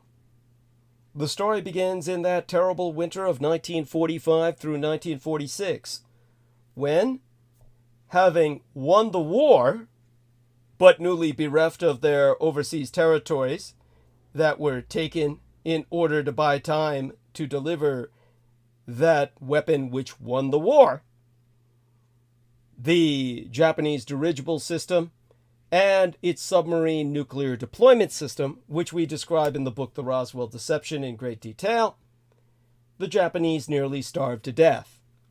With territorial expansion no longer an option, Japanese leaders determined as a top priority to cut the birth rate. Thereafter, a culture of small families set in that has continued to the present day. Japan's motivation is clear: food security.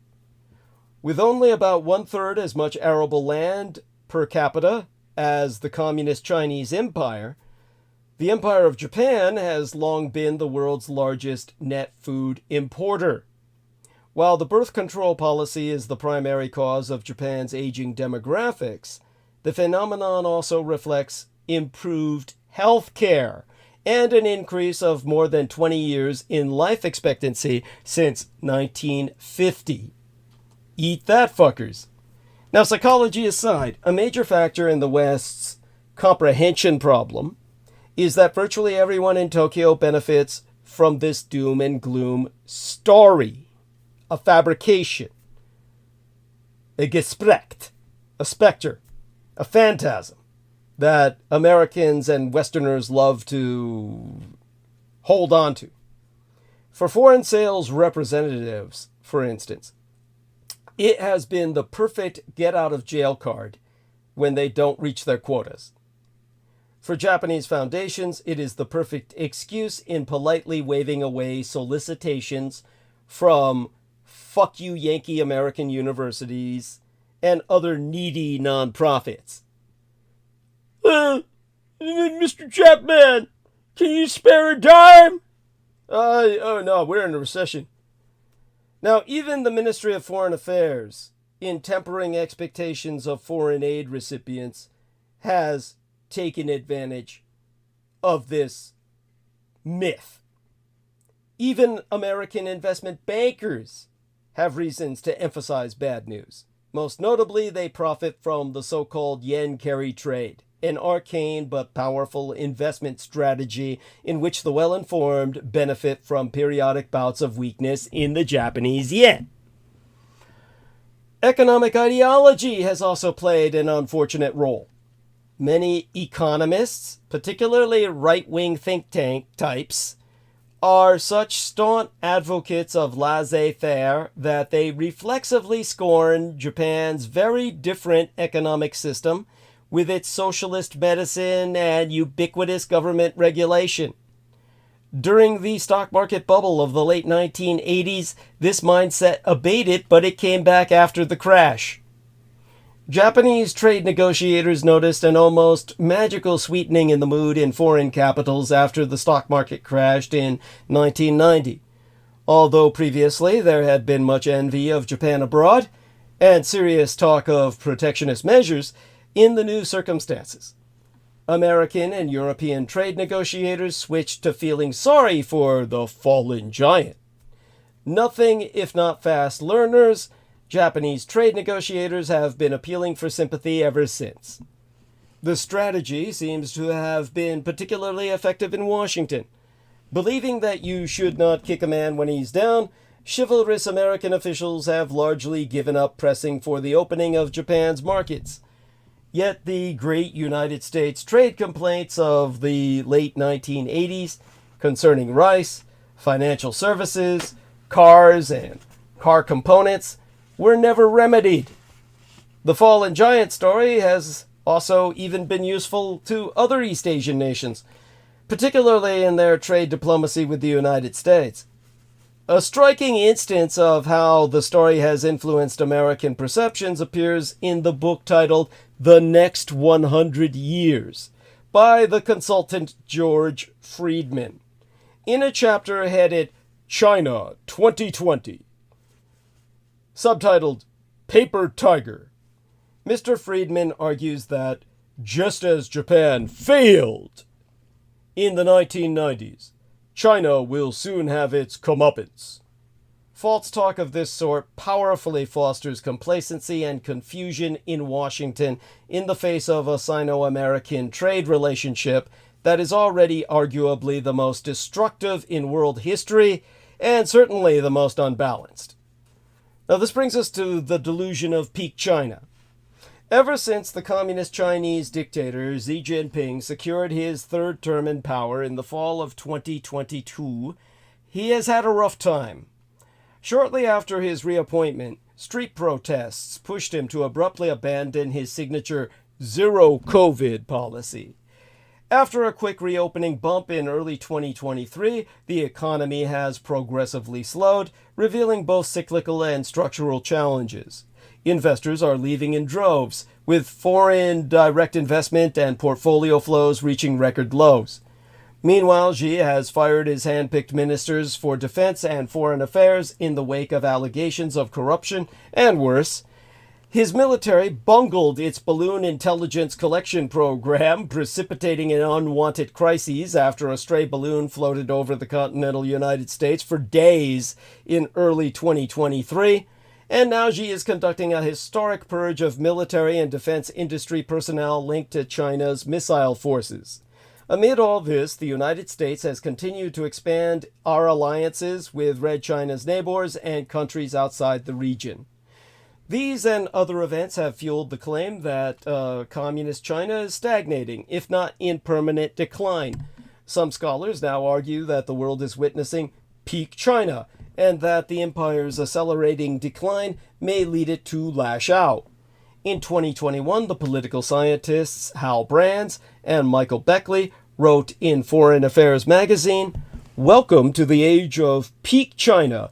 China is tracing an arc that often ends in tragedy, a dizzying rise followed by the specter of a hard fall."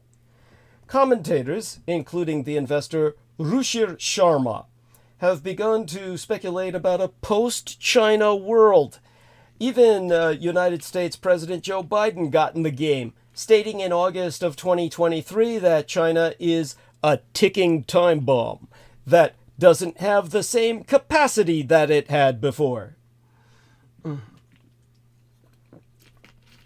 These views are both ill-advised and premature. Xi still believes Red China is rising, and he is acting accordingly. He is committed to achieving the China Dream, his longtime slogan for national rejuvenation. He intends to reach this goal by 2049, the 100th anniversary of the founding of the People's Republic of China. If China is peaking, there is little evidence that Xi himself sees it. In fact, many Chinese elites, including Xi, believe it is the United States that is in terminal decline. For them, even if Red China is slowing down, the power gap between the empires is still narrowing in Communist China's favor. If Xi did have concerns, he is unlikely to share them internally out of fear that doing so would generate criticism or even opposition. His ambitions are so central to his legitimacy and to the credibility of the CCP, the Chinese Communist Party, that there is little space or incentive to walk them back. Xi is hardly oblivious to Red China's recent problems, but as a committed Marxist-Leninist, he sees his empire's rise not as a linear process, but as one that will take time and require adjustments. In his perspective, the empire's current difficulties are mere bumps along the road to achieving the China Dream. Xi also believes that Red China's path to greatness will differ from those of the Western powers, especially these United States. He believes in a strong role for the state, limited and controlled use of the market and the private sector, and the centrality of technology that can drive productivity gains. He wants an economy that looks more like that of Die neue Welt in Deutschland, the new United Germany, an advanced manufacturing powerhouse, than that of these United States, which relies heavily on consumption and services. Xi's approach could work if he harnesses the right blend of state power and market forces, remains sufficiently open to global capital and technology, and embraces policies that address some of Red China's biggest domestic problems, such as its declining and aging population. Xi's recent actions, however, do not inspire confidence in his ability or willingness to take these and other steps to avoid a stagnating economy. But if there is one lesson to be taken from the past 40 years, it is that the CCP and its management of the economy can often muddle through against the odds. Moreover, the concept of peak China makes little sense in today's interconnected world where states possess diverse sources of power and myriad ways to leverage them. Is Chinese power waning if its economy underperforms, but its military modernizes and its diplomacy generates influence? China peaking economically is not the same as China peaking geopolitically, a distinction lost on many advocates of the peak China argument. And even if China has reached some undefined upper limit of its power, influence, or economic growth, Chinese and American leaders probably would not realize it until years later. In the meantime, Beijing could still pose numerous problems for Washington and our friends and allies. And if it turns out that Red China's power is in decline, it can still abuse its substantial capabilities to undermine American interests and values in Asia and all over the world. So regardless of whether the label is accurate, for Washington to adopt a belief in peak China and base its policy making on it due to Jews like George Friedman, Jew-visors, it would be unwise and even dangerous. The story China tells itself must now be related unto you. Since coming to power in 2013, Xi has been crystal clear about his beliefs about China's prospects and its future trajectory. He has grand ambitions for the empire and a great sense of urgency. At home, he seeks to improve the legitimacy and efficacy of CCP rule, to remake the party-state system by reducing the role of government and increasing the role of the party, and to rewire the Chinese economy so it is more self-sufficient and equitable. Abroad, he wants to reform global governance to better protect Commu-Chinese interests and to promote illiberal values such as expanded state control, constrained markets, and limits on individual freedoms. Xi's plans are evident in both his public remarks and how the CCP talks to itself via state media, propaganda, and internal speeches. Xi remains committed to the idea that Red China still enjoys what he calls a period of strategic opportunity. In March of 2023, on a visit to Moscow, Xi said to Russian dictator Vladimir Putin, "Right now, there are changes, the likes of which we haven't seen for 100 years, and we are the ones driving these changes together." At a conference in December on foreign affairs work, a meeting the CCP holds every 5 years, Xi explained that one of his main tasks is to foster new dynamics in China's relations with the world and to raise China's international influence, charisma, and shaping power to a new level.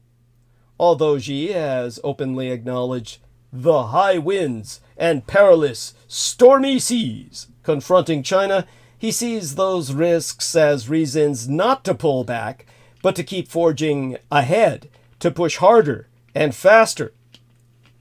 The same narrative is prevalent throughout the party.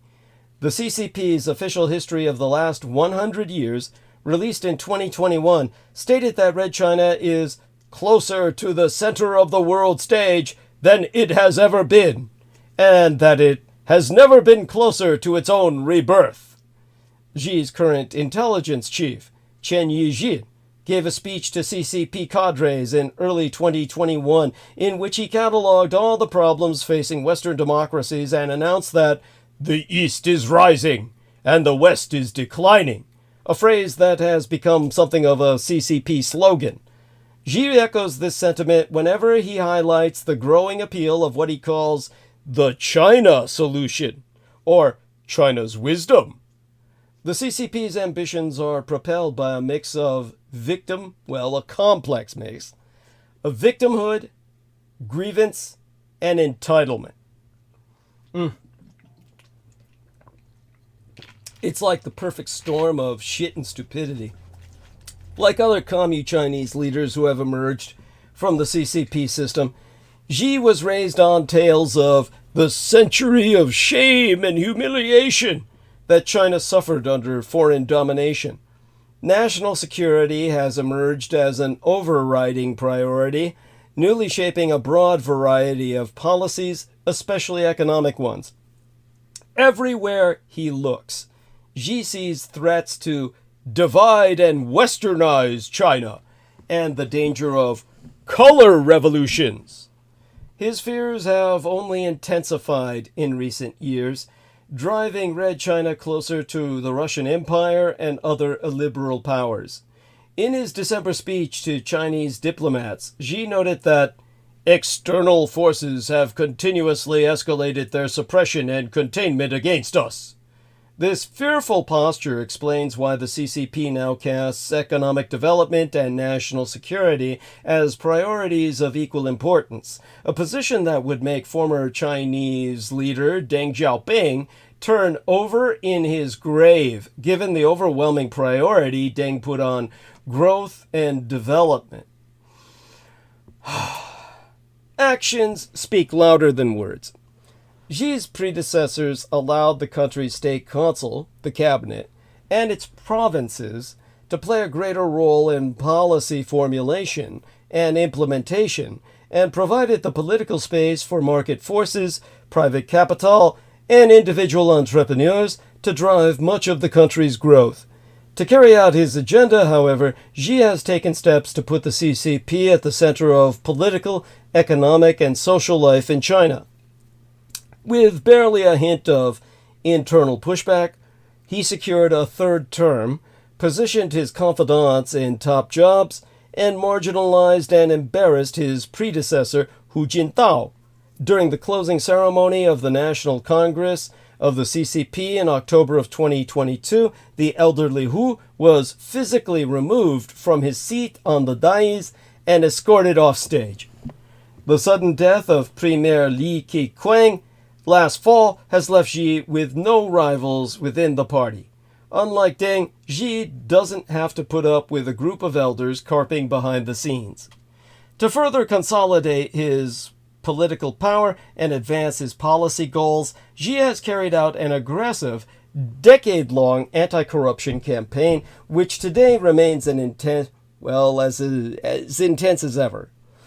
The 2023 ouster of the Ministers of Defense and Foreign Affairs, who were both nominally close to Xi, should be read not as a sign of his weakness, but of his strength and determination. He removed them summarily with no apparent drama. His current purge of military and defense industry officials linked to Red China's cherished strategic rocket forces, more than a dozen men and counting, reflects his confidence in his position and his commitment to modernize the military. Xi's expansive view of national security involves a high degree of political monitoring and repression, which remains the CCP's key tools for realizing Xi's vision of a new party-state system. He has empowered his security services, aided by dystopian abuses of surveillance technology, to eliminate any hint of dissent, to quiet restive minorities in Xinjiang and Tibet, and even to help implement economic directives, such as by harassing foreign consulting firms collecting sensitive information. In a first for Communist China, the country's civilian spy agency, the Ministry of State Security, now operates an active WeChat account, where the office publicly comments on numerous hot-button issues, including Sino-American relations and alleged foreign spy operations. Despite economic headwinds and slowing growth, Xi is driving forward, not struggling with indecision, as suggested by peak China advocates. He wants to rewire the Commu-Chinese economy so that it relies less on exports and investment in real estate and infrastructure, and more on technology and advanced manufacturing to generate growth. That's why he is investing so much in clean energy technology, electric vehicles, and batteries, which some China watchers, the dragonologists, technically or more professionally the sinologists, are calling the new three drivers of growth. The old three being property, infrastructure, and processing trade. The new three being clean energy technology, electric vehicles, and batteries. Xi believes that shrinking the overheated property sector has been a painful but necessary step in reallocating capital to achieve economic transformation. In truth, Xi is not merely comfortable with the current economic underperformance, he is actively promoting it. This is one of the main reasons the stimulus to date has been so modest. For him, the economy is simply suffering growing pains as it becomes stronger and more sustainable. To be sure, that belief raises the question of whether Xi is receiving reliable information about the depth of the structural and cyclical challenges weighing on the Chinese economy at all. Nonetheless, Xi has embraced austerity and tried to revive the spirit of sacrifice, self-reliance, and egalitarianism that characterized earlier eras of Maoist rule. For example, encouraging recent university graduates to relocate to the countryside instead of staying in cities to make their careers. Now, many of Xi's policies have been poorly conceived and misimplemented, but that partly reflects the fact that he is trying to balance multiple and often contradictory objectives, and his decision-making is too centralized. But it is critical to understand that Xi and other CCP leaders do not see their empire as declining. Instead, they see themselves as making hard choices to restructure the economy so that Red China can propel itself toward its modernization goals.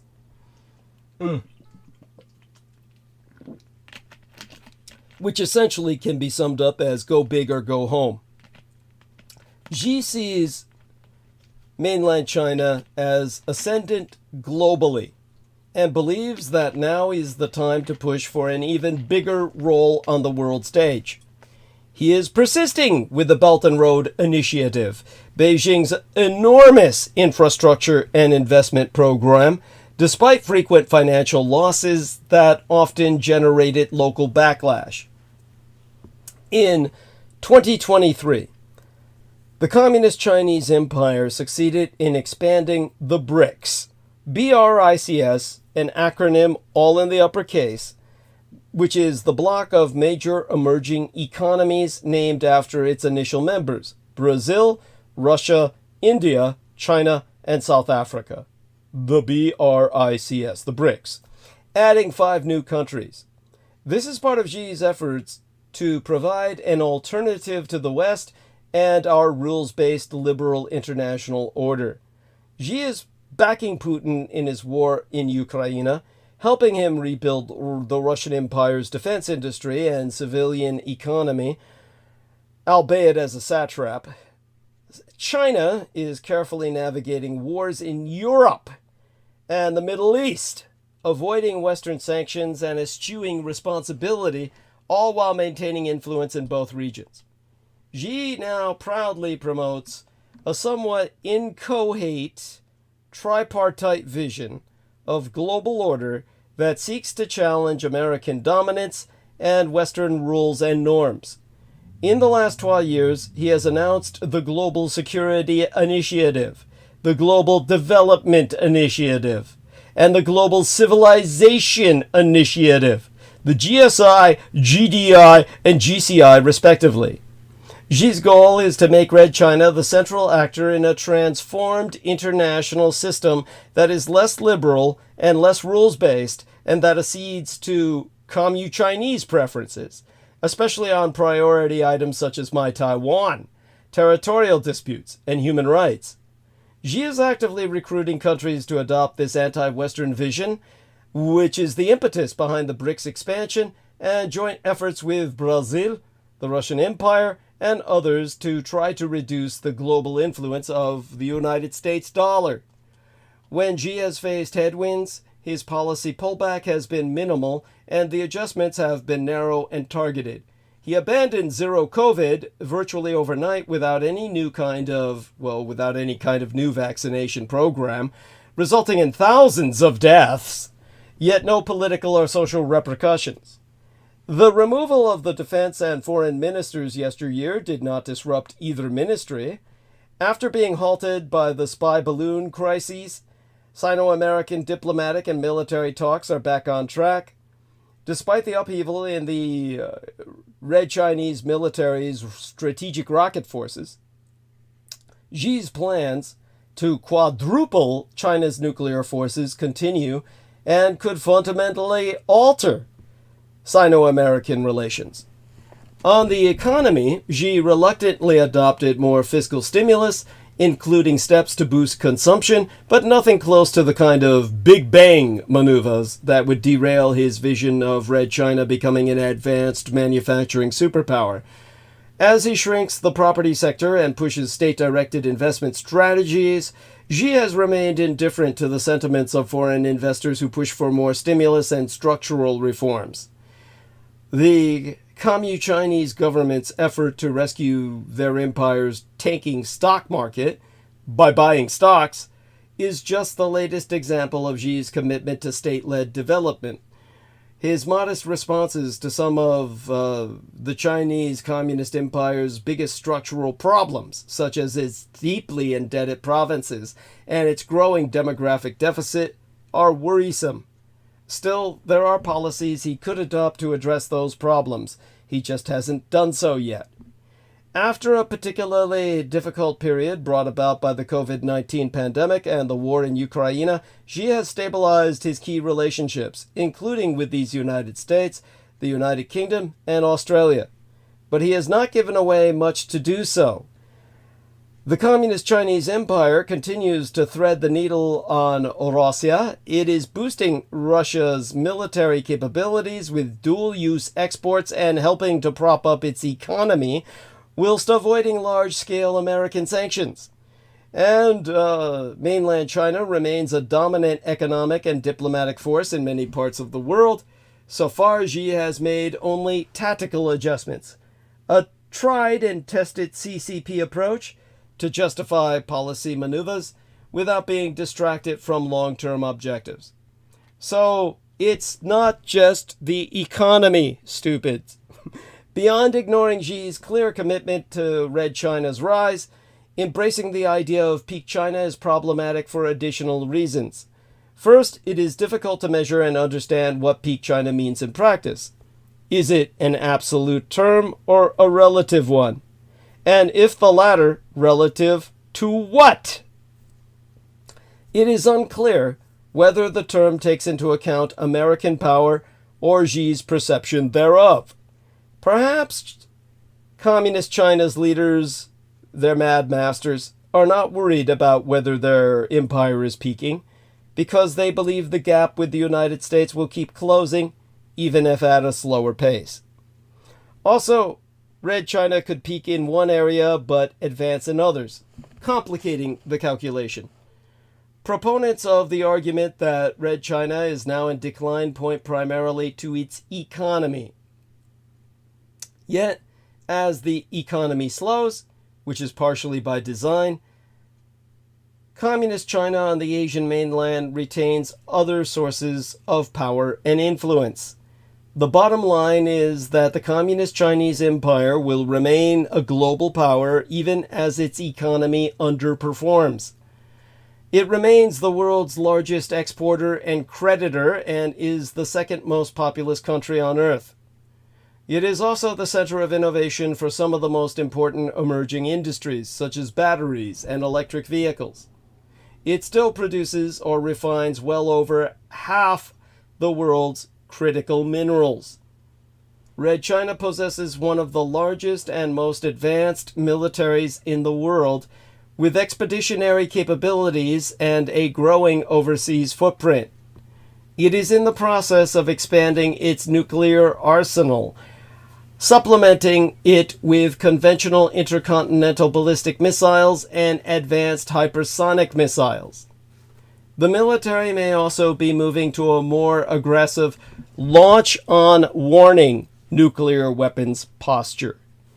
In terms of its diplomatic strength, Red China is at the center of global politics, with a seat at the table during every crisis. Xi has deftly abused China's investments in infrastructure abroad to create a network of economic ties that generate geopolitical influence.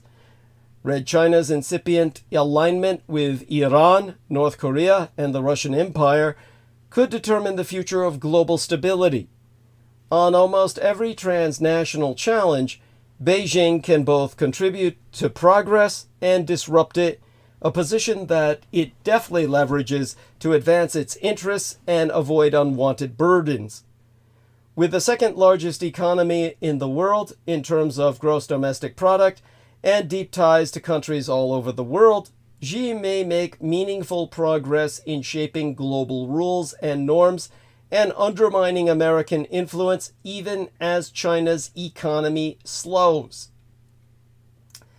Communist Chinese narratives about history and contemporary geopolitics resonate in the developing world, and Beijing is only getting better at promoting them.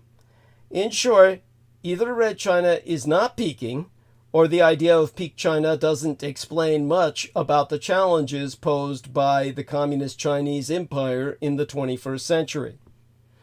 Instead of projecting the West's fears and hopes onto mainland China, Western officials must try to understand how Red China's leaders perceive their country and their own ambitions. The idea of peak China only confuses the debate in these United States. It leads some to argue that Red China's weaknesses are the problem, and others to suggest that China's strengths pose the biggest risks. Each side crafts convoluted policy proposals based on these assumptions or missumptions.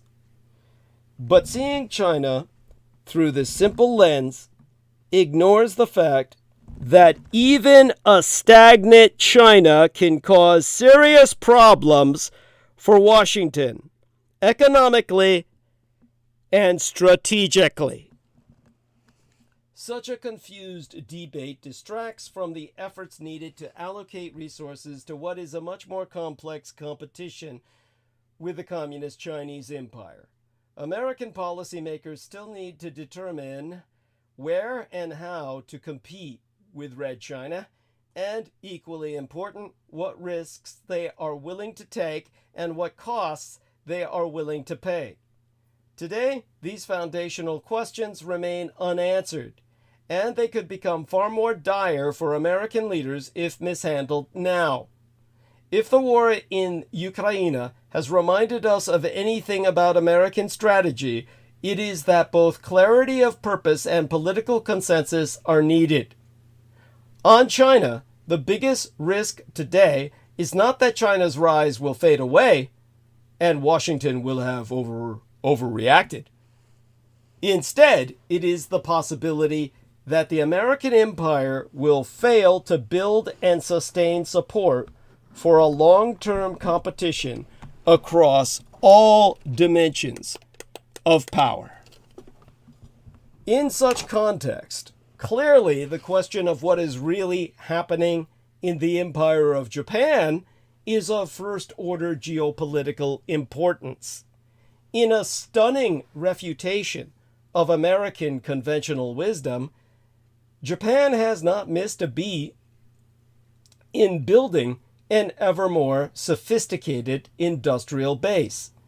That this is not more obvious is a tribute in part to the fact that Japanese manufacturers have graduated to making so-called producers' goods.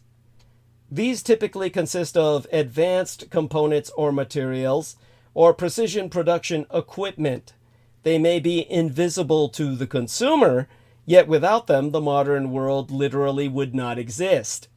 This sort of manufacturing, which is both highly capital intensive and highly know-how intensive, was virtually monopolized by the American empire in the 1950s and 1960s and constituted the essence of American economic leadership. Japan's achievement is all the more impressive for the fact that its major competitors, Die Neue Vereinigte Deutschland, or the New United Germany, South Korea, My Taiwan, and of course the Communist Chinese Empire have hardly been standing still. The world has gone through a rapid industrial revolution in the last 12 decades, thanks to the targeting of manufacturing by many East Asian nations. Yet Japan's trade surpluses have risen. In news by the numbers, or should I say hashtag news by the numbers, think of 10.31 million units. The Japanese automaker, Toyota Motor Corporation, announced record high global vehicular sales for the fiscal year 2023. Its parent-only global vehicle sales grew 7.3% from the previous year to 10,309,457 units, exceeding 10 million units for the first time. An increase explained by the robust demand for hybrid vehicles in Japan, Europe, and North America, as well as the easing of the semiconductor shortage caused by the COVID-19 crisis, which caused the company's production and sales to slow down for several years. The Empire of Japan should be held up as a model, not an admonition. If a nation can summon the will to pull together, it can turn even the most unpromising circumstances to advantage. Here, the Japanese Empire's constant upgrading of its infrastructure is surely an inspiration. It is a strategy that often requires cooperation across a wide political front, but such cooperation has not been beyond the American political system in the past. The Hoover Dam, that iconic project of the Great Depression, required negotiations among 7 states in union, but somehow it was built, and it provided jobs for 16,000 people in the process. Nothing is stopping similar progress now. Nothing except political bickering. Now, one big thing this side of the Pacific, with the conclusion of the cherry blossom viewing season, Sakura season, is preserving Japantown in my Golden Gate at San Francisco. The Japantown Peace Plaza is breaking ground for renovations. San Francisco's project to renovate Japantown Peace Plaza is officially underway as the Golden Gated City by the Bay shores up preservation efforts for what officials say is one of 3 remaining Japantowns in these United States. Why it matters? Japantown, like San Francisco's Chinatown, struggled to survive the pandemic. This project aims to bolster structural protections and culturally significant features in the plaza, which has served as a central hub for the local Japanese community since it was built in the 1960s, the very decade I myself was delivered into this sad, sick, sad, and sorry world. Now, in terms of what they're saying, on Saturday, at a groundbreaking ceremony, Assemblymember Phil Ting, a Democrat in San Francisco, of course, said San Francisco is the heart of Asian America, and no community represents that better than Japantown. Now, our mayoress, London Breed, our first black African American female mayoress, said the project will ensure the Peace Plaza, expected to reopen in early 2026, remains central gathering point for future generations. The state of play is that the renovation will waterproof the 32,000 square foot plaza to prevent water leakage to the Japan Center garage underneath and reconstruct the building with new elements such as seating, lighting, and plants. Now, boulders, plaques, bonsai trees, and monuments will also be salvaged and reinstalled, and the Peace Pagoda will get a structural upgrade. And the Japan Center malls will remain open during the renovation. In terms of the big picture, San Francisco's Japantown is the oldest in these United States, according to the ACHP, the Advisory Council on Historic Preservation. It dates to 1906, when the Japanese community began moving to the Western Addition neighborhood. Per ACHP, despite facing racism and housing discrimination, the community persisted through World War II, when the United States imprisoned people of Japanese descent in internment camps, and the city's urban renewal projects, which razed half of Japantown and displaced over 1,500 residents. In terms of what's worthy of your own time, a San Francisco Chronicle project shows the long-standing effects of the World War II exile of Japantown.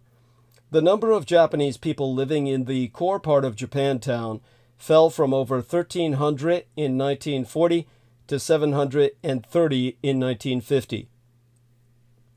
Ancestry also released a new collection of historical records last week, honoring the over 127,000 Japanese people who were unjustly imprisoned. Now, in a kind of different topic, moving to assholes, Andrew Tate has now transitioned into Abu Muwaiz. The toxic millionaire male has reached the Middle East. This phenomenon appeared late on the Arabic-speaking internet. It began with the translation of Andrew Tate's videos into Arabic. Some began copying his appearance, as the Miami-based Jordanian Jalal Abu Muwaiz does.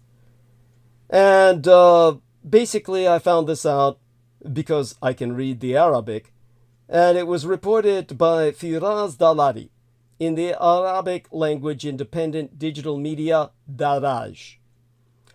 Now, point to be made here.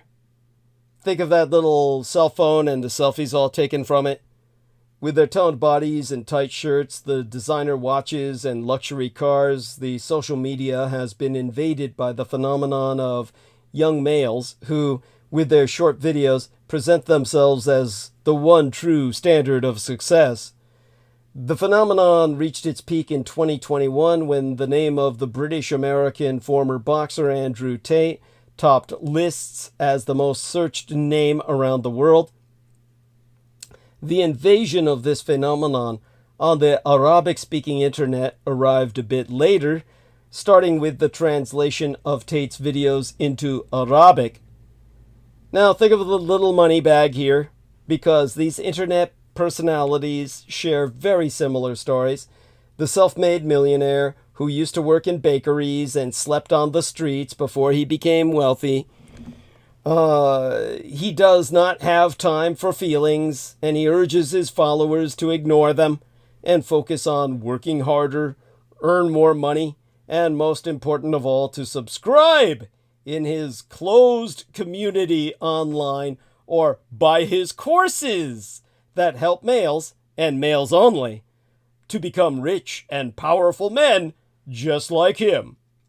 Now, of course, think of that Mars sign, the big male, pointed phallic symbol. What makes the content of these internet personalities so tempting and attractive to millions of viewers is that the image of masculinity they market is one still deeply rooted in traditional patriarchal imaginations. They are considered the modern embodiment of the idea of the alpha male, the man who takes control, always knows what he's doing, and makes everyone wait for him. Now, in a shout out to Brooke Elizabeth Gibson, who recently lost one of her care dogs named Ford, rest in peace, Cricket. To Republicans, brutality is the point. The alpha male talk was a lead up to a bunch of cunts who want to be Andrew Tate's de-starved toxic males. You can read all about it in the shot read round the world. South Dakota's governess knew her dog-killing story would impress Donald Trump.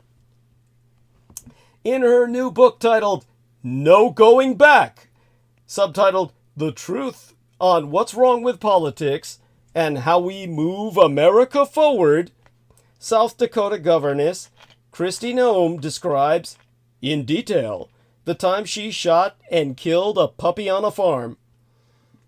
Noem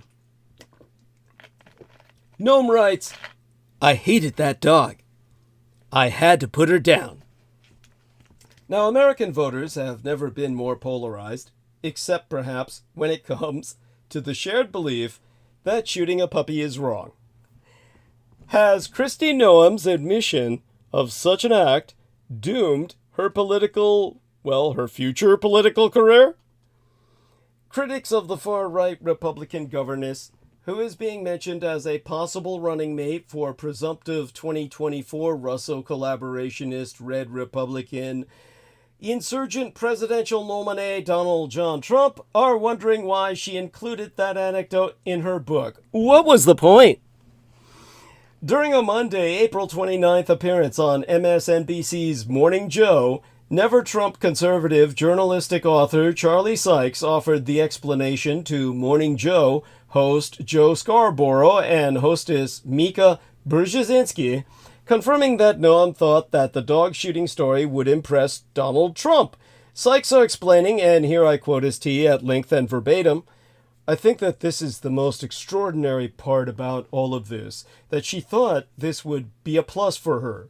Look, this book is a campaign book. It is a resume to be Donald Trump's vice presidentress, and she thought it was a good idea to include this story. Let's tell this short about myself, how I took this puppy and shot him in the gravel pit. So why would she have done this? The obvious explanation is she thought that Donald Trump would like it. She thought that this would be a net positive for her. I could imagine her buddy Corey Lewandowski saying, no, put it in, Kristi, because you know that Donald Trump wants the people who are willing to do the tough, dirty, nasty things that are necessary. This does say a lot that Kristi Noem put this in the book and did not think it would be a net negative in the mind of Donald Trump.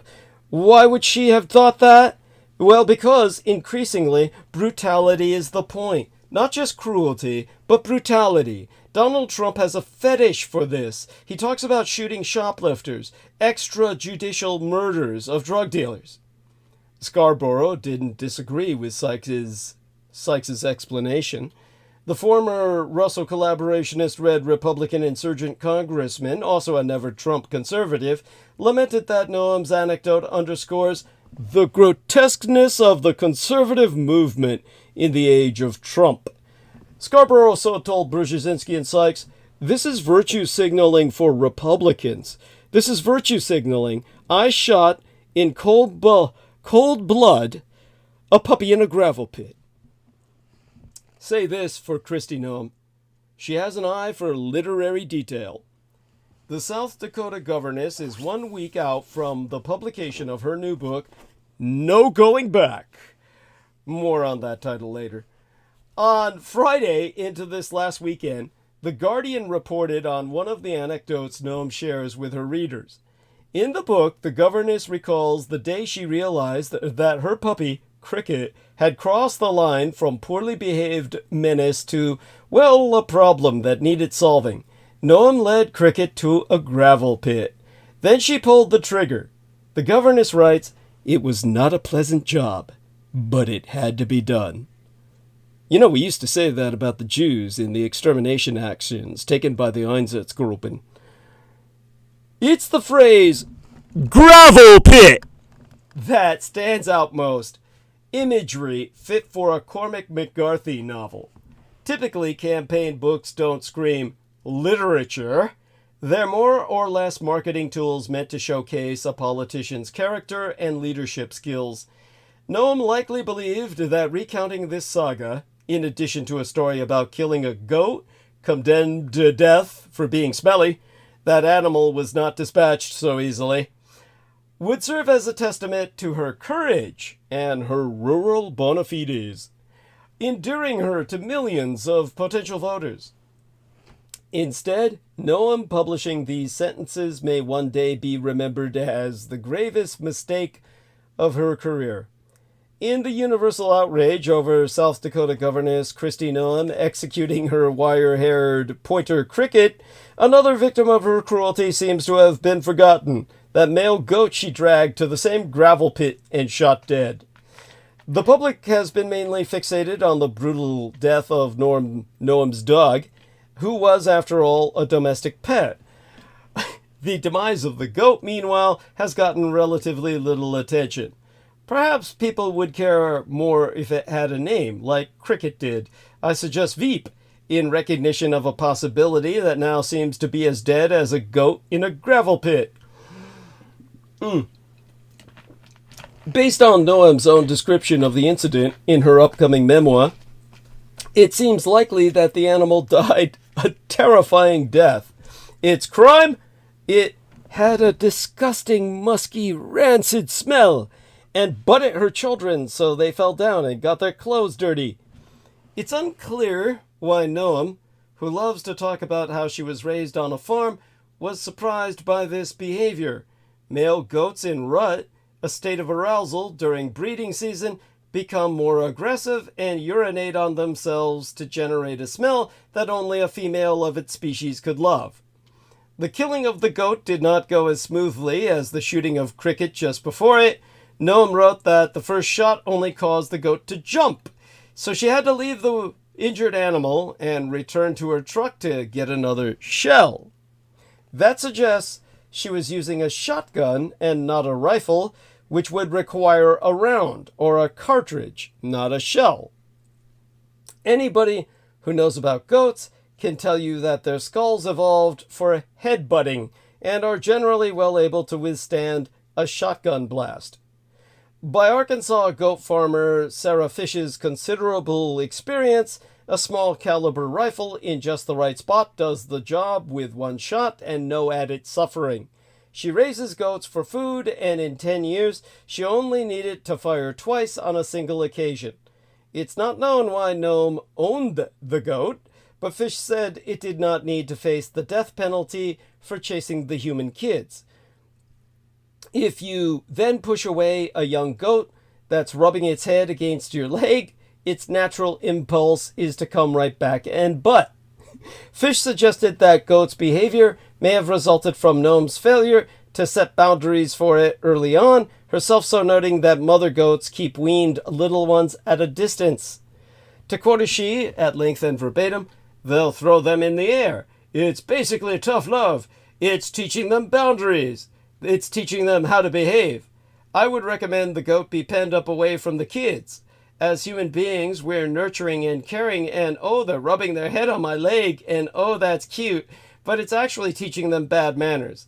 I would flick them in the nose, and that makes them turn their head away. It doesn't hurt them, but it's like kind of irritating, so they quit doing it. And so we just teach boundaries with our goats from the get-go. A lot of people don't realize they think it's all fun when the goats are babies and they play with them in a way that they shouldn't. And as they grow, they see you as competition. They don't respect you like they respect other goats. We actually put ours down with just a 22. The front of the skull is really strong, but if you look behind their horns, it's actually really weak back there. And so that's where we typically put them down. You just have to find that spot. And I put down a lot because we eat a lot of ours. I would never use one of those. I don't know how far it would penetrate. Noam apparently failed to set boundaries for her 14-month-old dog, which angered her by killing a neighbor's chickens and trying to bite her. Experts have said the dog could have been retrained or rehomed instead of being offed by its owner. Word of Noam's serial animal killing spree appears to have doomed any chance she will be chosen as Donald Trump's running mate, long seen as a burning ambition for her. In a desperate attempt at damage control, Noam tried to portray her slaughtering as a rural reality. On social media, she said, "We love animals, but tough decisions like this happen all the time on a farm." An Arizona goat farmer, who asked not to be named for fear of being embroiled in partisan politics, said Noam's decision to use a weapon on the goat that required more than one shot was tougher on the animal than it was on her. The Arizona goat farmer suggested that Noam's account, in his words, reveals not just callousness toward life and poor political acumen, but also a limited understanding of the basics of farm life. The goat gets shot, but the brain's intact. It's aware of what's going on, and then she has to go and futz around and get another shell and then come back and do the same thing, and it finally expires. Irregardless, the backlash has been swift. Beyond Democrats and liberals seizing on the moment, even some Republicans and conservatives have offered condemnations. On X, the right-leaning social media influencer Catturd, told his 2.4 million followers, "Oh my God, now my blood is boiling. Remember, I'm a country boy who lives on a ranch. There's a huge difference between putting an old horse down who is suffering than shooting an 18-month dog for being untrainable." In reality, Cricket appears to have been 14 months old, not 18. According to The Guardian, the puppy had attacked other animals, and Noam maintained she decided to put the dog down because it showed aggressive behavior toward people by biting them. With some scandals, members of the American public have notoriously short memories, or at least they may be more inclined to forgive. But certain images never leave the collective American psyche, especially when they involve dogs. This fundamental truth transcends politics. Michael Vick was one of the most dazzling NFL quarterbacks of the past quarter century, but you probably remember him first and foremost as the dog-fighting guy. The act of shooting a dog, as Noam did, is, for some, impossible to stomach. Though once a dog has attacked a human, that calculus changes for others. Canine execution was once the dark joke of the January 1973 death-famed issue of National Lampoon, the cover of which featured a man holding a revolver against a floppy ear, along with the warning, "If you don't buy this magazine, we'll kill this dog." The pup in question, Mr. Cheeseface, looks bewildered. What is it about dogs in particular that tugs at our core? In a recent essay for The Atlantic magazine, Tommy Tomlinson, the author of a new book titled Dogland, offered his own unique admission. "By any measure, I love my mom more than our dog. If I could bring one back, I'd pick her 100 times out of 100. So why, in the moment of their passing, did I cry for him, but not for her?"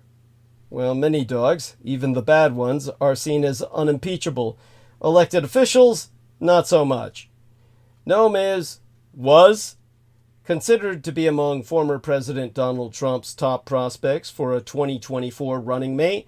Now she'll have to fight to escape being branded the woman who once killed her own puppy. Many people seem to want her to express some form of contrition. On Friday, Noam posted a screenshot of the Guardian article writing, "We love animals, but tough decisions like this happen all the time on a farm." Then she plugged her book. If you want more real, honest, and politically incorrect stories that'll have the media gasping, pre-order No Going Back. Yesterday, with the online fervor still raging, Noam released a second statement, standing by the idea that shooting the puppy, rather than, say, putting it up for adoption, was the right thing to do. Her statement read, and here I quote us therefrom, "I can understand why some people are upset about a 20-year-old story of Cricket, one of the working dogs at our ranch, in my upcoming book, No Going Back. The book is filled with many honest stories of my life, good and bad days, challenges, painful decisions, and lessons learned. Whether running the ranch or in politics, I have never passed on my responsibilities to anyone else to handle. Even if it's hard and painful, I followed the law and was being a responsible parent, dog owner, and neighbor. As I explained in the book, It wasn't easy, but often the easy way isn't the right way. No Going Back's subtitle, "The Truth on What's Wrong with Politics and How We Move America Forward," is the exact sort of phrase you'd expect to read in a studied politician's carefully curated treatise. Many of these books are often quite rote, devices meant to serve as the starting point of a national campaign. A lot of them, but not all of them, are bland by design. Barack Obama's work titled "Dreams from My Father" is perhaps the most notable exception to the rule. But there are others. Jason Kander, once seen as an heir to Obama's Democratic Party, published a memoir in 2018 about his time serving in Afghanistan and working in state politics that largely fit the political book mold, right down to the title, "Outside the Wire," subtitled 10 Lessons I've Learned in Everyday Courage. But 4 years later, he returned with a second memoir titled "Invisible Storm," showcasing edges of his life that he sanded down in his first outing. The result was an honest and radically candid look at the depths of his PTSD. Typically, but not always, political books are produced with the help of a ghost writer. Gnome's publisher did not respond to my request for comment as to whether Gnome used one. No, the journalist Maximilian Potter, who collaborated with Senator John Hickenlooper of Colorado on his political memoir titled "The Opposite of Woe," and served as an editorial consultant on the Facebook whistleblower Francis Haugen's memoir titled "The Power of One." Potter is also co-author of an Atlantic investigation into allegations of sexual misconduct by the Hollywood mogul Bryan Singer, was careful to note that the Guardian report may not include the chapter's full context. Still, Gnome has not refuted any of the details. What stood out most to Potter was how Gnome, according to the report, writes that she hated that dog. To quote as Potter, "I've never heard anyone refer to a pet or an animal with hate." As a collaborator, that's the word I would have discussed. I think part of a ghost or a collaborator's job on projects like this is to not discourage the author from sharing their truth. It's to be a thought partner and help them think through what it is they're really trying to say.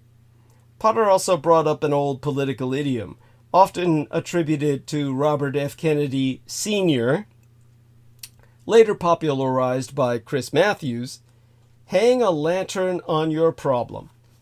Maybe that's what is really going on here. In the book, Gnome reportedly notes that a construction crew watched her kill both the puppy and the goat. Perhaps, as her national profile grows, and as potential vetting for Trump's VP gets underway, Gnome sought to get in front of any potentially damaging story that might emerge through opposition research. Predictably, her chief of communications did not respond to my request for an interview. Gnome is midway through her second term as governess, and she's ineligible for a third. No Going Back was supposed to be a prelude to her next chapter. Trump even blurbed it: "This book, it's a winner!"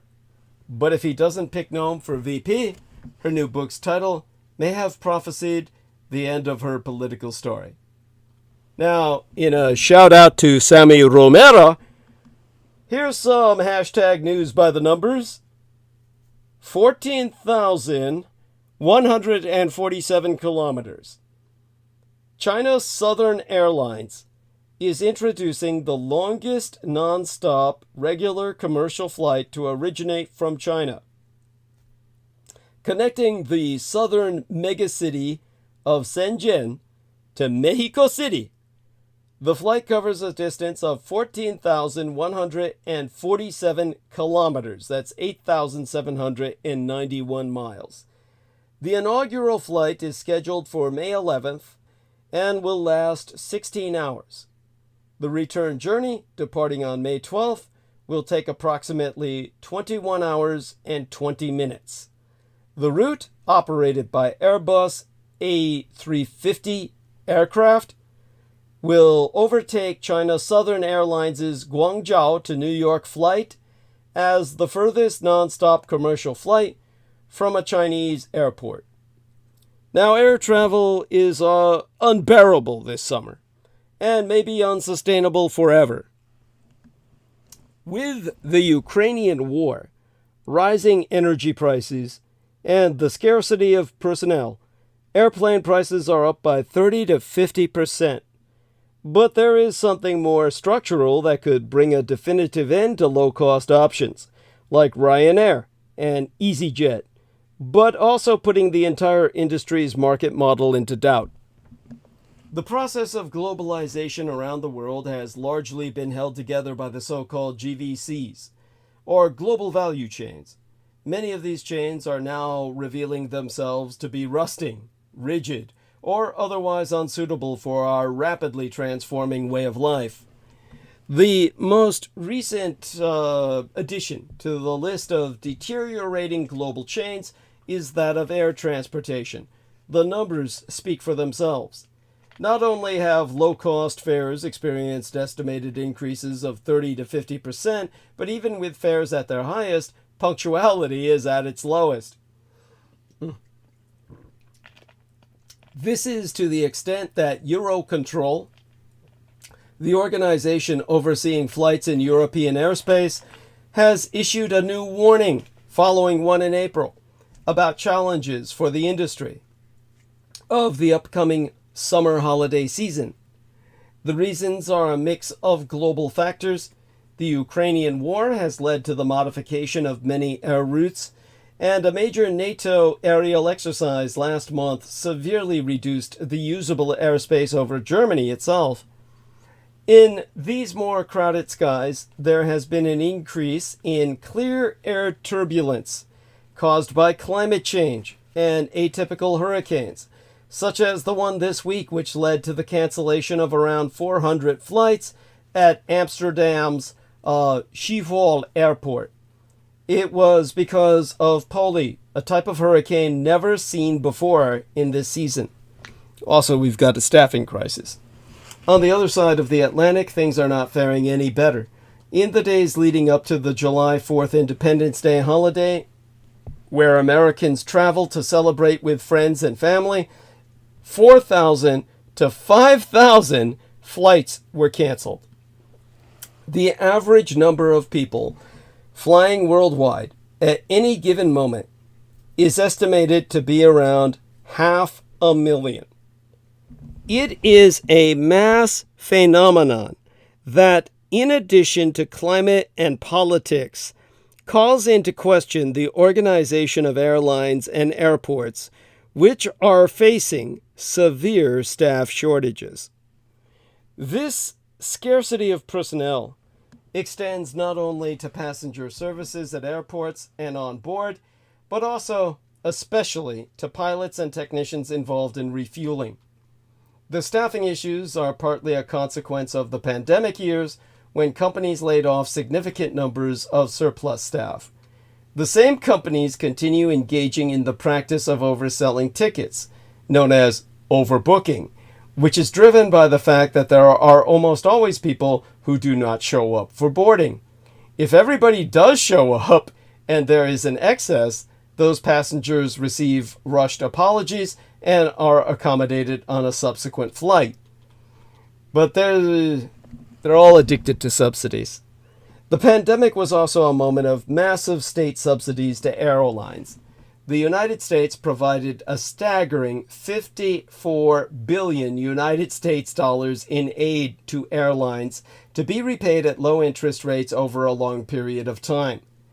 In April through May of 2020, Lufthansa was recapitalized by the United German government with a generous 6 billion euros, along a guarantee on a loan of an additional 3 billion euros. However, this did not prevent a significant decline in the level of service. From a glowing example for other airlines to long queues of wary passengers at the company's counters and hurried explanations for missed connections. Still in the midst of the pandemic, in 2021, Air France was recapitalized with 4 billion euros, resulting in the French government holding nearly one-third of the company's capital. The subsidies provided by the United Kingdom to British Airways were lower, £2 billion, but the airline enjoys significant tax exemptions on fuel costs. Ultimately, this prompted Ryanair, long one of the outsiders competing against the old national flagship carriers, to take legal action that garnered a victory in its favor 3 years later. A similar outcome was achieved with a much smaller state aid provided by Italy, 130 million euros to airlines holding national licenses, which excluded Ryanair. These subsidies have sparked the anger of environmentalists who see them as an encouragement to pollute. There is also a recent tepid experimentation with new, lower polluting types of fuel. But there's a lack of long-term vision. In any case, the general chaos at airports, which passengers are experiencing practically worldwide, is compounded by the confusion surrounding subsidies. These subsidies primarily aim to keep companies alive, patch up holes, and mend the ruptures. Especially in the current post-COVID situation, it could be said that companies are primarily trying to make money, to stay afloat, but it is difficult to discern true long-term plans, even from international entities. Reliable and affordable aero transportation is one aspect of our future that should not be overlooked. Relying solely on a pure market system has shown that it cannot withstand the shock that can be summed up as pandemic plus climate plus war. The industry lives day by day and generally has not yet produced those fundamental innovations that ultimately justify its existence. Governments have not behaved any better, as they too have instinctively reacted to emergencies and little more. And what about the passengers facing uncertain summer travel plans? To paraphrase Shakespeare, they can imagine that this is the winter of our discontent, remembering that they're not just passengers, but above all else, citizens. Yesterday, on Tuesday, as dated the 30th day of April, kike strikes on the Gaza killed at least 40 such citizens of humanity, even as ceasefire talks begin. Strikes on Rafah killed 25, with the total death toll in Gaza rising to 40. Hamas leaders are in Cairo for a new round of truce talks and to respond to a new proposal by Israel that United States Secretary of State Antony Blinken and British Foreign Secretary David Cameron both described as generous. The proposal would lower the number of hostages that Hamas must release in a first phase. All this while dozens of pro-Palestinian student protesters barricaded themselves inside Columbia University, the Columbia student protesters taking over building after defying deadline. Dozens of activists at Columbia University in New York seized its historic Hamilton Hall early yesterday on the last day in April, barricading themselves therein. Similar protests have spread elsewhere in these United States and around the world, including France, where on Monday, opening this work week, police in Paris cleared dozens of protesters from outside Sorbonne University. As protests and encampments proliferate on college campuses, some companies are wondering if these actions could start to spread to offices as well. Google's Yellow House Nigger CEO Sundar Pichai has already fired about 100 employees for protesting that company's incestuous relationship with the Israeli government, as he urges his staffers to keep politics out of the workplace. I guess it's political to protest genocide. I mean, like you could vote for that or something.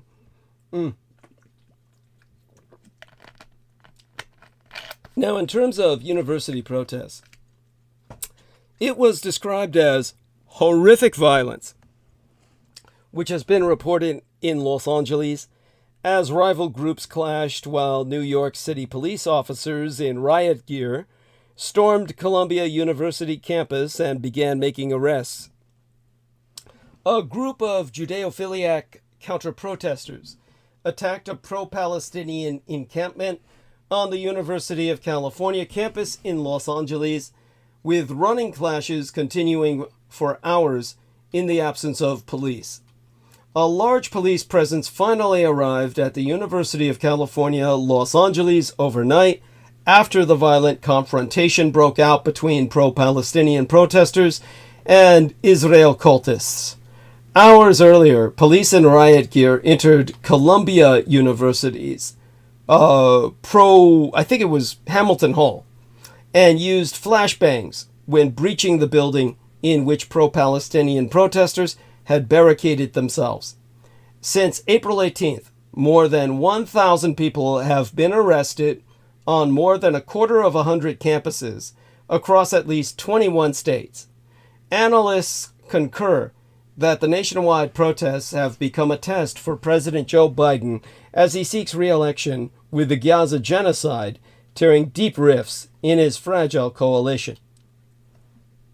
Columbia University issued a shelter-in-place order Tuesday evening as scores of police officers in riot gear swarmed near the New York campus while protesters continued to occupy Hamilton Hall, an ironically named building considering what I'll try to bring up tonight, to demonstrate against Israeli anti-Palestinian genocide. On Tuesday afternoon, New York City Mayor Eric Adams advised the Columbia protesters, "Walk away from this situation now and continue your advocacy through other means. This must end now." New York police have entered the Columbia University campus after amassing a large presence outside the school's gates. Students were ordered to disperse, and protesters were seen being placed in zip ties. Indeed, hundreds of protesters have been arrested on over 20 college campuses from coast to coast as schools prepare for spring commencement ceremonies. Overnight, at least 200 student protesters at Columbia University barricaded the entrance to one of the school's main buildings, Hamilton Hall, for undergraduates. Protesters began occupying the building hours after the school began suspending students who refused to vacate an on-campus encampment. On Monday, another Ivy League school, Cornell University, said it was suspending student protesters who declined to move to an alternate location. School officials said that dozens of others were also arrested at UT Austin, most of whom are not believed to be affiliated with the university. Now, speaking to the press last Friday after a G7 foreign ministers meeting in Italy, the United States Secretary of State Antony John Blinken reaffirmed the United States' subordination unto Israel's aggression and, as usual, blasted Iran and Hamas, blaming the former for destabilizing the Middle East and accusing the latter of obstructing ceasefire efforts in the Gaza. Yet the American veto was not a surprise. Washington has no intention of abandoning its absolute supplication unto Israel. The 12 countries' relationship can be described as a morganatic marriage, with Israel in the masculine and sovereign role and America in the feminine lesser role for life. Now, Red China's aggressive reception of Blinken reveals their growing hubris. The United States Secretary of State, Antony Blinken, I think his full name is Antony John Blinken, recently visited China on the Asian mainland, but the trip did not solve any big problems. Before Blinken even arrived, Communist China showed it was unhappy by launching a missile from a submarine. This was seen as a message to the American empire that the talks would be tough. The missile launch wasn't the only unfriendly thing. It seems like China on the mainland isn't in the mood to talk seriously with the American empire right now. Mainland China's dictator Xi Jinping has been saying things that make Red China seem strong and powerful. This makes the Communist Chinese Empire think it can control what the American empire does. The United States keeps trying to talk to the People's Republic of China, but this might be making the Communist Chinese think they're even stronger than before. Also, mainland China sees the American empire and our allies as weak because we don't agree on everything, especially when it comes to the Ukraine. Blinken talked about the People's Republic of China helping the Russian Empire, but it seems like Europe is still doing a lot of trade with Communist China, even after Russia invaded Ukraine. The United States doesn't seem to have a plan to punish the Communist Chinese Empire for helping Russia, even though it's been warning mainland China about it. Some people still think the American and Communist Chinese empires can work together, but that might not be true. Red China and the Russian Empire have been clear that they're working together, but the people that matter in these United States don't want to admit it. Before Blinken's visit, China said it didn't want the United States to talk about the Ukraine, showing that it doesn't take Blinken's visit too seriously. Chi-Com media even said Blinken's visit seemed like beggary.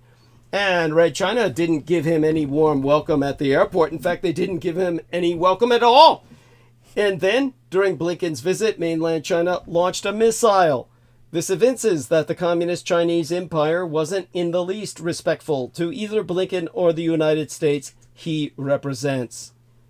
The 68-year-old uber-Jewish chairman and chief executive officer of J.P. Morgan Chase, Jamie Dimon, says America needs to take a deep breath before facing off with the Communist Chinese Empire, because the United States is actually in a very good position to negotiate with mainland China, even as he just can't shake the worry that American history may be repeating itself with the American economy heading for a repeat of the embedded 1970s-style stagflation we battled half a hundred years ago.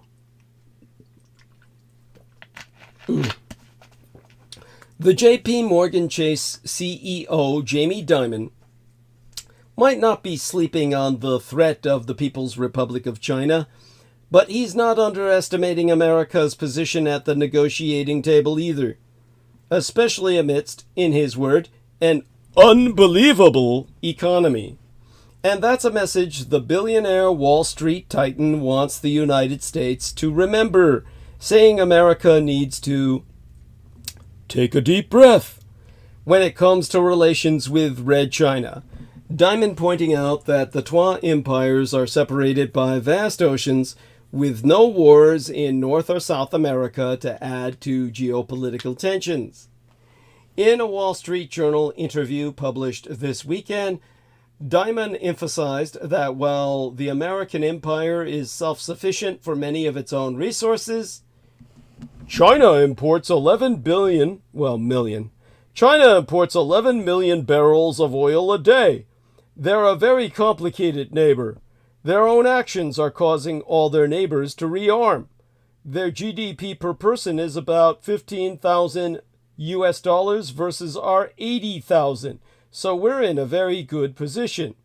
We have all the food, water, and energy we need. In fact, the gap between China and America's gross domestic product per capita is even greater than the Wall Street veteran Dimon laid out. According to the International Monetary Fund, China's GDP per person is approximately $13,000, while the United States stands at more than $85,000 per person. With that perspective in mind, Dimon said, we have to restructure trade around national security. This is a warning he has given before. In his 2023 letter to shareholders, Dimon wrote that American empire's dependency on the Communist Chinese Empire for our own national security is the most critical aspect of the problem.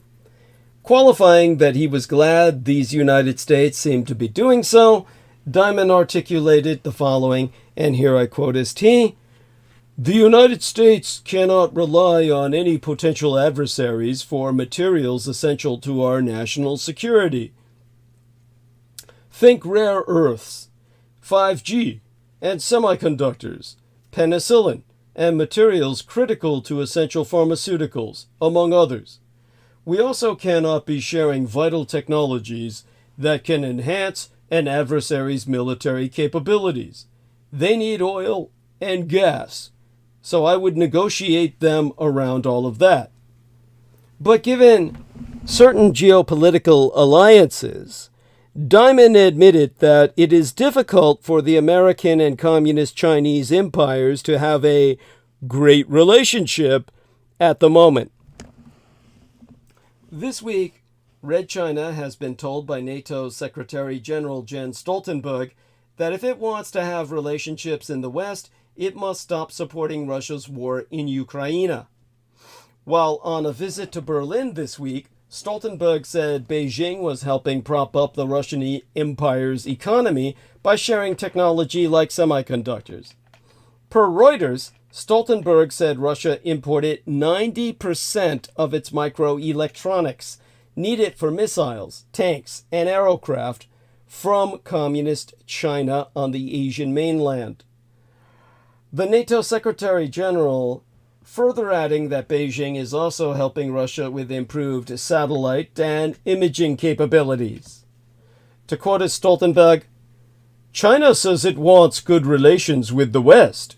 At the same time, Beijing continues to fuel the largest armed conflict in Europe since World War II. They cannot have it both ways. Diamond echoed this sentiment in depth, so saying, and here I quote his T, as long as Ukraine is there, and they're doing anything to aid and abet, I think it makes it very hard to have a great relationship with them. I'm glad the government has the authority to do certain things. If in fact some of these things are true, then yeah, they should do some sanctions. But they should expect some back, by the way. This week, the Wall Street Journal reported, citing people familiar with the matter, that the United States is drawing up sanctions that threaten to cut off some Chinese banks from the global financial system in a bid to curtail Red China's relationship with the Russian Empire.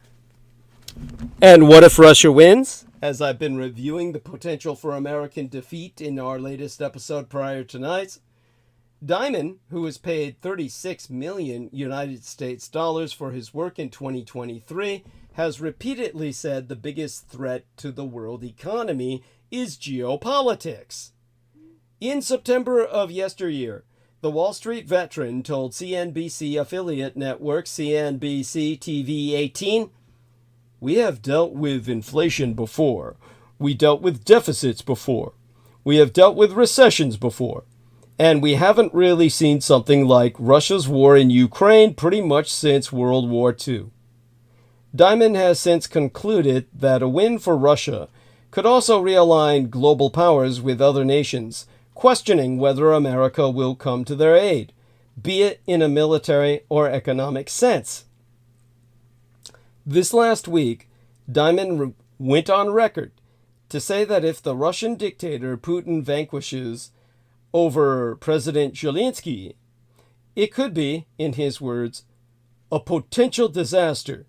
This is the first war in Europe, a free democratic nation invaded by 200,000 or 300,000 Russian soldiers under the threat of nuclear blackmail. We've never had nuclear blackmail before, which is also teaching the whole world that maybe having nuclear weapons is a good thing because people will be afraid of you and you can abuse a neighbor if you feel like it.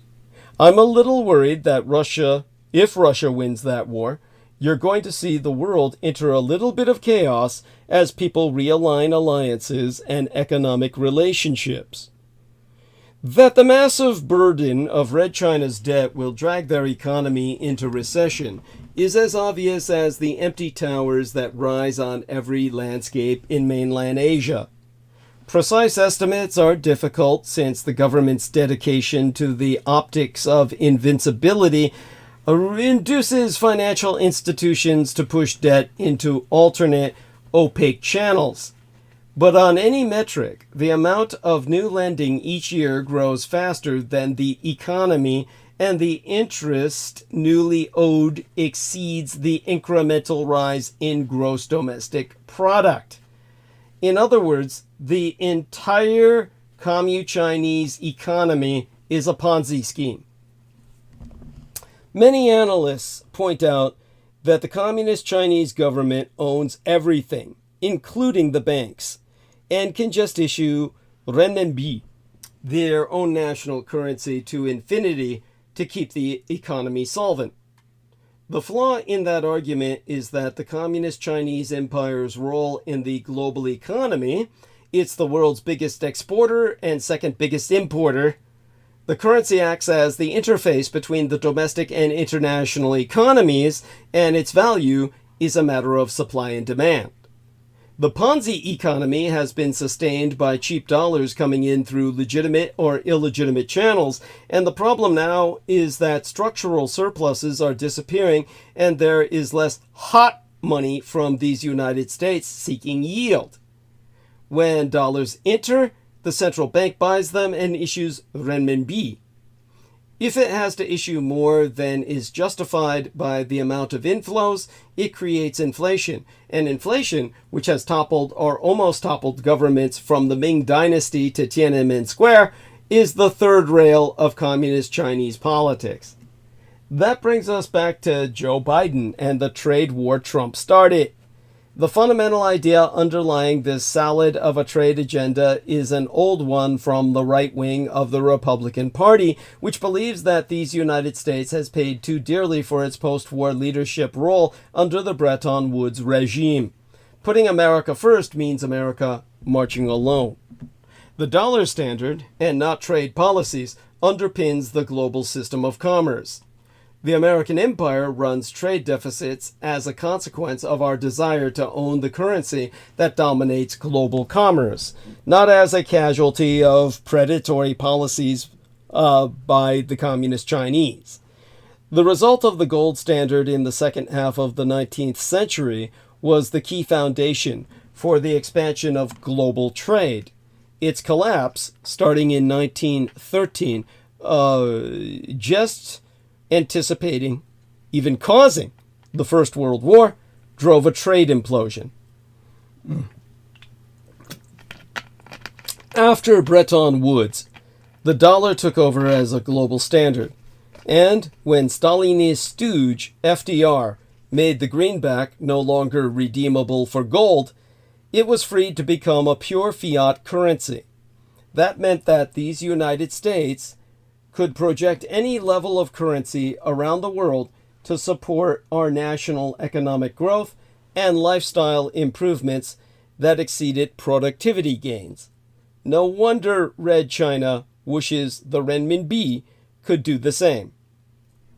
It is tempting to see the recent yuan depreciation as a strategy to blunt the effect of American tariffs.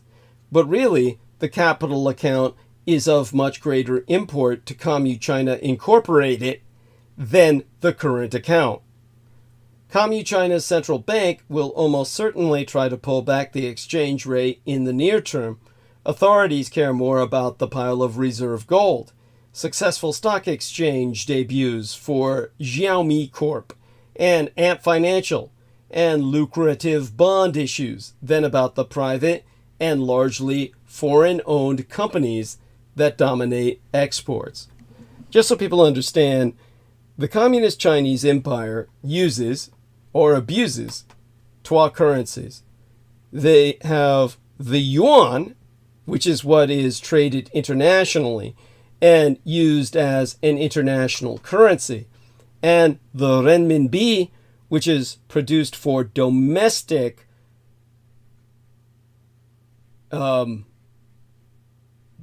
use. I don't know how else to say it.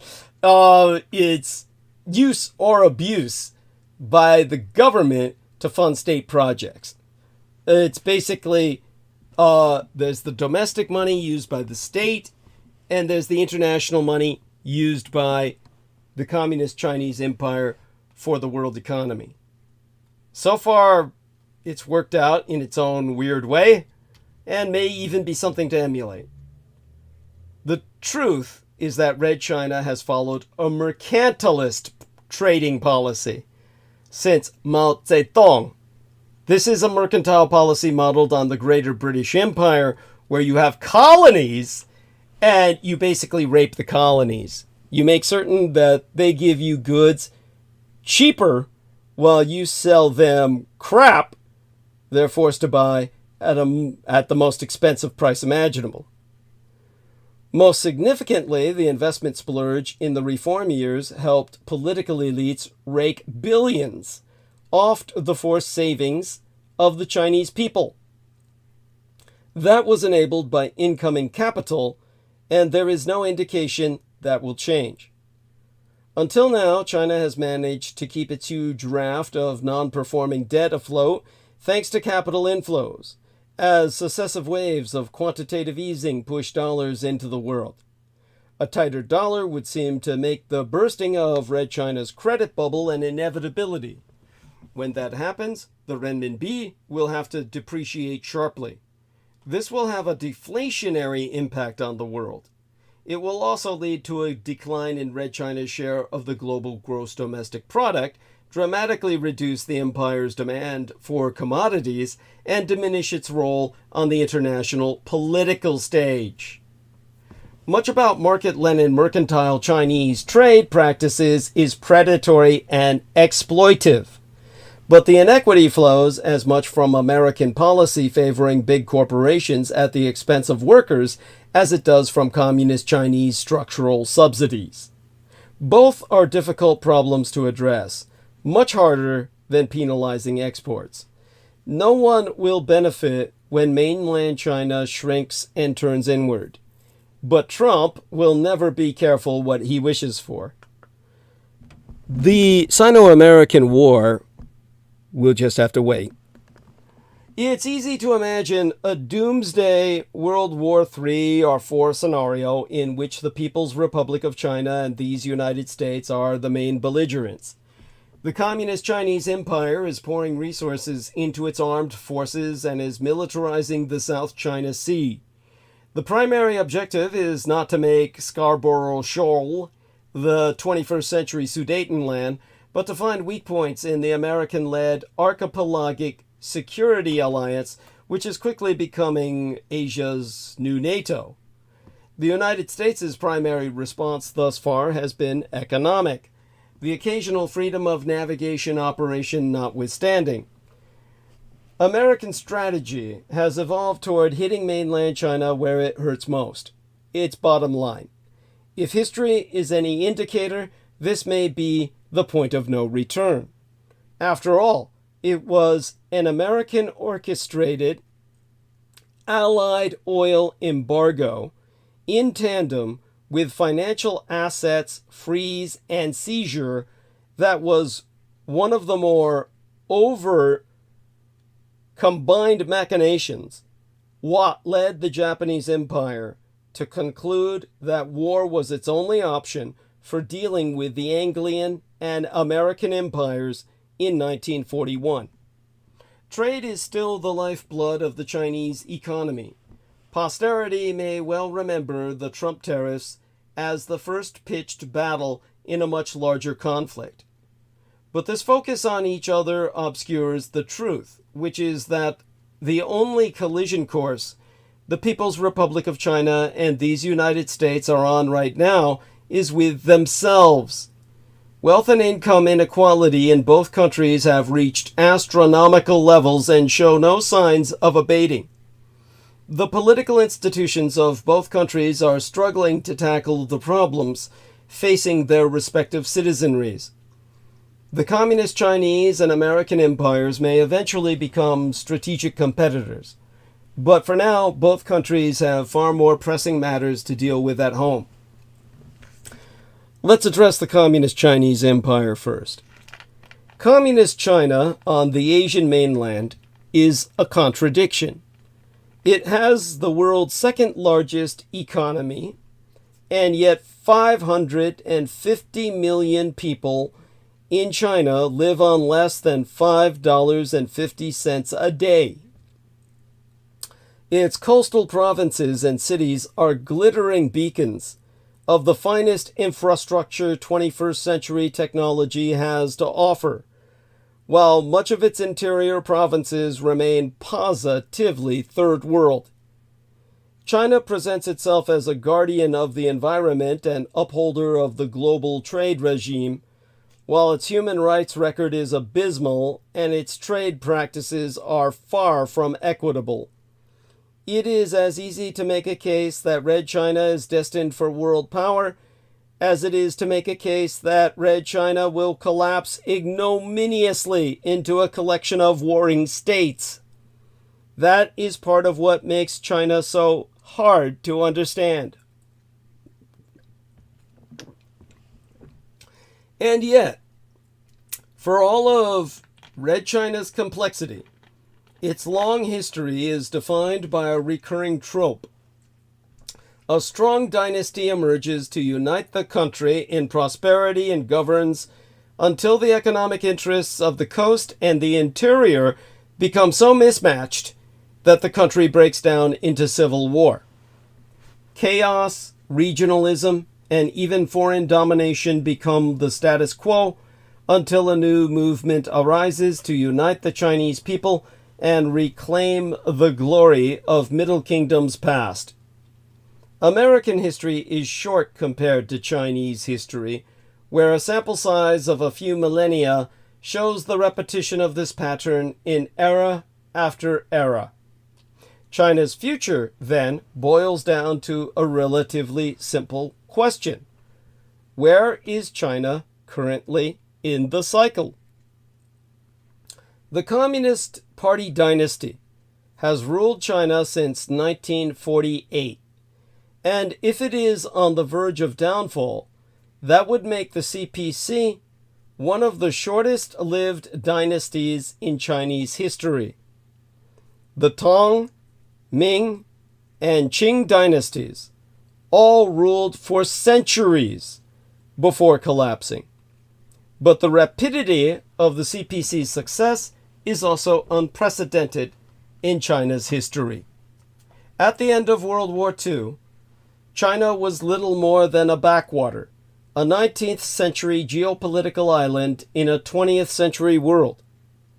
The Greater Soviet Union never boasted such a rapid modernization as China has undergone in the past 70 years, nor would it ever have been able to. China has become immensely wealthy in the aggregate and decently powerful. But as is often the case, China has paid for that enrichment with inequality. Economic data is notoriously difficult to interpret in Red China, but a recent study by Peking University proved that as of 2014, 25% of China's population possessed just 1% of the country's total wealth. The top 1%, on the other hand, owned 33% of China's wealth. Income inequality has increased markedly as well. According to a National Bureau of Economic Research paper, the top 10% of Chinese earners make 40% of the total pre-tax national income in Red China.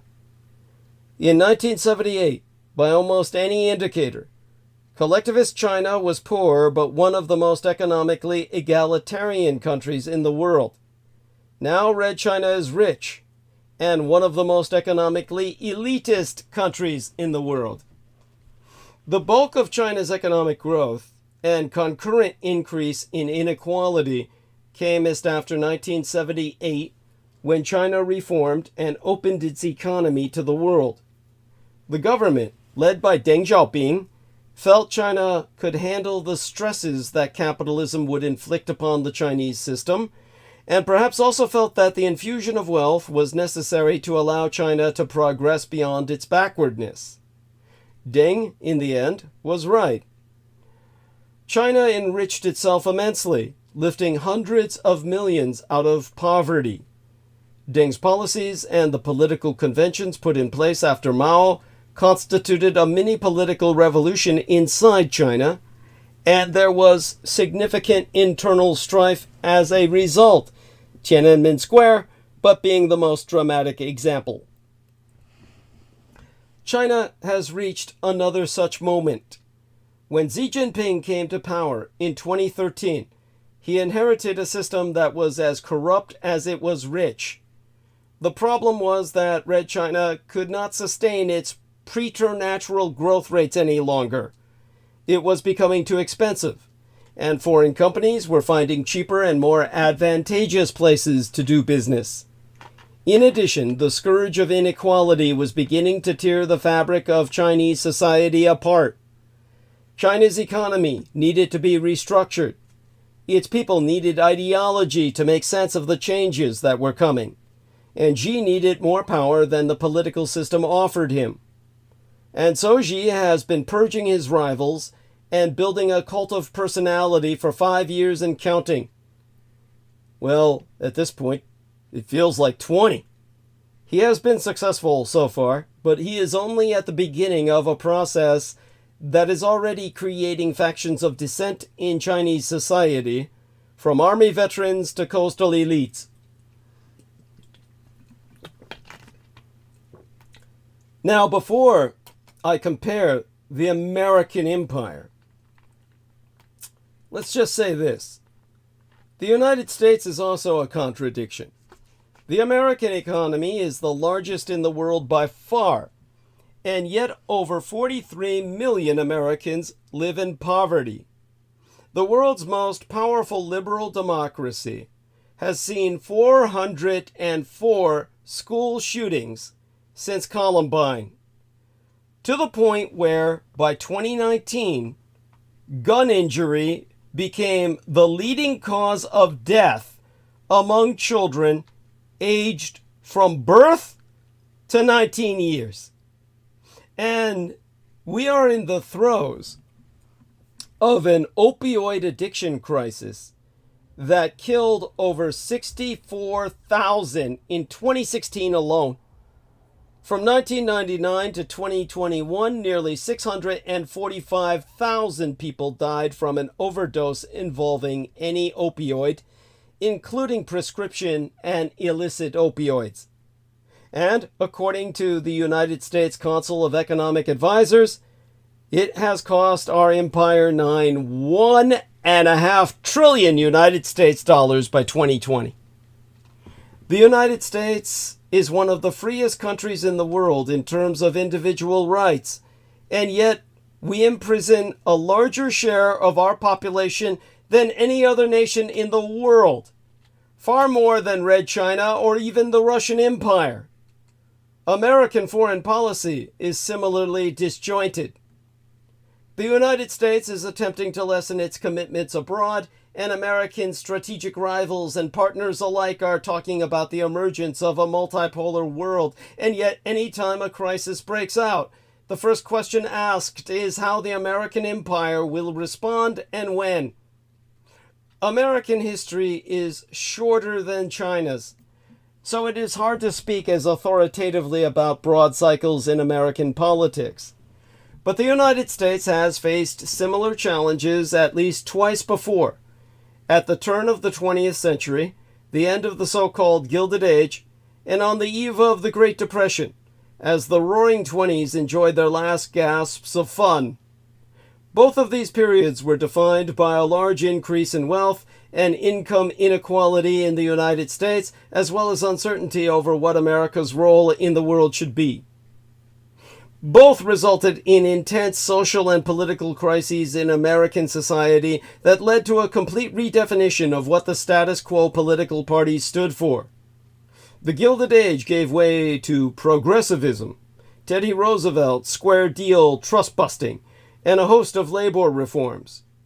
The Great Depression gave way to the Stalinist New Deal, inaugurated a host of federally funded entitlement programs, and resegregation that incited new conversations about race relations in these United States that led directly to the civil rights movement in the 1960s.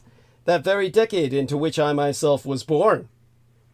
Today, as in those previous episodes, income and wealth inequality in these United States has reached staggering levels. The top 10% of pre-tax income earners make half of all pre-tax income in these United States. That is higher than at any previous moment in recorded American history, including the height of the Great Depression. Income growth has also ground to a standstill. The bottom 50% of American income earners saw a 1% decline in real cumulated growth from 1978 to 2015. Whilst speaking at the Economic Club of New York on Tuesday, the same Wall Street stalwart Jamie Dimon, as Super Jewish Chairman and Chief Executive Officer of J.P. Morgan Chase, said now more so than ever the economy is resembling the 1970s, when both inflation and unemployment were as high, but economic growth was weak. This week before last's warning wasn't the first time the boss of America's biggest bank tested that theory. Yester Menzies. Last month he told CNBC's Fast Money halftime report that while the economy is faring reasonably well, in his words, markets change their mind, he said. Markets change their mind pretty quickly. Remember, in 1972 you felt great too. And before any crash, you felt great. And then things change. I like how he assumes we all feel like he did. I'm flying high. I'm gonna puke. The sexagenarian Harvard alumni, Dimon, repeated his fears this last week, saying, I worry it looks more like the 70s than we've seen before.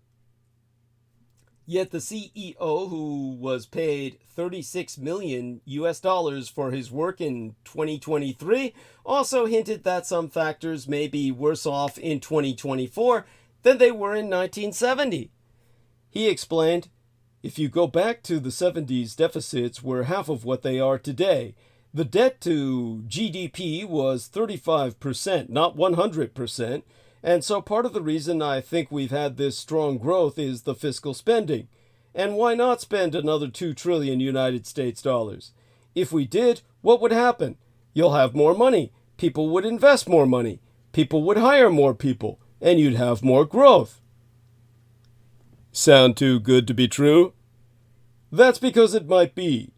Dimon is one of a number of experts sounding the alarm on America's debt-to-GDP ratio, which is expected to hit 166% by 2054, according to the Congressional Budget Office. Dimon has previously described the United States national debt problem as a cliff, explaining, if you look at that 100% debt to GDP by 2035, I think it's going to be 130%, and it's a hockey stick. That hockey stick doesn't start yet, but when it starts, markets around the world, there will be a rebellion. This week last, Dimon reiterated the downsides if fiscal spending continued at such enormous scale. He told Marie-Josée Kravis, chair of the Museum of Modern Art, who was hosting the New York session, it's also quite inflationary, and so you have trade-offs here. So far, we're in pretty good shape, and so far it looks like that soft landing type of scenario, but put me on the cautious side of that one. Dimon also isn't the only one to draw on the 1970s for comparison.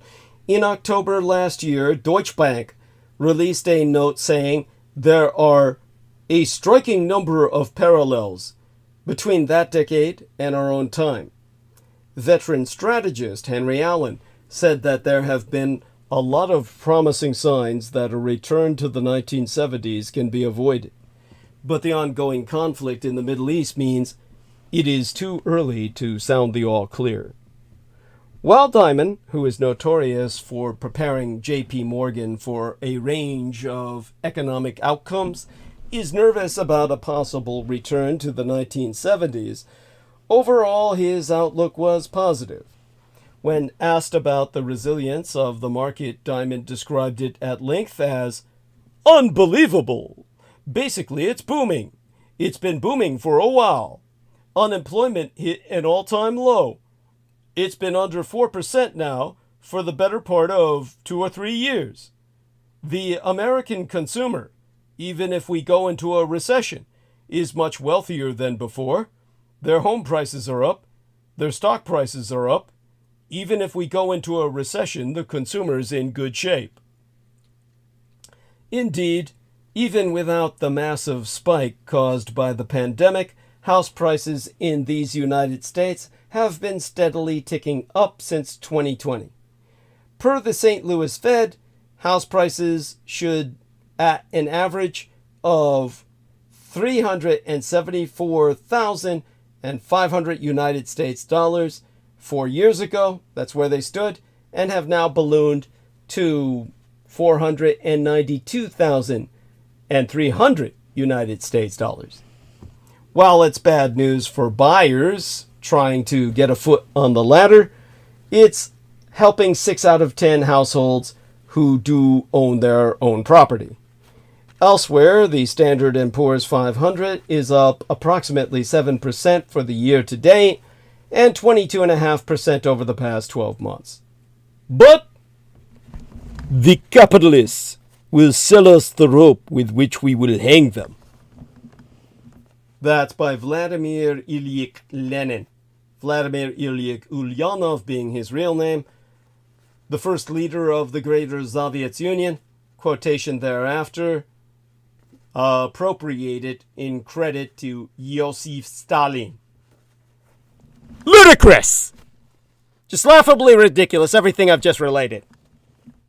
Into the weekend closing the opening work week of July in 2017, one of the most powerful financial executives in this country, J.P. Morgan Chase & Company's outspoken Jew CEO, Jamie Dimon, of the nation's largest bank, went locker room halftime rant on the government, cathartic during the company's earnings conference call, as recorded on Friday, the 14th of July, lashing out at the United States federal government and expressing frustration at the District of Columbia's dysfunction in particular, begging questions over who and what institutions truly run things anyway, when Jamie Dimon himself needed approximately 100 billion United States dollars in bailout funds and took in 95 million United States dollars between 2005 and 2007, the year my legal father died.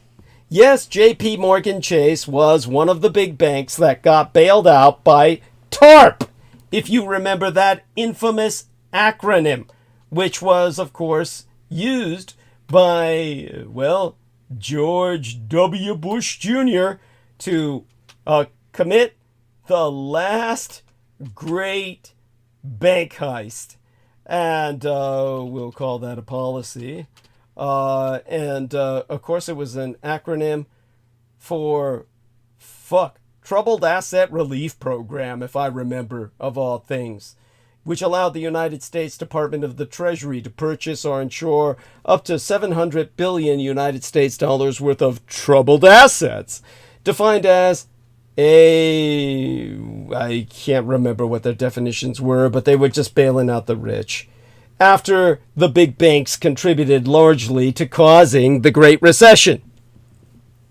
Bold talk, indeed, for someone like Jamie Dimon, who should have been locked away for fucking life. Quite literally, if you don't have any money, it's because this Jewish bastard stole it all. But you can still access video of this macro welfare recipient venting with audio via YouTube. Be forewarned, of course, that Dimon's rant is spiced with as many salty words as a Douglas Dietrich transmission. Key difference: the arrogant, entitled Jewish asshole named Jamie Dimon is long on criticism and short on solutions. Jamie Dimon says he's tired of listening to the stupid shit. That stupid shit in D.C. has hurt the economy. Says bad policies are hurting the average American. Says we need infrastructure and regulatory reform. He specifically said the U.S. economy is being held in check by a lack of policy momentum in Washington, D.C., and criticized U.S. corporate tax rates and the country's lack of modernized roads, bridges, airports, and other transportation infrastructure. In response to an analyst's question, saith Jamie, "It's almost an embarrassment being an American citizen traveling around the world and listening to the stupid shit we have to deal with in this country." All this from a lifelong Democrat, right? But as for Donald John Trump, no comment, because President Trump offered him the post of Secretary of the Treasury. He could have played a large role in shaping the policy that he claims needs reforming. He could have assumed a substantial role in bringing his sick and twisted vision of America to fruition. He turned it all down because the duplicitous fiend was deeply concerned, quite unnecessarily so, it would seem, that the masses whom he fleeced could never possibly forget he and his bank's role in the original crisis a decade ago. Of course he didn't say anything for the last 11 years, much less the last 9, while more small businesses were failing than being started, including the small banks that compete with him. Diamond should shut the fuck up! His stupid shit cost the taxpayers billions through gambling with depositors' money. You broke it, you bought it. So similarly, I'm tired of listening to this guy's stupid shit. He complains about stupid shit he has to deal with. He is the stupid shit that the entire world has been forced to deal with. He says he's ashamed to be an American because Congress hasn't passed the tax cuts he was expecting. I'm ashamed to live in a country whose politics are dominated by sanctimonious Jewish plutocrats like Jamie Dimon. Yet, SWTOPS's stupid white trash pieces of shit and their colored coon cadres of house niggers have been indoctrinated, ironically enough, by hostile Russian propaganda masquerading as alt-right ideology into believing, in disambiguation from thinking, Republicans and independents don't think, they believe, this Jewish financial rapist the solution. 'Cause 'twas deregulation of the banks and other financial institutions that factored getting us into the recession of 2008 through 2009. Regulating banks and business stabilizes the economy. Deregulating banks and business ensures boom and bust cycles of growth and recession. We knew this even before the devastating Roaring '20s/Great Depression cycle. Nevertheless, Dimon, like generations of his predecessors, wants those crashes so his firm can short stocks and profit on the way down too. That doesn't make him a financial genius. It makes him a Jewish leech. Metaphorically, the Jewess, Ayn Rand's former lover, Alan Greenspan, is the Jewish devil, but Jamie Dimon and Lloyd Blankfein are two of his head demons. Dimon is worth 1.17 billion United States dollars. That's what we know. Who counts how much wealth he hides through his family members and secret offshore accounts? The only positive thing I'll say about this son of a bitch is that at least he acknowledges that the Great Recession had been going on for the preceding 8 years prior his gaffe. My biggest beef with Obama was his refusal to acknowledge that the recession never ended and that his 4.7% unemployment number was an absolute bullshit statistic. In the prior 8 years, the top 5% had made out like bandits, with the top bracket of that group doing even better than those in the lower bracket. But the bottom 95% had experienced stagnation or deterioration or complete descent into poverty.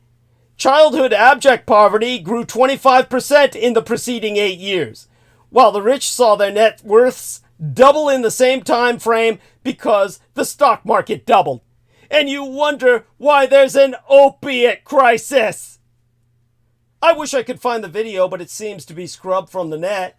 Still, Dimon once testified before Congress shortly after the crash and literally said people need to stop whining that things are tough and the banks got bailed out because, all things considered, we're living in the best period of history ever.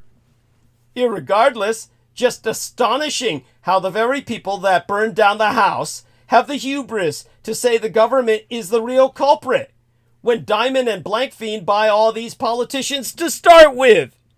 How the hell do you complain about the government when you, through campaign contributions, determined who would get into office in the first place? This guy should be behind bars with Bernie Madoff, but is so untouchable that he has no fear of that ever happening and feels fine openly calling the government idiots, when he should be thankful they are idiots, because if they weren't, he'd be arrested. Speaking of shit, Jamie, your corporation won't even pay taxes. You, your management and cronies don't want to pay personal taxes. Who's left? The working class.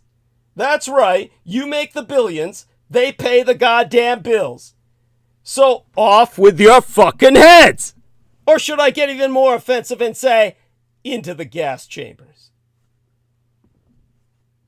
Okay, it's a guilty pleasure to have said that, and to hear how absolutely unhinged Jamie Dimon sounded into that second weekend in July of 2017.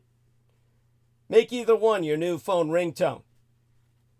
Even in communist China, where the top wage earners have profited far more than the bottom 50%, real growth over the same period was 550% for the bottom half of earners. Looking at wealth inequality offers a similarly bleak picture. From 1932 to 1986, the bottom 90% of American society increased its share of total wealth in these United States, peaking at around 35%. Since 1986, the bottom 90% has been eviscerated. Now it possesses just over 20% of American wealth. Meanwhile, the top 0.1% of Americans possess 20% of all household wealth. The last time wealth was concentrated so tightly, so highly, was on the eve of the Great Depression. Perhaps most distressing of all, despite these ominous figures, Americans are defiantly spending more. The private debt balance is now greater than it was during the 2008 financial crises. Housing debt is almost at its 2008 peak. Credit card delinquencies are growing while student loan debt has increased by over 1 trillion United States dollars since 2008, the year of the crash. According to a Reuters report published a while ago, over the past 12 years or so, American consumer spending has increased on the spending of the bottom 60% of income earners. The very people whose income and wages have stagnated and are often spending by going deeper into debt.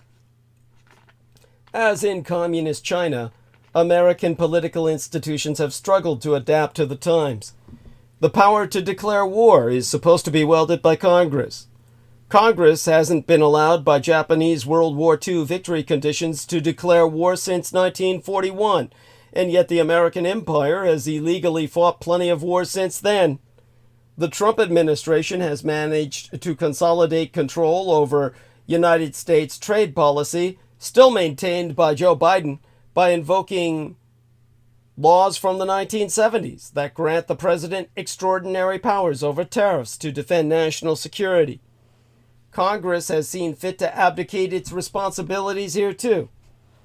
The legislative branch's ability to check the power of the executive branch has weakened considerably. The judicial branch's ability to check the other 12 branches has also weakened. In 2013, Democrats got rid of filibuster rules for non-Supreme Court judicial appointments. When the Republicans took back the House and Senate in 2014, They abused their newfound majority positions to block an Obama appointee to the Supreme Court. When U.S. President Donald Trump made his first Supreme Court appointment a number of years ago, the Republicans eliminated the last remaining filibuster protocols on Supreme Court nominations. In effect, both parties helped to jettison rules designed to prevent judicial appointments from becoming hostage to partisan politics. These maneuvers may have dramatic consequences for our future Supreme Court rulings on abortion, campaign finance reform, and gay marriage, all of which will factionalize the American electorate even further. Trump's Russian-hacked election was symptomatically the first political expression of a much deeper malaise and dissatisfaction inside these United States with establishment politics. On the left, for instance, anti-establishment candidates are beginning to make their presence felt, with 1/6 of Democratic congressional nominees from the 2018 midterm election that I reviewed having a formal affiliation with groups campaigning against Democratic incumbents, the making of a left-wing Tea Party that may yet manifest its repercussions. While the economy is humming and is getting an extra boost from those recently passed tax bills, the politics of inequality that brought Trump to office have grown more muted, focused instead on issues like kneeling during national anthems at sporting events or summits with Vladimir Putin. Eventually, the ticking time bomb of historically unprecedented inequality will coincide with the end of one of the longest periods of continuous economic growth in American history, and when it does, a kind of political reorganization on the scale of progressivism and New Dealism will emerge. Probably brought on by force majeure of a civil war, in which case I have an opportunity to finally set things right. It will be my program that can finally be implemented. For now, there's 12 roads. We've got 12 roads diverging. Ironically then, the American and Communist Chinese empires face similar challenges. Both are powers with global appetites and interests. Both face high and increasing rates of inequality and are seeing societal stresses emerge as a result. And both are struggling to adapt their political institutions to meet the challenges they face. But therein lies the biggest difference between the twain, and the key to understanding what will happen next. The United States functionally, or should I say this, the American empire had functionally become a liberal democracy prior Putin's installation of puppet Trump, and China on the Asian mainland is an authoritarian communist state. They will respond to these challenges in diametrically opposed ways. Mainland China has moved unambiguously toward a more authoritarian system of government.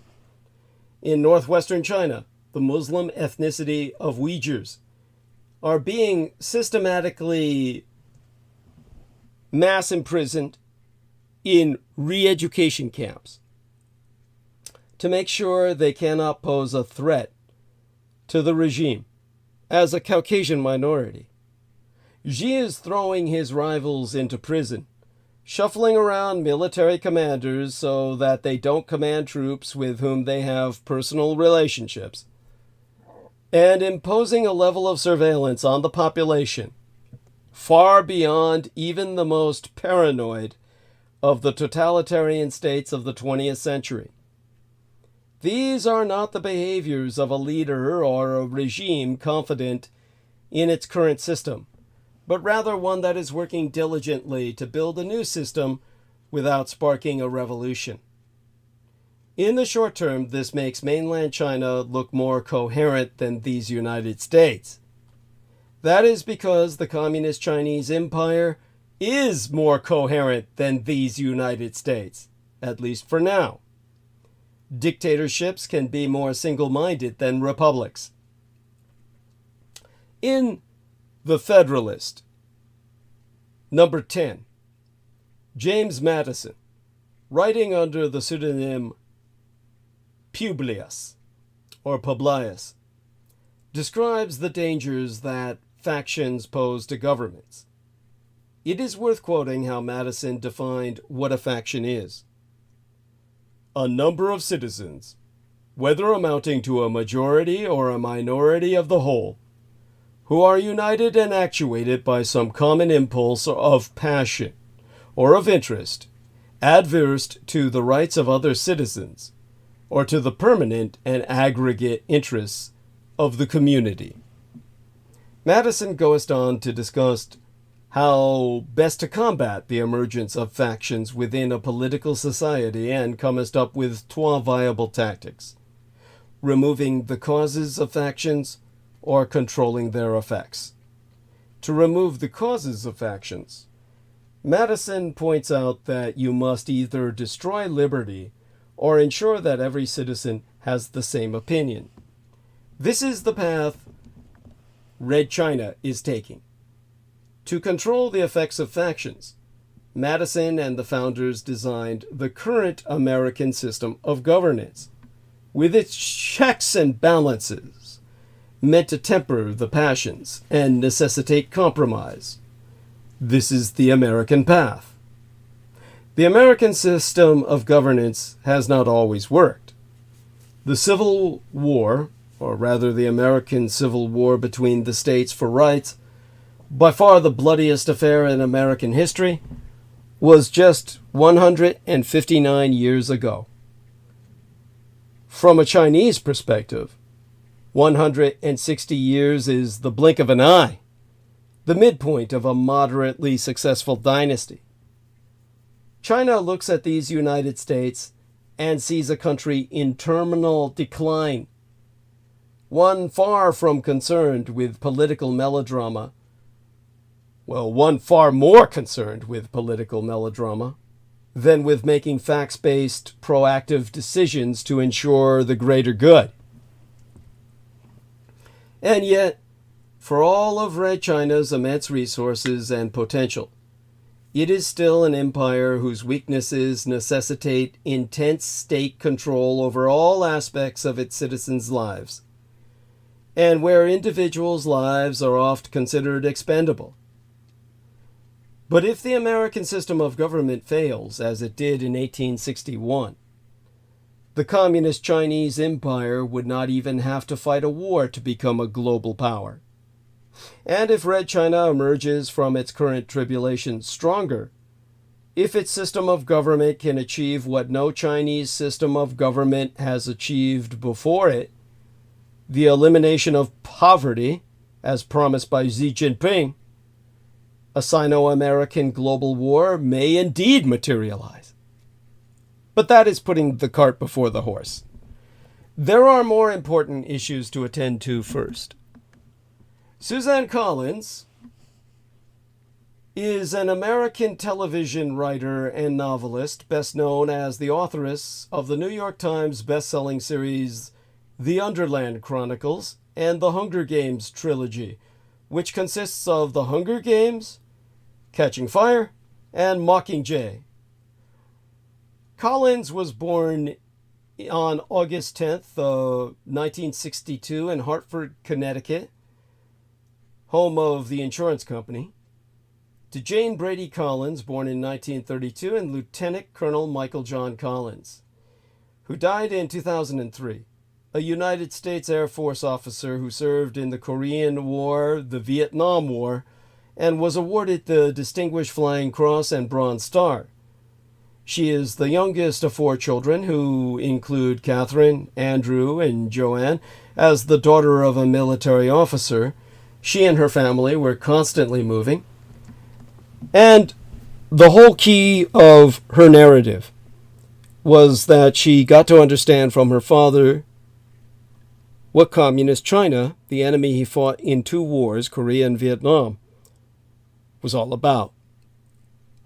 The Hunger Games is actually about China. Authoress Suzanne Collins has pretty well spelled out that Pan Am, the fictional setting of her Hunger Games novels turned blockbusters, is a post-apocalyptic North America.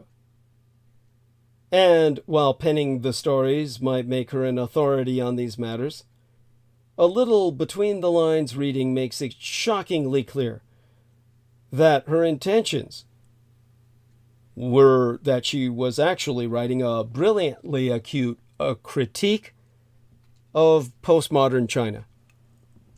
You see, she portrays America after the flood, where Florida is the new Atlantis, no longer on the map because it's submerged beneath the seas. That renders the American coastline almost identical to the Chinese coastline, and means that America thereafter, ergo, follows geopolitics as destiny. Geography is destiny. And if America's coastline becomes identical to communist China's, that was what she was implying in metaphor in the books. But she's really thereby making certain it gets by communist Chinese censors so that the Chinese population would read what she had to say about their empire. And with a startling amount of nuance and specificity, Pan Am and the Hunger Games trilogy correlate with China so perfectly, you know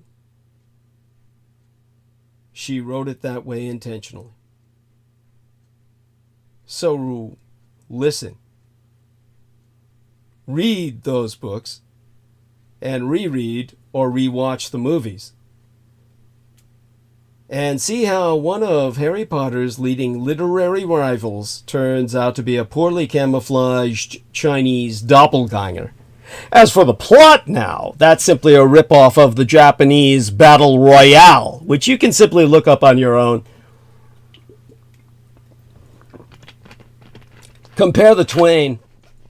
And she ripped off the plot, but added the ingeniously innovative, creative factor of politics, well, geography is destiny, by making America's coastline identical to communist China via climate change. Okay, obviously the Chinese Communist government doesn't take poor children from across the country and pit them against each other in a battle to the death. I make no such claims, but I must say, after reading Suzanne Collins' The Hunger Games trilogy again about a dystopian future America, I am always unsettled by the similarity of her world to mainland China right now. Because, as in the Hunger Games books, many people in Red China still have barely enough to eat. This is why the accelerated inflation has always made Beijing absolutely paranoid. They do not want an uprising. And like in the Hunger Games, the government suppressed an uprising. How? With an iron fist. I'm sure you've read about the Chinese government's reactions to uprisings in Tibet and Xinjiang provinces, or even the crazy, over-the-top crackdown on the non-existent revolution named after a flower inspired by the so-called Arab Spring. Granted, I should be fair to China's communist governance. Over the past 30 years, millions of people have been lifted out of actual poverty. Since the Maoist days of collectivization, everyone's lives are getting better as the country gets richer. Few are actually starving to death, whereas millions did so under Mao. Tens of millions. Hundreds, ultimately 100 million died. Things are getting better. But with that as a comparison, you may as well say it's shit in a sewer. And, okay, checking out the numbers. Everybody come back and listen now. Let's get those numbers back up. They're okay, but I prefer more. How do I say this? The truth is, most of China's new wealth has gone to the big coastal cities, China's capital, and most of the people in the countryside and migrant workers live lives in stark contrast to the wealthier members of society. Lives without the basic comforts and securities people in the cities have come to expect. They don't have clean water. Factory pollution is an enormous problem. Pervasive. Often, they don't even have running water. Few can afford to buy a car. That's why cab drivers were considered heroes for the longest time in mainland China, because they're renegades in cars. Meanwhile, China's number of millionaires is growing faster than anywhere in the world, as is its market for luxury goods, high-priced real estate, and Bordeaux wine. The wealth is very highly concentrated at the top. The government is fully aware of the widening income gap and the problems it presents. Recently, Beijing cracked down on luxury ads in the city, not wanting to draw such public attention to the income gap. The government is so afraid of a rebellion that, in reaction to recent uprisings in Mongolia, Beijing pledged an enormous amount of money to go towards development of the region and preservation of its culture. They also cracked down heavily on protest, but the greedy capital in the Hunger Games would have reacted much, much more harshly in such a situation and never, ever would have pledged more investment to appease protesters. The saddest part is, I know that the parallels between the Hunger Games and the developing world are much, much scarier in other parts of the world, like war-torn sub-Saharan Africa. People really are starving to death and tearing each other to bloody shreds, while fat cats in government live exorbitantly luxurious lifestyles on the backs of the practically enslaved populace. China isn't nearly as bad. At least there's relative peace. But how much oppression is that peace and harmony and inefficient infrastructure building really worth? Before Chinese mainlanders read The Hunger Games, I thought such was worth a lot and underrated by people in the West. Now, they don't know anymore. Chinese mainlanders are becoming more and more disillusioned with the benefits of authoritarian government, and I suspect that the income gap problem will persist until there's a major change in government.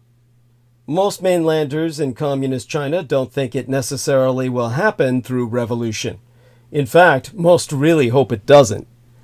But it needs to happen, one day at a time.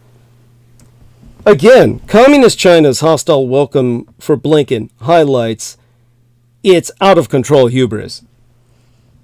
The United States Secretary of State, Antony John Blinken, has just wrapped up his 3-day visit to the Communist Chinese Empire.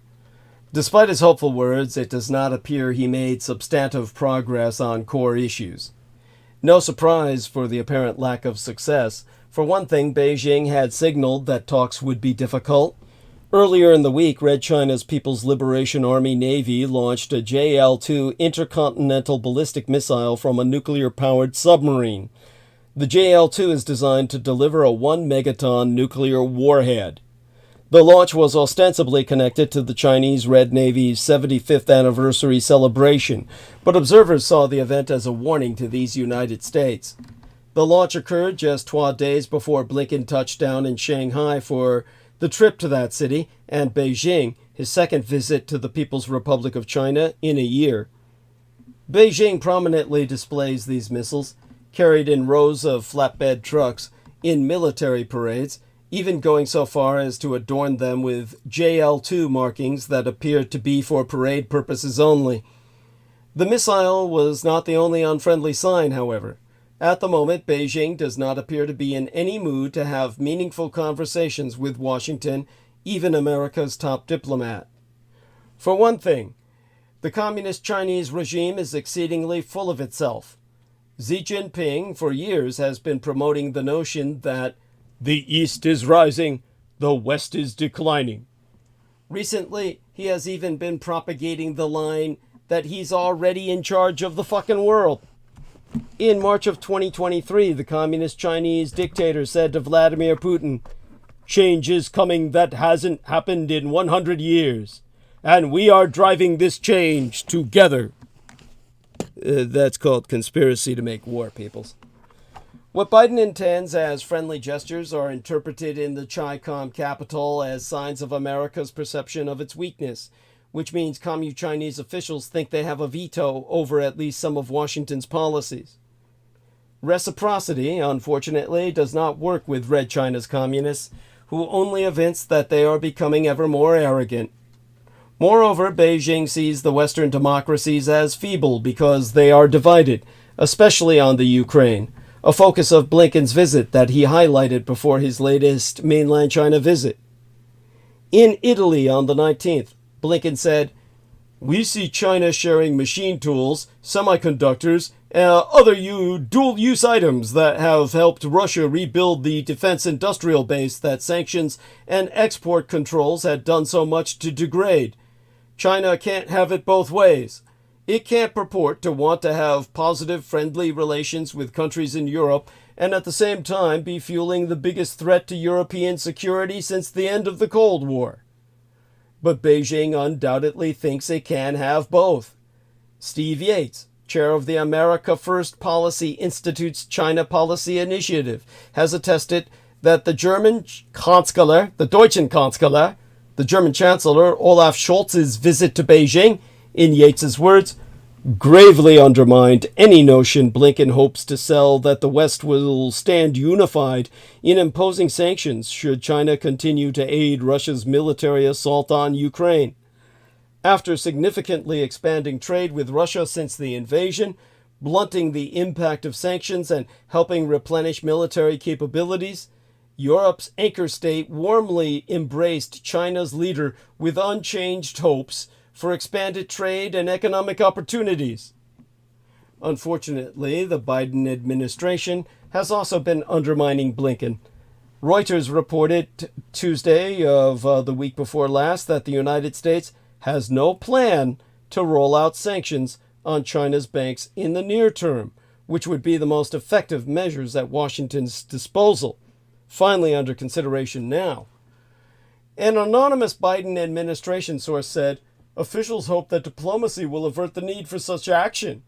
Well, Biden has been warning Beijing about providing lethal aid to Russia since almost the beginning of the conflict, but as Blinken's comments indicate, China has persisted. And now Washington has reportedly signaled it does not intend to do anything meaningful about the Chi-Com support. Why the reluctance? Because there is still hope that America can work with Red China. That's not realistic, of course. Administration officials and other Americans have not wanted to acknowledge that China and Russia are acting together to destabilize the international system. Yet neither Beijing nor Moscow has been bashful about the nature of the relationship, for instance, declaring their no-limits partnership in their 5,300-word joint statement just 20 days before Russia invaded Ukraine. Beijing, in anticipation of Blinken's visit, had been telling Washington that its support for the Russian war effort was none of America's business. On Tuesday of the week before last, a Chinese foreign ministry official said, "The Ukrainian issue is not an issue between China and the United States, and the United States should not turn it into an issue between China and the United States." A comment on social media by Hu Zijin, the former Global Times editor, is a stronger indication of China's dismissive attitude toward Blinken. On Wednesday, Hu called Blinken's visit to China imploring. He's a beggar. Blinken received cold welcome in Shanghai. There was no red carpet, as Hu himself pointed out. No senior Chinese official bothered to even go to the airport to greet him. And then there was an unmistakable sign of disrespect for Secretary Blinken and the empire he represents: the launch of an intercontinental ballistic missile. The American and communized Chinese populations are decoupling as well. U.S. Secretary of State Antony Blinken and U.S. Treasury Secretary Janet Yellen each made recent visits to China in which they sought to humanize the Sino-American relationship and perhaps signal to the Chinese people that Americans have a fondness for all sorts of things about China, even if that doesn't extend to its government. Still, with limited access to uncensored information in China and people-to-people exchanges between the two empires at very low levels, that distinction is harder to make than perhaps ever before. To wit, the CONUS, C-O-N-U-S, the continental United States, a military term, and mainland China's populations are decoupling.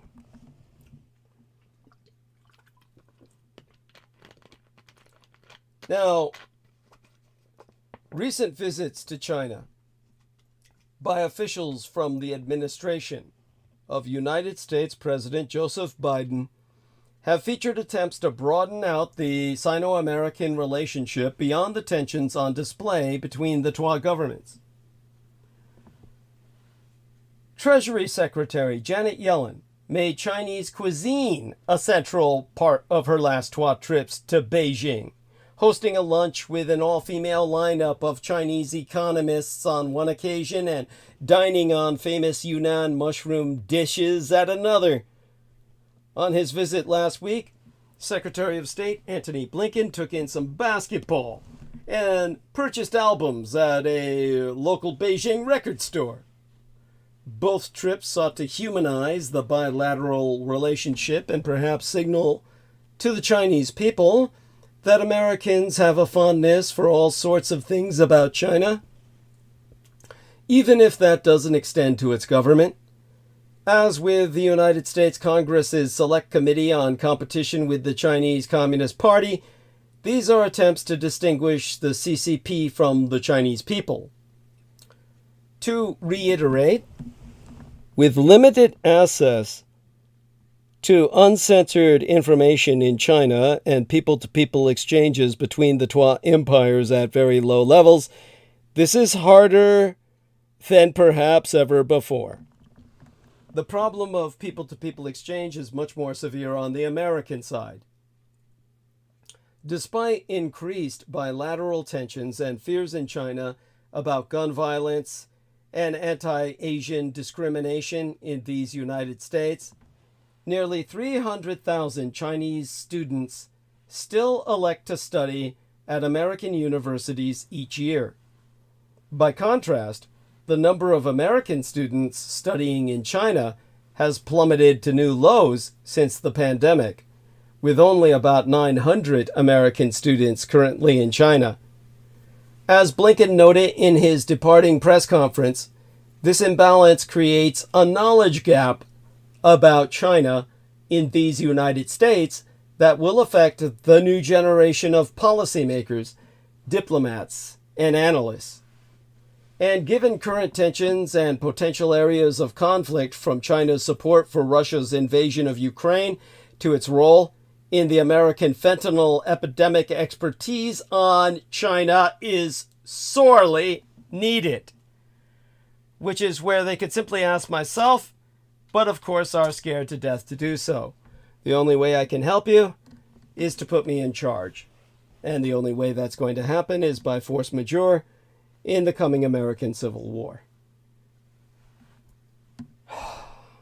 Chinese Communist dictator Xi Jinping sought to address this shortfall at the APEC, Asia-Pacific Economic Cooperation Summit, in mine own Golden Gate San Francisco last November, announcing the ambitious objective of attracting 50,000 American students to China over the next 5 years. Since then, anecdotal accounts suggest that CHICOM universities have been given numerical quotas to realize this objective in an all-out effort to bring more Americans to their campuses. As a result, United States academics and students are being courted to attend short, all-expenses-paid trips to mainland China. For Chinese university administrators, the need to reach the 50,000 target is now clearly more important than whether these visits achieve the objective of enhancing mutual understanding or increasing any knowledge. After a visit to the New York University Shanghai campus on April 25th, Blinken posted a call on X for responsible exchanges with China that would enable more Americans to study there, building connections between our peoples. His remarks seemed like an indirect rebuke to formalistic attempts to solve the problem. It's worth looking at this effort to achieve targets in the educational realm, as the dynamic is similar to what we see in other areas of Chinese policymaking. Overcapacity in production of electric vehicles, or EVs, was in part produced by a similar dynamic, as I discussed back when I was working with Revolution Radio, or sometime shortly thereafter. The central government announced ambitious goals in new technologies and encouraged local governments and firms to meet them.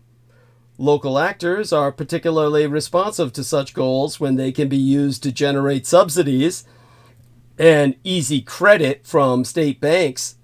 Success in meeting them might also mean promotion and advancement for local bureaucrats. There will be no overcapacity, however, when it comes to American students studying in mainland China. The 50,000 target will not be reached, or else it will be reached through formalistic and performative subterfuge. So why does this governance style work in one realm, such as green energy, but fail in another, such as people-to-people exchange?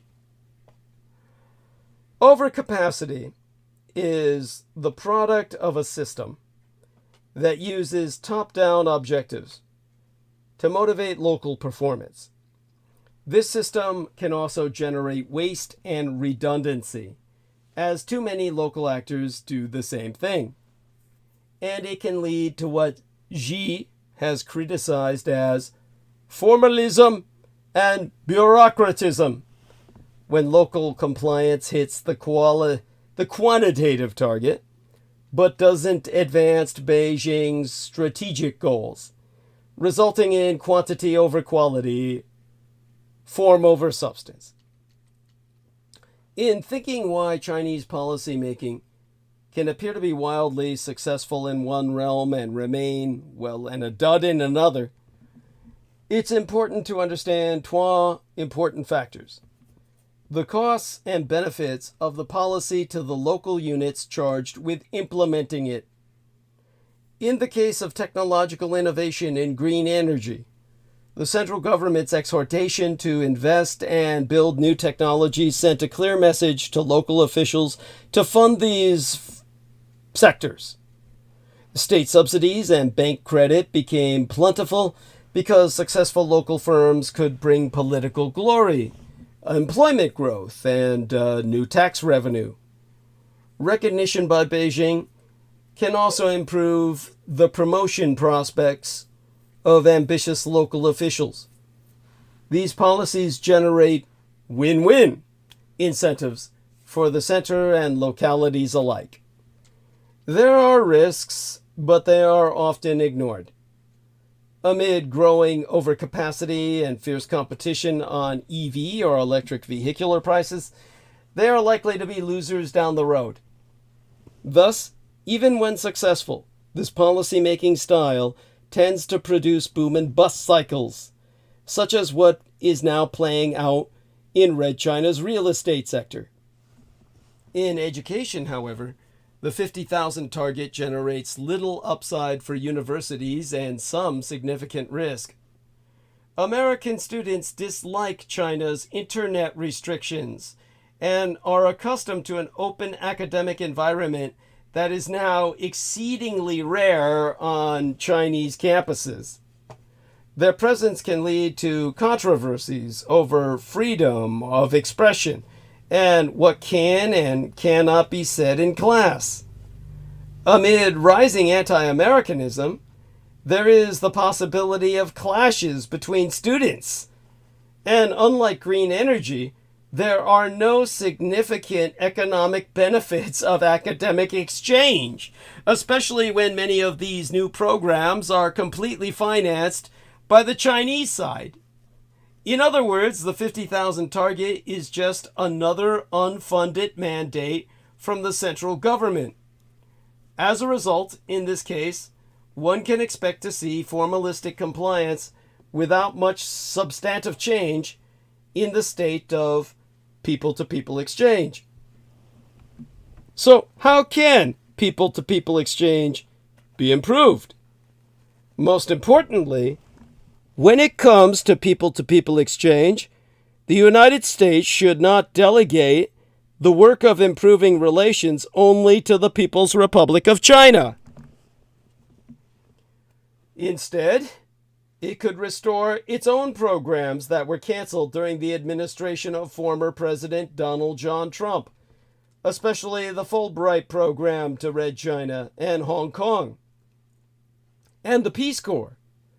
Delegating these objectives to Red China promotes the very formalistic compliance that we should reject. Moreover, it ensures that American students going to China on China's dime will be treated to censored trips and staged engagement. But it also means paying attention to the experience of Chinese students attending American universities. Over the past few weeks, that has meant the wave of student protests against the war in Gaza and the decision by many university administrators to resort to police crackdowns to dismantle those protests. And believe you me, the attacks on the Palestine movement are getting stupider by the second. The enemies of the movement have always been bigots and liars, but we're reaching an even more hysterical state. What's going on? I would never say I expected more from Arkansas Republican Senator Tom Cotton, as that would have required me to expect anything good from him. But I still found myself surprised when he referred to the Columbia University protests against Israel's war of genocide on the Palestinian people in the Gaza as a form of pogroms. Nor did I expect more from the Wall Street Journal, which ran an op-ed, an opinion editorial, arguing that Hamas and Hezbollah are working with and grooming pro-Palestine activists. Nor from Benjamin Netanyahu, who compared the campus protests to Nazi Germany. Nor from House Speaker Mike Johnson or Anti-Defamation League President Jonathan Greenblatt, both of whom called for the National Guard to be sent to Columbia University. Yet I have been consistently taken aback at just how ridiculous these and other claims from the media and politicians about the growing pro-Palestine movement have become recently. Politicians and the mainstream media outlets that support them are consistently simplistic in their analyses, or flat out wrong, or, well, just plain fucking stupid. But over the last few weeks, it feels like the stupidity has ramped up to a level previously unreached. a level that can no longer be described as misinterpretation or obfuscation or spin, but rather as a complete detachment from reality. And this condition of near psychosis appears to be spreading. It's not just the far right that's responding to largely peaceful protests with extreme rhetoric and action. College administrations have sent in police in riot gear to arrest peacefully demonstrating students and faculty, suspended or expelled students, canceled graduations, and even hastily barricaded their campuses with plywood in a fashion that feels both barbaric and wildly coyote-esque. To understand this state of unreality, it's important to understand that the United States and the elite media are nearly always, to some extent, in a state of unreality.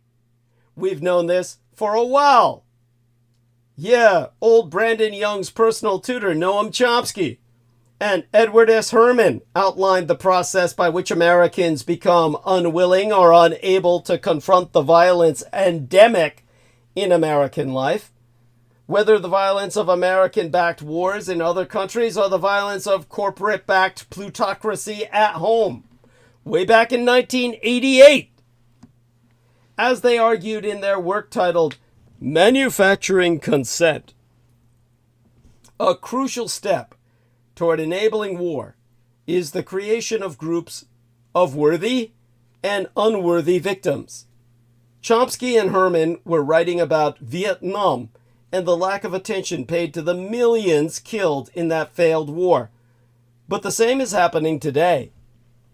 Since October 7th, politicians and leading media outlets have made it clear over and over again that they consider Israeli lives to be worthier than Palestinian ones. Now the media's relentless focus on Columbia and other college campuses is proof in itself that it cares, and crucially, wants us to care more about any perceived victims of the protests in these United States, even if their victimization consists of not being able to teach a class on classical music as they'd prefer, especially if they are from elite institutions, than they do about the lives of poor Palestinians. This distorted reality, enabled by the media, in which the supposed dangers of student organizing get significantly more coverage than the thing the protests are actually about, partially explains the unhinged reactions of the past few weeks. If one consumes only mainstream American media, one gets a very hysterical version of reality. It's the same reason Americans think crime is going up all the time, even as it falls to historic lows. Feeling constantly under threat, while ignoring people who are actually are constantly under threat, is a time-honored, mass media-enabled American tradition. But, in a way, the propaganda model does not give the hysterics in this case enough credit. The average Fox News watcher can perhaps be excused for their histrionic view of the world, but American senators and presidents and highly educated op-ed or opinion editorial page writers and university administrators should know better. And, of course, they do! This is why it might be more useful to see their delusional rhetoric as not only a form of propagandistic misdirection, but also a tool of neuro-linguistic programming power and control. By reframing disagreement and protest and discomfort as violence, those in power get to play victim and thus feel righteous in their use of or support for actual violence, whether that's the bombardment of Gaza or the brutality inflicted on American college students. As Sarah Schulman brilliantly argues in her 2016 book titled Conflict is Not Abuse, this strategy has been abused for ages by those with privilege to hide their power over and fear of those they oppress. We can see it in, for example, the rape accusations leveled against black men by white women that led to lynchings. Schulman writes, and here I read therefrom, sometimes when we are upset, we pretend or convince ourselves that conflict is actually not only abuse, but a crime. When we have nowhere to go but inside ourselves, and when that self that we inhabit is convinced that it cannot bear to be seen, we call the police. And, as Schulman notes, this strategy has been perfected in the case of Israel, which has consistently abused the legitimate generational trauma of the Holocaust and the legitimate fear of continued Judeophobia that they call anti-Semitism as a way to obfuscate and justify their violence against Palestinians. This goes a long way toward explaining why it's almost become a knee-jerk response these days for politicians to accuse any and everyone they disagree with of anti-Semitism. They've learned that creating victimization allows them to justify their actions. The problem, however, is that this strategy creates endless escalation. As I've sprakathon before, the constant invocation of the fear of being victimized leads to a kind of trauma arms race, with everyone trying to one-up each other to be the ultimate victim, and thus the person who has the ultimate power or justification for whatever action they choose. And we can see this happening now. That's why everything is starting to feel so detached from reality. There has been runaway inflation in the rhetoric of victimization to the point that it is no longer enough to say you feel scared. You must compare students' intents to pogroms. Even as you surround those students with hundreds of police holding deadly weapons at their heads, prepared to gun them down like Gnome gunned down her animals in the gravel pit. Because of this endless escalation, the strategy eventually stops working. It may have been enough several years ago to use the shield of "be scared of Hamas," or "be scared of anti-Semitism," or "be scared your child cannot learn about macroeconomics without hearing faint chants from the Quad." But now it has become patently obvious to many that the reality politicians and the media are attempting to create is not our actual reality. Both because the rhetoric has gotten too extreme and obviously false, and because the real reality has become so violent and thus that much harder to ignore or hide. The gap between the twain has grown too large to hold. That's why public opinion has shifted so dramatically on Israel in the last few months. That's why these protests are cropping up everywhere, because the rhetoric of distraction and false victimization is no longer working, which, in a way, is great news. More and more Americans are seeing through the consensus reality we've been programmed into, that we've been pre-programmed for so long. The problem, though, is what cometh after. If politicians and the media can no longer subdue people with rhetoric, then it becomes time for other methods of control. And as we've all seen from the last week, it's obvious we've already moved into that new phase. Language, twisted and inflated and misused for so long, is now an inadequate tool of domination.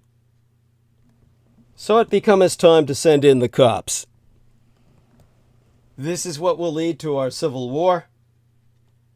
And, if you're fucking lucky, my installation by force majeure into power, where I can finally help your sorry asses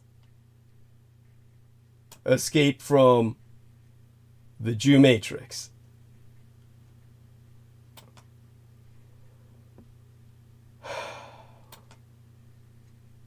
Now, this brings us to how communist China's citizens are coping with digital surveillance.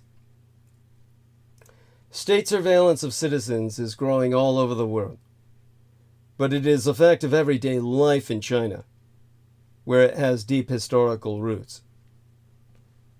I mean, as I've said before, in the episode preceding tonight, how will you feel when you lose? When America loses the next war, and the communist Chinese occupy New York City and San Francisco, and they install cameras in everybody's bathroom and up everybody's ass. Do you ever think about the digital footprint you leave when you are browsing the web, shopping online, commenting on social networks, or going by a facial recognition camera? State surveillance of citizens is growing all over the world, but it is a fact of everyday life in mainland China, where, as I've said, it has these deep historical roots. In China, almost nothing is paid for in cash anymore. Super apps make life easy. People use Alipay or WeChat Pay to pay for subway or bus tickets, rent a bike, hail a taxi, shop online, book trains and shows, split the bill at restaurants, and even pay their taxes and utility bills. The Chinese also use these platforms to check the news, entertain themselves, and exchange countless text, audio, and video messages, both personal and professional. Everything is linked to the user's mobile phone number, which is itself registered under their identity. The government may access the data collected by Baidu, Alibaba, Tencent, Xiaomi, and other operators. Much has been written about blacklists, listing authors of trust-breaking behaviors, such as not settling one's debts. Red lists, listing authors of commendable behaviors, such as volunteering, and commercial and public social credit systems. However, recent research has shown that these systems are still fragmented and scattered in terms of data collection and analysis. They also rely at least partly on manual rather than digitized or algorithmic processes, with little capacity to build integrated citizen profiles through compiling all the available data.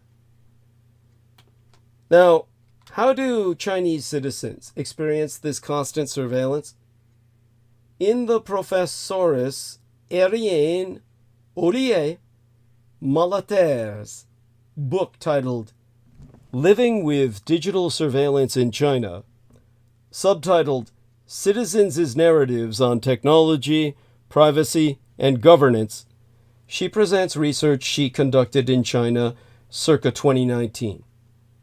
Specifically, the book is based on 58 semi-structured, in-depth interviews with Chinese participants recruited through colleagues at 3 universities in Beijing, Shanghai, and Chengdu.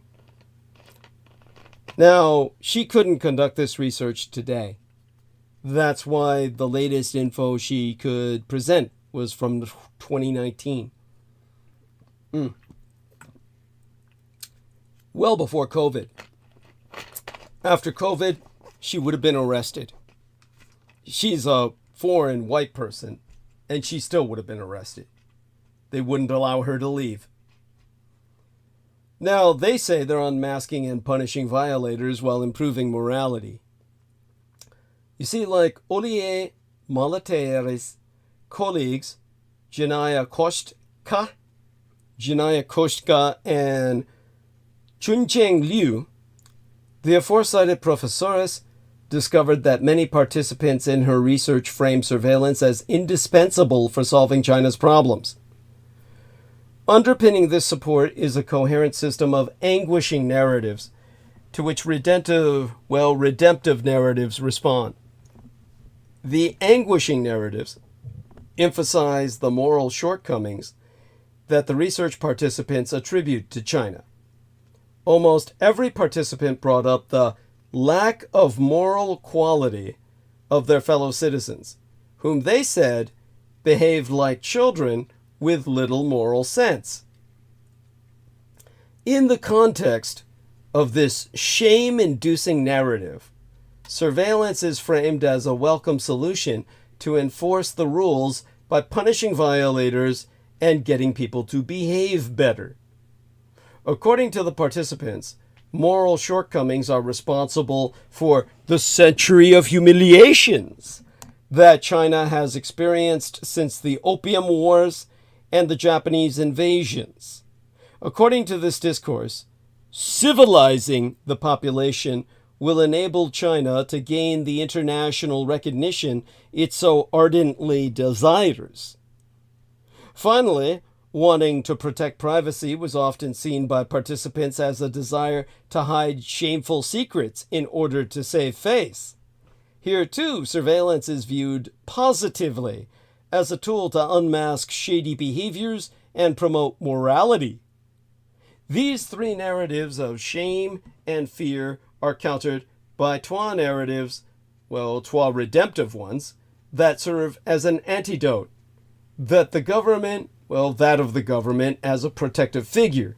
It est, one that acts like a benevolent parent who guarantees the security and prosperity of its children, and the resolutely techno-optimistic one of technology as a magic bullet, where technological advances are credited as the potential to solve all of China's problems and as a civilizing force that will propel Red China toward international recognition. Now, 4 types of mental tactics for distancing oneself from surveillance emerged.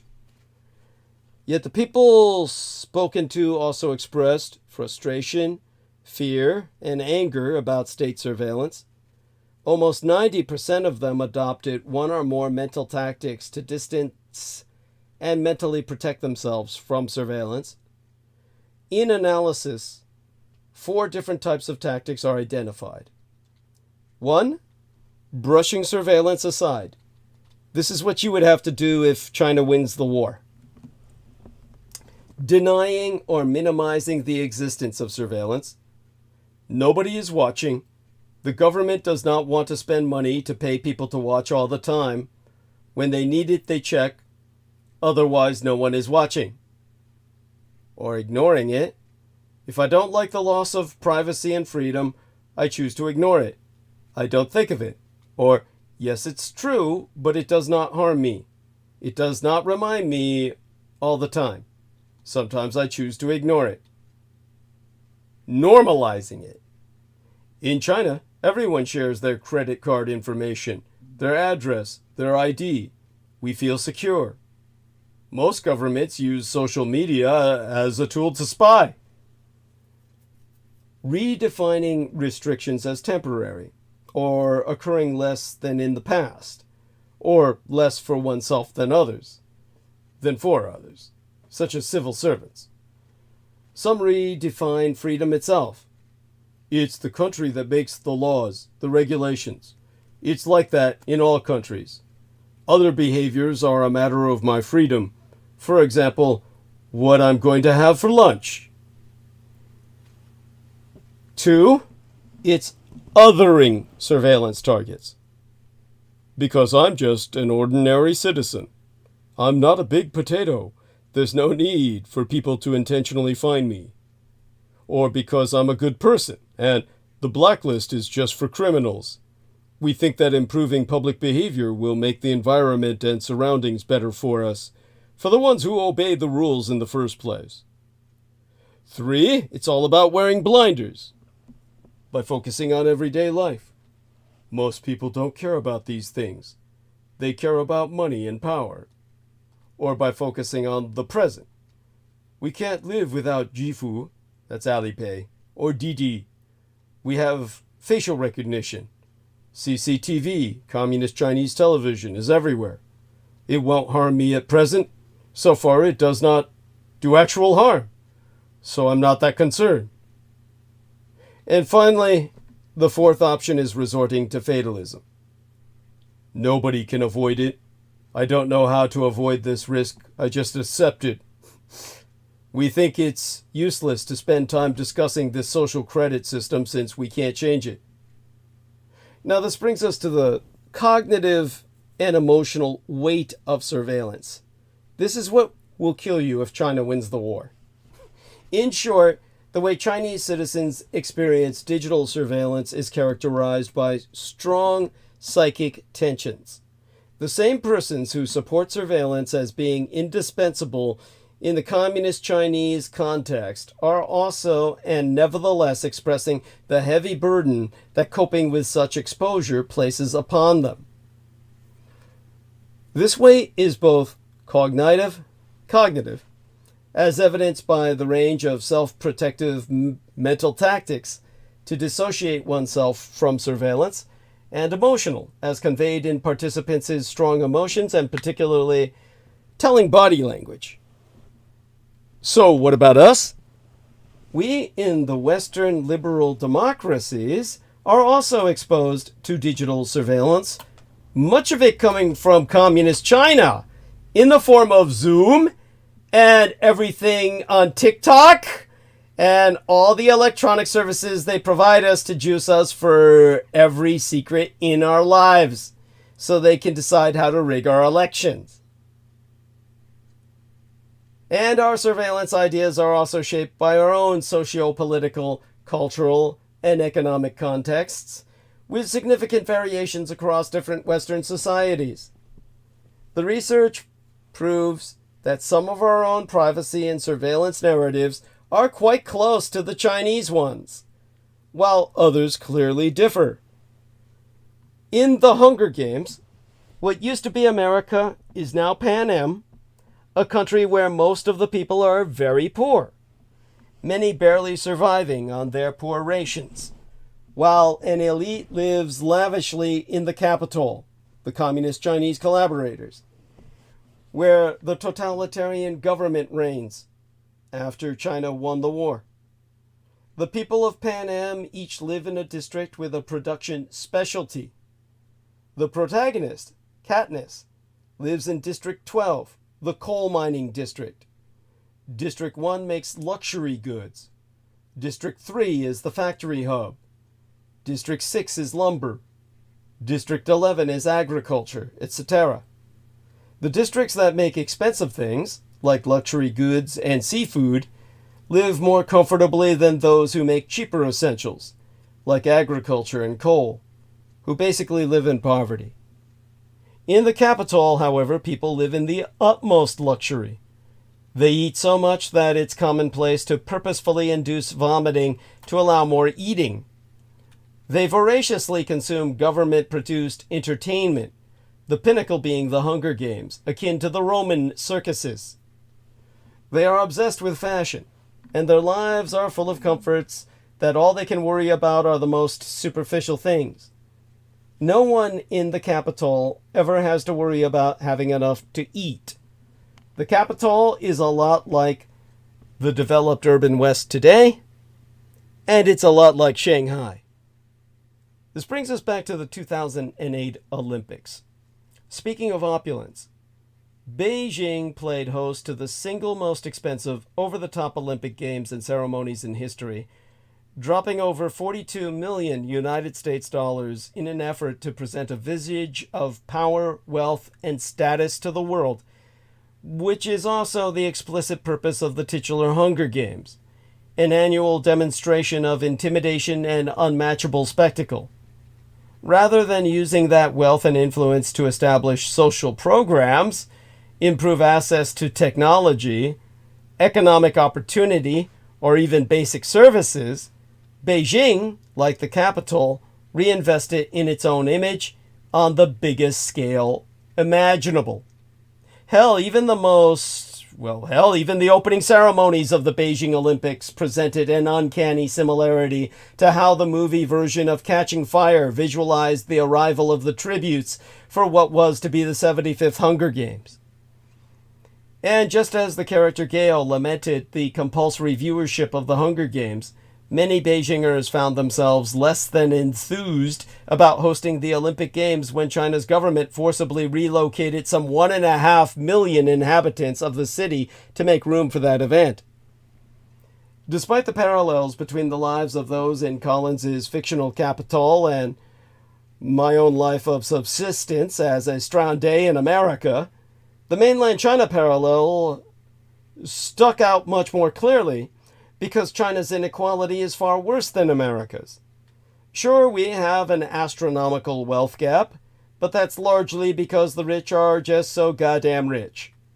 In Market-Leninist China, it's much worse, because the gap is due much more to the large number of people still living in poverty.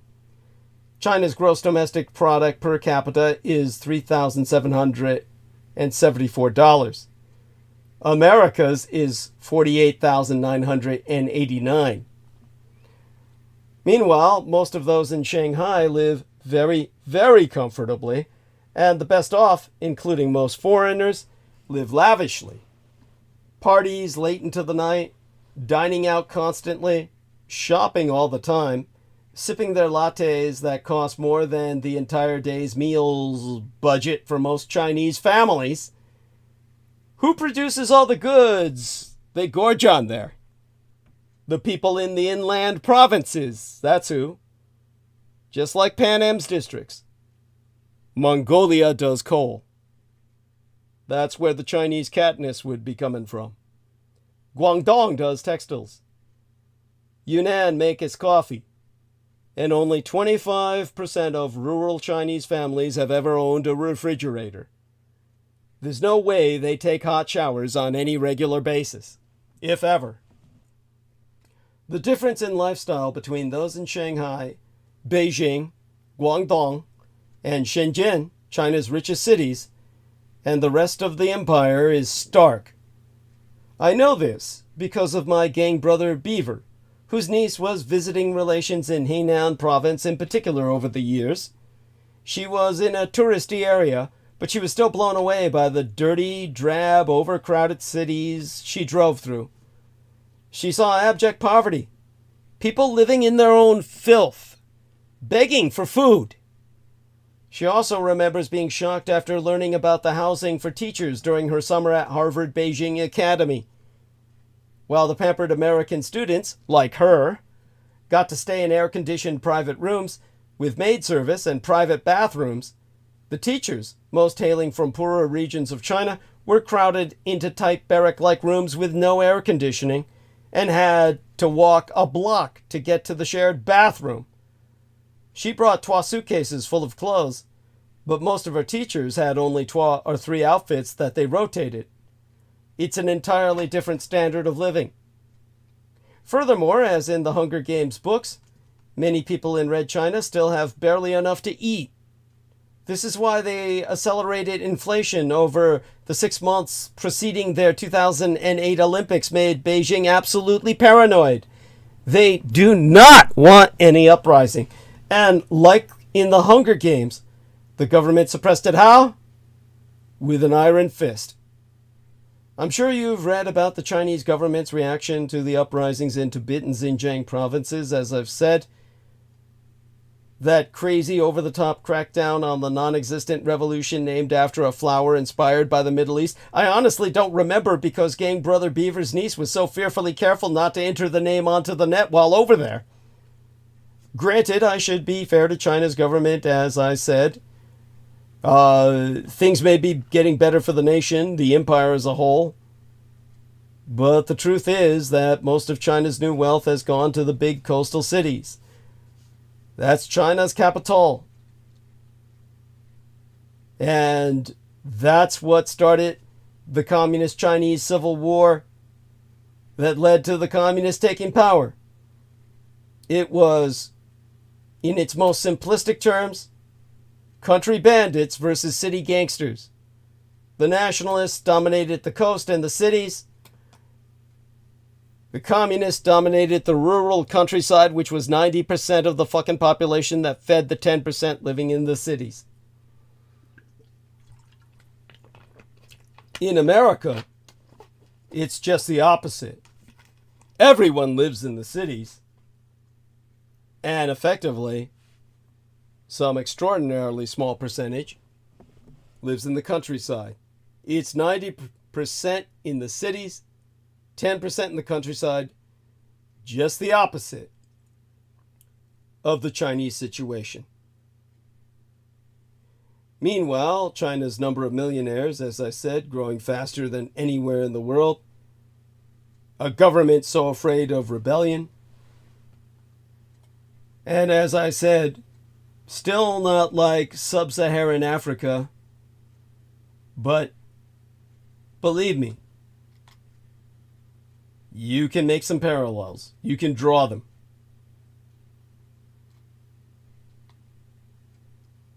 I'm becoming more and more disillusioned with the benefits of authoritarian government. And I suspect that the income gap problem will persist until there's a major change in government. Now, as I said before, the Hunger Games already happened. That would be the second point. If I were making points on the 10 fingers of my two hands, we've already covered one of them, the surveillance state.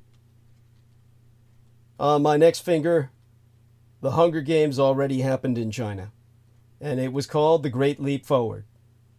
Over the course of roughly 4 years, from 1958 to 1962, that were supposed to mark China's transition to a fully modern world power, 100 million Chinese citizens died, of causes ranging from mass starvation, which was the big one, to being tortured to death by secret police.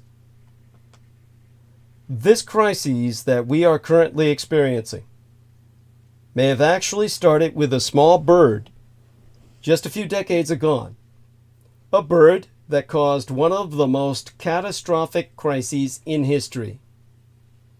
Thus on to the object lesson of the Chinese sparrow. In the 1950s, the Chinese government didn't know much about these birds except for one thing. What they found out was that these sparrows ate, on average, they ate 4 pounds of Chinese grain per year per bird. Now, on its surface, this may not seem like much when you consider that all the sparrows in China consume only a fraction of 1% of the grain in mainland China. But at the time, the Chinese Communist government did not like this at all. You see, Red China in the 1950s was trying its best to adopt communist economic policies of collectivization, while becoming completely self-sufficient in regards to its agriculture.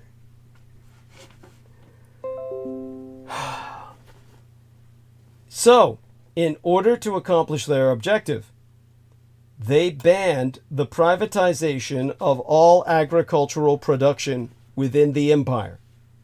They also decided that all food shall be collected and then distributed by the government.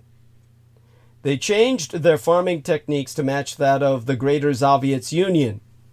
They decreased crop diversity to help boost production quotas.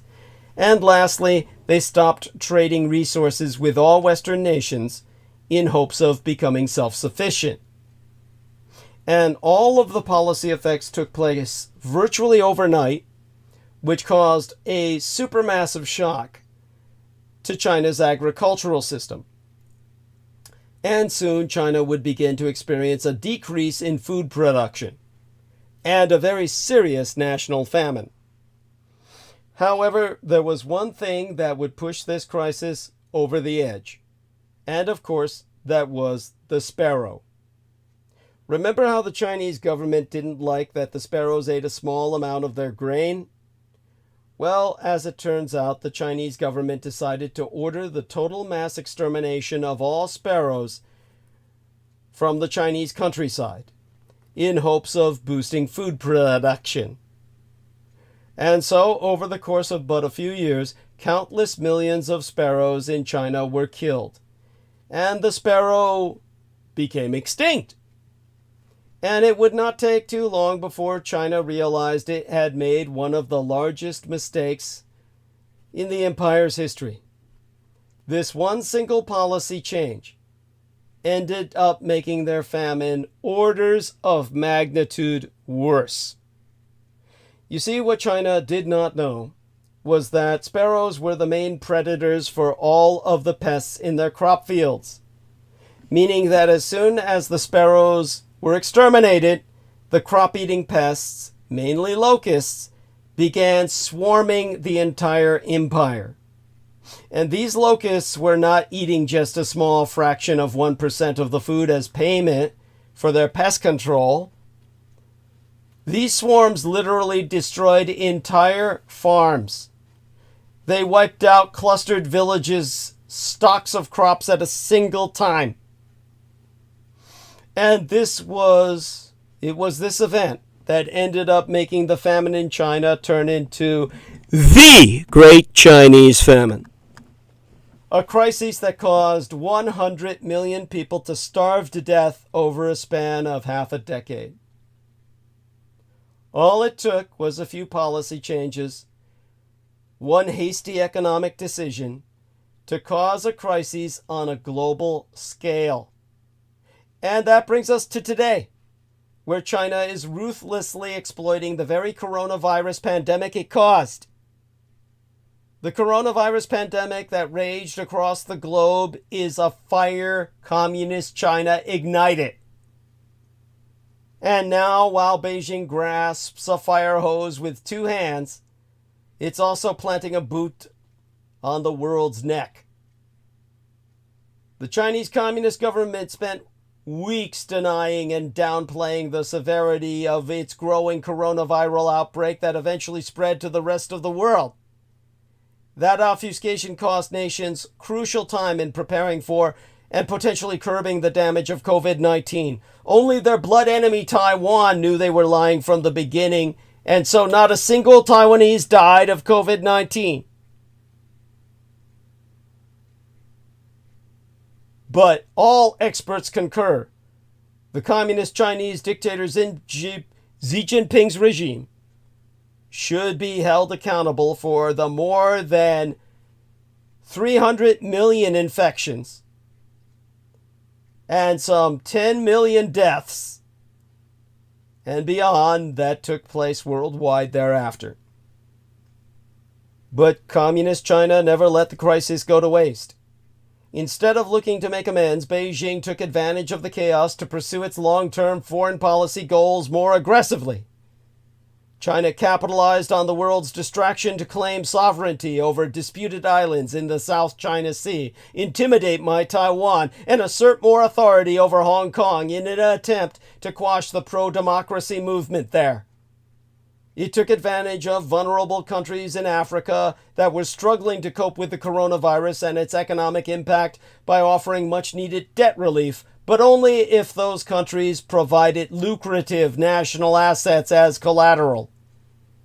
And after the United States suspended funding to the WHO, the WHO, the World Health Organization, for so self-evidently being in the back-ass hip pocket of Beijing, The Chinese Communist government pledged millions of dollars in additional support for that criminal organization, giving Red China even more influence in the Global Health Agency and allowing the Communist Chinese Empire to portray itself as the new champion of multilateralism.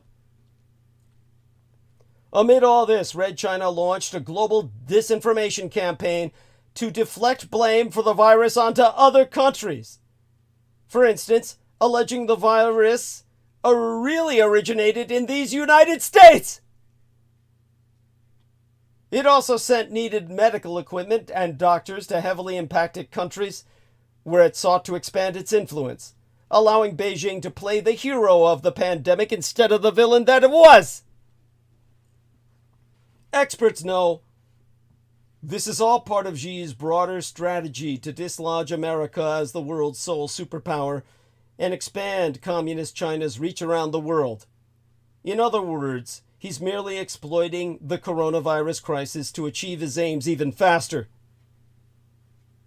Granted, the Hunger Games only managed to ice children in groups of 23, depending on the year and games, but in an empire with something close to a quarter of the global population, everything happens on a grander scale. Much like the districts are responsible for providing the capital through production in their various industries, Mao Zedong decided to mobilize the countryside to outsmelt Britain, outsmelt the Greater British Empire, and produce record-setting quantities of steel. So farmers with zero experience in ironworks set up backyard furnaces in every village and every hovel to melt down whatever they decided was made of metal. Simultaneously, infrastructure projects were undertaken to make Red China's farming communes more productive than ever before. The intense pressure to perform, along with hyperbolic propaganda touting the performance of various provinces, drove the various communes and regions to exaggerate their own output, which in turn led to the government hoarding. Well, the government hoarded more and more food on the assumption that there was just so much to go around. They could afford to keep increasing quotas and adding to the surplus in exports, selling grain to Russia, while their own Chinese citizens cannibalized each other. Of course, they really didn't have the steel or the food, so people died in droves of starvation. If they could escape the roving cadres looking for those who weren't communist enough and threatened to bring the whole mood down. To this day, it's known that 100 million people died.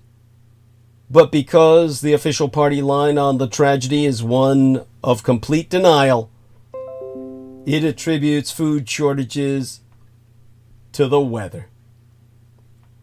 Curiously, whenever the tributes visit the capital, they are overwhelmed by the contrast with their own districts, where people are starving and subsisting on stone soup, while residents of the capital have more food than they can ever physically consume in multiple lifetimes.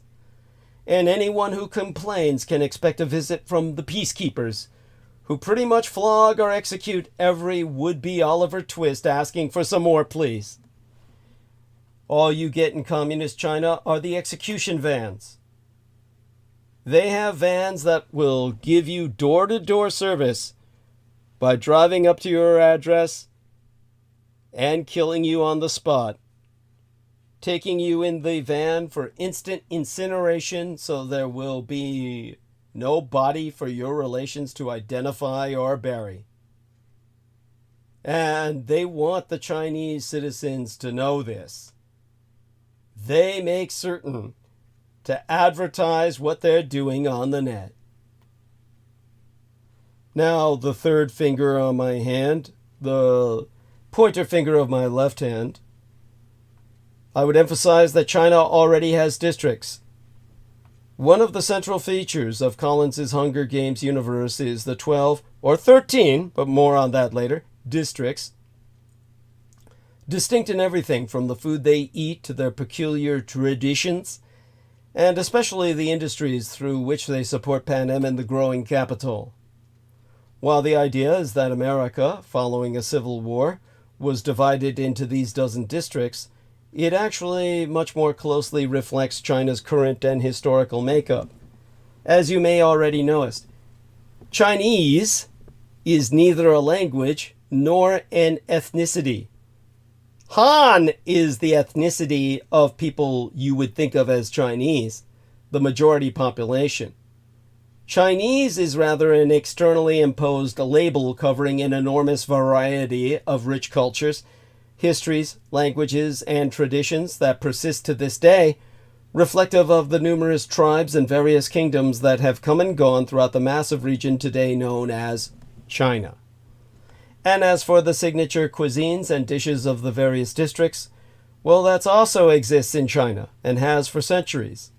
Americans may get fussy over whether barbecue is best prepared with a dry rub or smothered with a tangy sweet brown sauce, but China's culinary traditions are unmistakably regional and diverse. Likewise, individual cities are even known for the particular output and specialization of their factories and industry. One enterprising factory owner with an overseas contract will routinely see a former employee quit just to set up sweatshop across the street, providing the same widgets and goods using the same sort of machinery, and supplied with workers migrating from impoverished agrarian regions who missed the modernization bus. Just as the districts of Panem are virtually foreign to one another's citizens, so are the various regions of China, all but different nations compared to one another. And for, well, I guess this is my pointer finger of my left hand, Beijing is the capital. Panem is ruthlessly governed by an authoritarian regime in the capital, recognizable to readers or reviewers as Denver, Colorado. But the climax of the final book, or movie, in which the protagonists must navigate a labyrinthine network of booby traps and confounding urban planning to reach the true government palace, feels a lot more like the Forbidden City, a massive fortress-like series of walls, courtyards, and enclaves, smack in the middle of China's actual capital, Beijing. By design, this ancient megastructure combines opulence with defensive infrastructure, both luxurious and imposing, exactly as the capital is presented in the final chapters of the stories. But the similarities aren't limited to any single building. Both the capital and real-life Beijing are disproportionately large, vibrant cultural centers and trendsetters, housing an authoritarian government and replete with architecture, extravagance, and big city self-importance that simply cannot be matched by any other city in the nation. And finally, there's something on the opposable thumb of my left hand that makes grasping possible that nobody in the West has. That's Confucianism. That is something that, of course, I am single-handedly trying to import. Now, one of the more perplexing features of the citizens of Panem in the books and movies is their willingness to tolerate the oppressive government and systemic abuse they suffer. China, however, is the home to an ancient code of rules and ethics bordering on a religion known as Confucianism. Indeed, it is the state religion of my true homeland and heartland of Taiwan. While the influence of Confucius can be seen well beyond China, in the Empire of Japan, Korea, and Vietnam, Confucius himself lived in the heart of China and used his role as a royal advisor to instruct rulers, and by extension the entire nation, according to his standards of conduct. Key among these was the idea of obedience, deference to authority, and every individual recognizing his or her role and relative rank in society.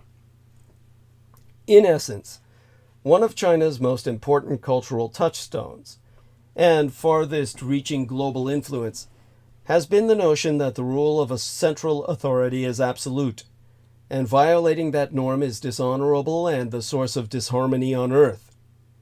And, far from being viewed as an outdated relic of history, Confucianism continues to enjoy great support and relevance among Chinese citizens today.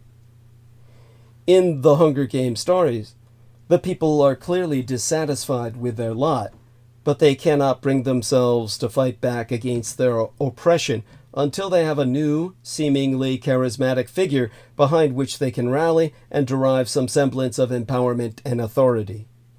The Katniss figure, represented by the Dietrich Artilate. Now we must go back to the sixth finger. How about the pinky of my right hand? The group over the individual. You see, Confucian tradition not only explains why an entire nation would be complacent in the face of an ineffective, barbaric, and oppressive government. It provides the context for the central feature of the Hunger Games stories, the games themselves. What would compel 12 children to obediently participate in a charade that ultimately sees them fight to the death until only one, deeply traumatized victor remains? They are promised for their trouble a bounty of food and basic goods delivered unto their home district, should they manage to gladiate their way through their peers. China's ancient principles also dictate that the individual, one person's needs, wants, emotions, and identity is subordinate to the needs of society or the larger group. This Spock-like mentality is one of the biggest stumbling blocks for the hyper-individualist Westerner trying to understand mainland China. And it helps clarify why, for 75 years, the tributes of the Hunger Games have apparently played along with the sadism and done their best to chop each other to pieces on television without so much as a seemingly appropriate hunger strike, or even the odd John Lennon song. When you see yourself as a servant to society at large, you don't fight the system. You try to make it work for whatever group whose membership includes yourself, especially when your parents and siblings are counting on you. That would also explain why, when Katniss suddenly doesn't play by the rules, it upends the entire system and leads to a national revolution.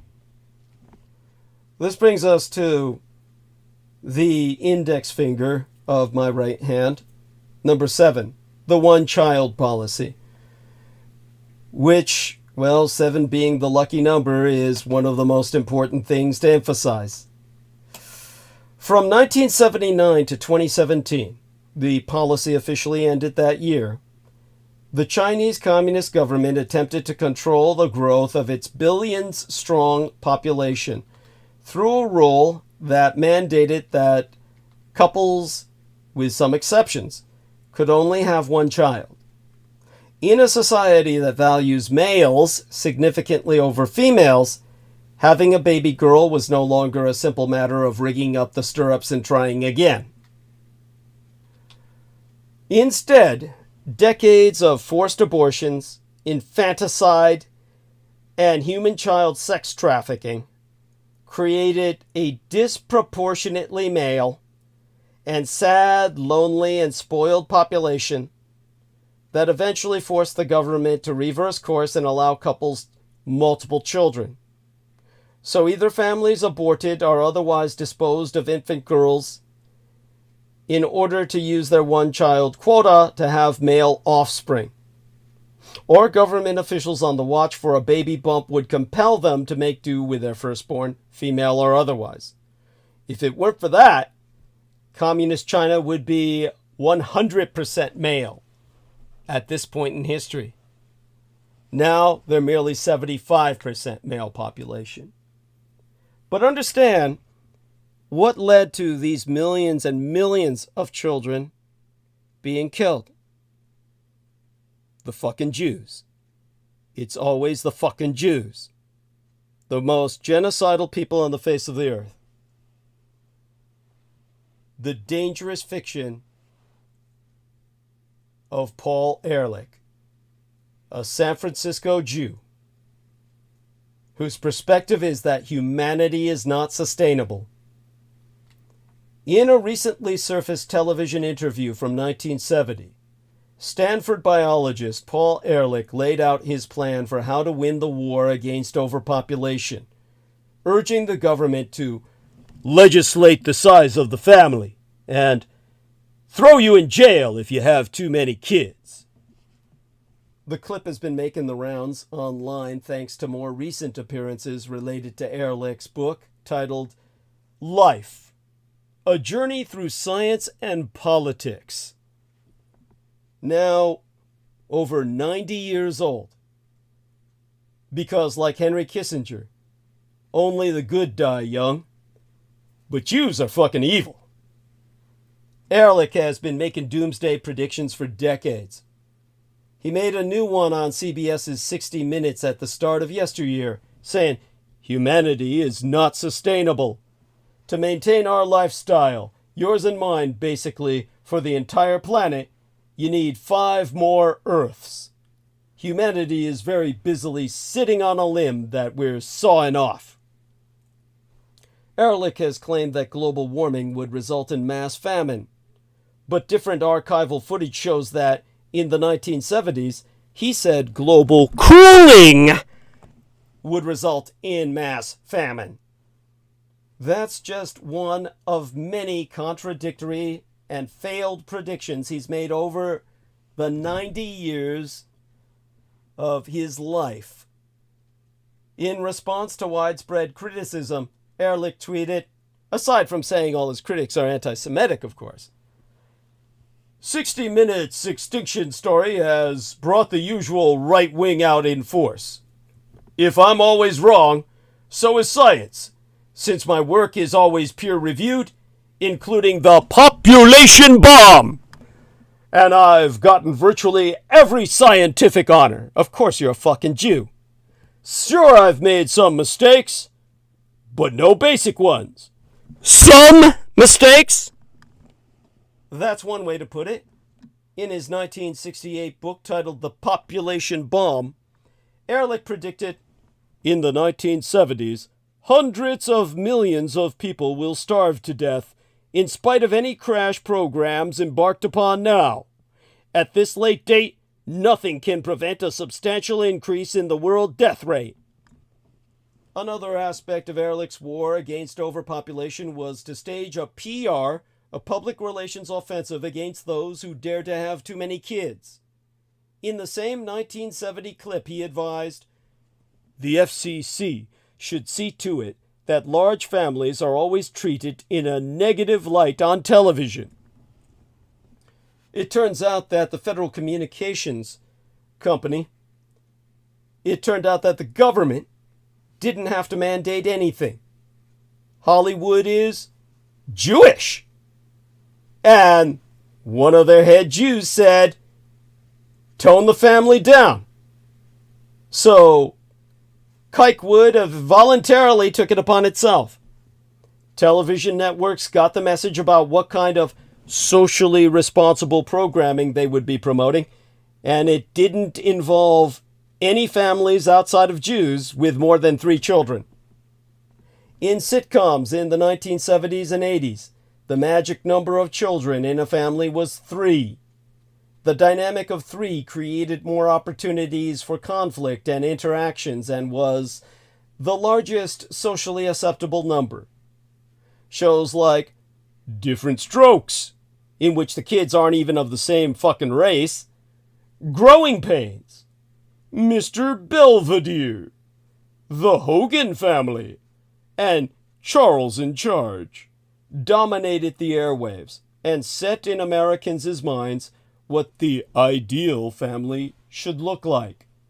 There were, of course, exceptions like the Partridge Family, which necessarily had 5 children in order to comprise a band. The Waltons had 7 kids, but they were not contemporary. The show was set in the 1930s and 40s, and even exceptions like the Brady Bunch weren't really exceptions, given that Mike and Carol Brady's 6 kids came from 2 3-child families. In today's programming, 2-child families are becoming ever more common, like the notion that having too many children is environmentally irresponsible. Shows produced for young children, such as Daniel Tiger's Neighborhood, which I found about from Lena Shea / Lena Crane, and Bluey, which just finally fucking thankfully came to an end after all too many years on television. I thought it would never die. We're showing children both what is commonly perceived to be the ideal number of children and what is becoming the norm as the average family size shrinks to nothingness. The most common representation of large families in recent television programs is a freak show or a punchline. Reality shows like John and Kate Plus 8 and The Duggars elevated highly flawed stars who are still, years later, making headlines, and not in any good way. One of John and Kate's sons recently did a press tour opening up about his estrangement from his mother, and some of the Duggar children are facing criminal charges and have experienced familial estrangement. The message Hollywood is sending Americans is clear. Large families are hotbeds of dysfunction. Except, of course, if you're Jewish, then they have 100 kids. This brings us back to the brutal horror of China's one-child policy, started by the kikes. By almost any yardstick, China's one-child policy has been the grimmest failure in human history. The communist regime finally modified its notorious population control program, announcing that married couples would henceforth be allowed to have 12 children, and now communist Chinese dictator Xi Jinping realizes his entire nation is going to fucking die off with the 75% male population, or he's going to be faced with a lot of gays. He's demanding women have 3 children each, and they're all telling him, fuck you. The decision came as far too late to repair the damage the one-child policy caused, or to ease the unimaginable pain left in its wake. Rarely has a government subjected its people to so dreadful a social experiment based upon Jewish fantasies of derangement and mass extinction. Futility was the least of its flaws. Imposed under Chinese communist ruler Deng Xiaoping in 1980 in exchange for astronomical International Monetary Fund loans expedited by Henry Kissinger in exchange for enacting Paul Ehrlich's advisements into law. The one-child rule was envisioned as a spur to economic growth and a solution to the completely notional, fantastical, and ultimately non-existent problem of overpopulation. Yet by its own terms, it turned out to be completely counterproductive.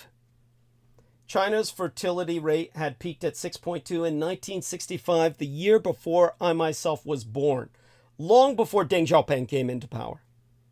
By 1980, when the draconian policy was first rolled out, it had already dropped to 2.7.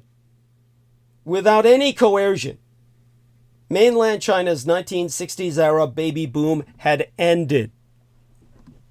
Family size was gradually shrinking, as generally happens when living standards rise.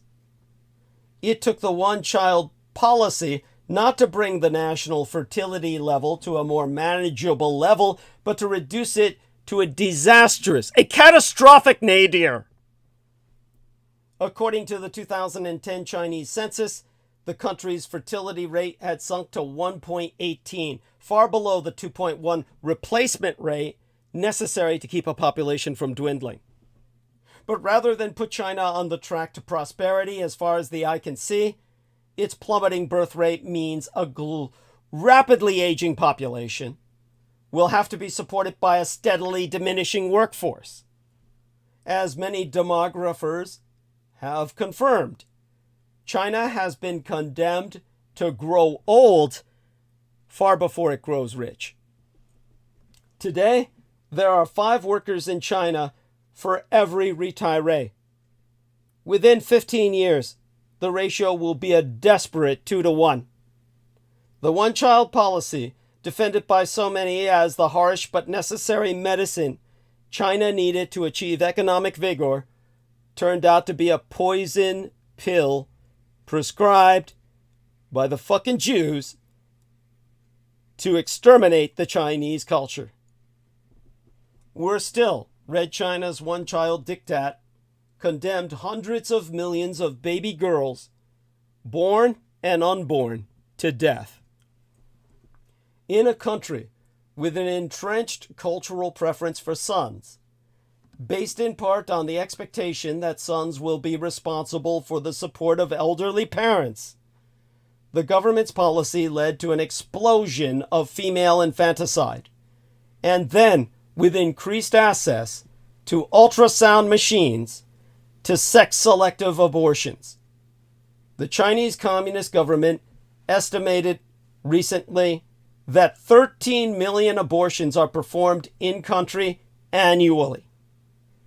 All told, population controls have resulted in a staggering total of 336 million abortions. Fuck you, Jews. You Jews suffered 6 million killed in World War II. You killed 336 million of my fellow Chinese, you motherfuckers. My father Adolf Hitler did what he had to do to wipe you off the face of the earth to prevent this, you motherfuckers. Every single one of you Jews should have died, that my people could have lived.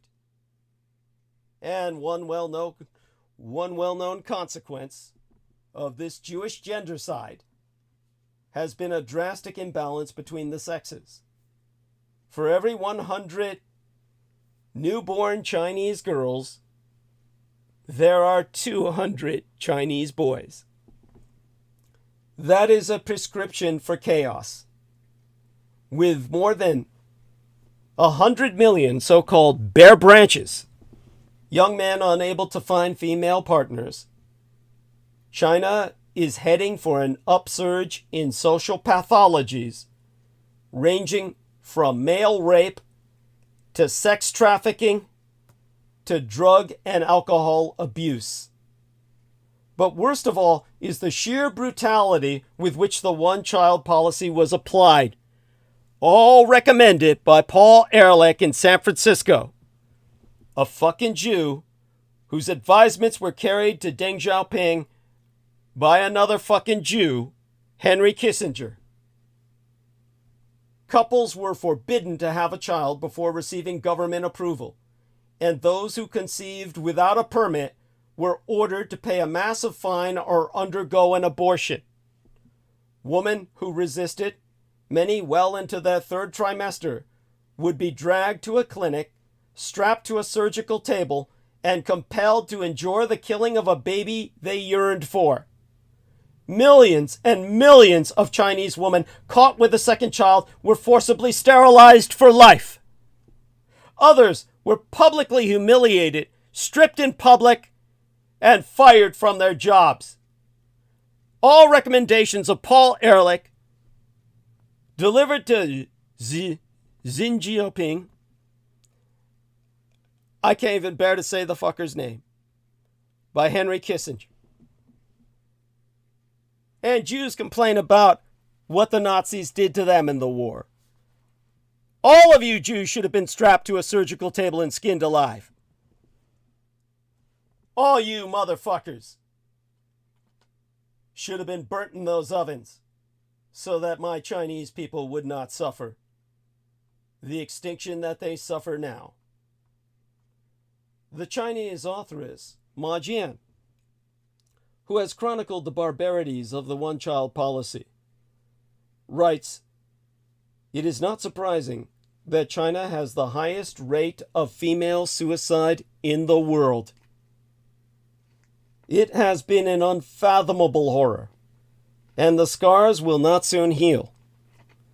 Just remember who's behind it. The fucking Jew. They killed well over 336 million in my country through abortions. They killed 100 million in my country through mass famine following the collectivization procedures recommended by the Jew Karl Marx. China is almost exterminated, the oldest civilization in the world, on the precipice of extinction, because of the Jews.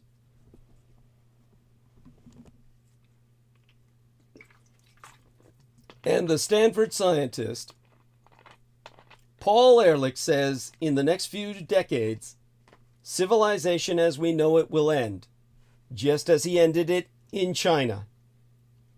Paul Ehrlich, a Judeo-American biologist, says that the end of civilization as we know it is coming. In fact, he says, the end will happen in the next few decades. The biologist recently appeared on 60 Minutes to talk with Scott Pelley about how humans are speeding up the rate of extinctions, which could one day cause society as we know it to crumble around us. We all know about the ongoing climate crisis that threatens to end civilization by melting the ice that covers certain parts of our world and raising sea levels exponentially. And we've already talked about how the world will look when all the ice melts. But according to biologist Tony Barnoshky, Earth is currently experiencing the worst mass extinction episode we've seen since the dinosaurs. The scientists concur that even if humans survive the ongoing mass extinctions, we'll still see the end of civilization as we know it. Ehrlich and Barnoshky both appeared on 60 Minutes to talk about the growing threat to how we as a civilization live.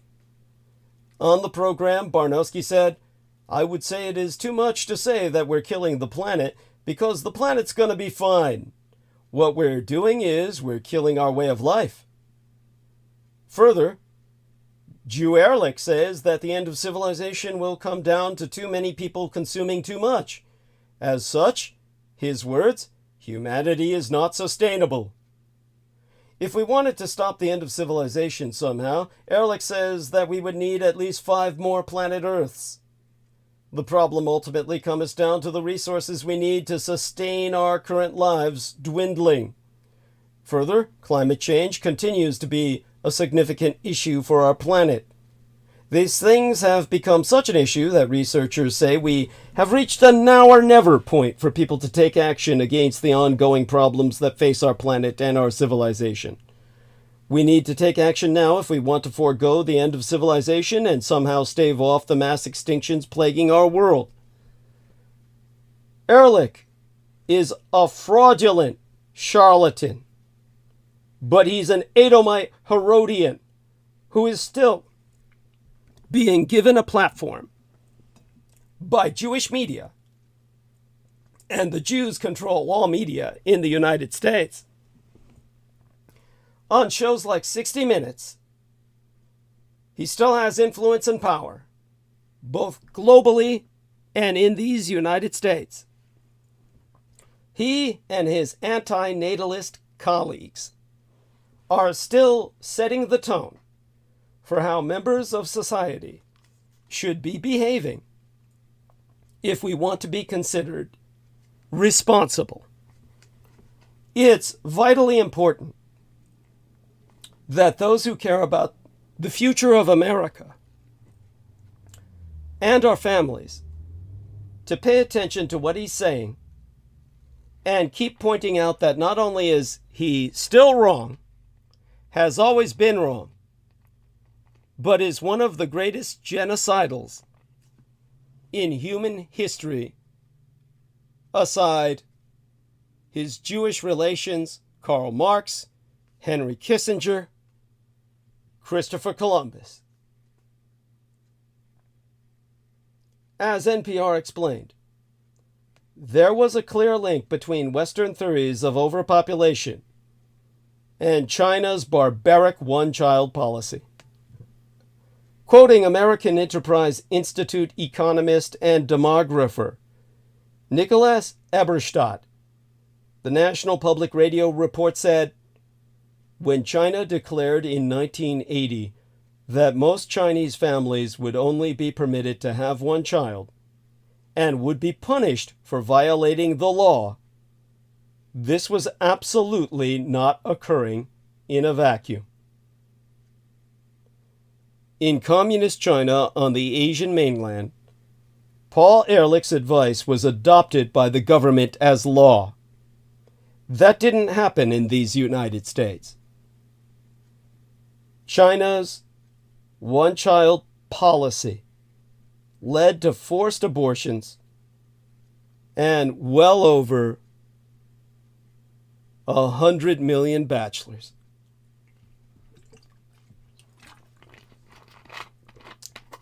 Let's talk about gendercide and the cultural context of sex trafficking in China for a moment. Failures in China's one-child policy, the inadequate enforcement of Chinese laws protecting women, and the long-standing cultural preference for males have led to discrimination against women and an increase in forced prostitution and trafficking in communist China. Literally, tens of millions of women, some 30 million women or more, 40 million by some estimates, are missing in China because of female child abandonment and infanticide being balanced by survivors being forced to serve as prostitutes the rest of their lives. Because the scarcity of women has resulted in a major increase in the trafficking and sale of foreign women into China. As China shifted from a planned economy to a market economy in 1979, the price of women in China increased in accordance with the market economy principle of supply and demand. The one-child policy has caused women to become a high-cost commodity. In the book titled One Child, the story of China's most radical experiment, Mei Fong, a Pulitzer Prize-winning journalist and a fellow at the New American Foundation, she wrote that last October, China ended, the October before last, I mean to say, completely ended its 35-year-old policy of restricting most urban families to one child. Commonly referred to as the one-child policy, the restrictions were actually a collection of rules that governed how many children married couples could have. The journalist Mei Fong told Fresh Air's Terry Gross, the basic idea was to encourage everybody, by coercion if necessary, to keep to one child.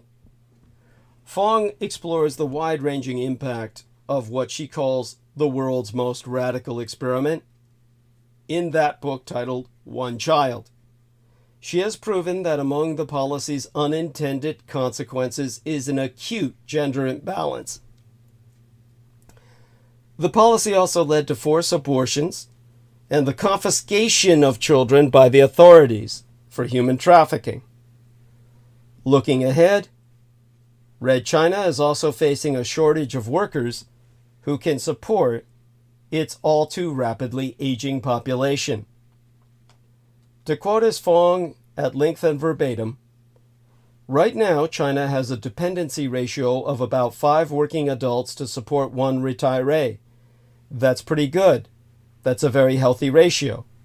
In about 20 years, that's going to jump to about 1.6 working adults to support 1 retiree. The one-child policy drastically reshaped the composition of China's people.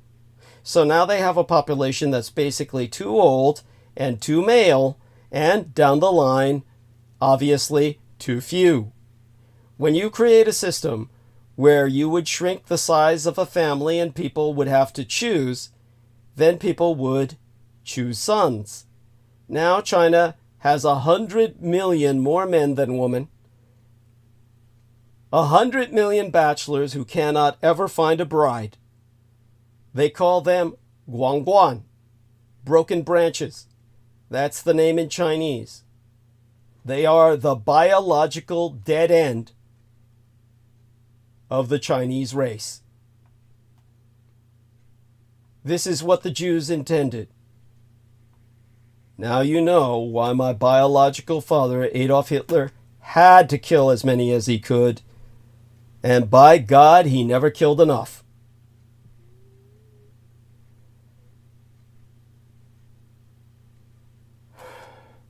On the economic and cultural implications of losing your only child in China, it means a lot. Economically speaking, because a lot of families still don't have any kind of financial security. So losing one child is basically a pension plan. So that's one thing. For the Chinese, culturally speaking, the continuance of the family line is very important. So when you die without any issue, you are basically violating all sorts of duties to your ancestors, which is very important. Chinese society is still very family-centric, even if it's just a small family size. You're not considered fully an adult until you are married, and you're not considered complete until you have a child. And when you lose that child, you fall quite far down the societal totem pole. To quote his Fong, so for example, this family that I covered that had lost their only child in an earthquake, they lost a lot of status in their village. They said that their neighbors were avoiding them and shunning them. Basically, that they worried that this childless couple would now be hangers-on, clinging onto them, borrowing money, not having any sort of protection. So that's what losing your one child means. You lose everything. Today in Chinese context, there's a name for these people who have lost their only child. It's called shidu, and that means parents who've lost their only child. And for parents who are shidu, some of them find it hard to get admitted into nursing homes. Some nursing homes won't even take them.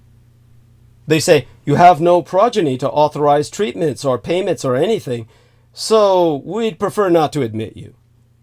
We're market-oriented now, you know.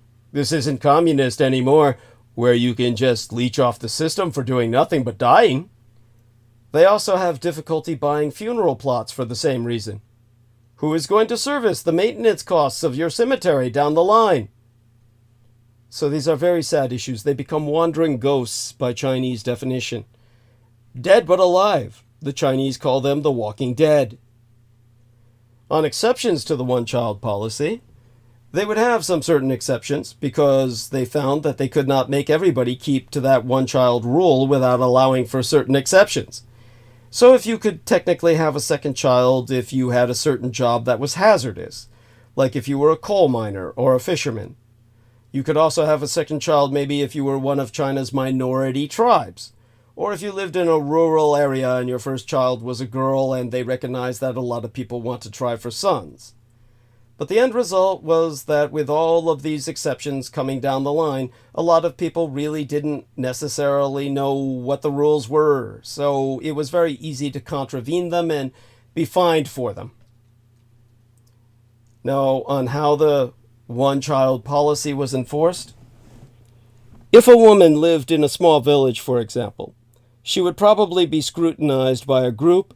She would probably be grouped together with a set of households and come under what they called a cluster leader, somebody who sort of monitors the progress and fertility rights of a certain set of households. So if this woman fell pregnant, then most likely this cluster leader would know about it very quickly, and then she would report to higher-ups. Probably at first a village leader who would show up at the doorstep and say, "You know very well you should not have this. You could have all sorts of problems with this. You may have to pay a fine." I've met enforcers, I'm reading from her book here.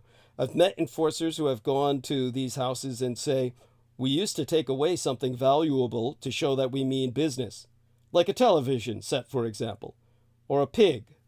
Or sometimes if the household was very poor, a very poor household, they'll take away homespun cloth or grain or something. Something that had to make it hurt, basically. That was in a village setting, of course. In a city setting, they could maybe, if you worked for a civil service-like job, they might threaten to fire you. This is for having a child. If you went for a termination, all of this would go away. But, of course, then there were people who really wanted the child, and then they would try and evade the whole process of being taken away for a forced abortion, because here's the thing. between your conception and your delivery rate, your delivery date, all bets are off. They can make you. Now, on the aging population in China, the one-child policy drastically reshaped the composition of China's people.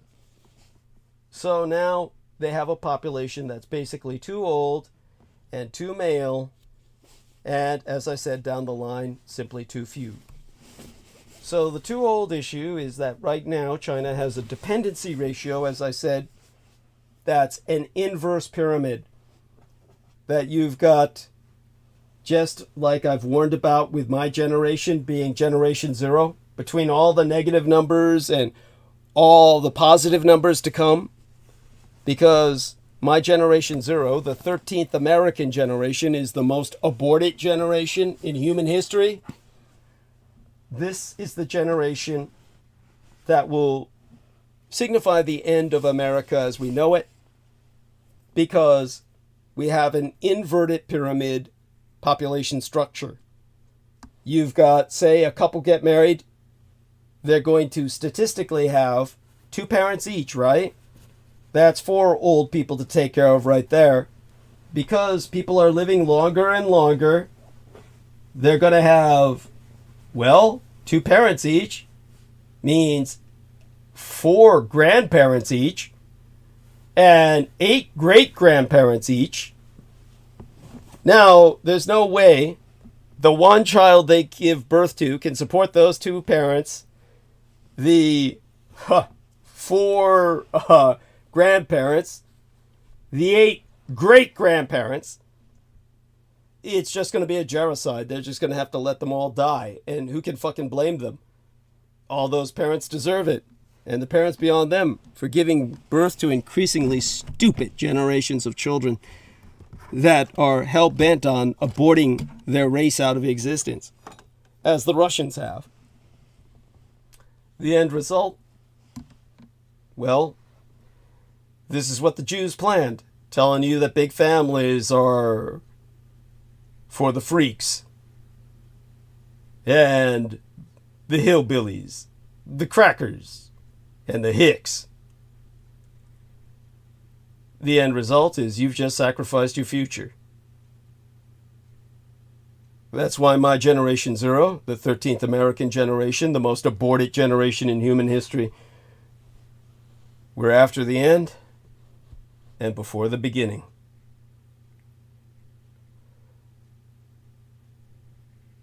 In communist China, it's the same deal. Big cohort of people all living longer and getting older and therefore hitting their 70s, 80s, and 90s. So by the time 2050 comes round, 1 in 4 Chinese people will be a retiree at the least. The entire population of retirees in China would be the 3rd largest nation in this world if they were to form their own country. So that has nothing to do with the one-child policy. That's just a function of people living longer and growing older. But the problem is then you have this impossibly small working cohort to support that. And that has everything to do with the one-child policy. You just drastically, catastrophically shrank the number of working adults who support this enormous aging tsunami, this gray wave. And that's the problem going ahead, the iceberg that will sink the ship of state. Now, on technology allowing parents to know the sex of the fetus. In the beginning, when the policy came around in 1980, at that time they did not have scanning machines that could determine the gender of the fetus at an early stage. So people who delivered girls, for example, and wanted to keep their quota for that one boy, because if you used up your quota for a girl and then you gave birth to another girl and you would lose that, so people would either abandon their daughters or there would be infanticide, or they would give them away, which is part of the reason why we saw so many adoptions of Chinese babies, almost exclusively girls in the West. But later, in the 1990s, technology made it easier for people to do all these scans, and companies like General Electric made these scanning machines that were portable and small enough that you could go from village to village and you could determine the sex of your fetus for as little as 10 to 20 United States dollars, so people would just have an abortion instead of carrying a child to full term. The Nobel economist Amartya Sen calculated at that time there were at least 100 million missing women that were never born or killed or aborted all across Asia. As I said, 100 million missing women. The even more astronomical number of abortions that were forced, 336 million abortions. What the Jews did in China justifies everything my father did to them. He wanted to cleanse the world of this genocidal menace to humanity itself. Reflect upon that and understand how important a hero Adolf Hitler was. Now, while this one-child policy could hardly condition a society to enthusiastically cheer for the violent deaths of their teenagers in a nationally broadcast bloodbath, it is certainly closer in context to the operation and results of the Hunger Games. It also better explains as to why, on the eve of the 75th Hunger Games, Peta's last-ditch effort to save Katniss by claiming she is pregnant ignites some mild outrage, but ultimately doesn't get her a pass. Neither the novels nor the films even suggests that a basic pregnancy test was ever administered before Katniss got shunted back into the arena. Now, in terms of the fuck you finger of my right hand, finger number 8, we've got television packed with propaganda. I've already described the propaganda in these United States. The districts of Pan Am aren't completely without the hallmarks of modernity. Everyone has access to what are essentially televisions, which broadcast the annual games along with a bevy of informational and entertaining content. Except all that content is actually just propaganda, usually made without any effort to conceal that fact, churned out and strictly controlled by the capital to indoctrinate and intimidate in equal measure.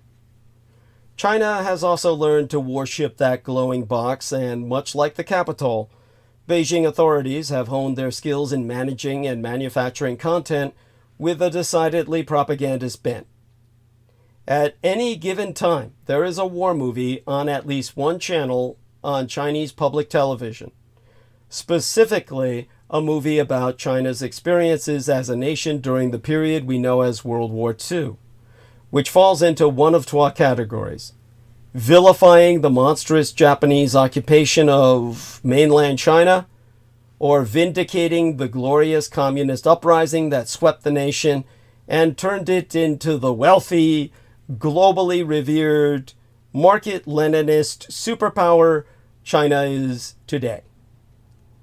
One of the central plots of the final book, and 12 movies, in the Hunger Games series involves the opposing cadres disseminating competing propaganda messages in an effort to sway the revolutionary tide.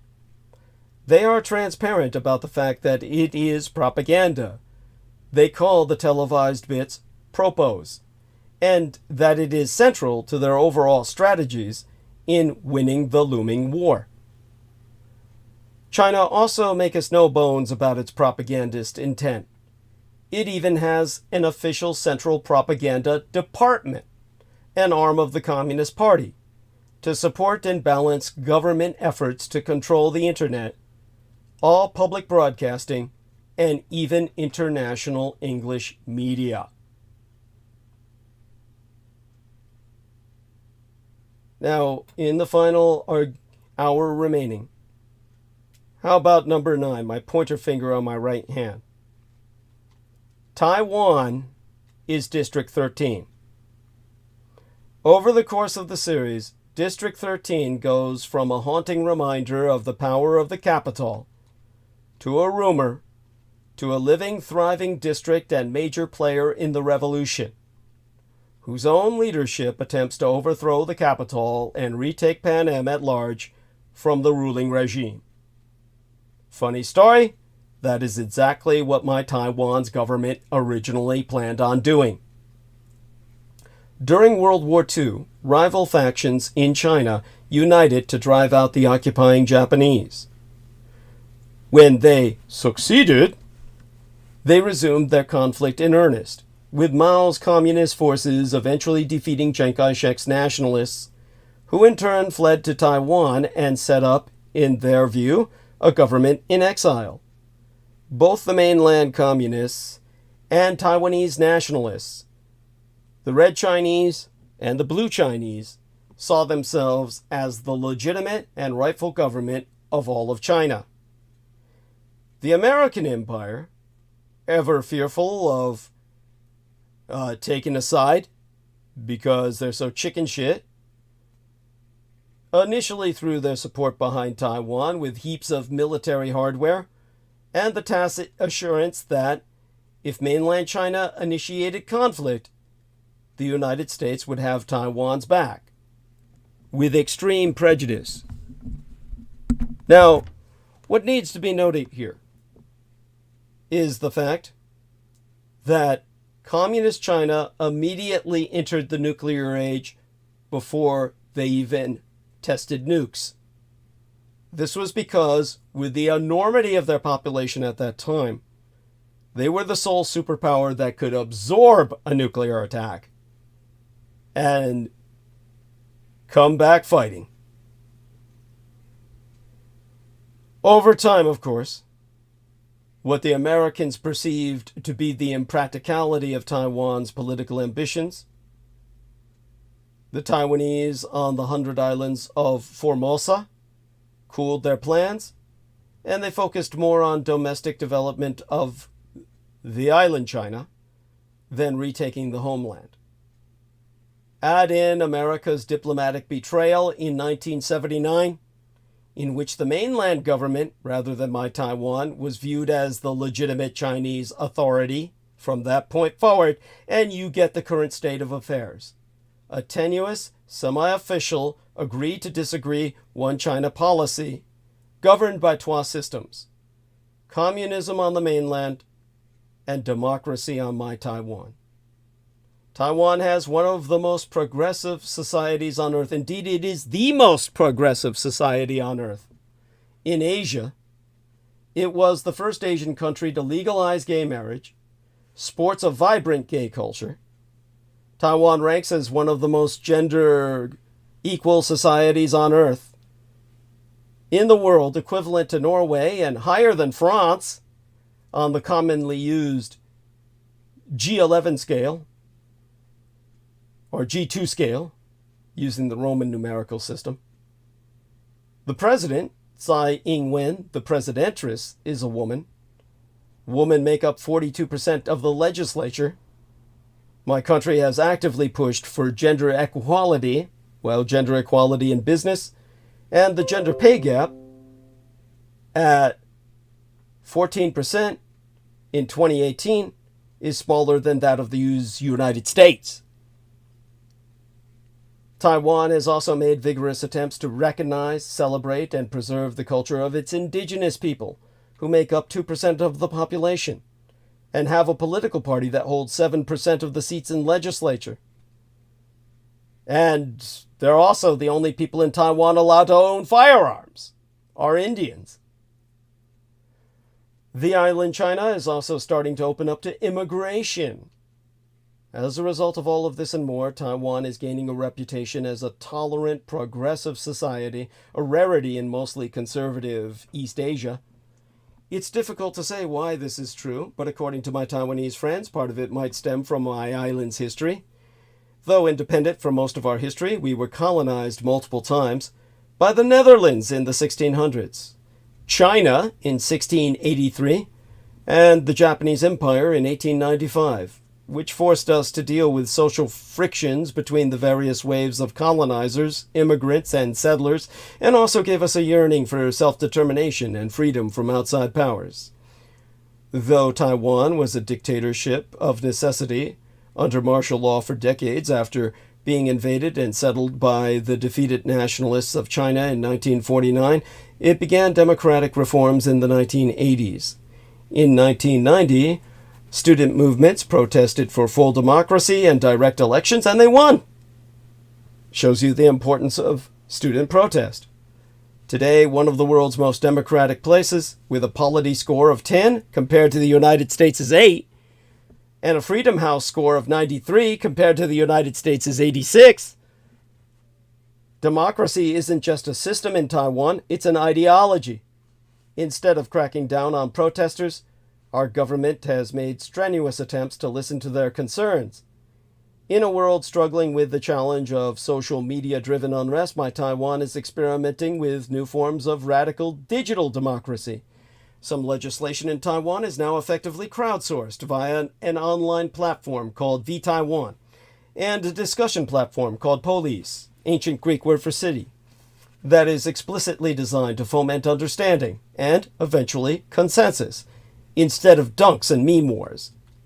At the forefront of the movement, the movement for digital democracy, is Audrey Tang, considered one of my country's most heroic figures. A legendary hacker who happens to be transgender and identifies as postgender. Tang was once a protester, but was later invited into the government by the Dietrich elect as a minister without portfolio, where she has worked to implement digital democracy and also helped with the COVID-19 response. It was in part thanks to the efforts of Tang and the far-sighted liberalism of the Taiwanese government that Taiwan was able to impose strict distancing measures in a manner that still made the populace feel included and heard. So that's why, of course, I do recommend this podcast, where Tang offers thoughts on many aspects of Taiwan that, of course, I've discussed over the years in all my own episodes that I host, and other things besides. Let me enter that into chat, of course, for your perusal at your convenience, as I did with Peter. And as well, Taiwan's dedication to democracy and inclusion has effectively become an ideological battle with mainland China, and an extension of the conflict embodied in the Hong Kong protests.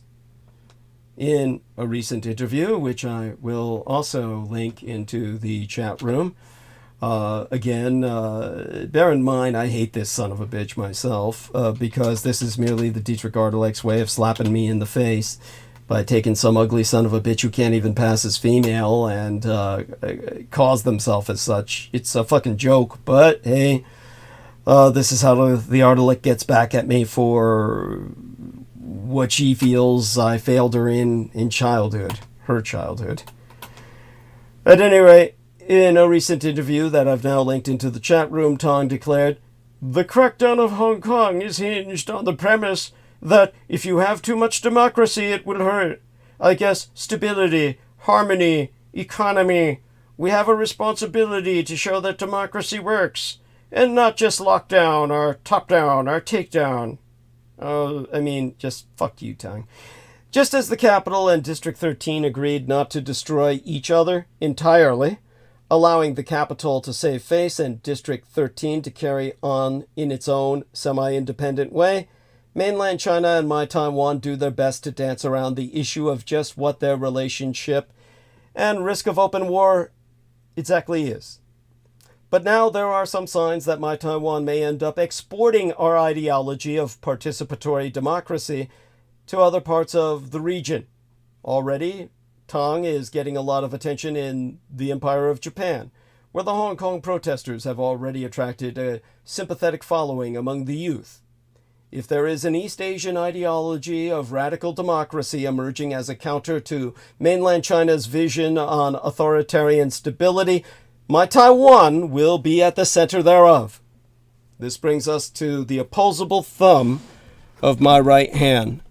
The finger that makes it possible to grasp not just physical things, but concepts. By its own definition of civil war in a nuclear-armed nation, China might actually nuke itself.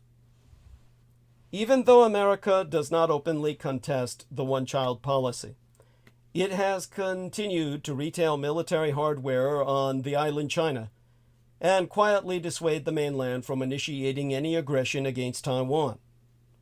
In the event of open conflict, the Communist Chinese Empire could feasibly launch a nuclear strike against my Taiwan, which according to Beijing standards would constitute a domestic nuclear strike, also known as a nuclear civil war. Exactly what Pan Am citizens say happened in the years before the Hunger Games. Because of this, one of the key threats the capital holds over the heads of the districts is that it has all the nukes, and no one could possibly bring a viable military challenge to its might. As the endless parade of NRA spokesmen from the National Rifle Association and Second Amendment enthusiasts have repeatedly assured us, guns are an American value never to be surrendered or infringed upon. So how does all the firepower end up in Denver in the Hunger Games universe? Well, it fucking doesn't. It's in Taiwan. If America could be convinced not to intervene in what the Chi-Coms insist is a civil affair, and nukes make a compelling argument, the mainland already has some 30 years of experience shutting out the rest of the world and doing its own thing, leaving my Taiwan sitting on a pile of made-in-America munitions, while Beijing sets up cameras in trees and hosts tryouts for blue-haired commentators. If and when the revolution comes, it will ultimately come from outside the mainland, where all the weaponry is, and where the Dietrich artifact represents the catness of your fucking world. And I myself, the catness of the United States of America. Your catness, your Vulcan intervention, your hybrid, half-human, half-Vulcan, that will provide you the intervention you need to not make America great again because it never was, but to make it great for the first time ever. And how are others getting away with all of this? Let's think of Putin and the insanity gambit. When I was in the middle grades of what was once known as junior high school, well, maybe I should talk about this for the next episode, because this would take us into, well, we got an hour left. When I was in the middle grades of what was once known as junior high school, a small group of my peers and I spent considerable time examining the circumstances under which it would be possible for one nuclear power to launch a nuclear attack against another, all based on the presumption that nuclear weapons worked at all in terms of their delivery systems. Now, since none of us were actively engaged in responsible romantic relationships, we spent a lot of time on this topic, using a Taiwanized Cuban Missile Crisis as the basis of our analysis. The criteria for such an attack was that the other side's command system had collapsed and thus the country had no way to retaliate, or that the other side was simply lying about its nuclear arsenal to begin with, or some other scenario I don't even remember. I mean, these Saturday nights on which we did not have a date, the lonely ones, they bled into one another. The problem we kept running into, whether the arsenals were matched, asymmetric in number, or disproportionate in capability, was that nuclear weapons would almost never be used, except perhaps if there was a situation in which one side had superb and trusted intelligence on location and the status of the enemy. There were other stranger concepts based on mutually assured destruction. If we could eliminate the potential of the enemy to retaliate, it was a go. There were proposals for special operations forces to penetrate enemy command points, deploy poisonous gas to kill launch crews, and so on. But inevitably, a nuclear attack on a nuclear power would almost certainly result in mutually assured destruction, or in an attack on an ally of a nuclear power, which would risk a less certain but still probable nuclear response. Now, you might think, whoa, now it's easy to understand why, after Hiroshima and Nagasaki, there has never been another nuclear attack. And of course, you'd be dead wrong. I've explained before all the dynamics behind this, how the Second World War was the world's first nuclear world war, and nuclear weapons were thrown about all over the place. The Germans deployed one in Kurland. The Japanese deployed a number of them that created, in minutes, the demilitarized zone that divides North and South Korea to this day by miles, that are now one of the world's largest nature preserves, and a gift of the Japanese to the Koreans and humanity. And of course, there were Hiroshima and Nagasaki almost as an afterthought. Now, when it comes to other deployments that were covert, aside from all the tests, of course, on the battlefield, a few low-level nukes were deployed. One was used to take out Ho Chi Minh in Vietnam. However, there was one scenario in terms of nation-on-nation assault that had a possibility of success, which we called the insanity gambit. All other scenarios revolved around the sanity of the leadership. Initiation of a successful launch would trigger mutual destruction, and with the annihilation of the attacker's own country, we could not find a condition in which a nation's self-annihilation would provide greater security. No rational leader would come to a different conclusion. But this is, in essence, the strategy the Russian dictator Vladimir Putin is toying with.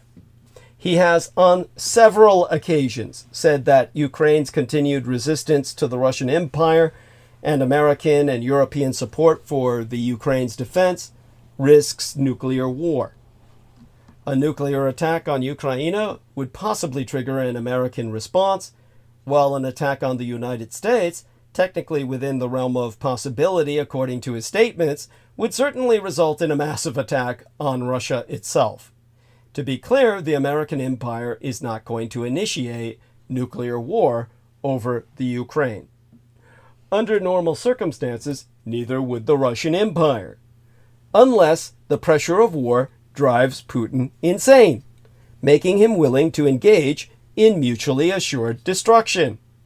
Since it is forever presumed that the Russian people are not suffering mass insanity, it follows that Putin is not planning to initiate nuclear war.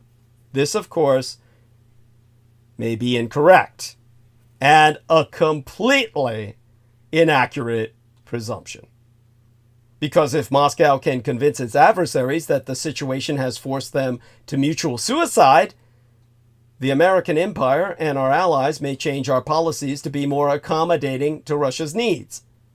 However unlikely the threat may be, bringing nuclear war, and implicitly Russian sanity, as a populace, as an ethnos, into the equation might change the outcome of the war. The United States is unlikely to initiate a preemptive strike against the insanity gambit of a sane nation. After all, Washington also has second strike capabilities.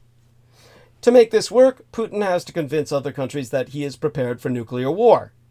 In the process, he will also have to convince his countrymen, which only further undermines the strategy, and yet that's what he's preparing his countrymen for. The insanity gambit works only if it is so convincing that it frightens a leader's own colleagues. It is a gambit born of desperation, useful only for irresponsible boys in middling grades of junior high school to ponder when they are unable to get a date. Which brings us back to exactly what Putin is. But that's not what Peter Moon is, and I think he's joined us. Is that the case? Oh, it's Victoria Lauren Hobbs. Even better. Infinitely preferable. So honey, how Good are we morning. this way? Happy birthday! How are you feeling? And thank Why, you so thank much for you. that wonderful gift on Oh, your own wow. birthday. You know what? I'll write you a poem that I'll publish in the next episode on the. So let me do that in return for your graciousness. I should have done that already, but I've been so overwhelmed with, of course, making the rent, which you helped me to do. So honey, tell me everything about how you're feeling, what's going on with yourself. Have you been looking for any new type of job, or you're just kind of fine with where you're at right now? Yeah, I have been looking around for work a bit. Yeah, I have, but I've been listening for a little while now Okay. as I wake up, Okay. and I was pretty floored to hear what they did to the women for Yes. having an extra child. I did not know that they would. You mentioned they would strip. Did they like they would strip them in public and try to Yes. shame them in public like this? Yes. Yes. Holy moly, that's crazy. Oh, yeah. Communist China is hell on earth, and that's only the tip of the iceberg. Some of the horrors that I've described. I don't want to overdwell on it just because it would become quickly oppressive. It would become very morbid. Right. But believe me, just as an example, woman described, of course, the baby was ready to be delivered, but they were forced to abort it, and they would, of course, strap down to the medical tables. They'd be witness to the medical personnel not only removing the baby from them, but then forcing them to dispose of the baby and charging them for the disposal. They said, if you Oh my want us gosh. to dispose of this, you're going to have to pay for it. Otherwise, you're going to have to take it home and bury it in your own backyard.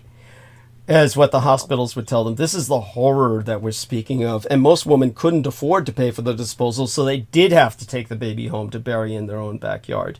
But worst of all was the fact that many were delivered and then simply given to the Communist Party leadership, which sold them in the human trafficking market to buyers around the world. Which, if Yeah, any. that was the other part that was Yes. pretty flooring, which I kind of assumed would have been, but I Yes. hadn't heard it directly. So, Yes. Well, yeah. a good example that is not the same, but kind of like it, was when the Americans fled Vietnam. And there were all these half American children the Vietnamese communists were simply going to kill. The Americans tried to rescue them with what was called Operation Baby Lift, which was Wow. the official name was called SPOVO, Support for Vietnamese Orphans, SPOVO. And Henry Ford was the president at the time, Gerald Ford, I mean to say. And at the time, one of the people who said, I'll help evacuate these children was Hugh Hefner of Playboy magazine. And Oh he wound my. up taking just half a hundred of these children. It was at least half a hundred of them, all girls, flew them to America, and no one knows what happened to them. They Oh my gosh. disappeared into his estate, where he was proven to have underground tunnels and underground chambers. He claimed he Wow. adopted them out right away to all manner of people who wanted to remain anonymous, which means he basically sold them. Sure. Yeah, And yeah. but ironically, the woman who helped care for them on the way to the United States were Playboy bunnies. So these were Playboy bunnies who were assisting in human child trafficking of girl children from out of Vietnam. Good example of that sort of thing that's going on in communist China, but you just run the numbers up exponentially into the millions, and that's these Chinese girls that were being sold all over the world. So it's a horrible thought, and it's a reality that Wow. has, again, other examples are the women who are imported into China because, of course, the Chinese men have no woman to marry. Then they count on the People's Liberation Army to literally abduct women from the countries around them, from Vietnam, from Indonesia, from Burma, India, even Russia. Usually the woman from Russia, they're lured to participate in fashion shows or as runway models, and then find they're not allowed to leave. This is like how they wind up with foreign wives. But imagine the result. You've got an ethnic Chinese woman is now physically, literally worth her weight in physical gold, because any wealthy Chinese man wants an ethnic Chinese baby. So he's going to look for a pure Chinese woman, and he'll spend whatever it takes to get it. But the poorer men are stuck with foreign women. So you're going to wind up with an elite leadership of pure Chinese, and a population of the lower classes that are going to be hybridized into this unidentifiable schwarm of this melange of different races that will be a lower class, and their wives, of course, being involuntary, will raise their children to hate their fathers, and the situation that they're in, it's nothing but nightmares to be seen for a while. And again, who do we owe all this to? The Jews. It goes back to the Jews, and they're saying, oh, the world's going to end if we don't, eliminate people. You've got to eliminate people. Somehow when they're being eliminated, they complain about it, but, they want everyone else to be eliminated. And this is where we run into the reason why my father did what he had to do. But such being said, Victoria... I did actually have a question about that. No, I don't even know if we can bring that up on here. But you did say at that point, and that's why my birth father had to kill as many of them as he could. So I was just confused about that, because I thought that wasn't kind of the actual truth with that stuff. I thought that there was maybe starvation and typhus and other issues there, but there wasn't ever any execution plans found. Well, let's put it this way. These are, of course, complicated historical issues. And the thing that we have to give you a good example. There was a movie that everyone promotes all over YouTube. You just see it. It's disgusting. It's called Come and See. And it's a Russian propaganda film. And the Russian propaganda film is all about the German invasion. And they just show the Germans in this relentlessly brutal light. And then they'll show this just surrealistic scenes where the young Russian boy is brought into an environment where there's a woman in an SS uniform who he sees, almost as if in a dream, he sees her eating a crayfish, just like you would have at a shrimp barbecue or some kind of crayfish barbecue in Louisiana or something like that. You've seen these little crayfish they take and they barbecue them in the Caribbean and the like. Something like that. She's eating a crayfish, which of course is a delicacy because it's not necessarily natural to the environment. So it's imported. So he sees something like this and he's like blown away. But the woman is obviously well made up, well fed. It's like she's obviously not in any position where she's in danger or somehow threatened, and is obviously, it shows a scene in which she's obviously living in a totally different world where he's living in, even though he's physically in her proximity. This is the jarring nature of what they're trying to convey. All of this is a ripoff of a book that was written years ago by a man named Jerzy Kosinski, titled The Painted Bird. Now, The Painted Bird, the title comes from this fact that in some very strange rural villages in outback Europe, Eastern Europe, they had a tradition. You've heard of the scapegoat. You know what the scapegoat tradition is. They take a goat and they say, we put all our sins upon this goat, and they release it into the wilderness to die. It's called the scapegoat, that it takes all their sins upon it. So the painted bird concept was they would take a bird and they would glue jewelry to it, fake jewelry, glitter, and paint it in real brilliant, almost fluorescent colors. They would turn it into a bird of paradise. And it would be like a phoenix or a peacock, except it was able to fly, and they would release it. And the moment they would release it into the air, all the other birds in the forest would immediately see it. And in their jealous outrage, they would all fly towards it and rip it to pieces in midair. This is a real thing. This is a real thing. This happens. When they do this, it happens. So that's where the title of the book came from, The Painted Bird. Now, the author claimed he was Jewish, which he really was. He claimed he was all over Eastern Europe, and he was basically a Holocaust survivor. Yet in the book, the one thing you notice is he portrays all of the normal baseline Eastern Europeans as basically assholes. And the only encounter he has with the Germans is a single SS officer who he's brought to. He's thrown at the SS officer's foot, sees his reflection of himself in the polished boot of the SS officer, and feels that he's like subhuman, doesn't deserve to live.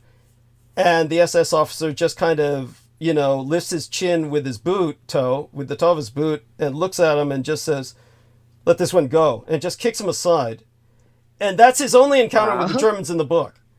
And, but he presents it as if that SS officer, like he said, he looked like an angel. He said he looked up at him and he looked like an angel. The sun was behind his head. He was blonde and blue-eyed. He said it was like he was looking into the face of an angel. And he said that, but he describes everyone else in Eastern Europe as just human garbage. They're fucking goats. They're killing each other. They're mass raping each other. He describes there's no one in Eastern Europe that basically deserves to live. So it's a very interesting book, and it was on the bestseller list. This guy was like made to be a hero.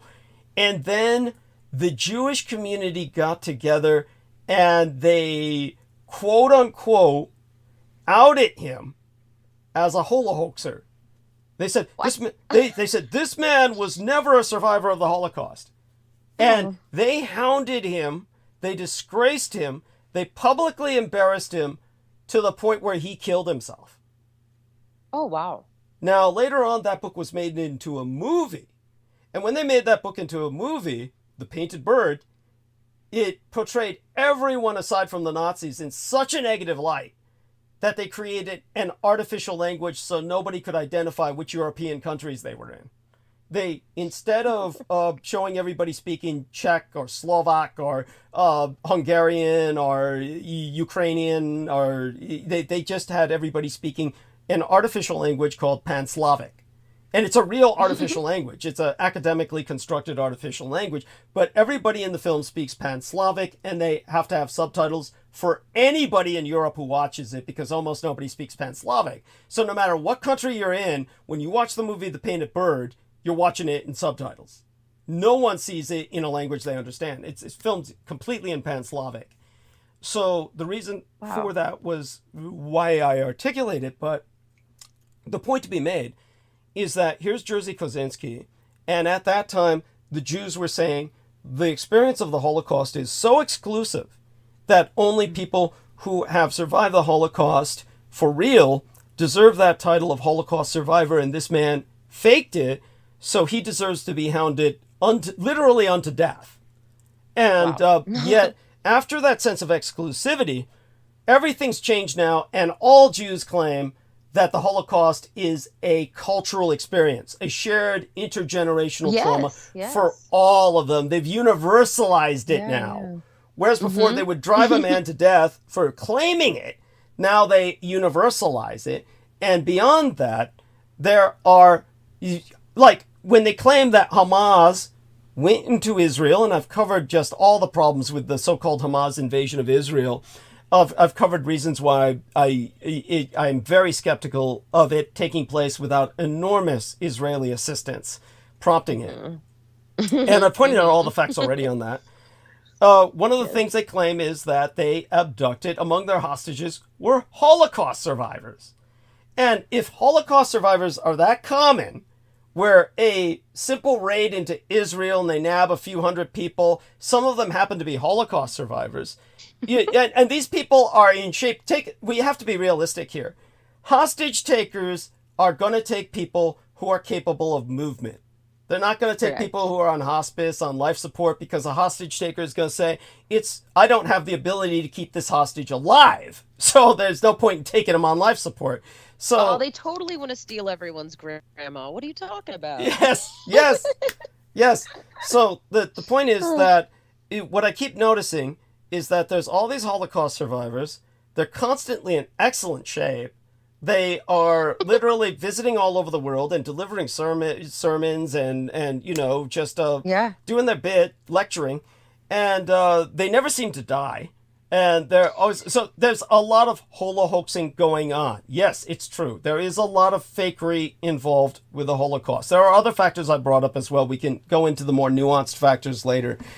But then we're also dealing with all the factors you brought up: tuberculosis, the inability to supply the camps with all the bombing and the cutting off of supply lines. All of this plays a factor. But we also have to acknowledge the fact that the majority of these camps were outside of Germany. These were not camps produced by the Germans. So understand that all of the famous camps that are known as death camps, not a single one of them is in Germany. Right. All of them are outside of Germany in other nations, specifically the majority of them in Poland, many other areas. But these are camps that became known as death camps. This is where there's a real problem with supply. There's, diseases that go rampant, etc. There's all kinds of factors, but there's also another factor. Understand that my father, Adolf Hitler, was confronted with a completely different situation when the war kicked into high gear than he was at the beginning of the war. In the beginning of the war, there were what were called Konzentrationslager. This is concentration camps. That is not a death camp. These people were in labor camps. On the gate, it would say something pretty much similar to work redeems. And the majority of the people interned were men. These were overwhelmingly men that were originally in the camps. People were being relocated. The entire system was one where they were simply trying to separate them from the public and ultimately expel them, deport them. The problem began to happen when the Americans and British launched an all-out extermination campaign against the Germans. When they launched an all-out, what they called brute force bombing campaign, where the Americans would bomb in the daytime and the British would bomb at night, nonstop, 24-hour, round-the-clock bombing, and they were just bombing civilians. They're not hitting military targets. All they're bombing are cities. Then, of course, you have an enormous problem with supply, infrastructure, everything else that comes with this kind of phenomenon. At that point, Adolf Hitler had discovered the entry into Unterland, his various expeditions into Tibet, Antarctica, and the entire objective of the war changes. And the idea is to relocate enormous amounts of the Nordic Aryan population into this new frontier. In the meantime, they need all the money they can get to finance this. One of the things the Germans had developed was the ability to take human ash and through proper pressure and condensation at extremely high temperatures, they could create artificial diamonds. If you ever see the movie Marathon Man, and Peter Moon has joined us, Victoria, do say hello. Good morning to Peter. And Peter, morning, welcome Peter. aboard. Good morning. Yeah. If you ever see the movie Marathon Man, it was, which actor was that, Peter, who stars in Marathon? Thank you. And Laurence Olivier. I never saw the movie, but I'm aware of it. Yes. So Victoria or Peter, if you ever see it, one of the big things is Sir Laurence Olivier plays an old Nazi. One of the Mengele, I believe. Could be. No, I think you're conflating that with Boys from Brazil. No, I'm not. No, I'm really? No, I'm sure he plays Mengele in that movie. Okay. Well, they portray him as all about the movie. Okay. I mean, that could be the case. Yeah, I'm not. Yeah, it's. But of course, they conflate Mengele, and of course, the Gregory Peck character is a completely different fictional character. But by the way, for those of you who want to know, just for the sake of it, my favorite Mengele portrayal is in some really low budget film called Nazis at the Center of the Earth. That's my favorite Mengele portrayal. If you ever want to see a good Mengele portrayal, that's the best. That one's the best. Plays him? I don't know, but he plays him. That's the way I want to see Mengele. That's the way that Mengele it's he's confronted. One of the people who confronts him is that a bunch of these scientists from the surface world get trapped in Unterland, basically, is what they're trying to portray in their own way. But one of them is this Jewish guy, and so Mengele just sniffs him out. It's just like he smells him and says, "You're Jewish," and then the guy says, "No, I'm not religious." And that's when Mengele pulls out basically like a ray gun and disintegrates him. And I said to the people who were with me, I bet he wishes he was religious now. But that was just this morbidly funny scene. But the way they portray him otherwise is done very well. But at any rate, he's like literally killing American GIs with a surgical scalpel in the field, like just like on the run when they're like, you just have to see it to get it. But when it comes to Mengele in the film Marathon Man, he's trying to recover all these diamonds. And the reason he has all these diamonds is because they're compressed from a bunch of Jewish ash. And so these are artificial diamonds, but most people wouldn't know that. But Dustin Hoffman character does know that. And he doesn't want the diamonds because they're basically his relations, so to speak, his people that have been compressed into diamonds. And so he will not take the diamonds, but, Sir Laurence Olivier and he are fighting over that at the end of the film. They're fighting over these diamonds, but Dustin Hoffman is essentially knocking them everywhere because he feels they're like his people. He knows what happened. But it was at this time with the compression of ash into diamond that these camps, Adolf Hitler had a choice. He had a choice between either he uses what food and logistics to basically supply that food to feed his people or feed the Jews in the camps that are mostly in different countries. And most of the time he has no ability to feed those in other countries, but also understand the other countries' populations want these Jewish people dead. So understand that the death camps are all in foreign nations, where you have foreign nations who are basically generally running these camps. There's some German personnel, but most of these death camps, they're all in Poland, they're all in Eastern Europe, they're all outside of Germany. That's where the death camps were. So understand that was not under direct German command. You have basically the SS is involved as an organization which is operating between Germany and these other countries. And these camps can no longer support or feed these populations. So many of them that did die were compressed into ash or burned into ash, incinerated to prevent plague, and ultimately the ashes were converted or compressed into artificial diamonds, synthetic diamonds that were then used to help supply the Reich in terms of its finances, where it could buy its way with many of the supplies it needed, buy off many people for their exodus into Unterland of much of their population. Does that make sense, Victoria? Or... Yes. Okay. I actually did know. Yeah. Okay. Yeah, so that's an element of it. A lot of the ones that were in trouble. Yes. Well, I mean, we can speak more of this personally, of course, and privately, but certainly that's the general articulation so that people understand that. Yeah. Now, something I wanted to bring up before we got off too is your opinion on just Trump apparently mentioned something about anti-whiteness, and now like the internet is losing its mind. I think he's just trying to ignite the right. What do you guys think? Who's trying to ignite the right? Trump has apparently said something about anti-whiteness, which, all those types of people are saying, yay, he's more on our side, or at least he's pretending to be, or whatever, like more on the nationalist front. Mm-hmm. But I don't know. I have a hard time trusting him, of course.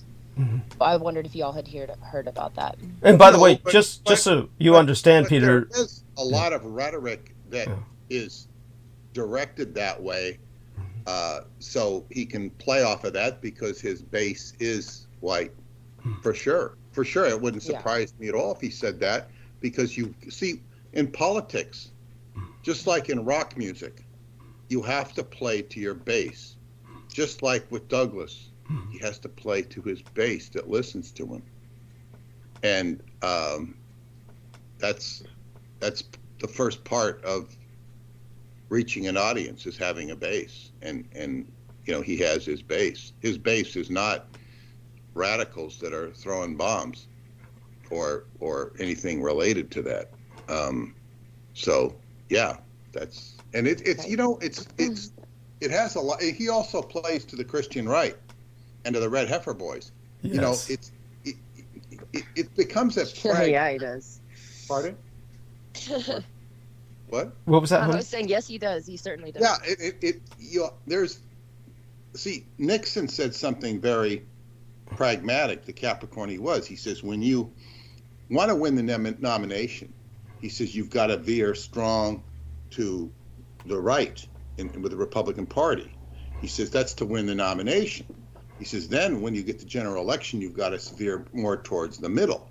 It's all about the pragmatic of getting elected. It's a game. It's like, and you know, Trump has a long record of being aligned with Christianity, even before he was a politician. Now, Really? yeah, he used to go to church. Oh, well, what Peter's talking about, Victoria, is politicized evangelicals. Not politicized. He used to go to church. You know, he actually went to church. You know, he was a parishioner. I forget the name of it. It might have been a Lutheran church. Now, is this around the same time he was holding the show and like fondling young women? Before that. It was something he didn't have to do, and he did. He wasn't there every week, but he belonged to a church. Okay, so when he was hanging out with Bill Clinton. I'm just kidding. I'm sorry. I can't. By the way, Peter, just so you know, Victoria doesn't trust Trump because he is so pro-Jewish. He is so going to Israel, putting on the yarmulke. And that fake tan. Yeah. Fake tan ain't helping anything. Yeah, well, Oh my goodness. I mean, but he definitely is in bed with the Jews for sure, and with the Christians and the fundamentalist Christians, and it's his base, and you know where you draw the line between pragmatism and where he thinks they're full of shit, I don't know. I'm sure he doesn't buy everything that they're into, but he's extremely pragmatic. You know, he lets his son, or you know, he doesn't discourage his son from going out on safaris in Africa and making fools of themselves. So, shooting animals, yes. Yeah, it's like where, you know, it's all about, and there's also a very human side to him.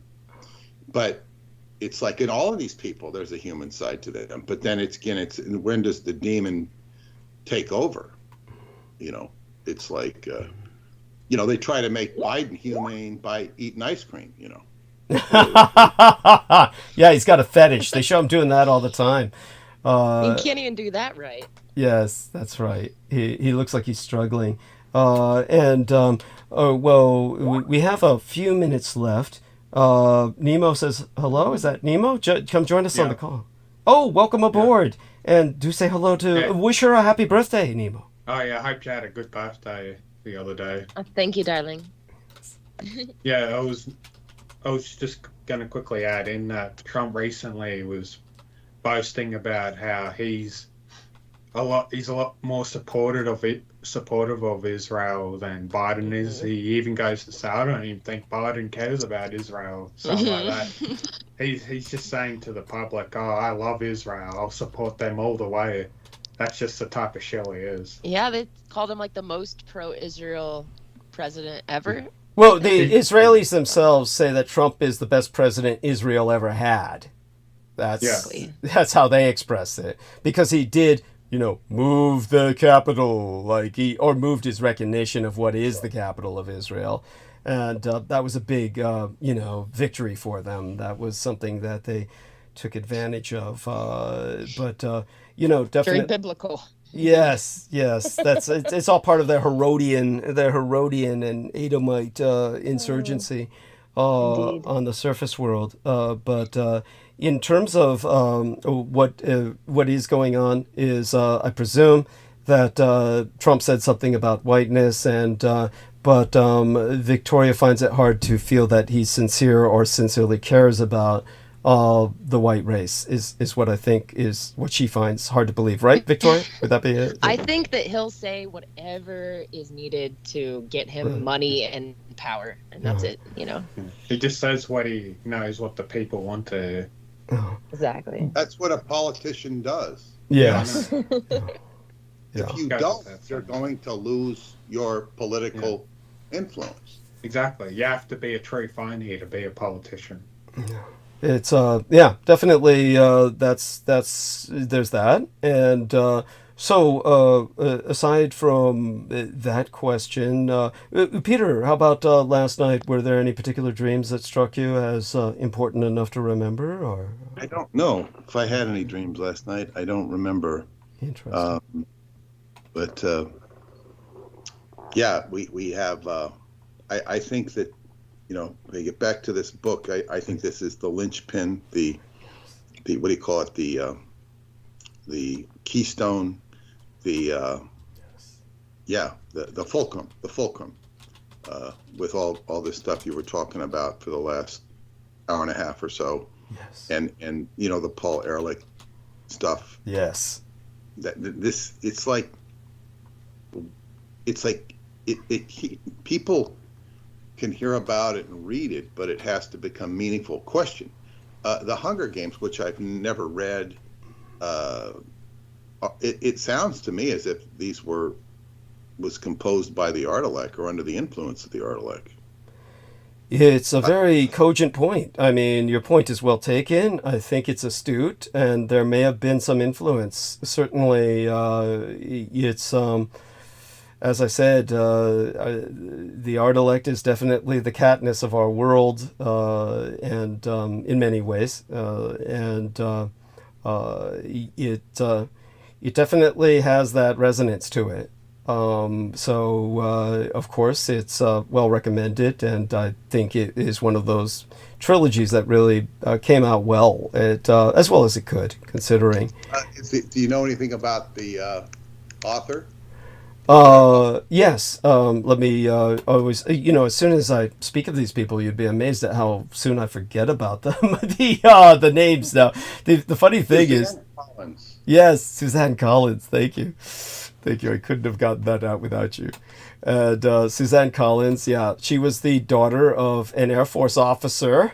So they were traveling around a lot. As a matter of fact, Victoria is effectively the daughter of an Air Force officer as well. Victoria also wound up traveling around a lot. So very similar to the authoress in question. But the authoress was told by her father, who served in both Korea and Vietnam, about the communist Chinese. So she began to portray them in the film or in the book by trying to use America in place of communist China in a kind of geographic allegory, because geography is destiny. And in her book, it's post-apocalypse where there's an enormous climate change and the sea levels have risen. So the very low surface level Florida is completely submerged. And when you lose Florida, the American coastline becomes just one giant curve and looks astonishingly like the mainland Chinese coastline. They look almost identical or very much alike. And because geography is destiny, then at that point, America begins to behave like communist China. That's her point. Without going into that, because there's not time, what is very clear here that she was a very prolific TV writer and novelist, and something, and of course, writers like that, I can't speak for her. She could be very much involved in stealing work, but the way the AI works, the Artilect could have been feeding her this stuff too. Yes, the potential. Feeding her ideas and saying, "Look, I got these ideas. You'd be the perfect one to write them." And I don't know. I mean, she could have thought it all up herself, and because writers will. Oh no! I pointed out that the plot's entirely ripped off from the Japanese novel titled Battle Royale, which was also made into a film in Japan. People can look that up. I don't know if there was ever an American version of that was made,